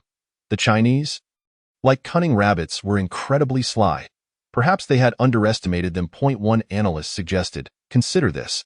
Since entering the new century, this nation has not suffered a loss. The Chinese are the best at remembering history. They once endured suffering due to their backwardness, so when they closed their borders again, I found it hard to believe. Nowadays, we must entertain a new conjecture. The isolation of Huaxia is not born out of fear. But perhaps. 4 other reasons. What do these other reasons entail? Jonalive expressed dissatisfaction with such analysis, deeming it essentially meaningless. Who do you think you're fooling? The analyst pondered for a moment and replied, I once visited Huaxia, and I heard them speak of a mysterious power in the east. Perhaps that is it.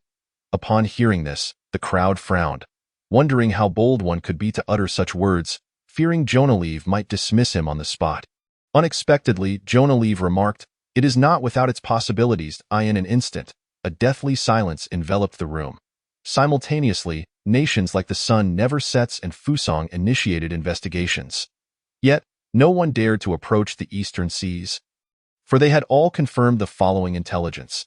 They had come, they lost, and suffered a crushing defeat, along with an unknown force.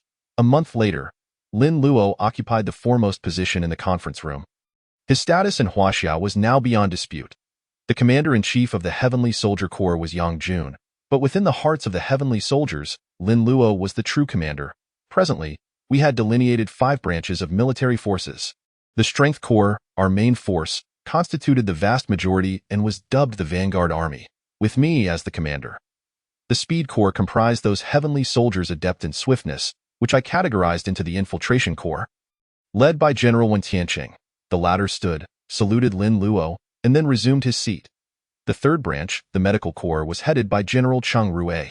The fourth, the Hidden Dragon Corps, would be the elite of the Heavenly Soldier Corps, few in number and specializing in surprise attacks. At this juncture, Yang Jun turned to Lin Luo and inquired, What do you think of Li Donglai? Lin Luo nodded, stating, He is inherently cunning, thus quite suitable. The room erupted in laughter, the atmosphere lightening considerably. The final branch, the Night Corps, served as the reserve force, composed of a select few with psychic genes, and was relatively small in scale. Yang Jun regarded Lin Luo and said, The establishment of this unit will be crucial. Information warfare is indispensable at any time. Lin Luo queried, Who do you plan to recommend? Yang Jun chuckled wryly, This unit differs from conventional military forces, entirely distinct from previous intelligence units. I truly have no candidates. Allow me to suggest someone, Lin Luo said as he handed Yang Jun a dossier. Yang Jun glanced at it, his expression one of astonishment. Zhang San? Isn't he the lawyer? He exclaimed, I have observed him. His thoughts are meticulous, and when you experience the genetic lock ailment, Zhang San sensed it beforehand, Lin Luo explained. However, he has not undergone systematic military training. Trust me, he possesses great potential. Yang Jun exchanged glances with the other generals, but quickly acquiesced. Very well. In truth, although Lin Luo had attained a lofty position, he remained unaware of certain protocols within Huaxia. Elevating an ordinary individual directly to the rank of general was unprecedented, even beyond what the head of state could do. Yet, this time, it was Lin Luo who spoke, for a meeting had long since concluded above. Whatever the chief commander decrees shall be done, regardless of its potential flaws. After the meeting, as everyone departed, Chunin entered. He was uninvolved in military operations and had not participated in the prior discussions. There's something you need? Lin Luo inquired with a smile. Chunin took a seat and said, There are matters I would rather not burden you with, but I must consult you. Speak, Lin Luo urged. The Heavenly Soldier Corps requires a vast supply of food. It's not merely a question of quantity, but rather you understand, Chunin said, wiping sweat from his brow. Lin Luo burst into hearty laughter and glanced at Xia Qian beside him, who promptly stepped forward, opening her notebook to present it to him. You, my friend, have come prepared? Chunin observed, astonished. Chapter 65. The Slave Plan. The Heavenly Soldier Corps is a product of genetic modification, and to continuously enhance their capabilities, they must consume high-grade genetic organisms. Bear meat serves as a supplement for strength, felines enhance speed. These foods require minimal preparation, merely simple cooking. Furthermore, Lin Luo and his team had developed new algorithms indicating that the fresher the food, the more energy could be derived from it. However, due to environmental protection laws, many animals are actually protected species. Thus, the issue of sourcing these ingredients must be addressed. This is a comprehensive genetic chart of 308 high-grade animals. Through this chart, we can breed these animals in abundance. Lin Luo assured, rest assured, national treasures are not included in this list. Chunin smiled. In recent years, humanity has recognized the significance of animals and has continually sought to protect them. Should Lin Luo truly implement this plan, the future of Blue Star might witness a resurgence of the once flourishing animal kingdom. I know you wish to suggest opening the borders, but now is not the time. Lin Luo stated, for we are on the brink of researching the 9th generation of genetic reagents, which will be distributed nationwide. Some who have departed should not return. Chunin narrowed his eyes, envisioning the chaos that would ensue when the world learned of the advancements in evolution, all rushing towards Huaxia like madmen. Very well, Chunin nodded, yet added with difficulty, will the Eagle Nation obstruct our implementation of this plan? Lin Luo chuckled, they might have in the past, but they certainly won't now. Now, much time has elapsed since that offensive. The Eagle Nation appears quite tranquil. However, Timus is in dire straits, besieged by a multitude of parliamentarians seeking accountability. The failure of war and the loss of soldiers have led some legislators to consider instigating a full-scale war, yet Timus has forcefully suppressed such notions. Till this day, the origins of that voice in the sky remain a mystery. Does Huaxia possess 18 generations of fighter jets? No, that is impossible. Yet, Richard's anguished cries and that singular voice from Huaxia, bring it on, remain an enigma. They have translated the words but fail to grasp their meaning. Consequently, Timus is plagued by a headache, confronted by an overwhelming amount of information regarding Huaxia, yet all of it is mere blank pages. Currently, thousands of agents attempting to infiltrate Huaxia have vanished without a trace. The East is indeed no simple matter. Report, a special agent exclaimed. Speak if you have something to say. Timus rubbed his temples. What is it? Huaxia has re-emerged on the world stage. What? Today, a multitude of diplomatic officials departed from Huaxia, establishing contact with numerous countries. The agent continued, according to secret intelligence, it appears they wish to exchange resources as they did before, using G3 as a bargaining chip. Timus squinted. Simultaneously, we have also received communications from the other side. The agent added. Timus paused, then the agent pressed on. Should we dispatch the ocean fleet to hinder them? At this, Timus grew agitated, declaring, hinder them from what? The agent, perplexed, questioned, then, what should we do now? If we do nothing, how will other countries perceive us? Timus was momentarily taken aback. Huaxia's sudden resurgence has stirred global waves once more, with abundant reports emerging from both nations. This time, Huaxia employs the same strategy, to gather resources, particularly animals. However, this time they are not solely exchanging the G3 antidote blueberries, but also numerous high-tech innovations, some of which are classified technologies exclusive to Huaxia. What is happening with the Eagle Nation? Weren't they supposed to prevent all of this? It seems Huaxia has truly reached the end of its rope, resorting to technology as currency. Yet, what do they intend to do with all these animals? Not merely animals. I've heard they transported vast quantities of grain back, enough to sustain them for 2 to 3 years.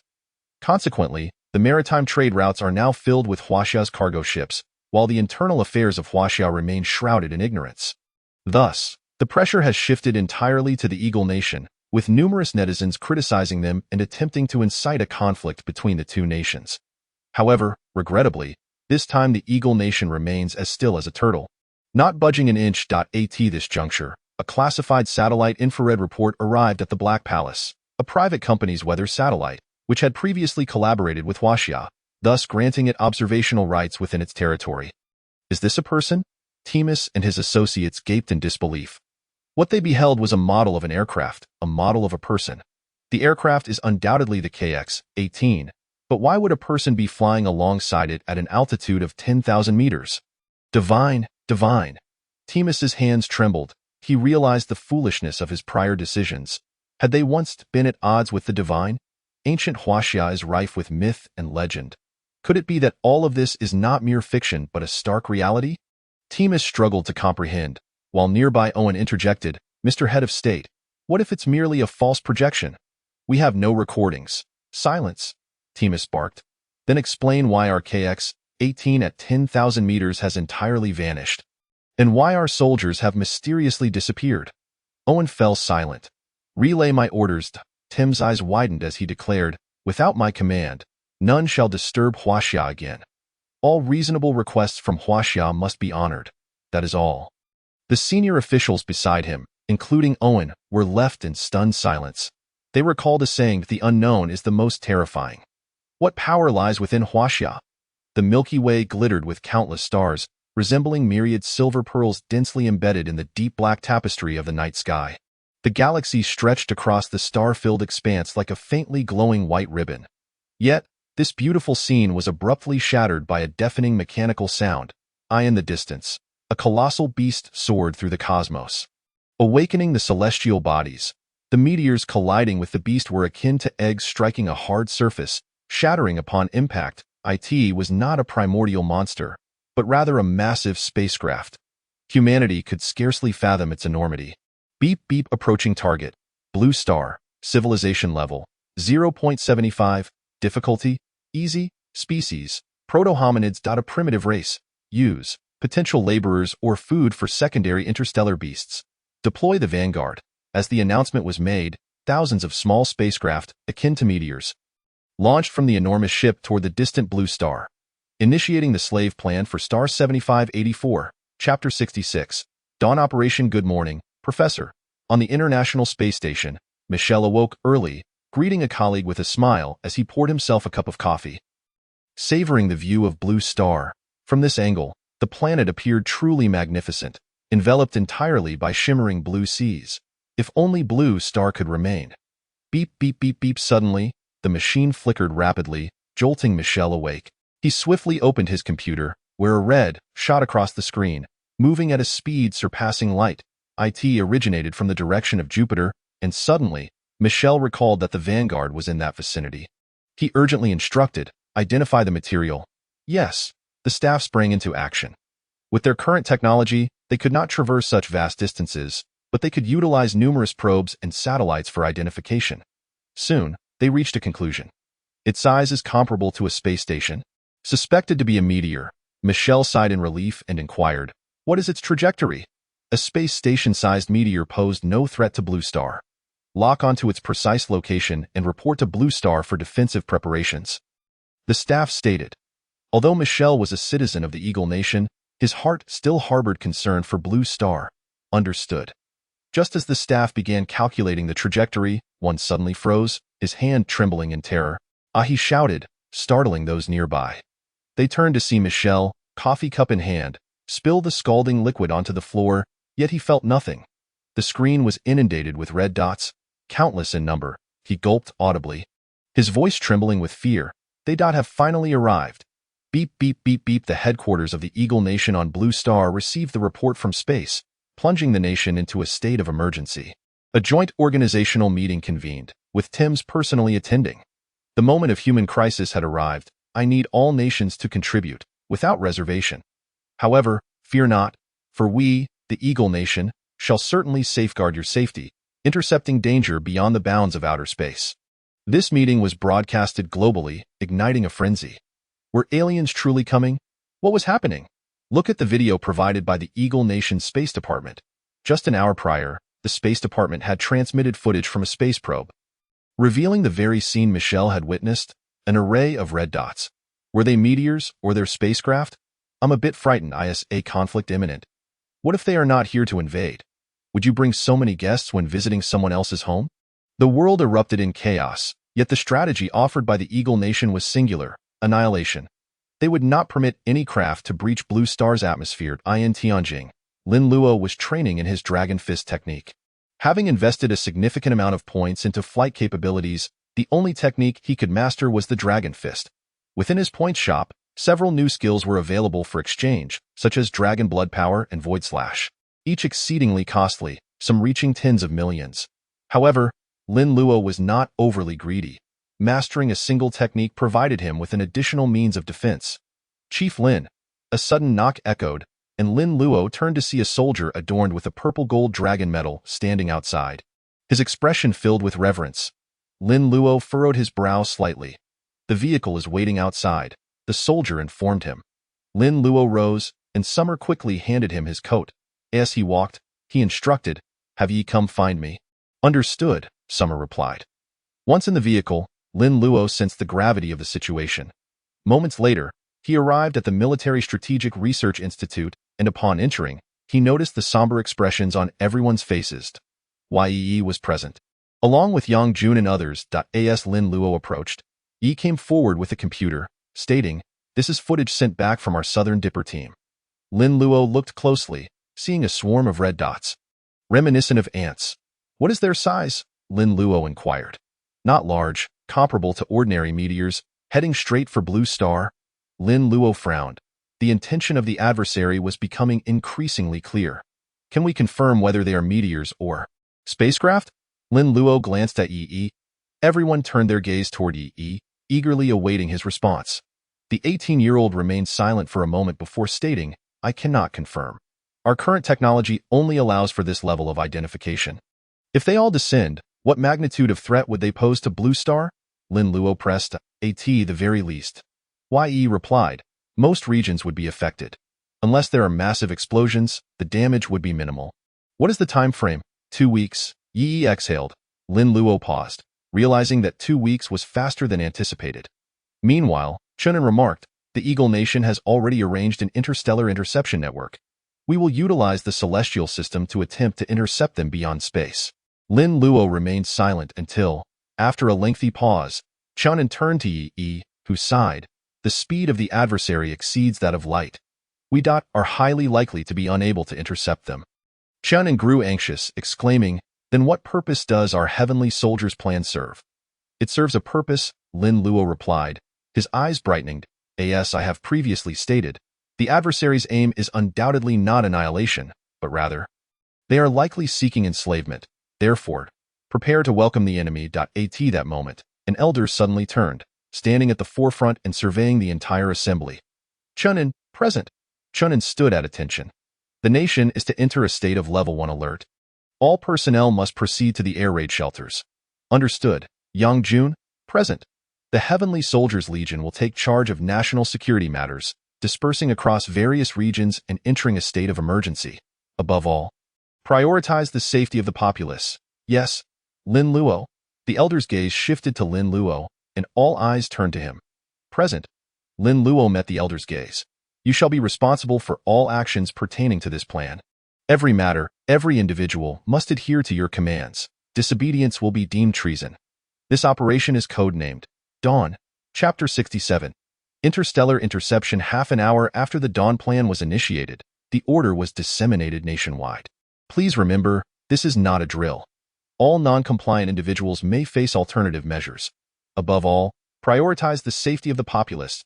As the order was issued, the nation was plunged into shock. A group was notified to proceed to the air raid shelters.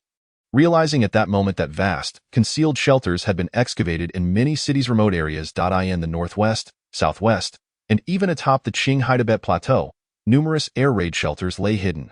These shelters could accommodate the entirety of Huaxia's 14 billion citizens. This was exceedingly extravagant. Yet, the title of infrastructure behemoth for Huaxia was not bestowed lightly. In truth, some of these shelters had been prepared long ago, while a significant portion was set in motion following the Eagle Nation's previous actions. The Strategic Bureau had clearly recognized the insufficiency of air raid shelters and thus initiated a super-large infrastructure plan. "Wow, these shelters are quite well equipped. They have not only beds but also televisions and other amenities. What exactly does the government intend to accomplish? I've heard this time it is not a drill." Everyone is filled with apprehension, for the truth remains elusive to them. It is evident that those in power have no intention of revealing the reality, as they require a stable environment for evacuation. Most importantly, what difference would it make to know? 3 days following the Dawn operation, cities across the nation have transformed into ghost towns, with only the large munitions factories still operational. A significant portion of production has come to a standstill. The National Grain Reserve Bureau has commenced its operations, distributing food supplies nationwide, which were recently exchanged from across the globe. In stark contrast to the urgent measures taken by Huaxia, the citizens of Eagle Nation are brimming with confidence.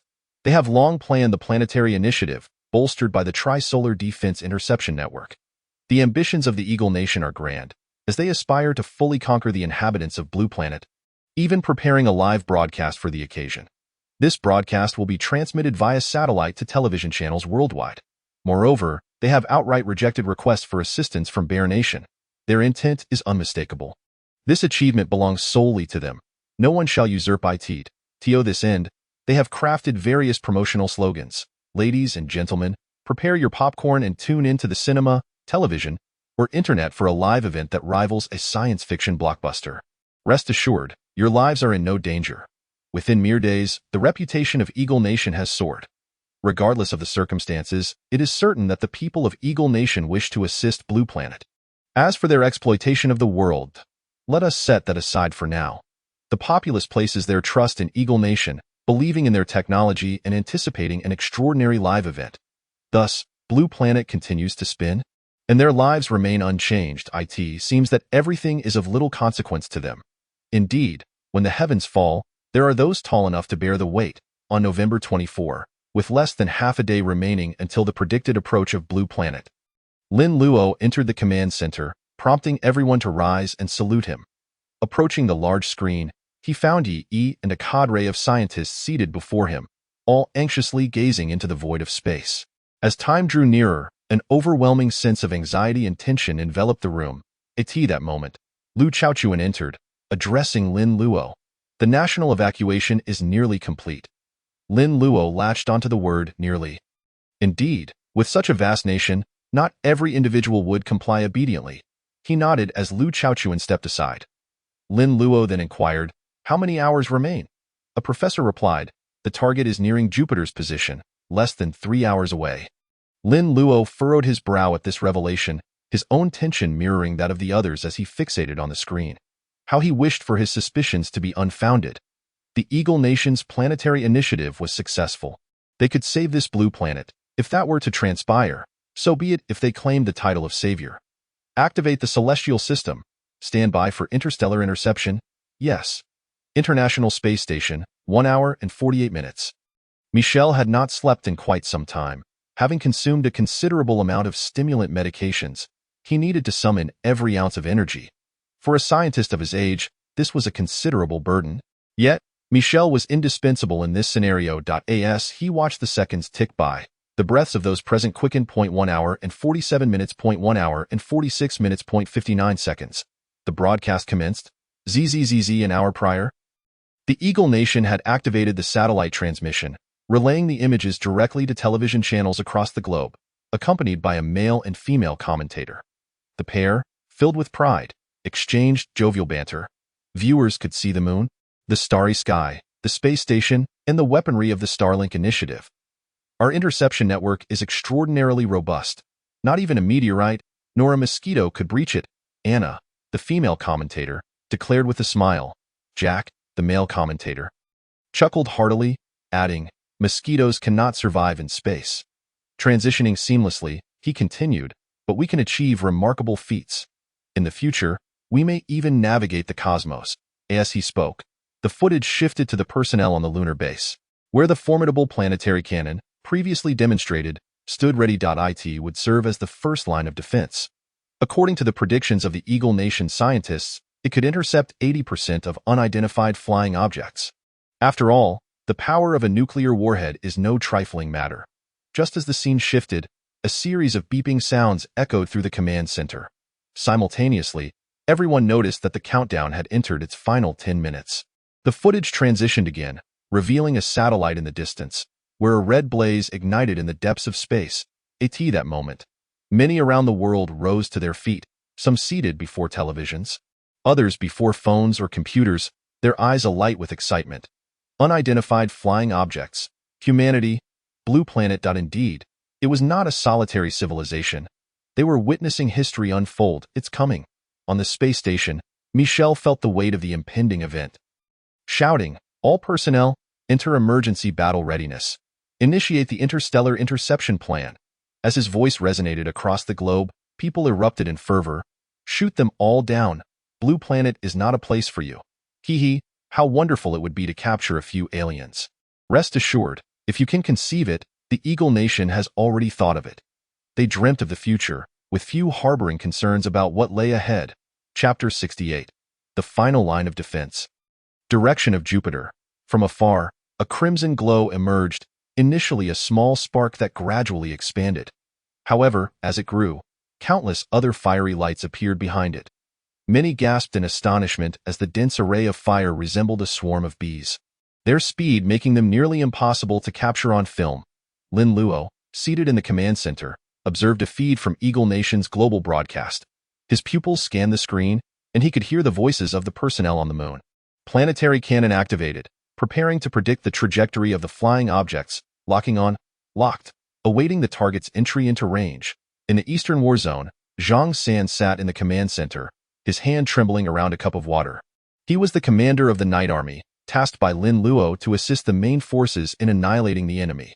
Since unlocking the genetic lock on his mental abilities, Zhang San's senses had become increasingly acute. This intuition transcended mere olfactory perception, akin to an instinct deep within. Just as he sensed Yang Jun was in imminent danger, he had asked Lin Luo about the future of humanity, to which Lin Luo replied, "Survive and endure," as always. A vague response devoid of grandiose rhetoric. Indeed, survival has always been humanity's greatest challenge. Zhang San stepped onto the balcony of the base, gazing up at the starry sky, listening to the broadcast. The target is approaching the predetermined trajectory. The planetary cannon is prepared to fire. Countdown. 5 seconds. 5.4.3.2.1. Fire. Zhang San clenched his fists tightly. Let everything be intercepted in the vastness of space. Zhang San, longed to return to his former life as a top-tier lawyer. At the moment the deafening alarms blared, all attention fixated on the screen. They could finally see the appearance of the flying objects clearly. Spaceships. They're spaceships. Someone shouted, in no need for further prompting. Everyone recognized them. These flying objects were not the conventional forms imagined by humanity, but rather elliptical in shape, resembling meteors. Yet, the gleaming metallic machinery revealed their true nature. Spaceships. Alien spaceships. A chorus of screams erupted, mingled with expressions of joy. Who could have anticipated that they would truly witness alien vessels? In this moment, UFO enthusiasts rejoiced, feeling their lives were complete. Some even contemplated directly calling the Eagle Nation's National Security Bureau to halt the impending operation. Yet, all was set in motion. The Eagle Nation was not naive. Blue Planet did not welcome other races. After all, they firmly believed in the dark forest theory. No different races could coexist. Launch, boom on the moon. 10 planetary cannons fired simultaneously, constructed from global resources. The 10 cannons aimed at the same target, each loaded with nuclear warheads, prepared for launch. Supercomputers calculated the trajectory. Fire. At this moment, the images began to flicker and blur. Yet viewers could see the depths of the universe as 10 beams of red light shot forth from the moon. Simultaneously, the distant red flying objects entered the firing range. Before all eyes, 2 clusters of red light collided spectacularly. Meanwhile, Jack stood up at the commentary platform, fervently shouting, "Begone, aliens! Blue Planet does not welcome you." At that moment, when the beams of light converged, all eyes were left with nothing but brilliance. The spectators could not discern what transpired on the screen, yet their imaginations were already at work. Beneath such overwhelming firepower, those extraterrestrial vessels would surely be reduced to mere specks of dust in the vastness of space. Everything would simply become fodder for future conversations. Nothing more. Lin Luo watched as the moment of fiery intersection unfolded, the rippling mushroom cloud erupting in the cosmos. The crackling of radiation directly interfered with the satellites. The staff promptly declared, "Switch to interference mode." Mode switched, yet the signal disruption remained substantial. Gradually, the image became clearer, and Lin Luo could see the flames slowly dissipating. He could distinctly hear the rapid beating of his own heart. He fervently hoped that what he would see next would be an utterly desolate starry sky. However, just as the flames vanished entirely, Lin Luo's hand slammed down heavily on the table. Bang! The table collapsed with a thunderous crash. The command room fell into a profound silence. No one uttered a word, not even the sound of keyboard strokes. All gazes were fixed upon the screen. It was not that the flames had extinguished. Rather, the crimson vessels pierced through the inferno, their trajectory unaltered, and even their appearance remained unchanged. They continued to advance steadfastly towards Blue Planet. What the hell? All the viewers witnessed this scene, and Jack, who had previously been exuberantly commentating, clutched his head in disbelief at the sight before him. The planetary cannon was supposed to be their flagship weapon, boasting a might surpassing that of a hydrogen bomb. Yet, the adversary had suffered not the slightest damage. A collective gasp echoed from the global audience, all rising to their feet, as the atmosphere turned tense. The breach of the planetary cannon signified the complete collapse of Eagle Nation's first line of defense. The might of the enemy was now undeniable. Voices erupted from the screen. First line of defense, failure. Requesting activation of the second line, granted. Second line of defense, activation. At that moment, aboard the space station, Michel stared intently at the unfolding crisis. His legs trembling. From this vantage point, he could already perceive the approaching vessels. As a scientist, he was driven by an insatiable thirst for knowledge. Yet, he understood that these extraterrestrial beings could only bring ruin to Blue Planet. He pressed the activation button, simultaneously beginning to pray. The second line of defense was humanity's final bastion. Oh God, protect us. Chapter 69. A declaration of failure. The Interstellar Interception Network was said to comprise 3 lines of defense. But in reality, after the first was breached, the remaining 2 merged into one. The scientists of Eagle Nation were not fools. If the enemy could surpass the planetary cannon's coverage, it indicated formidable defensive capabilities. Thus, alternative methods had to be explored: ultralaser electromagnetic beams and magnetic field interference. The scientists were convinced that any machine would cower before a powerful magnetic field disruption. Coupled with the Starlink's ultralaser beams, success was assured. This was not a mere conjecture, but the culmination of countless scientific validations. Previously, scientists had arrived at 2 analyses. First, if it were merely a meteor, it would never breach the planetary cannon's coverage. Second, if it were a spacecraft, it might breach the coverage. However, IT could never surpass this line of defense. Jack smiled at the camera, uttering. The atmosphere in the once silent command room grew tense. Lin Luo stepped forward. Taking charge. Yi, activate the celestial system to assist the Interstellar Interception Network. Understood. Can we ascertain the situation within via satellite? Report to Chief Lin. It is currently indeterminate. The enemy's shell comprises opaque metals. Lin Luo furrowed his brow, gazing at the increasingly radiant flames on the screen.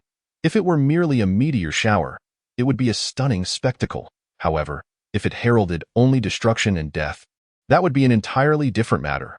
Can we pinpoint the potential landing locations in Huaxia? Lin Luo inquired once more. The flight trajectory shows deviations, but we can estimate some outcomes. A voice rose. Open it. Lin Luo surveyed the screen, astonished to see a multitude of red dots densely clustered along the coastal regions of various nations. Due to globalization, a significant portion of developed cities and populations resided in coastal areas. These individuals were directly in harm's way. Damn it! Lin Luo turned, commanding, send this to the Heavenly Soldiers Corps. Yes, the Heavenly Soldiers Corps has been deployed. Hearing this, Lin Luo's gaze returned to the scene in space, where an array of vessels approached the second line of defense of the Interstellar Interception Network. This time, would they succeed? Beep, beep, beep.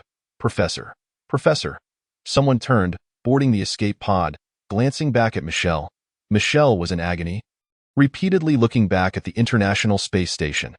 This station was his life's work, and now it was poised to unleash a powerful magnetic field to disrupt signals, in tandem with Starlink, to execute the final interception. Michel understood that there was no time to wait. He boarded the escape pod, clasped his hands together, and gazed at the approaching extraterrestrial vessels, praying, God, save us. At this moment, this leading scientist of Eagle Nation had come to realize the gravity of the situation. From a scientific perspective, nuclear weapons were a technology that transcended humanity by a century.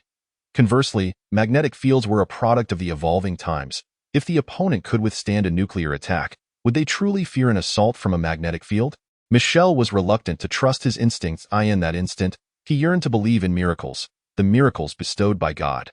Bang! As the escape pod ejected from the space station, a multitude of red dots flickered around the International Space Station. Magnetic field interference. Activated. Blue Planet, this is space. The magnetic field is now operational, and Starlink is ready to strike at any moment. Space, this is Blue Planet. Authorization to attack granted. Acknowledged. Order received. Over. At the Starlink control station, a 5-star general watched as the spacecraft departed from the space station, Witnessing the breathtaking spectacle before him, he clenched his fist and proclaimed loudly, "Starlink. Activate. For humanity, eliminate them." Crackling with energy, the extensive magnetic field interference was initiated. While the Starlink system surrounding Blue Planet became fully operational, Starlink was a revolutionary weapon conceived by Eagle Nation scientists 5 years prior, envisioned as a celestial weapon for use in space. However, humanity's technology had yet to reach such heights. This was the first generation of weaponry, the ultra-laser beam, specifically designed to target super-strong metallic substances. Over 5 years, scientists collected metallic materials from thousands of meteorites worldwide, ultimately concluding that ultra-lasers were effective against these materials. Presently, no metal on Blue Planet could withstand such formidable penetrating power. Activate. Whoosh, zing, crackle. Instantly, a total of 14,355 satellites worldwide activated simultaneously. Countless beams of blue light connecting the satellites. From the distant expanse of space, it resembled a colossal blue fishing net woven together, a truly magnificent sight. Initially, Eagle Nation scientists dubbed it the Blue Spider Web. The screen displayed the extraterrestrial vessels nearing the space station's position. Beep, beep. Entering magnetic field interference range. Fire. The 5-star general bellowed. At that moment, the thousands of satellites unleashed powerful laser beams towards the distant vessels. Whoosh, whoosh, multiple beams converged from various angles into a singular path. Just then, a massive river-like stream of red energy merged with the blue light from afar. Everyone paused. What was that? It was Huaxia's satellite system. Huaxia had also joined the fray. Huaxia possessed such formidable weaponry as well. The red and blue beams coalesced into a straight river of light, colliding fiercely with the approaching swarm of red vessels. Boom! In the next instant, the cosmos erupted in a splendid display of fireworks. So beautiful! Eagle Nation truly was formidable. The global audience gasped in awe at the display, marveling at Eagle Nation's might. It was inconceivable that they had attained such advanced technology. Jack and Anna, once again exhilarated at the commentary platform, had not anticipated such a grand spectacle, their nation displaying such strength. "Long live Eagle Nation," he cried out. The barrage of comments echoed the same sentiment. Yet, all eyes remained fixated on the screen, the once jubilant expressions gradually morphing into expressions of shock and disbelief. In the end, it turned into panic. They rushed forward. Someone covered their face and shouted aloud. For they had witnessed the crimson extraterrestrial vessel piercing through the laser beams, colliding directly with the space station. That frail space station appeared as an ant amidst the swarm of alien ships, effortlessly crushed. Subsequently, they violently slammed into the Starlink interception network. Bang! In the next moment, onlookers beheld the satellite being utterly obliterated by the extraterrestrial craft. 1.2. Countless. The explosions of satellites adorned the cosmos, reminiscent of the resplendent fireworks of a peaceful era. The 5-star general stood in the control center, gazing at the alien vessel barreling towards him, laughing heartily, infused with dread and concern. He understood that he was about to meet his maker. Humanity's final defense. Declared a failure. Chapter 70. I am Lin Luo. At this moment, night had fallen. In the command center on the ground of the Eagle Nation, a technician stood up with reddened eyes, surveying all those working in the hall behind him. Choking back tears, he announced, "Call for failure. All personnel in space have perished. The Starlink system is incapacitated." At that instant, someone began to weep softly. In the control room, only the sounds of crying and silence remained. Ziz! The screen went black, leaving audiences worldwide in stunned silence. What had transpired? A failure? Could it be that humanity was to that moment, people finally recalled something. If the Eagle Nation succeeded, they would attain divine status. But what if they failed? Panic and anxiety rapidly spread through the minds of all. As the final line of defense crumbled, various governments activated emergency contingency plans.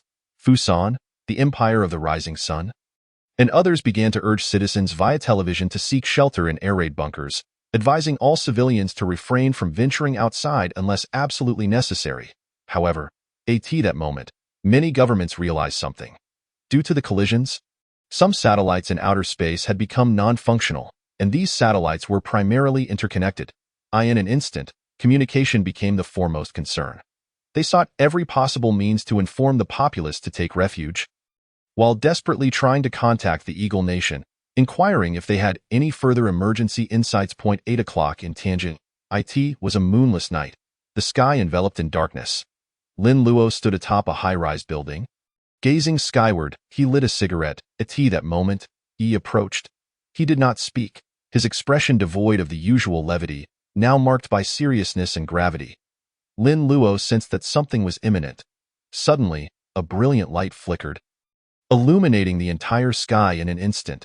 Seconds later, a red fireball burst through the pitch-black clouds, entering their line of sight. 1, 2. And soon, more and more, the entire sky was aglow. Though it was night, it felt as bright as day. That crimson radiance hurtled towards the earth. Lin Luo felt his breath quicken.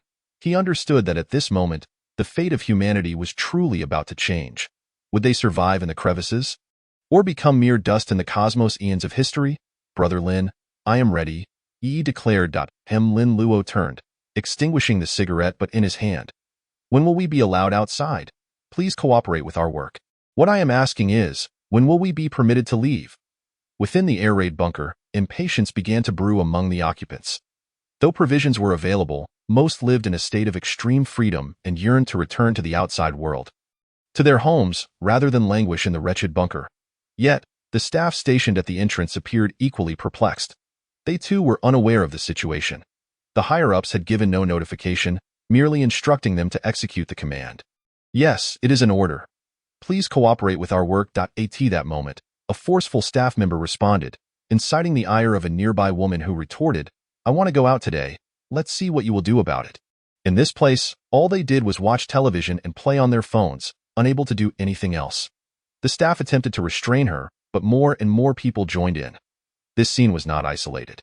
It occurred frequently in air raid bunkers across the nation. The usual outcomes were suppression or release. In recent days, many had managed to go outside. Just then, all the lights in the bunker suddenly illuminated. At the entrance, individuals wielding weapons approached. People recoiled in terror, and the nearby staff swallowed hard, warily asking, What unit are you from? They noticed that although these individuals donned uniforms, they had never seen such attire before. Sorry, no comment. The leader calmly replied, From now on, we are in control here. Control? What do you possess to enforce control? The woman fumed. I demand to see your superior. The leader responded in a composed manner. Do not rush. As he spoke, the large screen in the bunker flickered to life. All the televisions inside the bunker unexpectedly turned on, emitting a crackling sound before a figure appeared. Everyone calmed down. Stepping back. At that moment, a young man emerged on the screen. Who was this? They were astonished, having anticipated the appearance of a venerable elder whom they respected and recognized. But it was not. Greetings. I am Lin Luo. In an underground air raid bunker in Jiangbei City, Zhang Ming had been feeling quite bored these past few days, grateful for the unexpected reunion with his dorm mate Lu Tao. He wondered how Lin Luo and the others were faring. Indeed, Lu Tao remarked. Something must have gone awry. As the two conversed, the screen suddenly flickered, revealing the earlier scene. Both men froze and then sprang up from their beds, with Lu Tao's head colliding painfully against the metal frame above. Lin Luo? Lu Tao exclaimed, disregarding the pain, staring in astonishment at the familiar figure on the television, shouting out. This spectacle startled many nearby. It was indeed their fifth dorm mate. Lin Luo. Unfortunately, today I must meet with you all. If it were within my power, I wish this moment would never arrive. Lin Luo's voice continued. What does this mean indeed? Could he not speak more clearly? Could this person possibly be the elder son? Many frowned, particularly the elders, who were quite displeased with Lin Luo's manner of speaking. However, the moment Lin Luo uttered his next line, the atmosphere shifted dramatically. I am the chief engineer of the Human Completion Project. What? The chief engineer? Not academician Zhou Hai? Everyone was left dumbfounded, gazing at the young man on the screen. This revelation shattered all their prior illusions. The astonishing Human Completion Project was, in fact, orchestrated by such a young individual. It was truly unfathomable. At this moment, Lin Luo continued, regrettably, I must inform you that Huaxia is on the brink of a great calamity. Before his words had fully settled, the air raid bunkers across the nation erupted into chaos. Chapter 71. Extraterrestrial beings. It seems we are indeed on the verge of war with the Eagles. Speculations ran rampant among the crowd. In truth, before entering, They had already been fervently guessing that only the Eagle Nation could push Huaxia to such an extent. Unexpectedly, at that moment, the scene shifted, transporting them into outer space. Everyone paused. What sights did they behold? Spaceships resembling meteor showers, images of lunar cannons targeting the spacecraft, and the final shattering of the Starlink network. What is this? A new film? Some rubbed their eyes, suspecting a mix-up. Others exclaimed about an epic blockbuster. Yet, Lin Luo's voice abruptly resonated. Our threat does not stem from the blue planet, but from outer space. Indeed, extraterrestrials have arrived. What? This revelation sent shockwaves through the crowd, akin to igniting a powder keg with a spark. Is today an April Fool's Day joke? Are there truly aliens? Have they invaded our blue planet? Doubt, excitement, and terror enveloped the populace, the quintessential initial reactions of humanity to the novel, especially when it pertained to extraterrestrials, a subject debated for years without resolution. Thus, if you wish to leave this place to witness extraterrestrials, you may. However, we cannot guarantee your safety. Upon hearing this, the women and the troublemakers fell silent. Now is a critical juncture for Huaxia, perhaps even for humanity as a whole. I hope everyone can unite as one. The Human Completion Project was conceived to confront this crisis. Please trust us, trust the government. While you seek refuge in the air raid bunkers, our Huaxia soldiers are already waiting on the ground for them. Let us wish for their safe return. As the moment approached, the camera readied to shut down. Lin Luo waved his hand, his gaze drifting to the void of his speech. Pondering briefly, he then fixed his eyes forward and proclaimed, I believe humanity that will triumph. Click. The camera ceased recording. The staff nearby, along with viewers like Yang Jun scattered across various locations, were deeply moved. Lin Luo's final words imparted a potent impact upon them. Humanity shall not falter. How could we lose? This is our home. In the new Golden Mountain of the Eagle Nation, a group of fervent astronomy enthusiasts set up their telescopes atop the lofty peaks. They yearned for a glimpse of the cosmos and dreamed of extraterrestrial worlds. This is the place, indeed, exclaimed a tall, burly man. Based on their observations and extensive data calculations, they predicted that a spacecraft would descend here. Upon hearing this, gasps of astonishment escaped the crowd. Some held cameras and smartphones, while others had even prepared gifts, convinced that aliens represented something wondrous, perhaps even communicable. After approximately 10 minutes, a thunderous roar echoed across the mountainside. It's coming, it's coming. The burly man shouted. Wow, how advanced. No wonder the planetary initiative couldn't stop them. Ha ha ha, we are witnessing history. They raised their cameras to capture the moment, and some even initiated live broadcasts. Boom. The machine approached the ground, not with a gentle landing, but with a tremendous impact. A resounding crash sent dust billowing into the air, creating a gaping hole in the towering mountainside. This spectacle was immortalized on TV's live stream, where the number of viewers skyrocketed from a handful to millions in mere minutes, drawn in by the title, UFO Live at the Scene. I believe we are about to make history, the male host exclaimed, his voice brimming with excitement. The audience rejoiced, for deep within the human spirit lies an insatiable thirst for the unknown, a spirit of exploration passed down since the dawn of mankind. Viewers, it seems the dust has lessened. We must venture forth to explore. Friends, the smoke is quite thick. Cough, coughed. We must hurry, lest the aliens escape to another location. I believe we can communicate effectively. The group of 8 made their way toward the hazy cloud of dust. As they drew closer, they beheld the sunken earth, and ahead, they finally spotted an oval object standing upright on the ground, several hundred meters away, in the vastness of space. It appeared insignificant, yet here, it loomed immense, comparable in size to a space station. The 8 individuals trembled with excitement, snapping photos frantically, while the host showcased various angles to the viewers. Hurry up and approach, urged the audience. At this moment, a few paused. Their earlier exhilaration replaced by a sobering realization. The entity before them was an unknown life form. I have a gun. I'm not afraid, the burly man declared, brandishing a firearm. The others felt a wave of relief, with some cautioning him not to reveal the weapon prematurely, lest they be perceived as aggressive. Fear not, I shall exercise discretion. Let us proceed, he replied with a smile, leading the way. As time passed, they inched closer to the spacecraft, finally stopping about 10 meters away. Heavens! The 8 gazed upward in astonishment at the spacecraft, marveling at its imposing metallic structure and intricate patterns. Technology far beyond anything found on Blue Star. Quick, search for the aliens. Someone urged excitedly. Just then, a sound echoed. Everyone looked up to see a door drop open from the oval spaceship with a resounding thud. The group, along with the millions watching the live stream, fixated intently on that entrance. They beheld a standing green creature, its legs slightly bent and adorned with small spikes, while its arms bore a similar curvature, sporting a sharp claw on its wrist along with an object resembling a wristband. The being was clad in a metallic-like armor, obscuring its true form.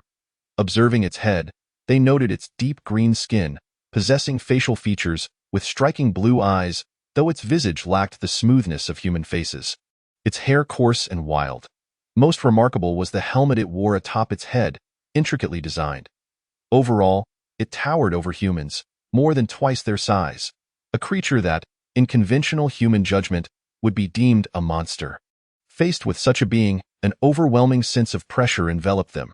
Yet, the burly man, undeterred, stepped forward and said, "Hi, I am from Blue Star." The alien remained silent, making no movements, merely scanning the surroundings. "Host, go shake its hand." The audience encouraged. The host, eager yet apprehensive, hesitated. "Allow me," the burly man insisted, stepping closer to the alien life form with cautious strides. He grinned. "Welcome to Blue Star. We are very friendly." He extended his hand, heart racing as it neared the alien's appendage. He touched it, turning back in excitement to exclaim, "Friends, do you see this?" Meanwhile, the onlookers were filled with envy, the live chat erupting with fervor. In the distance, the host noticed a flicker of light emanating from the helmet atop the alien's head. Just then, the alien's eyes suddenly glowed red, and it swiftly swiped its claw. Crack! Ah! A scream of terror erupted, not from the burly man, but from the 7 others behind him. For the burly man had no time to react. The alien's claw severed his head in an instant, the creature grasping the severed head. The next moment was etched into the minds of the 7 and the millions in the live stream forever. Chapter 72. The Land of Huaxia. Gagged, the 7 retched violently, even expelling the remnants of their previous meal. They had witnessed the alien creature consume the severed head in one swift motion. Blood pooling on the ground alongside the fallen body, instilling a profound sense of terror and revulsion in them. Ugh, the creature howled, sweeping its gaze forward. At that moment, the 7 finally grasped the gravity of their situation. "Run!" they cried, but from the rear of the spacecraft leaped several alien beings, each bounding over 100 meters, effectively blocking their escape. As they beheld the advancing creatures, realization dawned upon them. One individual brandished his gun. Terrified, "Stay back, don't come closer." The alien approached him. Bang, the gun fired, yet the bullet merely ricocheted off a thin layer of blue light surrounding the alien. "No." Bang, the millions of viewers, grappling with their discomfort and fear, continued to watch, only to be met with an unsettling silence. The last image captured by the falling camera was that of a severed head, its eyes wide open, filled with crimson veins and a lingering sense of defiance. In the southern reaches of Huaxia, amidst the dense forests, an old farmer felt the earth tremble and rose unsteadily. "What is happening? Is there an earthquake?" he queried. Beside him, his wife turned over, grumbling, "Nonsense, perhaps a rock fell from the mountain." The old farmer considered this, but upon hearing a beastly roar, unease crept into his heart. He switched on the lights in his home and took a flashlight before stepping outside. However, as he emerged, he was taken aback, followed by a loud shout. "What is going on?" his wife exclaimed impatiently. When she reached the doorway, she too was startled to see a walking green monster outside. "What is this?" she screamed. "Quick, bring me a knife." The old farmer summoned his courage. Trembling, his wife dashed to fetch a knife, but the green creature advanced swiftly. Just as the farmer prepared to confront it, a gunshot rang out. Both the farmer and his wife jumped in fright, and at that moment, a voice boomed from outside, followed by the sight of a figure kicking down a wire-reinforced window. "Ah!" the farmer's wife shrieked. Raising the knife to strike, "I am a soldier of Huaxia," declared the newcomer. Upon hearing the word soldier, the couple was momentarily stunned, but the farmer quickly lowered his weapon. "In this nation, people unconditionally trust the words military personnel." The farmer, quick on his feet, asked, "Sir, what is outside?" Should the soldier motioned for silence, then instructed, "Follow me." The couple promptly rose and trailed behind him as he led them through the window. When they stepped outside, the old farmer turned back to witness a scene he would never forget. He beheld a battalion of soldiers, clad similarly to the one who had rescued them, charging forth. Some soldiers leaped several meters high, while others sprinted with the speed of a cheetah. They engaged the monsters in fierce combat, the sound of gunfire echoing through the air. However, at times, heart-wrenching screams pierced the air as he continued onward. He could distinctly sense the anxious heart of the soldier beside him. After a moment of contemplation, he spoke, "Sir, please direct us to where we are needed, and we shall go." The soldier paused, halting in his tracks, listening to the anguished cries behind them. Clenching his fist, he gazed ahead and replied, "A few hundred meters ahead lies a secure outpost. You need only proceed there. I fear there may be monsters." The peasant woman began to speak, but the old farmer swiftly silenced her, stating, "Very well, no problem, sir. Please return quickly to assist them. Thank you." The soldier's eyes brimmed with gratitude as he nodded slightly and departed. "What are you doing?" The peasant woman felt a chill within her. What on earth was transpiring? Were these soldiers truly normal? How could they run with such swiftness? And just moments ago, she had witnessed their iron bars being. Yet, in the next instant, she fell silent, for she observed the old farmer standing tall, rendering a somewhat crooked yet profoundly earnest military salute. These young soldiers were indeed the children of the people. They must return alive. The old farmer clenched his fist, guiding the peasant woman swiftly down the mountain. Behind them lay only the burning forest, the sounds of flesh and bone clashing, and the agonizing cries of both humans and monsters. Lin Luo sat in the hall, appearing composed, yet his heart was filled with sorrow. Nearly 10,000 spacecraft had descended upon Huaxia, a scale far more severe than he had imagined. Thus, casualties were inevitable. However, he could not reveal any hint of his unease, for he was the commander of the entire army. Meanwhile, various reports reached his ears. It had been confirmed that even the most advanced technological weaponry posed no harm to the extraterrestrial beings. The alien creatures seemed to possess a formidable protective layer. Their strength was immense, their claws razor-sharp, and they feasted upon human flesh. The wrist-mounted weapons were technological marvels, capable of unleashing a beam of energy instantaneously. Many soldiers of the Heavenly Soldiers Corps had already suffered casualties. While they had managed to injure some of the aliens, those creatures appeared to be exceptionally evasive, fleeing when wounded, making effective kills exceedingly difficult. They were currently analyzing the adversary's weaknesses, but if this continued, the Heavenly Soldiers Corps would only face greater losses. This was the footage transmitted back by General Yang Jun. A soldier bent down to present it to Lin Luo. Deep in thought, Lin Luo realized this situation differed from his expectations. Beside him, he quickly took the footage and placed it on the player. On the screen, Yang Jun battled a monster alone. As a first-generation awakened Genlock user, his abilities were among the finest. His full-powered punch was not merely 3,000 pounds. In terms of his evolved strength, combined with the momentum of his speed, that punch was at least 6,000 pounds. This intensity struck the monster's protective shield yet failed to shatter it. A murmur of disbelief spread among those present. This monster was too powerful. Could there truly be no better solution? Stop. At that moment, Lin Luo suddenly declared. Silence fell over the room. Ye hurriedly pressed pause, and Lin Luo narrowed his eyes, scanning the screen. Although the moment was fleeting, he could still discern a ripple on the protective shield where Yang Jun's punch had landed. It was but a mere flicker, yet it did not escape Lin Luo's keen observation. The Heavenly Soldiers Corps was not lacking in strength. Rather, they had yet to uncover the enemy's weaknesses. High technology, is it? Quite impressive, indeed.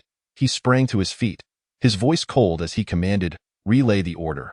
Break the enemy with sheer force. If one person's strength is insufficient, then let it be two. Let us concentrate our efforts at a single point, utilizing the Genlock powers to breach their defenses." In central Huaxia, within a vast air raid shelter, people trembled in fear, their cries and shouts echoing with terror. Outside this shelter lay the landing site of a spacecraft. Fortunately, the Heavenly Soldiers squad had arrived just in time. Otherwise, the entire shelter's occupants would have become fodder for the monsters. However, witnessing the heavenly soldiers embroiled in fierce combat, with some injured and others dead, filled the shelter's inhabitants with anguish. Initially, they had marveled at the soldiers' prowess, astonished and elated. Yet, they had not anticipated that the heavenly soldiers' corps would prove ineffective. Could it be that the human restoration plan could not save humanity? At that moment, a soldier from the Speed Brigade rushed in swiftly. His speed far exceeded that of a vehicle, yet now, no one felt inclined to marvel.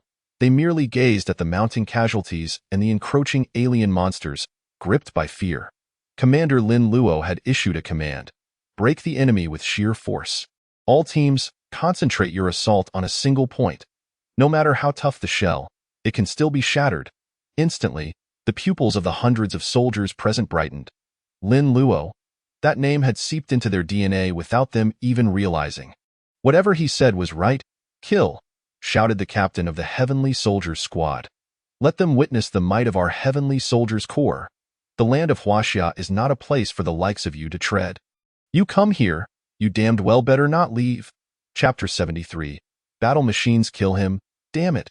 A soldier with a severed arm shouted, wielding his remaining right arm as he charged forward. Everyone surged ahead as one. They were the Power Brigade, the main force in the midst of their charge. A few soldiers fell victim to the monster's razor-sharp claws, while others sustained grievous wounds from its formidable energy beams. Yet, they cast aside their fears. A quartet of fists struck the monster's body with ferocity. Bang! The impact felt akin to fists striking metal. Yet, all were blinded by rage. But what of it? The monster roared, violently shaking them off, and with a swipe of its claw, it claimed another soldier's life. Grief-stricken, the onlookers suddenly heard a resounding crack. The captain of the Heavenly Soldiers Squad's pupils dilated.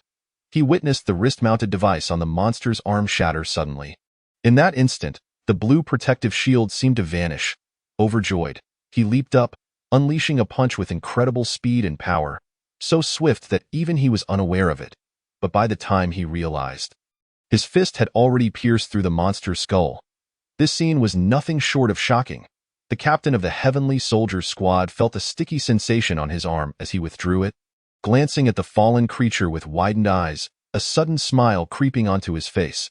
Without high technology, you are nothing but a waste. A worthless wretch. Kill, kill, the people in the air raid shelter roared, their voices resounding. Outside, every member of the Heavenly Soldiers Corps was infused with renewed vigor. Long live Commander Lin Luo, they shouted as they surged forward.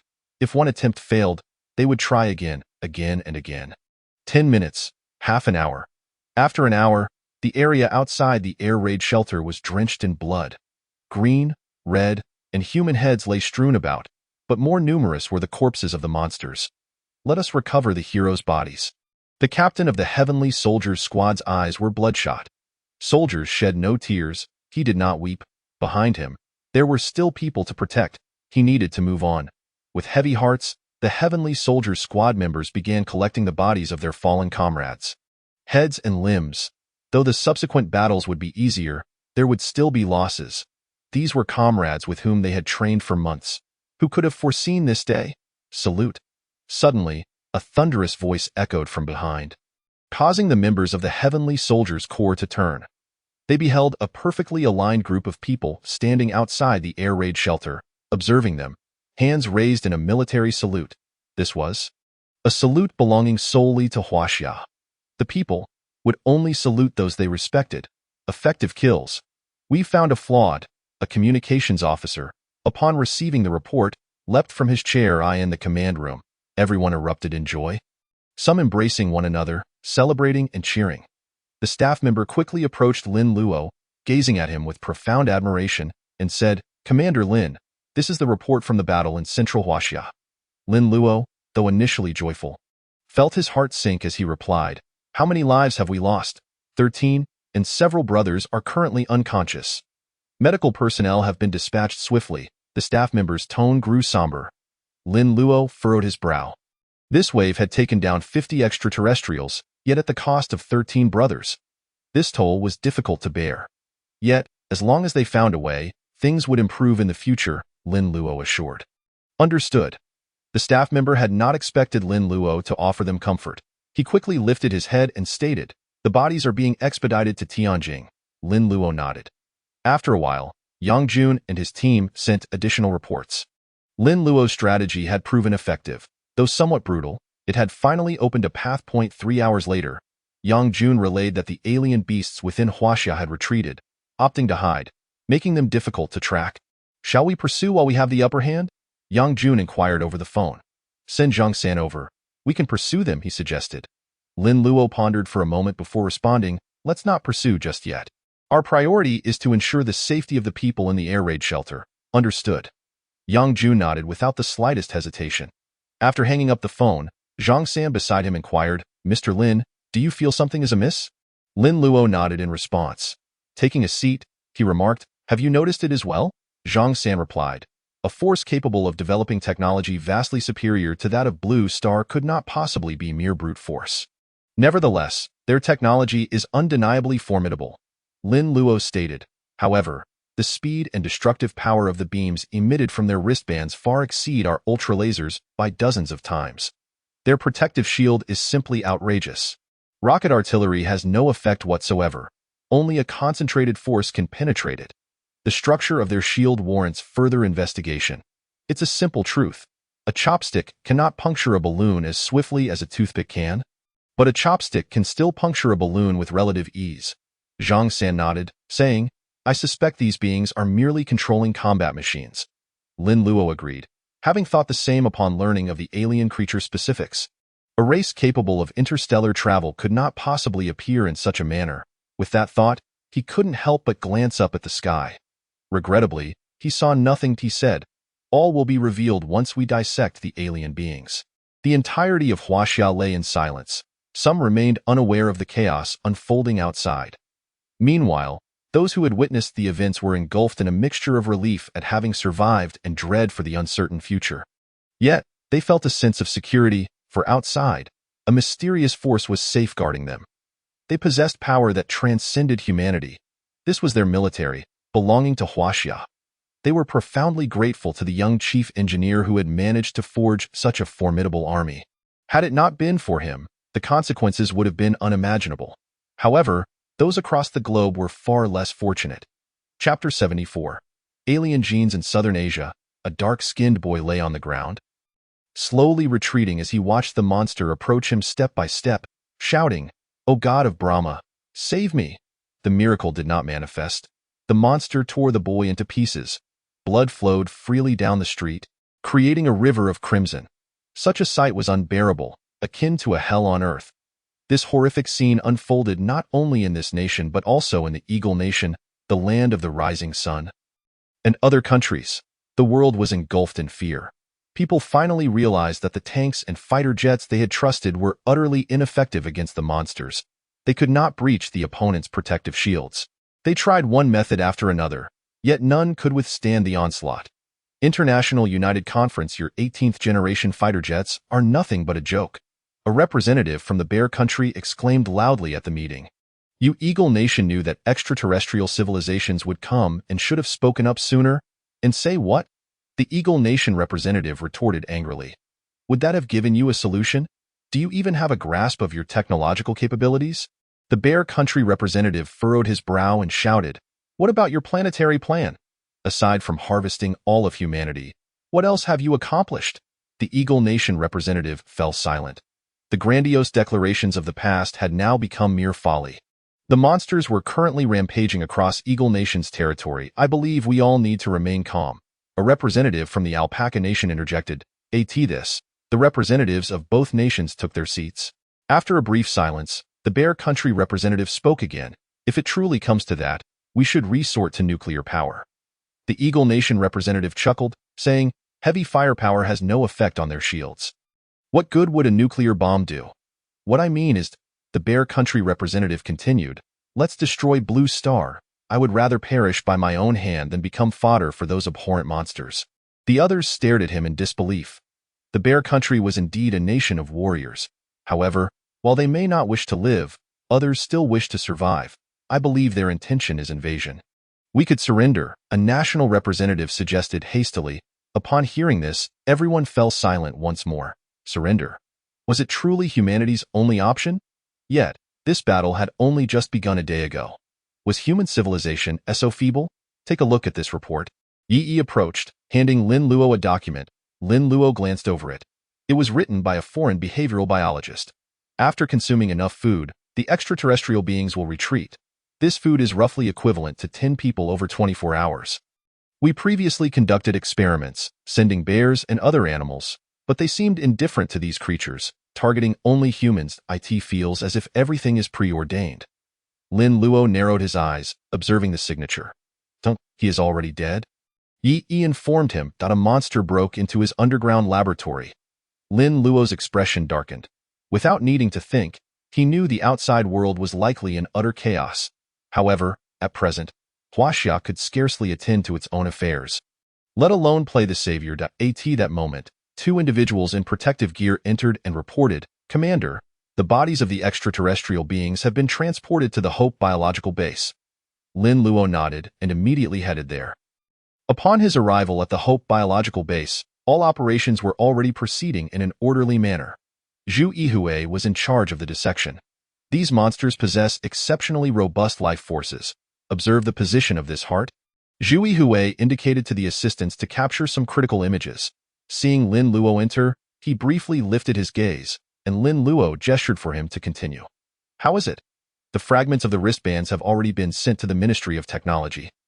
Zhu Yihui replied as he examined the creature's cranial section. "I plan to dissect the head first.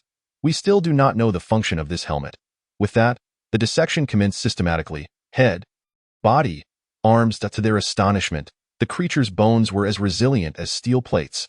The hardness was unimaginable. Even more outrageous were the claws protruding from its arms, appearing somewhat disproportionate. Zhu Yihui commented, "I believe we must begin research on its genes." Lin Luo naturally concurred. Just as Zhu Yihui was about to retrieve the gene extraction device, Lin Luo suddenly recalled something and turned to Qin Yuan, saying, "Old Qin, do you remember the last time we examined that alien skull?" Qin Yuan paused, then his eyes widened in surprise as he replied, "These two are not the same." "Indeed," Lin Luo nodded. After a moment, Zhu Yihui returned with the gene extraction device. Now, they possessed a complete set of gene equipment, all obtained by Lin Luo from the system's own many gene combinations.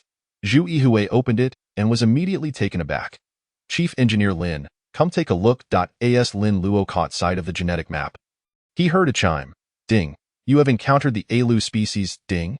This species possesses latent abilities." "Latent abilities?" Lin Luo paused. "Ding. Acquiring a complete genetic map grants access to such powers. Tip. It is easier to obtain latent ability genes from living Alu specimens." Lin Luo was taken aback. It seemed that if they could thoroughly study this creature, there would be benefits. "What's wrong?" Zhu Yihui asked, noticing Lin Luo's distraction. "Nothing," Lin Luo mused before stating, "I need to step out for a moment. The subsequent tasks are in your hands." "All right," Zhu Yihui replied, not questioning Lin Luo's intentions. As he watched Lin Luo leave, he intended to remove the helmet from the head, but as he grasped it to pull, he suddenly felt a tug. He hesitated to exert too much force and sought the source of the problem, turning to the head only to gasp in shock, exclaiming, "Chief Engineer Lin, look!" Lin Luo turned back to see the scene before him, equally stunned. Indeed, Lin Luo clenched his fist, a surge of indignation coursing through him. He beheld a thin, metal-like thread connecting the helmet directly to the brain of the Alu creature. Chapter 75. The dragon roars from the results of G3. It became evident that the intent of the adversary was to enslave the Blue Star inhabitants. Thus, when Lin Luo witnessed the extraterrestrial creatures wreaking havoc upon Blue Star, he felt a sense of astonishment. He had anticipated that their approach would involve high-tech intimidation. This revelation clarified everything. The so-called Alu beings were likely biological entities from some distant planet in the cosmos. They might be similar to humans, yet they had been invaded and enslaved. The helmet served as a means of control. This group sought to intimidate us while ensuring their slaves were well-fed. Lin Luo clenched his fists, veins protruding. Upon hearing this, the others swallowed hard. The monsters they had eliminated were, in fact, beings akin to themselves, enslaved. Should humanity fail, they too would become like them, mere puppets, if humanity held no value. Human beings are merely the sustenance for these monsters. As December approaches in the northern regions of Huaxia, The chilling winds howl and heavy snowflakes swirl around. Such inclement weather renders it unsuitable for human travel. However, amidst the blizzard, a small squad patrols diligently, ever vigilant against the encroaching forests. They are a contingent from the Heavenly Soldier Legion, tasked with safeguarding the local air raid shelters. At this moment, a helicopter descends from the heavens. No, it does not land. The treacherous weather makes landing virtually impossible. Instead, two figures plummet directly from the sky. The Heavenly Soldier Squad rushes forward, saluting with alacrity, for they have already received word that their Commander Lin is arriving. Upon witnessing the two figures land safely, they harbor no surprise, for beside Lin Luo stands Zhang San, the commander of the Kamikaze Legion, attributing the feat to his prowess. Yet, as Zhang San descends, he casts furtive glances at Lin Luo. Again and again. Damn it! When Lin Luo suggested they jump together, Zhang San initially thought him suicidal. It seems Commander Lin is indeed a man of hidden depths. Outrageous, it is remarkable enough to establish a Heavenly Soldier Legion. Yet he possesses such formidable abilities. Standing at attention, the squad gazes at Lin Luo and Zhang San, their hearts racing with excitement, never imagining they would encounter the living Commander Lin. No, it is not merely a meeting. It is a face-to-face encounter with the real person. Lin Luo observes the soldiers, some bearing visible scars and others wrapped in bandages. He nods solemnly, placing a hand on each shoulder and saying, "You have all worked hard." This statement does not elicit bitterness but rather ignites their fervor, as the squad leader exclaims, "Commander Lin has bestowed upon us these abilities to protect our homeland. We defend not only ourselves but also our loved ones." Lin Luo nods, signaling them to relax, and inquires, "What is the situation?" "We have effectively employed your strategy of breaking through with strength. It works wonders. It is curious, though, blades and firearms seem ineffective against these monsters. Why is it our human strength can harm them?" The leader responds. Lin Luo refrains from answering their questions and instead asks, "What of the monsters?" The leader, realizing he has spoken too freely, hastily replies, "Those monsters, seeing they were outmatched, fled into the deep mountains. We adhered to our orders, prioritizing the safety of the people." "This forest?" Lin Luo questions. "Yes," the leader affirms. Nodding, Lin Luo glances at Zhang San, who also nods in acknowledgement. As they advance, the squad leader promptly asks, "Commander Lin, what are you planning?" "We require a live specimen," Zhang San states. At this moment, the squad leader quickly interjects. "Allow me to fetch someone to no need," Lin Luo replies. "We are still uncertain how many extraterrestrial beings have landed here. You will remain on guard." "But you too," the leader expresses concern. Zhang San, hearing this, almost bursts into laughter. He was initially curious as to why Yang Jun did not accompany them. It was only upon disembarking that he fully grasped the situation. "It is fine. He is here," Lin Luo smiles, gesturing toward Zhang San. Zhang San's mouth twitches, thinking to himself that he certainly does not possess such great prowess. The squad leader, being straightforward, insists that is unacceptable. "While I have no objections to Commander Zhang going, you, Commander Lin, must not come to harm." Upon hearing this, Zhang San's mouth twitches again, thinking, "I am still a person. Why do you make it sound as if I am worthless?" The squad leader is quite adamant, practically begging to accompany him along with two soldiers. Nearly prostrating himself, as they proceed deeper into the forest, the ground is obscured by snow, rendering any footprints invisible. Lin Luo casts a glance at Zhang San, who nods in understanding. Closing his eyes, he suddenly opens them wide and points to the north. Declaring, "This way," the group follows, traversing several hundred meters without any discoveries. "Are we going the wrong way?" the squad leader queries. Lin Luo gestures for silence, crouching down.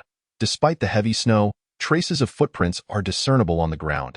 Lin Luo exchanges glances with Zhang San, stating, "Even if they are being controlled, these advanced beings possess an instinctual awareness of danger. Much like wild beasts, they can sense human presence from afar and flee swiftly." "Quickly," Lin Luo urges, accelerating toward the tracks. The others hastily follow. Yet, with each step, Zhang San feels increasingly uneasy. If Lin Luo's words hold true, their adversaries are not merely cautious. They are the aggressors. "Be careful," Zhang San suddenly exclaims. Just then, several trees crash to the ground, accompanied by the eerie sounds of alien beasts, and four extraterrestrial creatures leap into view. Zhang San grits his teeth, muttering, I almost forgot. We are the prey. These greenish beasts bare their sharp teeth. But Lin Luo's primary concern lies with their razor-sharp claws, capable of slicing through bone as easily as cutting tofu. However, the creature they previously captured had claws that could not even sever wood. "Protect Commander Lin," the squad leader shouts, promptly forming a triangular formation around him. The four beasts, claws bared, leap several meters into the air. The squad leader grits his teeth, wishing he had insisted on bringing more men. At this moment, Lin Luo strides forward. "Commander Lin," the squad leader cries out, but cannot restrain him. The other squad members gasp in astonishment. Is Lin Luo mad? He draws ever closer to the monstrous creature.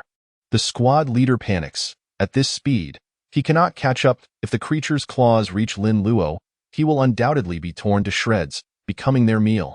He rushes toward Lin Luo, only to hear him whisper, "If we are to survive, this force should suffice, right?" As the squad leader stands in shock, he watches Lin Luo leap into the air. He pauses mid-air, throwing a punch. Simultaneously, a dragon's roar reverberates, that moment. The squad leader, along with the members and even Zhang San, questions whether they have misheard. Chapter 76. The Horn of Counterattack. As the dragon's energy manifests, they witness it coalesce around Lin Luo's fist, which he then brings crashing down upon the beast, attempting to rend him apart. The three squad members and Zhang San stare, believing their eyes must be deceiving them, until they hear the sound of a crack. Snap, boom, bang, gulp. Yes, a sequence of 4 sounds. The first is the sound of a protective shield shattering. The second is the impact of the dragon energy colliding with the beast. The third is the sound of the creature exploding in mid-air. The fourth is the collective gulping of the 4 individuals. They gaze at their gentle yet formidable commander as he lands, his face a mask of chagrin and regret. Murmuring, "I still haven't mastered my strength. I was careless." Zhang San. Squad leader. Bystander team members A and B. The alien beasts, initially poised to retaliate, are struck by fear upon witnessing one of their kind explode mid-air. Even if they are under control, their instinct for survival remains. This person is far too powerful. They are no match for him. Roaring, they turn and flee. However, Lin Luo will not allow them to escape easily. He propels himself into the air. This display once again leaves them awestruck. "Wow, our commander is truly a superhuman," the squad leader exclaims. "Yes, yes, yes." Team members A and B nod vigorously, their eyes sparkling with admiration as they watch Lin Luo. Only Zhang San sweats nervously. He finally comprehends that within the Heavenly Soldier Legion, Lin Luo is not only the most intelligent but possesses combat prowess that defies the heavens. 10 minutes later, Lin Luo has one of the beasts pinned to the ground, delivering a powerful punch that renders it unconscious. These creatures, lacking protective capabilities, possess strength approximately 5 times that of an average human. While this power is not overwhelmingly strong, it is their protective shields, their bracelets, and their claws that pose the real threat. He lifts the creature, wary of handing it over to anyone else, and states, "Let us go." The others remain momentarily stunned until Lin Luo calls out again, prompting the squad leader to respond, as they make their way back. Lin Luo glances up at the helicopter hovering above, clutching the alien creature in one hand and holding Zhang San with the other. He addresses the squad leader, saying, "Thank you for your assistance this time. Continue to guard this area diligently. If you require support, be sure to report." "Understood," the squad leader nods, sweating profusely. The latter part of his statement is reassuring. Yet the former, well, it seems he has done nothing this time. He offers a military salute, watching them ascend into the sky, and wipes his brow once more. Once the 3 men watch the helicopter depart, they turn to return to the air raid shelter. That moment, patrolling soldiers rush toward them, asking, "Captain, did you catch anything?" "Yes, we did," the squad leader replies. Is Commander Zhang really that formidable? Aren't the Kamikaze Legion supposed to be psychic? Their combat capability is not particularly impressive, a soldier remarks. The 3 squad leaders exchange glances, eager to speak yet refraining from doing so. They yearn to boast about Lin Luo's formidable prowess, but after some contemplation, they hesitated, fearing it might be a confidential matter not meant for dissemination. After all, Lin Luo had not authorized them to share such information. With this in mind, the squad leader nodded, furrowing his brow, and a lie escaped his lips. Not just formidable. He is nothing short of divine. To their surprise, One soldier immediately countered, "Don't spout nonsense. In my heart, there is but one deity, and that is our commander Lin Luo. Even if he were utterly powerless, it would not diminish my admiration for him." Upon hearing this, the three of them broke into a cold sweat. "Are you certain he is utterly powerless? Buddy, it seems you are the one spouting nonsense." Upon returning to the base, they found that a spacious area had already been cleared. The sight of Lin Luo having returned with a live specimen left them utterly astonished. "To avoid any unforeseen incidents, I will remain here with Professor Zhu," Lin Luo instructed them. The others nodded, reassured that since Lin Luo had managed to capture it, he undoubtedly had a means to handle it. Once they dispersed, Zhu Yihue began conducting various tests on the creature. Rather than feeling fear, he was filled with excitement, which was hardly surprising given his ability to compose such extraordinary papers. The creature's heart rate was astonishingly 20 times faster than that of a human. Zhu Yihue recorded an array of unbelievable results. As he surveyed the creature's surroundings, his gaze eventually settled on its razor-sharp blade-like claws. He instinctively reached out to touch them but was swiftly halted by Lin Luo. "Do not touch it," Lin Luo warned sternly, tossing a diamond towards the blade. Zhu Yihue swallowed hard as he watched the diamond shatter upon contact with the edge. "It was so soft when it died," Zhu Yihue remarked. Lin Luo remained silent, pulling out various gene analyzers to forcibly examine its genetics. At that moment, the creature suddenly widened its eyes. "Be careful, Commander Lin," Zhu Yihue shouted. The creature swung its blade violently, but Lin Luo's fist was swifter. He struck it once more, rendering it unconscious, while the gene analyzer rapidly extracted its genetic material. "Look at this," Zhu Yihue exclaimed, his eyes widening. Compared to human genes, this creature's vitality was extraordinarily robust, and its genetic composition was remarkably peculiar. Yet Lin Luo was fixated on the location of the blade. "This must belong to its claws, so where might the genes be?" As he scanned the area, Zhu Yihue interjected, "Commander Lin, there is a significant anomaly in the genes here. This should be what you are seeking." Zhu Yihue was no fool. Lin Luo's insistence on capturing a live specimen meant there was a distinction between the dead and the living. During Lin Luo's absence, he had meticulously memorized the creature's genetic details inside and out. Lin Luo turned to the analyzer, swiftly extracting the genes. At that moment, a fully formed genetic chain appeared. "Congratulations, host. You have completed the enhancement of your extraordinary abilities. Congratulations.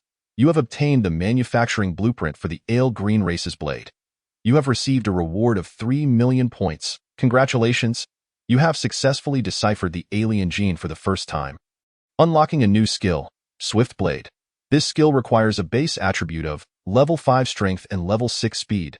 Current levels not met. You have consumed the creature's genes. Your rapid healing ability has been upgraded to level 4. Lin Luo's pupils brightened as his gaze fixated on the blueprint of the blade. It was evident that this blueprint was a top-tier reward. His first instinct was a weapon. Lin Luo attempted to discuss the feasibility of a laser sword with Yi, but Yi informed Lin Luo that the current laser sword technology on Blue Star was merely a toy, hardly worth mentioning. This blade, however, would be perfectly suited for the members of the Celestial Army. Lin Luo surveyed the area, noting one of the materials listed, Ale Green Star Bone, a small amount. His eyes narrowed as he murmured to himself, "Ah, noble extraterrestrials, you have truly delivered us a gift ahead of time." "What did you say?" Zhu Yihue, nearby, failed to catch his words and turned to Lin Luo, who was expressing his excitement. "It is time to sound the horn of counterattack." To his astonishment, these creatures proved to be so valuable. Extraterrestrial life. The potential of their genes is indeed remarkable. One wonders how the esteemed orchestrators of the cosmos fare in terms of genetics. Chapter 77. Needle and Thread at the Conference Table. Yang Jun and the others observed as Lin Luo entered. Just half an hour earlier, they had been urgently summoned, indicating that action was imminent. Relay the order. Effective immediately, the Celestial Army will commence a cleansing operation to eliminate all extraterrestrial beasts. Each legion must strive to minimize casualties and act with caution. Understood, Yang Jun and the others replied in unison, rising to affirm their commitment. And Lin Luo pondered before adding, "Do not discard their corpses. Bring them all back." The group paused, then hastily acquiesced. Lin Luo provided no further instructions and departed directly. After he left, Zhang San called out to Yang Jun, saying, "General Yang, did you notice how Commander Lin's eyes sparkled when he mentioned the extraterrestrial corpses?" Zhang San remarked. Yang Jun merely chuckled and responded, "You, as a lawyer, are always so suspicious." Commander Lin's shining eyes signify wisdom. Refrain from speaking ill of the commander behind his back. Zhang San wiped away the sweat. Reflecting on the generational gap with the older generation, by the way, Yang Jun took a step back and said, "Please do not call me general anymore. I am now the commander of the Celestial Army." Zhang San sighed, squinting his eyes before forcing a sweet smile. "Very well, General Yang." In the vastness of space, the colossal ship continued its flight, having launched numerous small spacecraft without rushing towards Blue Star. They lingered within the solar system, searching for potential civilizations. Having traveled such a great distance, they intended to capture more than just a single blue star. Within the upper chamber of this massive vessel stood an alien of human stature. With deep crimson skin and a humanoid resemblance, though their ears were larger than those of a human, and their heads were considerably larger as well. They belonged to the apocalyptic race, classified as a level 3 civilization. The apocalyptic civilization was originally a level 2 civilization, but after experiencing a technological leap, they embarked on interstellar travel. Gradually, they discovered that to advance towards a higher civilization, they needed to establish numerous colonies. Consuming other civilizations to elevate their own was the quickest path to progress. The ale green beasts were the 783rd species they had colonized. Typically, they would plunder resources, annihilate planets, and slaughter races. However, the ale green beast civilization was underdeveloped. Still in a primitive state, yet their immense strength and razor-sharp claws were reasons why the apocalyptic race chose not to exterminate them. They utilized advanced technology to control these ale green beasts. This type of beast was classified as a level 2 creature, boasting formidable attack power and serving as their enforcers. The apocalyptic race had perfected their colonial strategy to such an extent that they could harvest and enslave lower civilizations without lifting a finger. Akin to a nesting doll, constantly collecting laborers and using them to harvest more laborers. Ahead, Planet 715 revealed hints of civilization but was unfortunately severed. Within the starship's chamber, an apocalyptic individual hastily approached, bowing before a seemingly mature apocalyptic being who stood at the front. This individual was the leader of the 9th Apocalyptic Colonial Fleet, known in Huaxia as Wulbalamida. How is it severed? Preliminary assessments indicate it was cut off by other colonizers. Wulbalamida paused, a hint of panic creeping into his voice. What level are they? Currently unclear, but their history spans at least several million years. Upon hearing this, Wulbalamida exhaled in relief, stating, "The solar system is remote. It should not yield any advanced civilization." That may not be the case. Take a look at this. The subordinate bowed and handed a fragment to Wulbalamida, adding, "This fragment contains information about Blue Star, dating back tens of millions of years." Wulbalamida took it and stood there, stunned. The wind howled, and snow fell heavily. The weather in December was particularly harsh. Rest assured. "Old man, we are fine." Members of the Celestial Army politely declined the food and clothing offered by an elderly man, smiling as they said, "As soldiers, we cannot take anything from the common people." The elderly man gazed at the swirling snow and then at the celestial soldier's attire, saying, "How can you not feel cold in this bitter winter?" The soldiers of the Celestial Army merely smiled gently, slowly explaining that they were different. Currently, the air raid shelters across various regions were largely silent. The extraterrestrial beasts occasionally emerged to cause trouble but were swiftly repelled by the Celestial Army. The soldiers stationed there observed that these extraterrestrial beasts were gradually becoming more aggressive. They understood that this was likely due to a lack of food. These creatures fed on humans and now, thanks to the protection of the Huaxia soldiers, they were unable to obtain sustenance. Soon enough, someone indeed discovered bones of bears or tigers gnawed upon in the forest, further corroborating this theory. "Can we still go outside?" A man in a suit stepped forward and asked hesitantly. After posing his question, he lowered his head once more and murmured, "I apologize. I did not intend to press for answers. I simply miss my wife and children on the other side." As these words escaped his lips, an oppressive silence enveloped the entire air raid shelter. Could they even venture outside? On the vast expanse of Huaxia, such formidable alien beasts roamed, rendering them utterly incapable of safeguarding themselves. At that moment, a distant horn sounded. Everyone looked up. It was the assembly call, the call to arms of the Huaxia army. Upon hearing this, the soldiers felt their blood surge with renewed vigor. In the distance, a convoy approached slowly, laden with numerous soldiers, all adorned with a striking red character for Tian and the national flag of Huaxia. Team 738. The captain of the station Tianbing squad stood at attention and saluted. I am the commander of the 7th Company of Tianbing. Commander Lin Luo has issued orders to immediately transition from a defensive to an offensive posture. Let us restore peace to the land of Huaxia, the leading soldier declared. The crowd was taken aback, including Team 738, who stood frozen in place. What's the matter? Are you afraid? The captain frowned. No. Team 738 chorused loudly. We have long awaited this moment. With a wave of the commanding officer's hand, Team 738 was integrated into the larger force, though 2 members remained behind to guard the air raid shelter. Once aboard the vehicle, the captain of Team 738 proclaimed, I've longed to tear those alien scum to shreds. As soon as he spoke, the captain's brow furrowed slightly, clearly displeased. What? Did I say something wrong? Just as the captain of Team 738 was taken aback, he heard the commanding officer say, Commander Lin's order is that all slain alien beasts must be brought back intact. If you reduce them to shreds, how shall we report to Commander Lin? Ah, the crowd paused. The captain turned and shouted, Did you all hear that? Not a single item from those monsters is to be left behind. Chapter 78, Elimination Plan. Any omissions will face military discipline. Yes, the crowd responded in unison, though anxiety lingered in their hearts. Commander, it shouldn't come to this. Commander Lin, the comprehensive elimination plan has been initiated. A total of 700,000 troops from the Tianbing Corps have joined the battle. A Tianbing soldier swiftly reported to Lin Luo, who was seated in the hall. Lin Luo nodded, and as the soldier exited, Yi entered, still wearing his bright smile. Lin Luo, you called for me? Lin Luo handed him a blueprint, saying, Take a look. What is this? Yi took it, paused briefly, then glanced up at Lin Luo before lowering his gaze once more to study it, muttering to himself, Impossible. This can work? This is unscientific. Thus, he murmured for several minutes. Lin Luo inquired, Can you manage it? Yi maintained his skeptical expression, replying, I can give it a try, but it truly defies logic. How is the research on alien technology progressing? Is there anything we can pilfer for use? Still under investigation.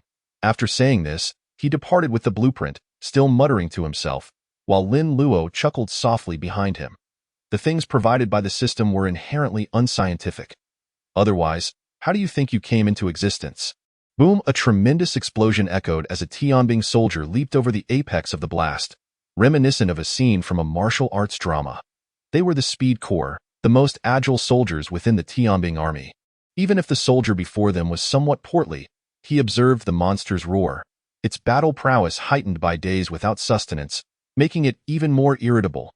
The creature suddenly raised its hand, directing its energy ring towards the airborne soldier. Whoosh! The ring began to absorb energy. The soldier's pupils constricted. The power of that hand ring was terrifying.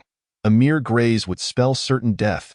At that moment, 2 strength soldiers approached from afar, executing a synchronized attack. Their immense power pinned the alien beast to the ground. Yet the creature thrashed violently, its sharp claws aiming directly for their heads. But they would never allow it to succeed. Initially, they thought these monsters were manageable, but now it was clear. They were too slow, too weak. These monsters showed no sign of growth, whereas they were different. They exchanged glances and nodded in unison. As they ducked to evade an attack, they simultaneously launched their fists. Whoosh! In an instant, their punches shattered the creature's protective shield. The moment the monster witnessed the shield's destruction, panic and terror flickered in its eyes. However, the Tianbing soldiers felt no sympathy or pity for them. They understood that their adversaries were merely slaves, molded into battle machines. But this was Huaxia, this was Blue Star. This was the domain of humanity. Consequently, the 2 of them struck together, landing a blow to the creature's heart. In the next second, the entire realm could hear the monster's heart-wrenching wail, accompanied by the furious roar of the Tianbing soldiers. Die. The blame lies with your weakness. As their fists collided with the creature, they penetrated its flesh, shattering the stone behind it as well. This scene was profoundly shocking. The entire battle unfolded in less than 3 minutes. It was straightforward and decisive. These monsters, despite their advanced technological defenses, were no match for the strength of the Tianbing. And this spectacle repeated itself across the nation. Behold, the mysterious army battles the alien beasts. Following the implementation of the comprehensive elimination plan, battles erupted nationwide, naturally attracting witnesses. At 8 o'clock in the evening, a video lasting merely 48 seconds was uploaded to douyin. Just a minute, the view count surpassed 10 million. 10 minutes later, it soared past 100 million. I still don't know what these mysterious troops are called. Special forces? Are you out of your mind? Special forces could not achieve such feats. Look at their speed. They are faster than cars, and their fists can shatter marble. Those monsters are truly pitiful. Pitiful? When they devour humans, did they ever show us any pity? No need to ponder. This must surely be the result of Commander Lin's human enhancement project. As these words were spoken, the internet erupted. During this time, everyone remained in the air raid shelters, resorting to the internet for entertainment. Occasionally watching live streams, following television series, or browsing videos, discussions surrounding Commander Lin had never ceased. I wonder when we can become like them. What's the hurry? Didn't the government previously advise us to exercise? Right. I'll search for fitness videos immediately. In no time, people began rummaging through their dusty fitness video collections, leading to an astonishing outcome. This video instead sparked a nationwide fitness frenzy within the air raid shelters. The basic situation was as follows. Lin Luo watched the battle video while listening to reports from the information officer beside him. "What are the casualty figures?" Lin Luo inquired. The information officer replied excitedly, "Throughout the entire battle, there have been no fatalities so far. A few soldiers sustained serious injuries, but they have all been rescued by the medics from the brink of death." Upon hearing this, Lin Luo also smiled. War inevitably incurs casualties. In the beginning, they would struggle, yet humanity's capacity for learning is formidable, leading to continual progress and improvements in tactics and techniques, especially for the Huaxia army. After all, the claim of Huaxia's military being the best in the world is no idle boast. Meanwhile, as Huaxia executed its comprehensive elimination plan, other countries found themselves engulfed in hellish disaster. They remained unable to mount an effective offense against the monsters. One nation attempted a bold and bloody strategy, using human bait to lure multiple alien beasts to a single location, then directly deploying a nuclear bomb. Unfortunately, the outcome was that the monsters emerged unscathed. Now, nations around the world faced a dire situation, with widespread suffering and a pervasive sense of insecurity. Thus, at this moment, across the vast ocean, within the International United Organization, a proposal was submitted for deliberation. The title of this proposal was lengthy, but it could be succinctly summarized in 2 words. Surrender. Chapter 79. The blunt blade. In this world, no one is unafraid of death. Those who claim to fear not death either possess a faith stronger than death itself or have succumbed to despair regarding life. Hence, no one wishes to perish. Thus, a proposal emerged. Surrender. First, to attempt communication with the aliens. Second, to feed them, by offering heinous prisoners as sustenance for the alien beasts. Upon hearing this proposal, the assembly fell silent. Everyone understood that while it was elegantly phrased as prisoners, the reality would be far different once passed. After all, there were so many heinous individuals involved. The ones who would ultimately perish would be the impoverished. Wealthy and powerful individuals would certainly not be the first to face such a fate. I oppose. The representative from the Bear Nation stood up immediately, saying, "What difference is there between this and death? We, the Bear clan, would rather die standing than surrender to those monsters." His words resonated, but only a handful of countries took heed. The majority remained silent, as many national representatives were, in fact, under the sway of capitalist interests. What value does human life hold for them? As long as they remain alive, that is sufficient. The Bear Nation is well aware of these individuals' nature and simply stood up to leave. He exited the hall, with his assistant hastily following suit. "Yesterday, tens of thousands more perished," the assistant remarked. The representative of the Bear Nation fell silent, taking a few steps before speaking. As for the situation domestically, his eyes sharpened as he inquired, "Are they truly preparing for a judgment plan? There is a saying in the Bible, the day of judgment, also known as the apocalypse." The assistant remained silent. He knew this was classified information, but he could not divulge it. The representative's eyes gleamed with wisdom as he declared, "You need not utter a word. I am already aware." He gazed upwards at the azure sky, which appeared to him as a dark abyss. Much like humanity's future, on December 11th, the sun shone unexpectedly bright. The celestial soldiers hoisted the last corpse onto a vehicle, dismissively clapping their hands, saying, "Captain, what does General Lin intend to do with these monstrous remains? It's truly revolting." The squad leader beside him retorted, "Why are you prattling on? Criticizing General Lin behind his back is genuinely distasteful." Laughter erupted among the group. The team member scratched his head and replied, "I wasn't criticizing. I was merely curious." "Curiosity is no excuse," the squad leader replied, his eyes sparkling with conviction. "General Lin surely has his reasons for his actions." A chorus of agreement followed. In their hearts, General Lin was a luminary. Thus, anyone who dared to speak ill of him would face their wrath. The squad leader hummed a tune as he boarded the vehicle. The alien beast's corpse behind them was the last confirmed by Huaxia. Now, various regions were entering a phase of consolidation, with orders from above to eliminate every last trace. At that moment, Lin Luo at the research center also received a report. He pondered for a moment before instructing his assistant Xiaqian, "Inform them to remain vigilant. We cannot release anyone until a thorough inspection is completed." "Understood," Xiaqian nodded before departing. Inside the massive furnace of the research center, roaring flames blazed, and the staff donned heavy protective gear. This was due to the burning nuclear fuel behind them. If this were to be revealed to the world, it would undoubtedly cause an uproar, as these individuals were forging a weapon. Forging with nuclear fuel would infuriate many if disclosed.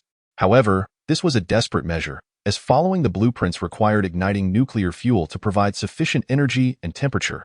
"I still believe it's impossible," Ye remarked, studying the blueprints. "How could the bones of such a creature possibly be integrated into a weapon?" Yi trusted Lin Luo, yet this was an entirely new endeavor without any scientific basis. Lin Luo merely smiled and said, "If it fails, then it's your inadequacy." Yi chuckled, scratching his head. At that moment, the temperature surged to its peak, prompting the staff to hastily declare, "The time is precisely 48 hours. Control the temperature, or an explosion will occur. Activate the cryogenic vaporization device." Simultaneously, a staff member rushed over to report to Lin Luo and Yi. "All settings are as planned. Is it ready? Let it be forged," Lin Luo replied, filled with anticipation. Soon, a curved blade appeared before them, resembling the scythe of the Grim Reaper, though shorter and less curved at the edge. Upon closer inspection, it certainly did not appear to be a powerful weapon due to its thinness, giving the impression that it could snap with a mere bend. Moreover, it appeared dull. The staff, including Yi, felt a twinge of disappointment, considering they had labored tirelessly for days to create it. Lin Luo, however, picked it up and instructed them, "Bring forth some diamonds." Shortly after, a large piece of diamond was presented, touted as the hardest material on Blue Star. If they could shatter it, its worth would be proven. Lin Luo raised it and swung down decisively. The onlookers instinctively stepped back. They had already begun to envision the outcome. Next, they anticipated hearing a snap followed by the blade shattering. However, the scene that unfolded left everyone wide-eyed and slack-jawed. They witnessed the blade slicing seamlessly into the diamond, smooth as if a kitchen knife were cutting through tofu. Without a sound. "This creature's claw is truly remarkable," Lin Luo remarked with a smile. He began to understand that the genetic abilities of the Alu people manifested in this claw, akin to humanity's genetic lock. "Commence mass production," he directed, tossing the blade to Yi, who was so startled he stumbled backward, causing the blade to embed itself in the ground. As Lin Luo exited, Yi cautiously picked up the blade, only to discover he could not lift it at all. Naturally, this was expected. The blade looked lightweight but weighed 500 pounds. Without celestial soldiers, it was utterly unmanageable. He strained to pull it free and asked, "Lin Luo, what is the name of this weapon?" Lin Luo continued walking without pausing, replying, "It is called the Edge of Nullity." On December 12th at noon, the occupants of the air raid shelter completed their midday training. Engaging in discussions about new developments, "I've noticed a significant improvement in my stamina lately. My back no longer aches, and my legs feel fine. My heart doesn't race anymore." "Get lost," someone retorted. Laughter echoing in the air. The atmosphere in the air raid shelter was considerably more relaxed than before. Suddenly, the lights brightened, and the large screens that had been displaying fitness videos shifted. "ITS Chief Engineer Lin," someone exclaimed, their voice brimming with excitement. Instantly, conversations erupted anew. What has happened now? Chapter 80. The Judgment Plan. It would be disingenuous to claim that the people were not anxious, as they were oblivious to the situation outside. The only information available was the earlier 48-second video, which had amassed billions of views. In that brief span, some had even conducted frame-by-frame analyses and extensive reviews. Hello, everyone. I am Lin Luo. The familiar opening line evoked memories of the first time they had seen Lin Luo. Back then, it was astonishment. Now, it was respect. During this period, I extend my gratitude for your cooperation. Our soldiers have eradicated all extraterrestrial beasts within Huaxia. From today onwards, Huaxia shall momentarily return to normalcy. Upon hearing this, the air raid shelter erupted in jubilation. Humanity yearns for freedom, and if not for necessity, no one would wish to remain confined. They chanted Lin Luo's name, rushing out of the shelter to inhale the fresh air of freedom. Even amidst the falling snow, on this day, Huaxia flourished once more. People returned to their homes, reuniting with distant friends and relatives, exchanging pleasantries. On this day, Lin Luo's name was mentioned more than any other. Major forums and media outlets delved into uncovering his identity. Yet, tragically, how could a classified identity ever be revealed? Coincidentally, a media outlet learned of an incident where Zhang Ming had mentioned in the air raid shelter that Lu Tao had once been Lin Luo's roommate, prompting them to investigate. However, both Zhang Ming and Lu Tao feigned ignorance, stating, "We were drunk. How could we possibly know Chief Engineer Lin? Alcohol consumption is prohibited in the shelter." The reporter replied earnestly, "But I heard you say that."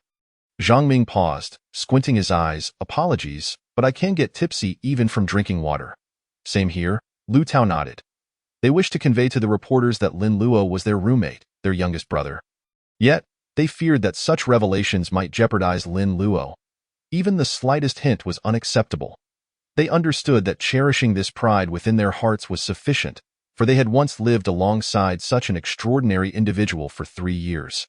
It was worth every meal they had prepared for him over those years. After the reporters departed, Zhang Ming chuckled. Lu Tao quickly added, "He still owes me $10. What is it to you if a brother owes you a little money?" "You being stingy, I was just saying. You owe me $20, and I haven't bothered you about it. DOI?" The two burst into laughter. The National Security Center. When Lin Luo entered, the room was already filled with people, including the elder. Upon his arrival, everyone but the elder stood to greet him, their gazes fixed on Lin Luo. "Apologies for being late," Lin Luo apologized. In meetings of this caliber, tardiness was generally not tolerated. However, they understood the enormity of Lin Luo's responsibilities. Waiting for a few minutes, or even several hours, would elicit no complaints from them. He took his seat beside the elder, a unique position that underscored Lin Luo's status. The elder rose to his feet, surveying the crowd, and proclaimed, "I express my gratitude for everyone's cooperation and effort during these days. I hereby announce that the Dawn operation has culminated in a resounding success. Let us observe a moment of silence for the soldiers and civilians who lost their lives in this endeavor." All stood, bowing their heads in solemnity. After a minute, they collectively resumed their seats, and the elder's countenance shifted from somber to a warm smile as he continued. "Now, reports from various regions have begun to arrive, indicating a gradual return to normalcy in both work and life. However, we cannot afford to relax." Lin Luo interjected. "These extraterrestrial beasts are merely instruments of their colonizers. The true threat has yet to materialize. Although I remain uncertain as to why they have not yet acted, we must be thoroughly prepared. Thus, the first-level alert cannot be lifted." The elder nodded, glancing at Lin Luo with a smile. "Before your arrival, we had intended to grant you a respite, but now, thanks to your words, we find ourselves at a loss for how to proceed." Laughter erupted among the crowd. Lin Luo felt a tinge of embarrassment, while the elder chuckled and signaled to an assistant who promptly approached, presenting Lin Luo with a dossier. This document contained information regarding the current situation on Blue Star, revealing that in populous nations, thousands perish daily at the hands of these alien beasts, numbers soaring to tens of thousands. And in severe cases, even reaching 100,000. It is unfathomable to consider how many lives would be lost daily in a populous country like Huaxia without the Celestial Legion. The Peacekeeper Project? Lin Luo furrowed his brow. The others narrowed their eyes at the mention of it. The Peacekeeper Project was a proposed surrender plan discussed by the international coalition, and it was already in execution. These individuals certainly had the audacity to conceive such a plan. Lin Luo exclaimed in anger. To them, human life holds little value. As the elder spoke, Lin Luo perused further and noted that several nations had withdrawn from this initiative. During this period, we have also received numerous distress signals from various countries. Though they remain unaware of our circumstances, they seem to be grasping at straws. The elder turned to Lin Luo and asked, "What is your perspective?" Lin Luo was well aware the elder was inquiring whether they should extend assistance to other nations. Now that Huaxia had stabilized, other countries still languished in turmoil. After a moment of contemplation, Lin Luo swiftly replied, "Establishing a unified front for humanity is something I have considered, but the time is not yet ripe. Our foremost priority must be the safety of our own citizens. Should we choose to extend aid, it must be executed with careful strategy and a prioritized approach. My principle is that the lives of the Celestial Legion supersede all else." The elder squinted, quickly grasping the underlying meaning in Lin Luo's words. At 7 p.m., 2 battalions of the Celestial Legion assembled in northern Hubei, with Yang Jun personally overseeing their deployment. "Remember, survival is paramount," he reiterated to the 2 battalion commanders. "Understood," they nodded, turning to depart. "Also," Yang Jun added, prompting them to turn back swiftly. The first commander stated, "Commander Lin instructed us to ensure that the bodies are brought back. They are valuable assets, understood?" "Yes," the 2 commanders responded, sweating profusely, thinking that Yang Jun had repeated this instruction 10 times already. The Yang Jun of old would not have been so meticulous. "Let us depart," he waved his hand. At that moment, the 2 commanders hefted a heavy weapon package onto their backs and boarded the military vehicle, leading their forces northward with great momentum.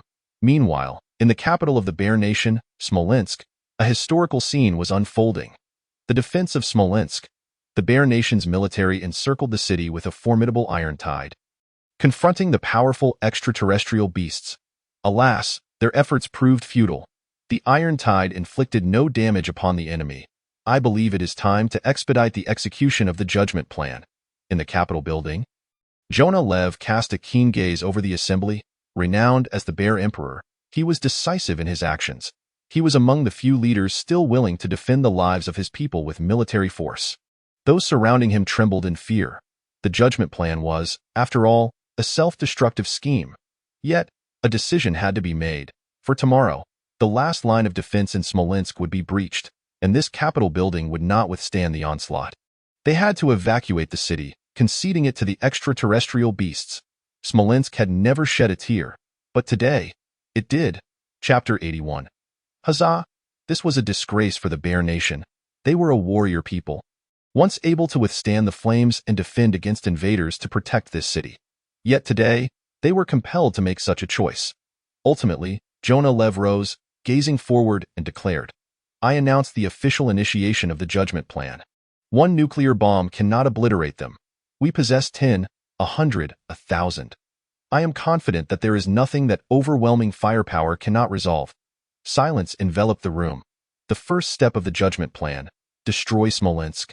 This city, built by their own hands, would be dismantled by their own hands. Huzzah! On the walls of Smolensk, a squad of well-equipped bear soldiers shouted fervently.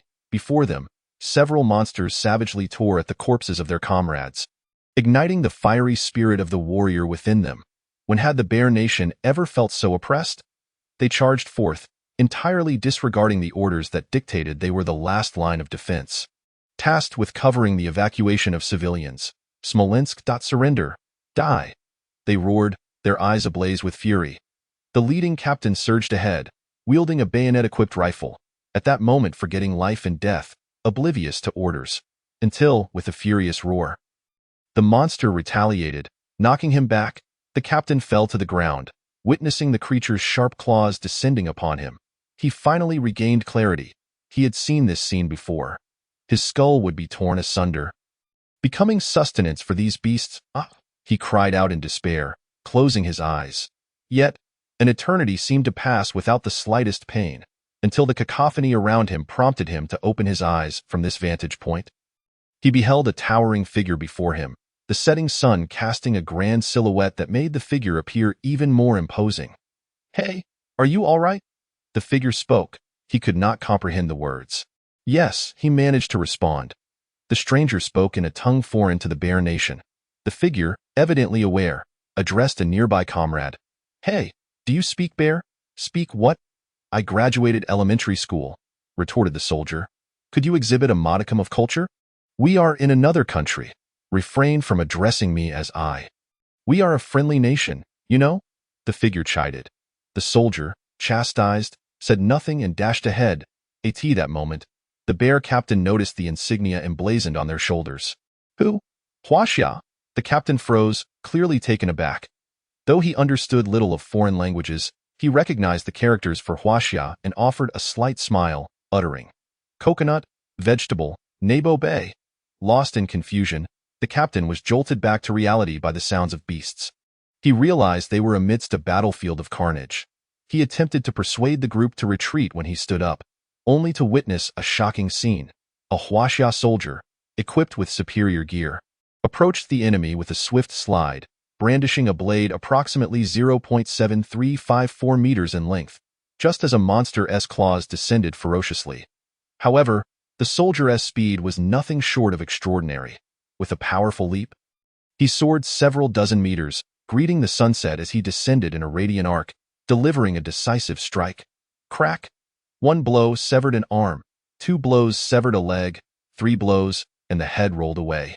The sight left the Bear soldiers' pupils dilated in disbelief. What the dot was it that simple? They could scarcely accept this reality, for this monster had withstood their tanks. Who were these individuals? The Huaxia soldier, having completed his task, sheathed his weapon and advanced toward another extraterrestrial beast. That moment, the Bear captain realized there were not just 2 Huaxia soldiers present. Dozens stood ready. They faced an overwhelming number of alien beasts.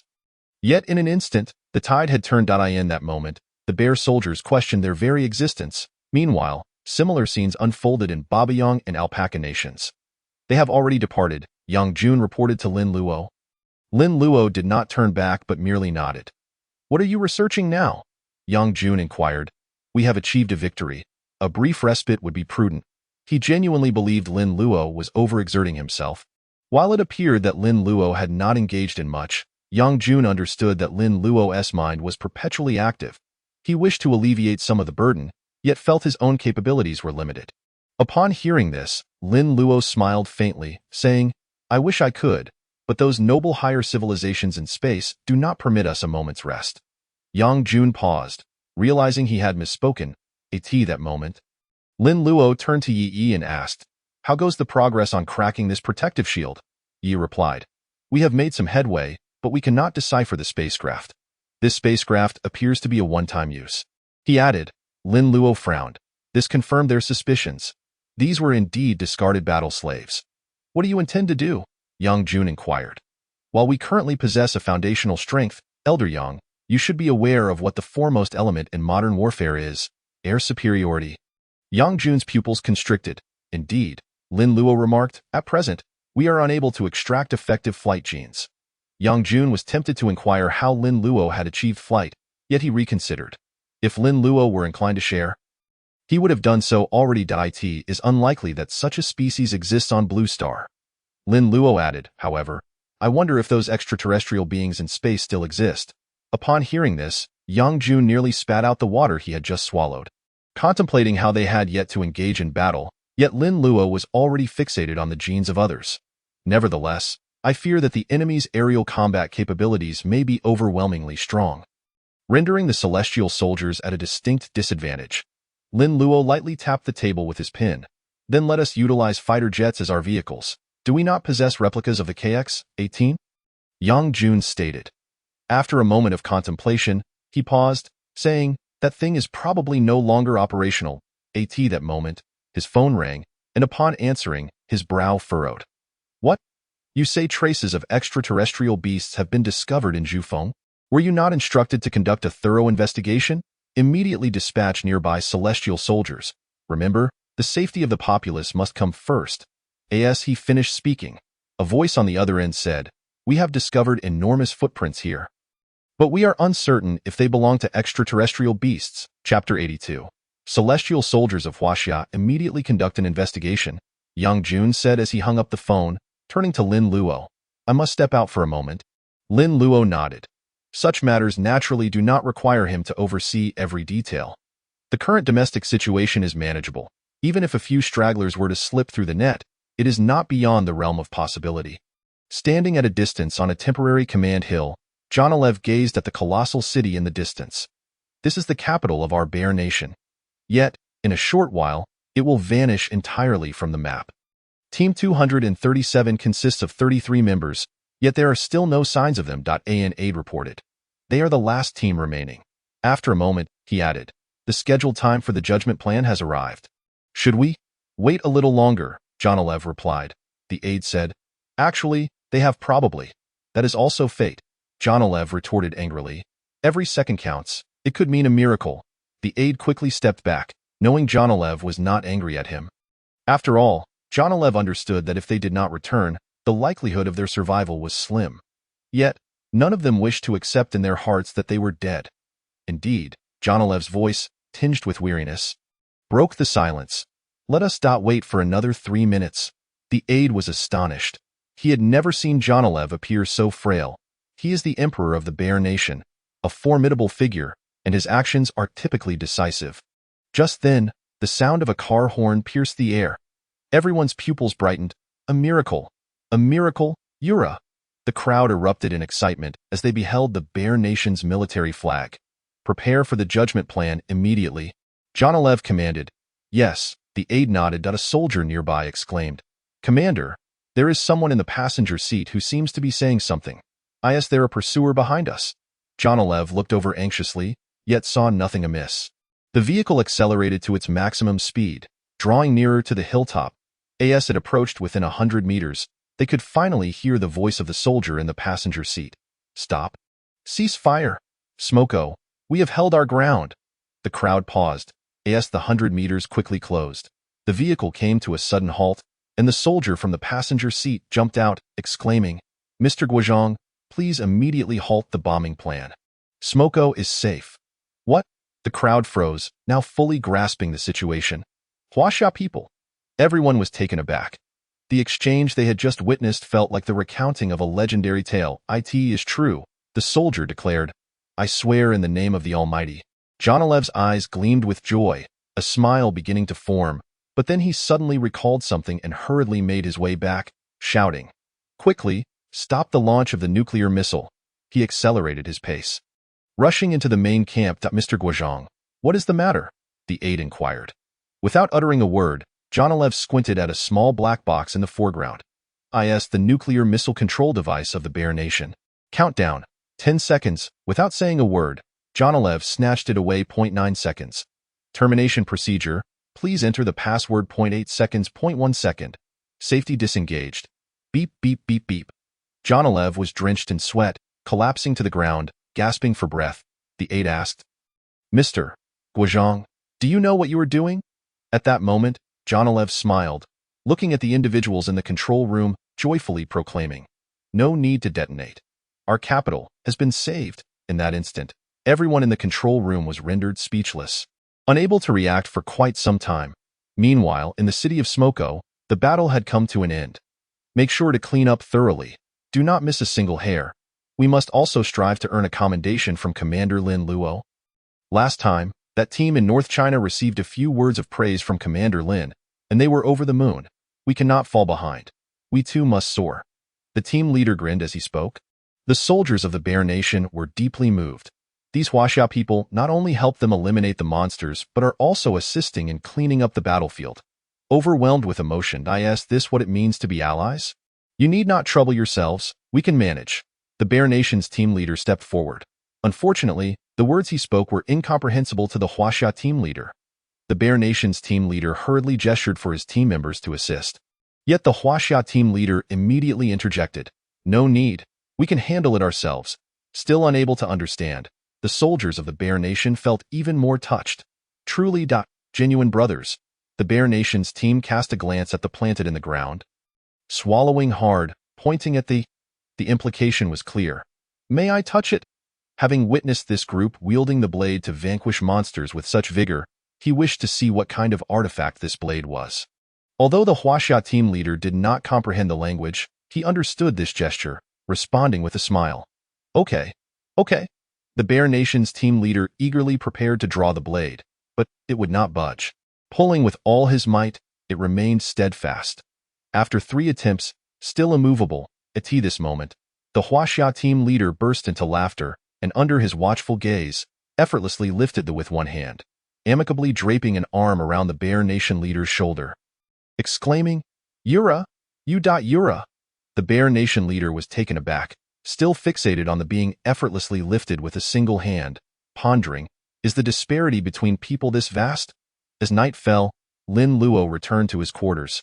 Finding Xia Qian waiting at the door, upon seeing him, she opened the door. "How many did you kill?" Lin Luo asked with a smile. Xia Qian, displaying remarkable talent, had awakened both speed and strength gene abilities. 7. With one severely injured, she replied earnestly. Lin Luo's lips twitched, thinking, must you be so serious? He waved his hand, intending to rest, when Xia Qian stated. Commander Yang called, stating that there are no extraterrestrial beasts in Zhufeng. No beasts? Lin Luo was taken aback, asking, then what are those enormous footprints? The local ethnic minorities are obstructing our investigation, claiming it is their mountain deity, Xia Qian explained. Mountain deity? Lin Luo paused. As a product of 9 years of compulsory education, he found such beliefs hard to accept.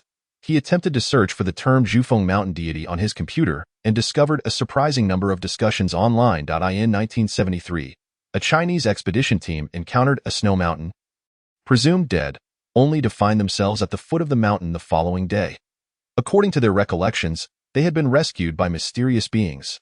In 1983, a local resident who had been missing for several days returned just as his family was preparing for his funeral. But he said little, only claiming he had been saved by the mountain deity. In 1999, a team drawn by the legend of the mountain deity sought its whereabouts but found no trace, discovering only enormous footprints in some hidden areas of the snow mountain. Lin Luo contemplated this and stood up, declaring, "It seems we must pay a visit to Zhufeng." Now? Xia Qian hesitated, immediately stating, "I will prepare the aircraft at once." "No need," Lin Luo smiled gently, suddenly appearing behind Xia Qian and lifting her by the back of her clothing. In the next moment, they found themselves soaring high above the ground, miles away. Xia Qian looked down, swallowing hard. Is this the feeling of flying in the sky? However, what unsettled her was why did this man carry her as if she were a small chick? Did he not regard her as a person? Never mind. Let me just appreciate the beauty of the earth below. Time flew by, and when Xia Qian felt her feet touch the ground again, she could already see Yang Jun. "What brings you here?" Yang Jun was taken aback upon seeing Lin Luo's appearance, exclaiming, "Such trivial matters, I can handle them." However, Lin Luo surveyed the surroundings and replied, "Perhaps this is not a trivial matter at all." Chapter 83. The world takes notice. Yang Jun was bewildered. What did Lin Luo mean by that? In the office, Qiaonan was engrossed in various documents. Now that extraterrestrial affairs had been entrusted to Lin Luo, he was relieved of many responsibilities. Look at this stack of letters. It has surpassed 1 million. The assistant beside him chuckled and inquired, "They are all letters of gratitude and greetings addressed to Commander Lin Luo." Qiaonan rarely lifted his gaze, smiling as he remarked, "Without him, we would have fallen to their level." After saying this, his smile faded. "What is wrong?" The assistant, having accompanied him for many years, quickly discerned the change in his expression. Lin Luo has contributed so much here, yet we find ourselves at a loss for how to assist him. Qiaonan lamented. He indeed felt vexed, a sensation that stirred a sense of guilt within him. Is Lin Luo still unmarried? The assistant asked. Yes, Qiaonan nodded, then hesitated before turning to the assistant. Are you suggesting? After a pause, he continued, No, we cannot be certain whether Lin Luo would welcome such a gesture. During these tumultuous times, he is already burdened with many responsibilities. It is precisely because he has so much on his plate that we should exert ourselves to assist him, don't you think? The assistant replied with a smile. We are not forcing anything upon him. After all, we have moved beyond archaic customs. Qiaonan pondered for a considerable time before saying, however, we lack suitable candidates. Someone as exceptional as Lin Luo deserves a perfect match. Why not organize a talent show? The assistant proposed. A gold digger would not suffice. Qiaonan rejected. We could hold the competition under a different guise, perhaps a talent performance or a selection for the national team. How about choosing a spokesperson? The assistant suggested. That sounds promising, Qiaonan responded with a smile. You take care of the arrangements, but this cannot be done during the current period. We must wait until the war concludes. At that time, I will have Li Dong gauge Lin Luo's sentiments on the matter. You truly are cunning, leaving all the troublesome tasks to Uncle Li. The assistant laughed. Chen frowned, causing the assistant to quickly suppress his laughter. Just then, a member of the communications department entered, stating, "A call from the north. Read it," Chen instructed. The assistant began to read aloud, which turned out to be a letter of appreciation and a request for a visit. "It seems the issue has been resolved," Chen nodded, then inquired, "Is there more?" "Our heavenly soldiers arrived at the opportune moment and thwarted their judgment plan." The communications officer handed a document to Chen. Upon glancing at it, Chen An's lips twitched as he remarked, "Indeed, they are a battle-hardened people. When faced with defeat, they resort to self-detonation. Thankfully, we arrived in time." The two beside him chuckled softly, and the communications officer added, "Additionally, some regions have sent gifts in support. Here is the tally." Chen paused, asking, "You mean how much?" The communications officer presented the figures. Chen smiled, saying, "Wealthy patrons indeed know how to express their gratitude." And the communications officer continued, "What more is there?" Chen inquired, "Our heavenly soldiers have gained immense popularity abroad, and many regions are reaching out for reinforcements. What should we say in response?" The communications officer asked. Chen, without lifting his eyes from the documents, replied blandly, "Did you just say something?" Due to the heavenly soldiers aiding other nations, word inevitably spread. Their fierce combat style and formidable capabilities left the nations of Blue Star in a state of shock. Heavens, they truly possess extraordinary skills. What is going on? What has transpired in the East? How have they achieved this? Rumors of mythical tales from the East began to circulate. Could they possibly be true? Videos showcasing the heavenly soldiers vanquishing extraterrestrial beasts garnered billions of views, igniting fervent speculation among the populace concerning theology, martial arts, and even the suspicion that these soldiers might be time travelers. As these conjectures grew increasingly fantastical, they eventually became absurd. Yet such wild theories now lay upon the table of the Black Palace, leaving Timus in utter frustration, unable to comprehend. "Which do you think it is?" Timus inquired, but no one could provide an answer. Even standing before him were individuals renowned as the finest strategic minds in Eagle Nation and the world. "Useless." Timus erupted in anger, his face flushed as he shouted, "Have we made any contact with them?" "We have contacted them, but received no response," Blake replied. "Useless, useless." Timus fumed, jabbing his finger at Blake's nose. "Where are your agents? Your spies? They possess knowledge of many things we remain oblivious to." "What are you doing?" In retrospect, the chilling implications of that war became all too clear. Blake smiled wryly, harboring unspoken frustrations. Meanwhile, a leading member of the advisory group interjected, "Sir, I believe our most pressing concern now is to avoid further antagonizing them. Indeed, we must spare no effort to mend the relationship between our two nations." Timus and Blake exchanged glances. A year prior, such a sentiment could have been debated. But now, was there truly any hope left? Beneath Mount Zhu, ice and snow stretched for miles, blanketing the entire plateau. Here, one could gaze upon the azure sky and the distant peaks renowned as the summit of the world. "Take me to see the footprints," Lin Luo commanded. Yang Jun initially failed to grasp the request but soon realized that Lin Luo was referring to the unknown creature. They arrived at the foot of Mount Zhu, where Lin Luo scanned the area. Noting the proximity to a nearby village, approximately 4 to 5 miles distant. The elevation here was roughly 2,700 meters, quite elevated indeed.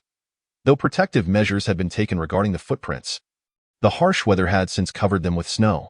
"Take a look at this image," Yang Jun said, handing a photo to Lin Luo and inquiring, "Should we summon a zoologist?" "Unnecessary," Lin Luo shook his head. His eyes widening upon viewing the image, it bore an uncanny resemblance to the one he had seen online before. The print resembled a bear's paw, yet it was 3 times the size of a human hand. With massive fingers and a palm that resembled a human's rather than a bear's. Report. A heavenly soldier rushed up, exclaiming, "We have found it." "Found what?" Yang Jun pressed eagerly. Chapter 84. The creatures of Mount Zhu. "We have located the extraterrestrial beast," the soldier declared excitedly, but upon noticing Lin Luo, his pupils dilated, and he immediately stood at attention, exclaiming, "Commander Lin." His voice trembled with excitement. Lin Luo nodded gently, further heightening the soldier's enthusiasm. He inquired, "Has it been killed?" "It is already dead," the soldier replied, "but not by our hand." Both Lin Luo and Yang Jun were momentarily stunned. When they arrived at the scene, they could not help but gasp in horror. The ground was soaked in blood, with clear signs of a violent struggle. The extraterrestrial beast had met a gruesome end. "Are you certain our people were not involved?" Yang Jun asked. "Absolutely. I have already conducted a thorough investigation," the soldier affirmed. Lin Luo crouched down to examine the neck of the extraterrestrial beast, where he noted a 5-clawed scratch.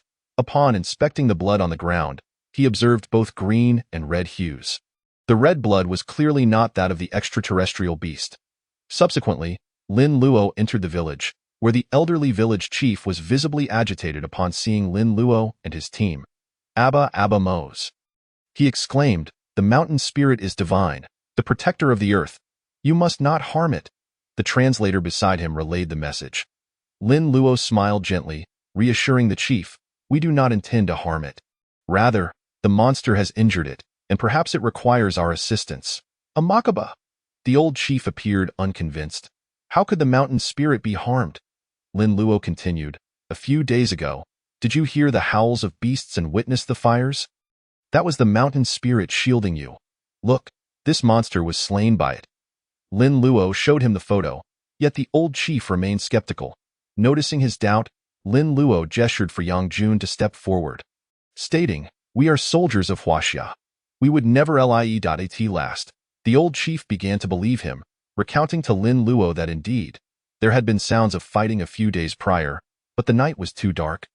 And with the fires raging, he dared not venture outside, advising the villagers to remain indoors. "Did anyone go missing in the village?" Lin Luo inquired. "Barusi," the old chief shook his head. Lin Luo clasped his hands together in gratitude and prepared to leave. Yang Jun remarked, "Fortunately, we managed to convince him." Yet Lin Luo's gaze held a newfound caution as he replied, "What I said was not a mere ruse." Yang Jun paused. "This extraterrestrial beast is a slip-up from our intelligence network. Judging by the timeline, it was driven out by us and had likely targeted this village. However, the mountain spirit struck it down outside the village." Upon hearing this, Yang Jun was left speechless, exclaiming, "Do you truly believe there are gods in this world?" "No," Lin Luo shook his head, "but all beings possess spirit. Is there truly no other highly advanced species on Blue Star besides humanity?" In Smoker, a group of individuals watched in astonishment as the Huaxia heavenly soldiers devoured meat with abandon. It is not that they are stingy, but rather that this group of celestial warriors has an insatiable appetite. With just this handful of individuals, they consume nearly the sustenance meant for 10,000 people. Can one really become so powerful merely through their capacity to eat? The captain of the surviving squad from the Bear Nation, having become quite familiar with them, shared a moment of camaraderie with the captain of the Huaxia team. As he enjoyed a meal, a smile suddenly broke across his face, yet he chose to remain silent. General Lin, opting not to voice his thoughts, decided it best to keep them to himself. After indulging in a hearty feast, he rose and addressed his companion, Colonel Jonalive, saying, "Have all the alien beasts been loaded onto the transport? We are preparing to depart. Please convey my regards to your nation's elder." Jonalive, filled with gratitude, understood that the bonds between nations are often fragile.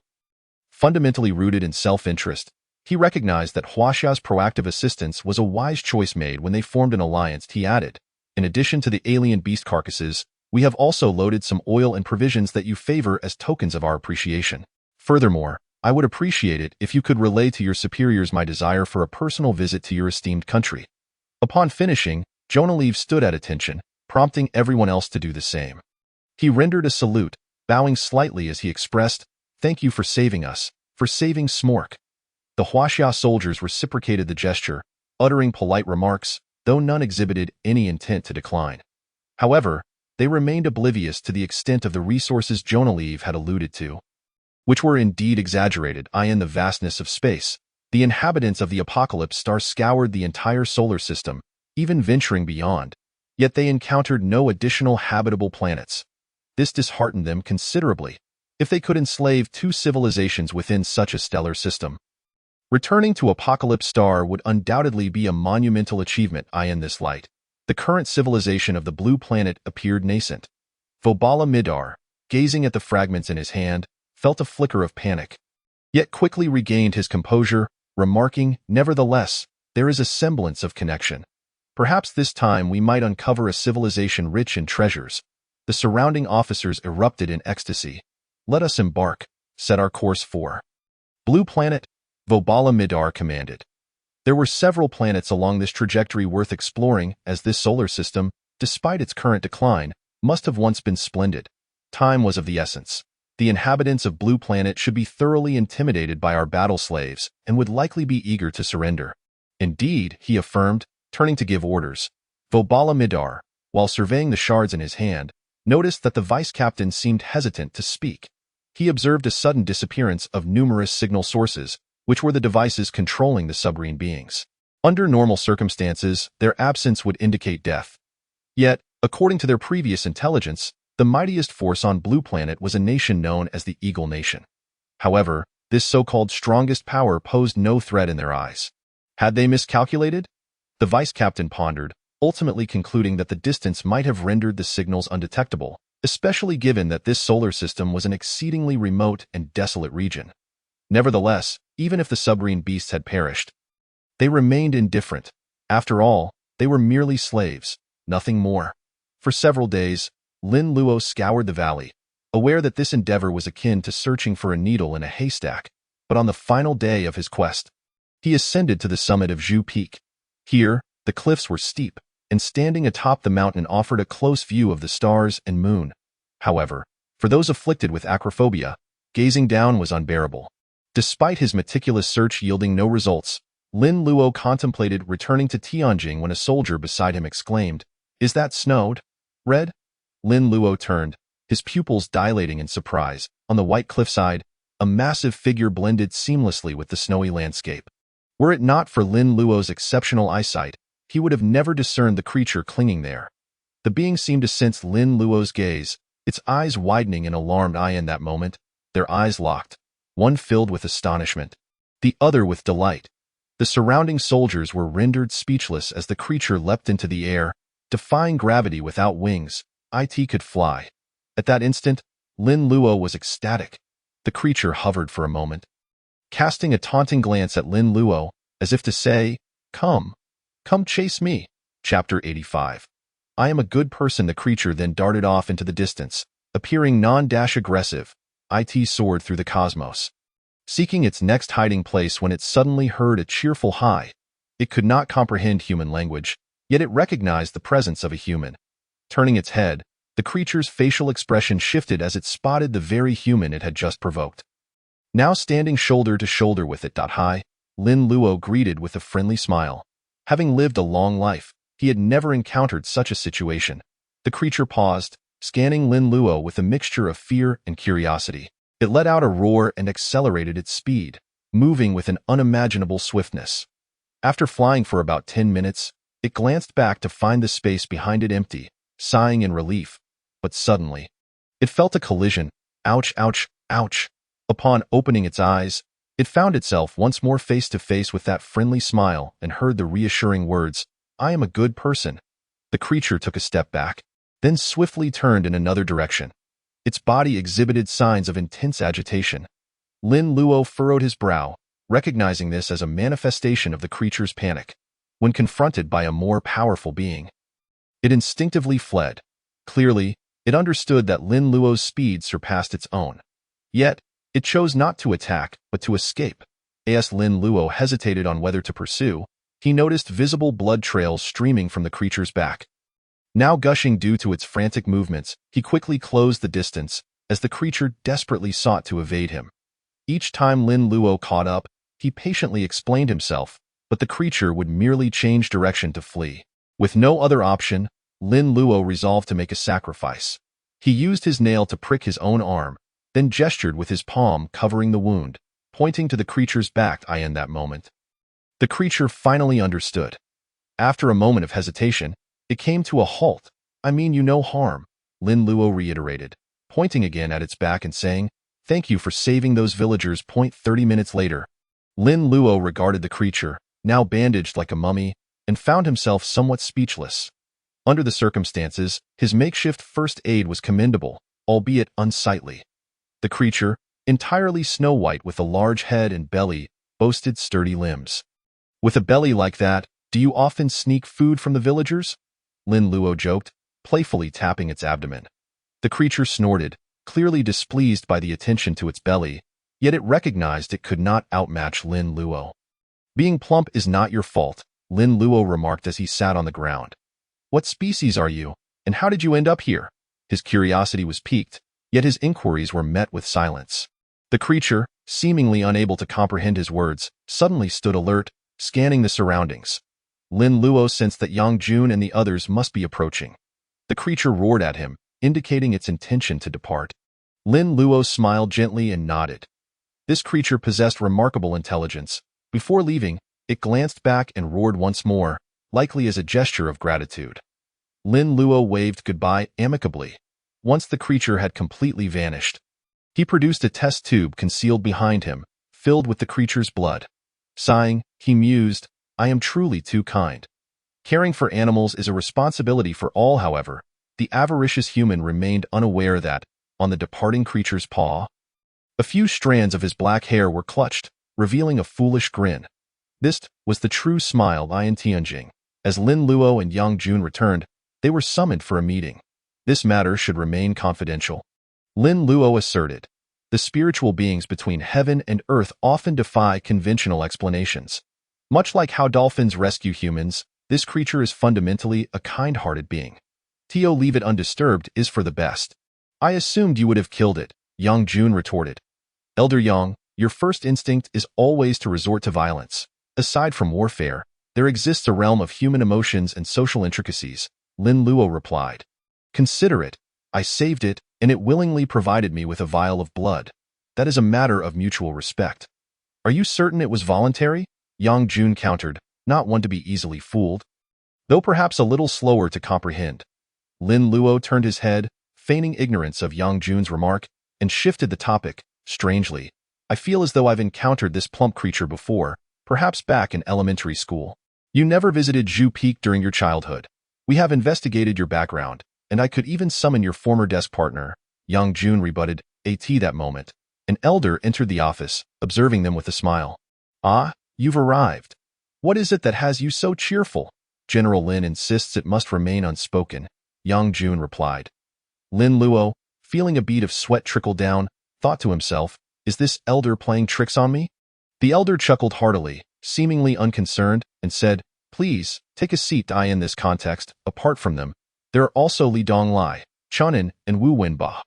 "This is the battle report." The elder handed it to Lin Luo. Lin Luo glanced at it, nodded, and then remarked, "These countries are indeed quite generous. The motivation behind their support this time is essentially rooted in a spirit of friendly assistance. Of course, the collection of those exotic beasts' corpses is also one of the reasons. If we do not intervene, their lives would be at stake, so naturally, they are willing to help."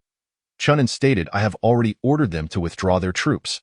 The elder said, "There are numerous requests for our aid from those countries outside." After speaking, he looked up at Lin Luo.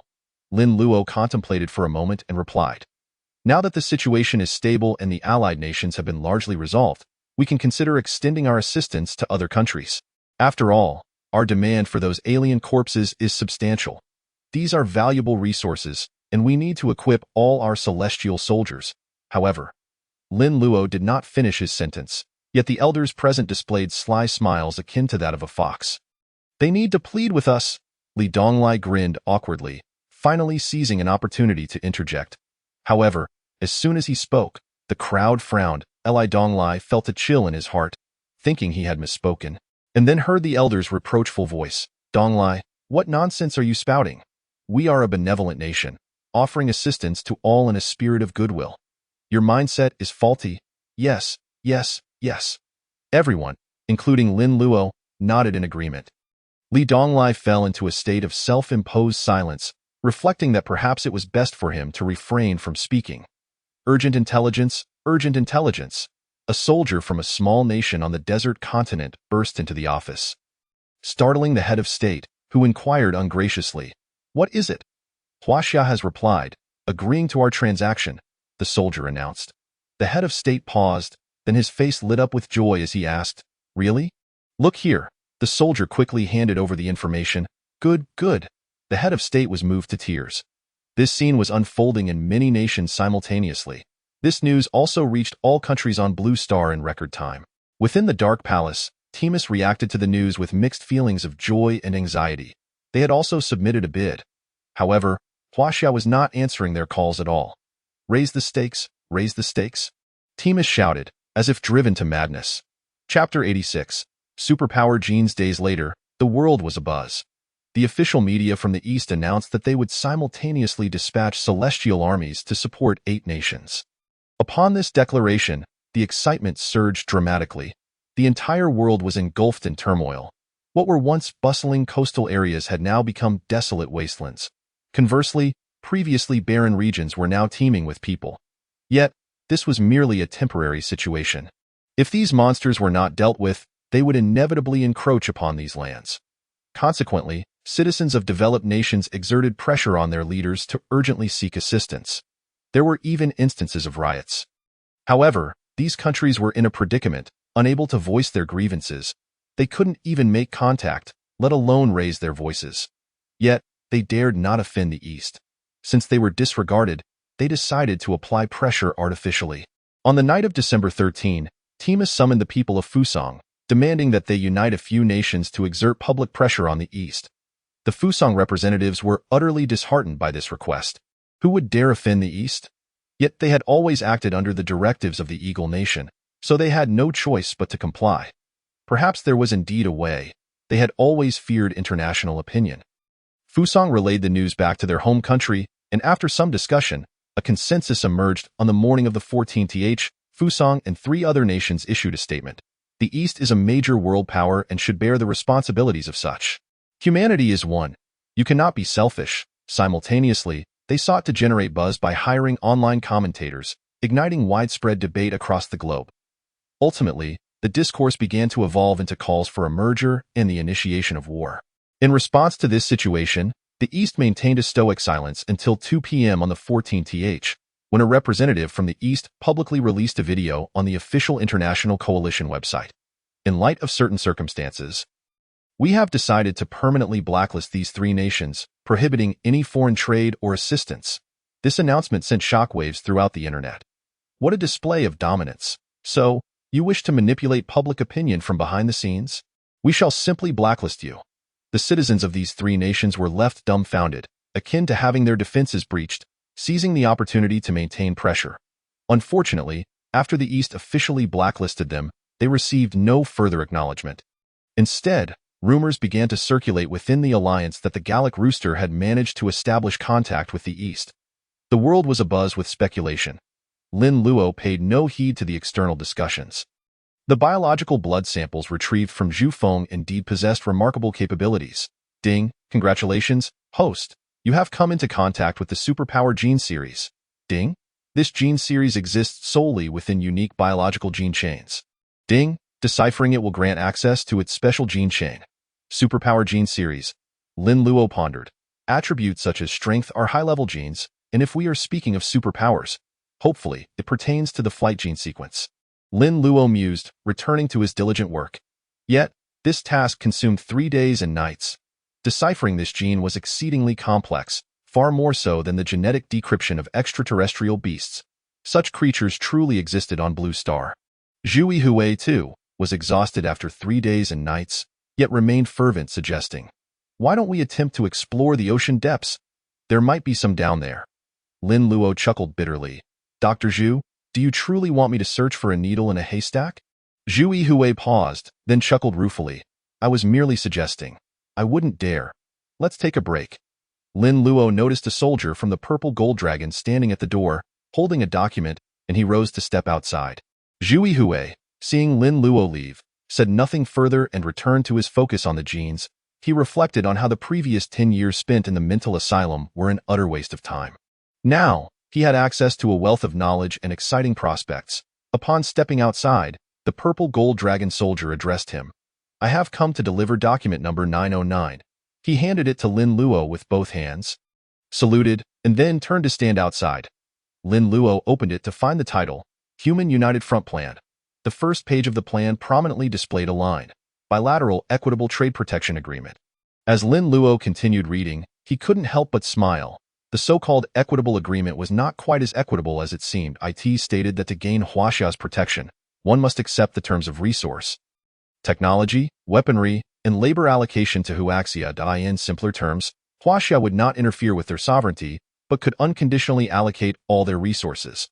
Lin Luo took out a pen and swiftly signed his name, then handed the document to the soldier outside, stating, "Respond to them. This proposal is feasible." "Yes." The soldier saluted and quickly departed. Lin Luo returned to his thoughts when he suddenly heard a shout, prompting him to hurry toward the laboratory. That moment, he saw Zhu Yihui exuberantly gesticulating, and upon noticing Lin Luo, he quickly exclaimed, "Come look at this." Lin Luo approached the gene analyzer and beheld a long, blue wave. His pupils widened with excitement. "Is this not what we have been searching for?" Zhu Yihui inquired. Lin Luo examined the gene blueprint displayed on the analyzer, and the system chimed, "Ding, congratulations, host. You have deciphered the superpower gene blueprint, flight. Ding. You can now produce flight gene serum. Ding. Given the scarcity of this gene type, the system will provide material exchanges, capped at 300,000 portions, at 100 points per portion. Ding. Reward points, 300,000. Ding. Having encountered the superpower gene for the first time, your flight ability has been enhanced, automatically acquiring the skill. 3,000 thunder steps. 3,000 thunder steps? Lin Luo paused, pondering what this skill entailed. He still had not managed to master the previous skill, Swift Blade. Zhu Yihui, noticing Lin Luo in a daze, waved his hand in front of him. Lin Luo snapped back to reality and smiled at Zhu Yihui. "Dr. Zhu? Did you not previously assert that humans could not fly?" Zhu Yihui paused, then swallowed hard, excitedly asking, "Could it be that this blue energy gene chain is—" Lin Luo nodded emphatically. Zhu Yihui dramatically collapsed to the ground. Yet he was laughing uncontrollably. In his ears, the words Lin Luo had once spoken echoed. "We are about to change this era." Chapter 87. The New Legion. On the morning of the 16th, Timus returned to his residence, preparing to sleep. The day's events had been overwhelming. The current state of the Eagle Nation, besieged by extraterrestrial beasts, was causing thousands of deaths daily, resulting in persistent chaos. Consequently, the pressure from within the country was immense. He was astute. He had previously orchestrated for other nations to intervene. Had Huaxia chosen to blacklist them, it would likely have signaled a shift in power. Since Huaxia had refrained from addressing them, it indicated that they still had a chance. At that moment, a loud knock echoed at the door. Timus, who had been nestled in bed with the First Lady, was irate, having been disturbed while disrobed. "What is this commotion about?" he barked in anger. "Report." The newcomer hastily exclaimed, "The representative from Huaxia has arrived." "So they have come. What is so remarkable about that?" "There is no need to be so eager," Timus retorted, suddenly alert and saying, "You mean the representative from Huaxia has indeed arrived?" "Yes," the newcomer confirmed, "they have just arrived." "Shall we meet them?" "What a foolish question," Timus exclaimed in joy, rushing out, only to be called back by the First Lady, who shouted, "Darling, put on your trousers first." In the reception hall, Qian sat quietly. The negotiations with other nations were beyond his level, but the situation with the Eagle Nation was different. The establishment of a unified human front was Lin Luo's concept. The resources of Blue Star were excessively scattered, which was detrimental to future development. The sooner a unified front was established, the more advantageous it would be in confronting extraterrestrial threats. At this moment, Timus entered with a smile, saying, "Ah, it is Mr. Chen and It has been quite some time." Chunin squinted, rising merely as a formality. He recalled their last meeting. Now, their attitudes had completely reversed. After some casual conversation, Chunin cut to the chase, saying, "Do you know why Gallus received our support?" Timus maintained his polite smile and replied, "You are a friendly nation, aiding others." Chunin interrupted, "No, we are not." Timus paused, yet his smile remained. This was a transaction. Chunin handed Timus a document inscribed in the language of the Eagle Nation, stating, "This is the 909 agreement." Upon glancing at it, Timus's face turned pale. The agreement was even more outrageous than the planetary plan. For it stipulated, unconditional, "We can assure you that we will not interfere with any changes in Z rights. We will simply mobilize resources. Furthermore, we shall not wage war against any nation. All interpretative authority belongs to us." Qian stated calmly, Impossible, absolutely impossible, Timus exclaimed, his neck flushed with anger. When have we ever endured such indignity? This is tantamount to surrendering our nation entirely. Chunin appeared unfazed, stating, in addition, we offer you 3 options. First, sign the 909 agreement. Second, we will permanently blacklist you. Then, raising his gaze slightly, he added, third, in 3 days, the first phase of the mobilization list will triple. You. Timus's nostrils flared with fury. Chunin rose and extended his hand.